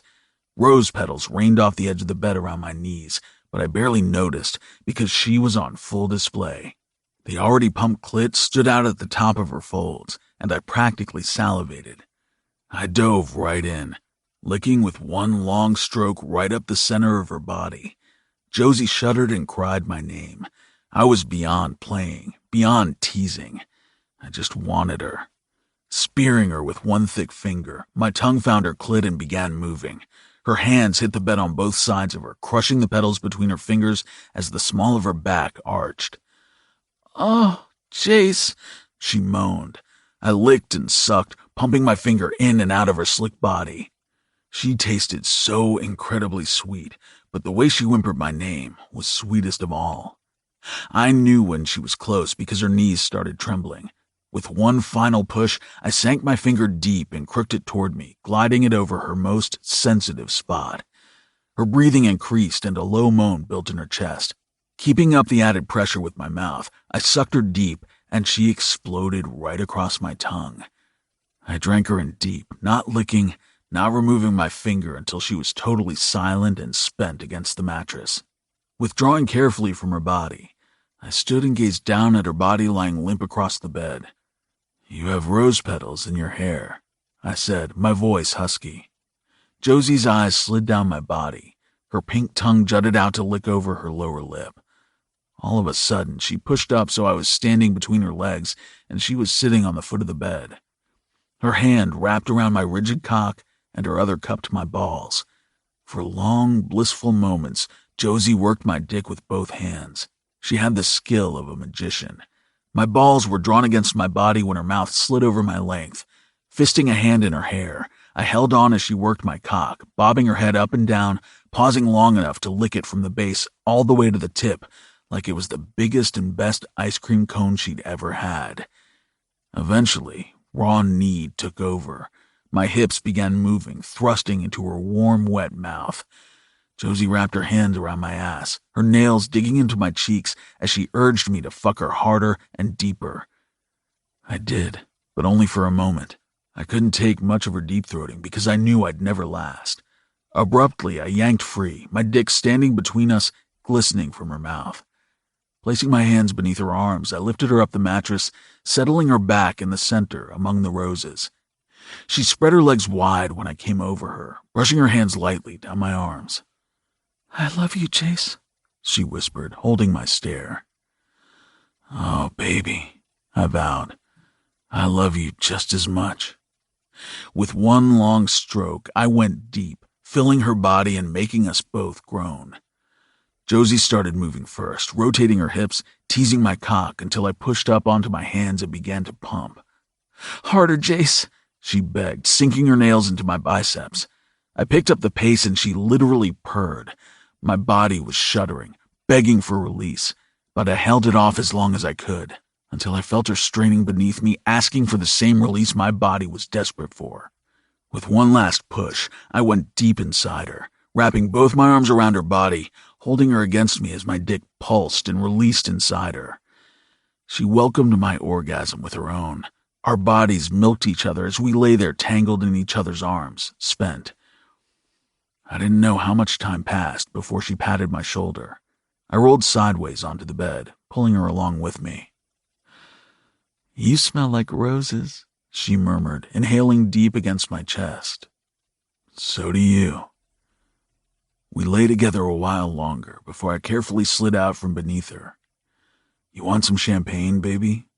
Not right now, she answered, sitting up. No? I asked, setting aside the bottle and turning toward her. In response, she climbed off the bed, padding to where our bags sat untouched. In seconds, she had her suitcase opened and pulled out a box with a white bow. I have a wedding present for you. We said no gifts, Josie.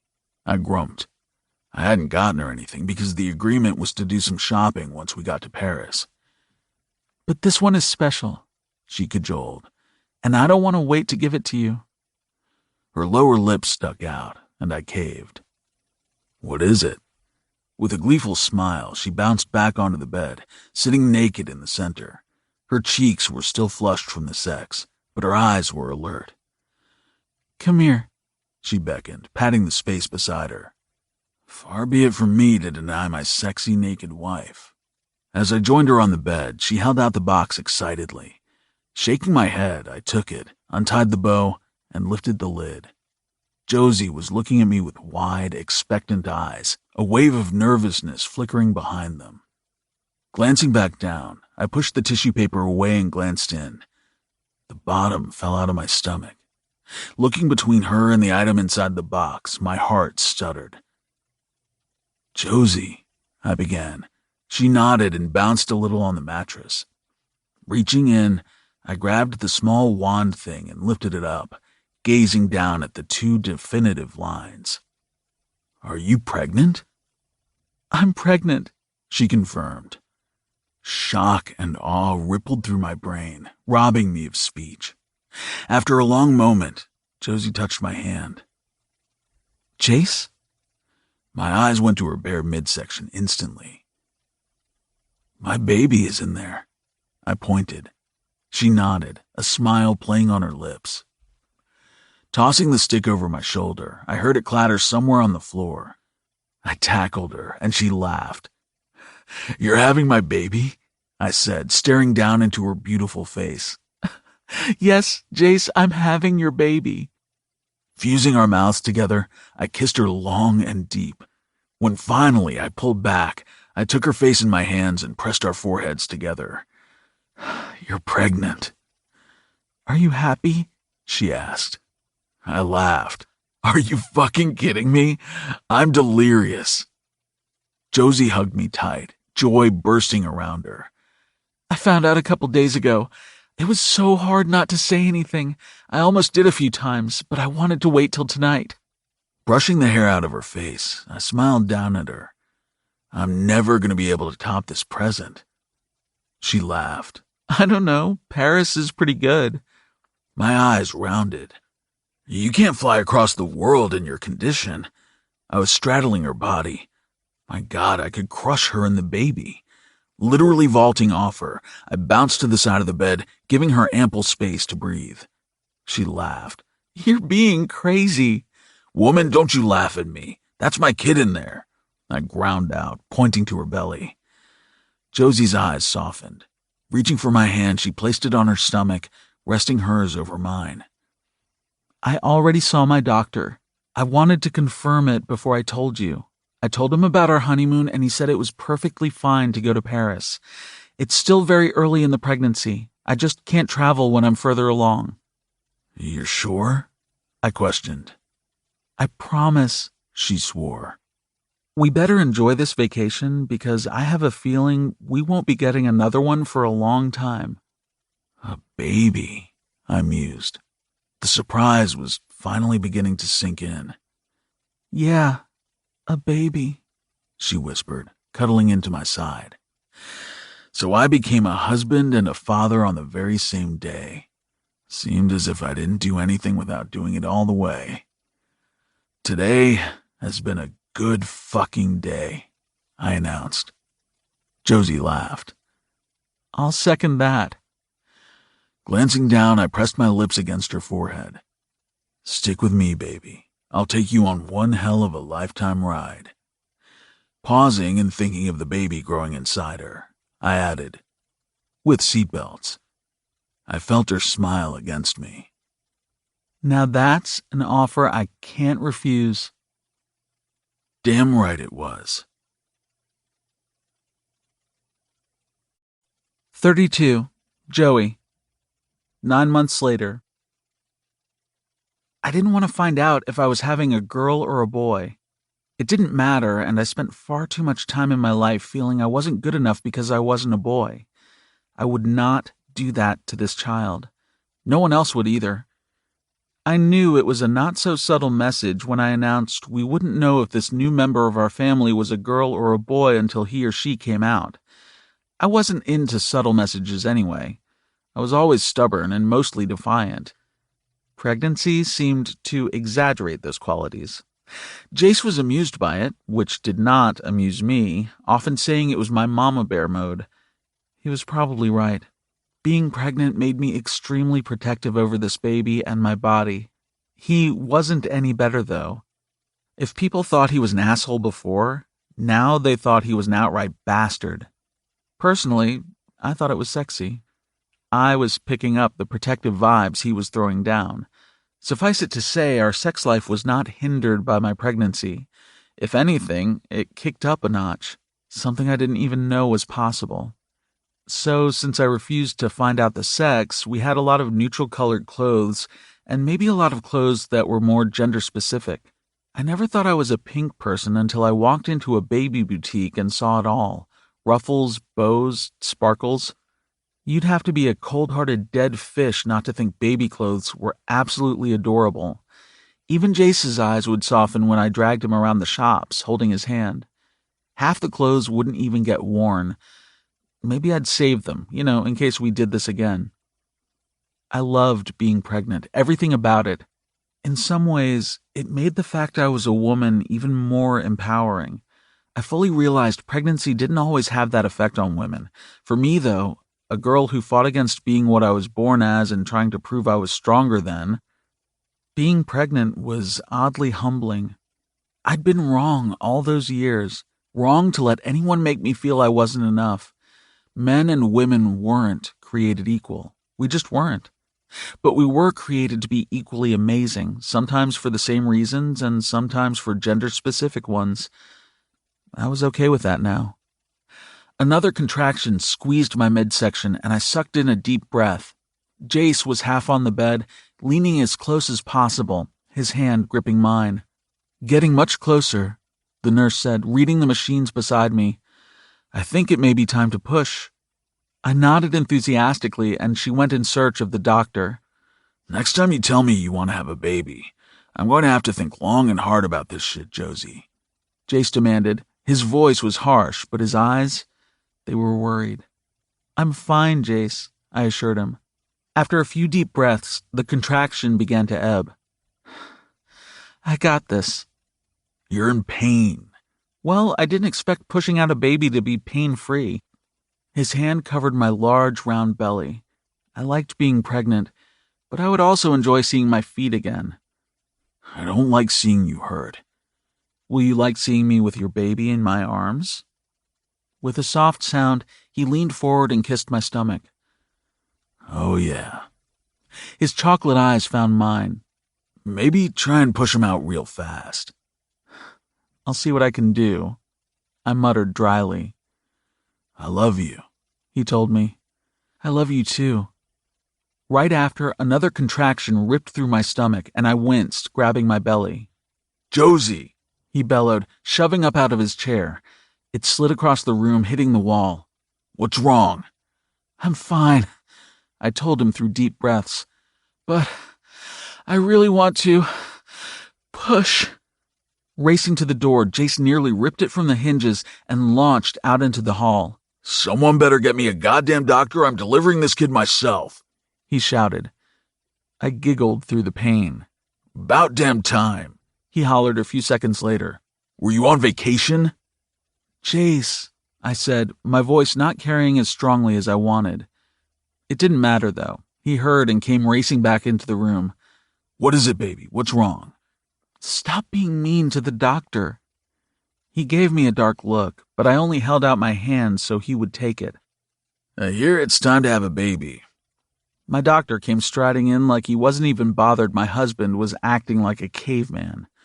Let's make sure, he said, lifting the blanket over my legs. Beside me, Jace stiffened. He hated when doctors touched me. He hated it even more when they had to look between my legs. He was an idiot. Another contraction tightened my muscles, and I squeezed Jace's hand until he glanced at the doctor for help. All right, give me a nice big push, the doctor said. Beside him, the nurse was there to assist. I'd been in labor for almost 12 hours. 12 long hours. I was tired, uncomfortable, and everyone was sitting in the waiting room ready to come back and see the new baby. But even so, the second he told me to push, I did. Poor Jace wouldn't last another 12 hours. I wasn't even sure he'd last one. I pushed for only 30 minutes, and then the sounds of a crying baby filled the room. Let me see, I insisted, trying to sit up all the way. A tiny, slippery baby was placed on my chest immediately. It's a girl, the doctor announced. A girl? I had a daughter. She was crying and shaking a tiny little fist as if she were telling everyone in the room she wasn't too happy with the way things were going. I laughed. I liked her spirit. The sound of my laughter made her cries quiet.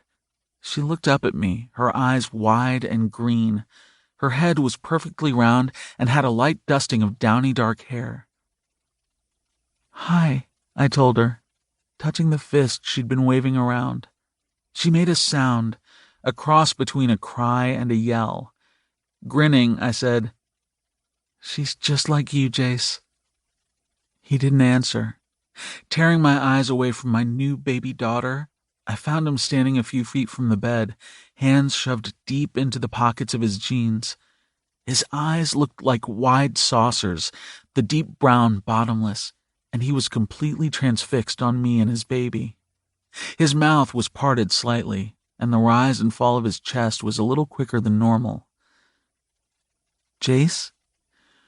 Dad, we need you to cut the cord, the doctor said at the same time. Not tearing his eyes from us, he stepped toward the doctor, who put a pair of scissors in his hand and instructed him on what to do. Removing his eyes from us only long enough to cut the cord, immediately his stare returned. I held out my hand. Come meet her. Jace came, moving cautiously as if he were afraid to scare the still fussing baby wiggling around in my arms. Tilting her up so he could see her better, I smiled. This is your daddy, I told her. Jace hit his knees right there beside the bed. For the first time since I'd met him, tears glistened in his eyes. Working his throat, swallowing thickly, he reached out a hand, stretching a single finger toward his daughter. At the same moment her fist opened, the pad of his finger brushed over her palm, and her fingers closed around it. A tear rolled down his cheek, which made a fountain of tears roll down mine. You're so beautiful, he whispered to her. She stared at him as if he'd literally hung the moon, her eyes not leaving his face at all. You have your mama's eyes. She made a soft sound. Jace nearly gasped. Is she okay? His eyes swung to the nurse. What's wrong with her? Nothing is wrong with her, the nurse replied patiently. I think she likes you." Looking up, I couldn't help but notice the way the doctor and nurse had stopped what they were doing to watch Jace with his daughter. I knew these people saw moments like this hundreds of times, but I knew just by looking at their faces, they'd never quite seen a man as surly as Jace literally brought to his knees. If I ever worried, even for a brief second, Jace might have wanted a son more than a daughter, that worry vanished. He loved our little girl instantly, wholeheartedly. And for that, I loved him just a little bit more. "I'll need to see her." The nurse started forward. "What do you think you're doing?" Jace demanded, swinging around between me and the nurse. "I need to weigh her, wrap her in a blanket, put a diaper on her," the nurse explained patiently. "Mrs. Lorehaven, I'm going to need you to push a few more times," the doctor said from the end of my bed. Jace's body stiffened. I imagined his eyes were almost popping out of his head. "Is there another baby in there?" I laughed. I couldn't help it. "No," the doctor said, and I could tell he was slightly amused. "But we need to remove the placenta." "How about you bring me the baby?" the nurse said, moving just a foot away to her small station. Turning, Jace glanced at me, his stare eating up the sight of us both. "Here," I said, offering him our daughter. "She's naked," he whispered, horrified. "Did you think she'd come out fully clothed?" I rebutted.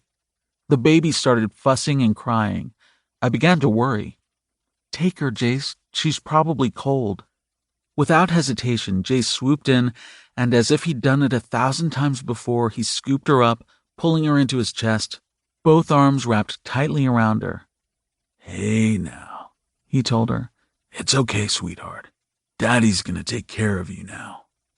I sniffled. He was adorable, absolutely heart-melting. "Aren't you that bad boy race car driver?" the nurse asked when he brought her over. "And?" he barked. "Looks like someone found his soft spot," she mused, taking the baby. I watched them across the room as I finished with the doctor. By the time I was done, I was exhausted, but I felt sticky and gross. "I want a shower," I said. "The nurse will help you with that," the doctor said, "but then it's right back off your feet. I'll send someone in and also have your bed changed, so it will be ready for you." "What the hell is that?" Jace said, pointing to the baby. I jolted up, alarmed. "What?" "It's a hat, sir. We put them on all the newborns." "It's ugly," Jace announced, crossing his fingers over his head. "My daughter doesn't wear ugly hats." "Oh my God, Jace, you are so rude." "It's a standard issue hat, sir." Jace wasn't listening. He was digging through the bag of baby items I'd packed, an entire bag. I'd brought pink, blue, gender neutral, basically way too much. "Here," he said, pulling out something. The nurse moved to take it, but he made a sound, pushing past her. "Here we go, sweetheart," he murmured, gently taking off the ugly striped hat and carefully tugging on a baby pink cotton one with a giant red heart on it. When he was done, he made a sound of satisfaction and picked her up. "Good luck getting a turn," the nurse told me slyly. I giggled. Jace carried her over to me. "Here's Mommy." Halfway to handing her over, the nurse stopped him. "I need to take her to the nursery. I'll bring her back as soon as possible." I made a face and the nurse smiled. "She'll be back before you know it. Take the time to clean up. I'll have someone in to help you as soon as possible." "I'll help her," Jace said. "No, go with the baby," I insisted. He frowned. Glancing between me and our daughter, I could tell he was torn. Placing a hand over the bundle in his arms, I said, "Go with her." He nodded once. "I'll be right back." "I know." About an hour later, I was cleaned up and dressed in a pair of sweats and a t-shirt. They offered me a clean hospital gown, which I politely declined. Did people actually like wearing those things? My hair was pulled up into a smooth bun on top of my head, out of the way. It was straight. I'd been wearing it that way a lot because I could go and have it blown out, something that didn't require any effort from my large, pregnant butt. After I was settled in the bed, pain meds swallowed, and fresh water at the bedside, the nurse left me in the room alone.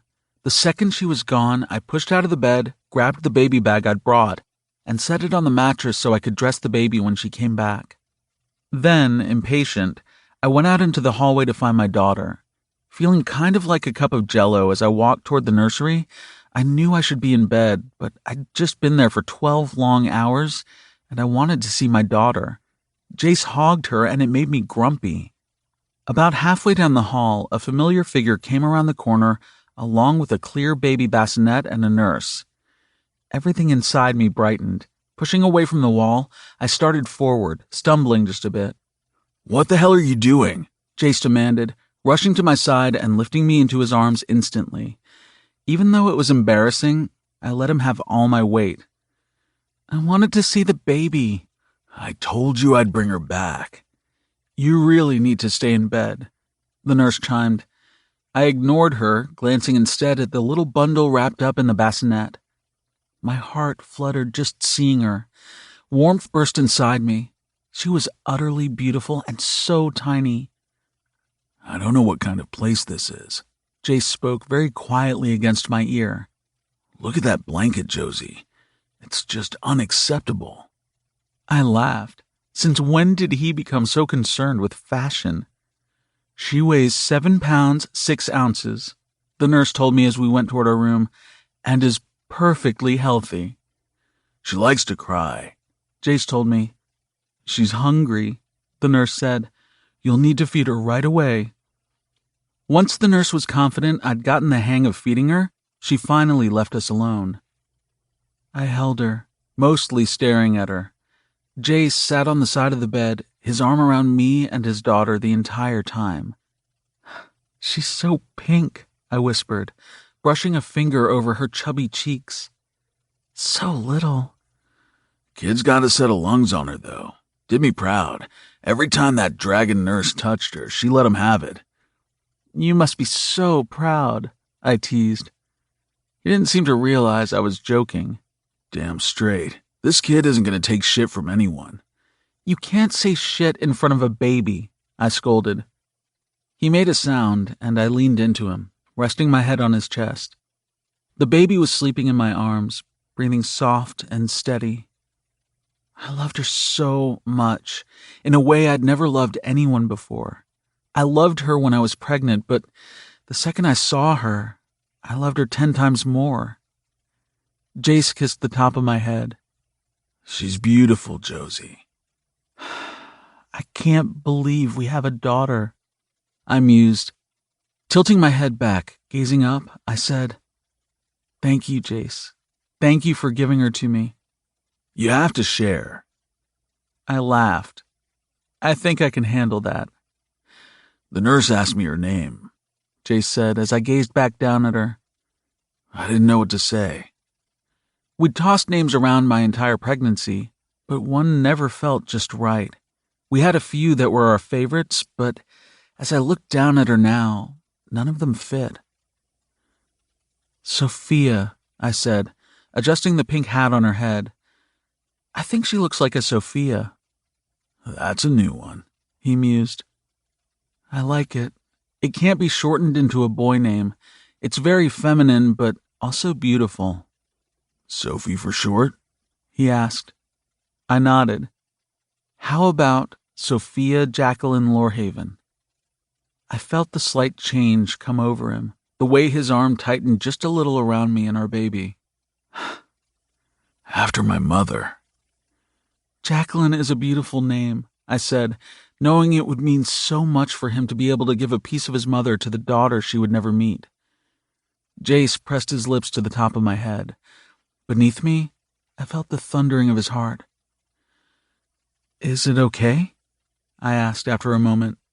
"God, baby, it's perfect." A few moments later, there was a knock on the door before it opened, and Arrow poked his head in. "Can I come in?" Jace motioned for him, slipping off the bed. Arrow entered, followed closely by Hopper, my father, and Donna. Donna and my father were holding hands. It was nice to see them happy. All eyes went to the baby in my arms. "It's a girl," I said quietly. I couldn't help but look right at my father when I announced it. Part of me was worried what he would say. Leaving Donna's side, he came right over, leaned close to her, and kissed her cheek. Sophia yawned. Dad smiled. Clearing his throat, he straightened, sweeping his eyes around the room. I should make it clear, here and now. She's my favorite. All you others can just get in line behind her. I laughed. Dad! She's just beautiful, he said, gazing down. What's her name? Arrow asked, leaning over the foot of the bed like that would help him see. I motioned for him, and he came around reluctantly to peer down into my arms. Sophia Jacqueline, I said, holding her out toward him. You want me to hold her? He faltered. Well, she is your niece. His eyes went round, glancing at Hopper for help. Hopper came forward to stand at his back. Support her head, I instructed, passing her into his arms. Don't drop her, Jayson toned. I shot him a look. Arrow straightened, holding her tight into his chest. Hopper stared at her from over Arrow's shoulder. Seconds ticked by. Then Arrow gasped. She's looking at me. Tell her hi, I told him. Hi, Sophia, he said. She made a sound, and he smiled. Oh, she likes me, he announced. Hopper rolled his eyes. I'm your uncle. I'm going to teach you about driving fast and... No, Jace cut in. No freaking way. Arrow looked at me, and I winked. She started fussing, wiggling around in Arrow's arms. Oh, shit, he worried. What did I do? You don't say shit to a baby, Jace muttered, stalking over to push between Arrow and Hopper. Give me my daughter. Sophie was surrendered to Jace, and she stopped crying immediately. I watched him with her, marveling at how natural he was without even realizing it. He knew exactly what to do with our daughter, and he made sure he ordered everyone around as they all took turns holding her. After a while, he shooed them all out, and I fed her again. Afterward, I changed her diaper, outfit, and blanket. Even though I had an abundance of clothes in the baby bag, everything we put on her was pink, even the soft blanket we swaddled her in. Snuggling her close, I yawned. My eyes were so heavy. I was so happy, but I was exhausted. You need to get some sleep, Jace said, watching me. I wish I didn't have to. You'll be up soon enough to feed her again. Nodding, I let him gently take her from my arms. Go to sleep, baby, he whispered, kissing me on the forehead. I got this. I'll watch over you both. Settling into the pillow, I smiled as my eyes grew heavy. Jace dragged a big rocking chair over by the bed and sat down in it to gently rock Sophie. I watched him with her as I drifted off. My husband and my daughter. I had not one regret about giving up racing to pursue a family and empower women. Doing those things empowered me in ways I never knew possible. I loved my life now, more than I ever had before. Sophie made a noise, and my eyes sprang open. Jace tucked the blanket around her a little tighter, kissed her tiny head, and smiled. Don't be waking up Mommy, Soph, he whispered. She's grouchy when she's tired. I am not, I argued. Looking up at me, he smiled. My heart constricted. He was perfect. She was perfect. Life in this moment was absolutely flawless. One final thought drifted through my mind before I finally succumbed to much-needed sleep. Who knew life could be so much better beyond the finish line? The end. Bonus! GearShark magazine presents a rapid-fire round with Drew Forrester and Trent Mask. Written by Emily Metcalf. Copyright GearShark magazine. Drew Forrester and Trent Mask made GearShark history when they announced not only the beginning of a brand new indie racing division, New Revolution Racing, but also when they announced their relationship. Same-sex relationships aren't uncommon in today's society, but they are in the racing world, in the overall sports world. So to have two men come right out and admit they're in love and ask for respect was groundbreaking here at GearShark. They also happen to be very easy on the eyes, charming, and very successful at what they do. Because of all this, it comes as no surprise that the magazine still gets emails and phone calls about these two men. They are, quite arguably, our most popular cover models, which makes them a no-brainer choice for a bonus rapid-fire round in this red-hot issue. I caught up with these boys via phone just after they were guests at Jayson Hamilton, aka Hopper, and Arrow Hamilton's, formerly Ambrose, wedding in Las Vegas. It didn't take them long to remind me why it is they're everyone's favorite. GS. Our readers are going to be very thrilled about this interview. We get asked for more articles about you both constantly. DF. We're pretty boring guys. GS. Something tells me that isn't exactly true. TM. Well, if it's not, we'll never tell. GS. I can actually hear him grinning through the phone. GS. You ready for this rapid-fire round? You're gonna have to do some telling. DF. Bring it on. GS. Who has the best French fries? TM. He's never met a French fry he didn't like. DF. It's true. I like 'em all, as long as they have ketchup. GS. No favorite type at all? DF and TM. Waffle fries. GS. It's well known you live on a family estate behind a wall and gate with Maryland Knights stars Romeo Anderson and Braden Walker, plus their wives and children. What's it like living with so many other people? TM. They aren't people. They're a family, and we wouldn't have it any other way. DF. T and I have our own place on the property. GS. Do you see your family often? TM. Every single day. GS. Everyone wants to know if you're getting married. DF. Why does everyone want us to get married so bad? TM to DF. They can't understand why you wouldn't want to put a ring on all this. DF. He's gesturing to himself. TM. You're looking. DF. I like what I see. GS. Obviously they need help staying on track. So is that a no to the wedding? TM. It's not a no, but it's not a right now either. We're happy how we are. We have a great life, great jobs, a great house, and a big family. I don't need a ring to make me happier. DF. I don't either. T makes me happy, and I know he's not going anywhere. TM to DF. You're stuck with me, Forrester. DF to TM. Hells yeah. GS. Do you think if you were to get married, it might cause unwanted drama? DF. What kind of drama? GS. In the media, with family members who might not understand? TM. How about we skip to the fun questions? GS.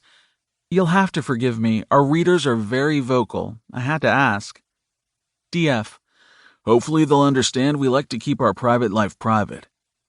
GS. Clearly these two are still insanely protective of one another and their relationship. GS. Who hogs the bed? TM. Drew. DF. I don't hog the bed. TM.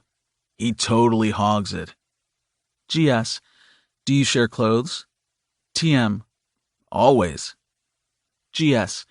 Drew, you're currently ranked number 1 in the NRR. Do you plan on bringing home the championship trophy again this year? DF. Of course. GS. How is the rivalry with Lorehaven going? DF. He's a good driver. Doesn't make it easy to stay ahead. GS. Do you like kids? TM. Of course we do. DF. We have 2 nephews, a niece, and there's another munchkin on the way. GS.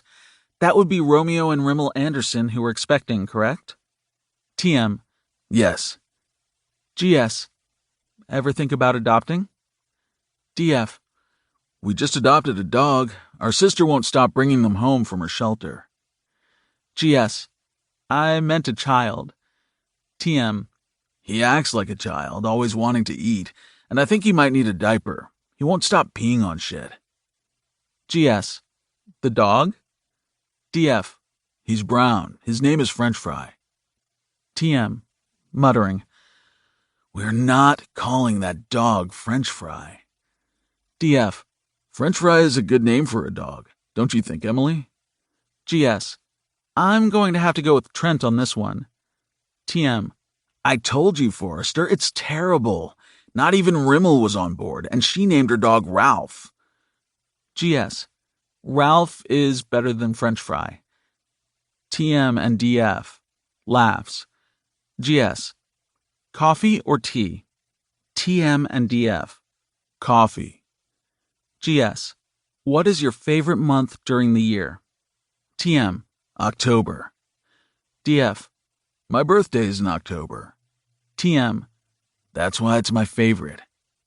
DF. Aw, frat boy. GS. What's your favorite movie? DF. Terminator. GS. Any chance I could maybe get you to talk more about marriage and kids? TM. No. GS. Can't blame a girl for trying. It's not exactly the answers I think all our persistent readers were hoping for, but it does give everyone a little inside look at our favorite couple. Perhaps in the future, GearShark will be lucky enough to have a special wedding issue featuring Trent and Drew. Until then, let's hope those boys pick a name for their brown dog that isn't French Fry. This has been #FinishLine, written by Cambria Hebert, narrated by Oliver Clark. Thank you for listening.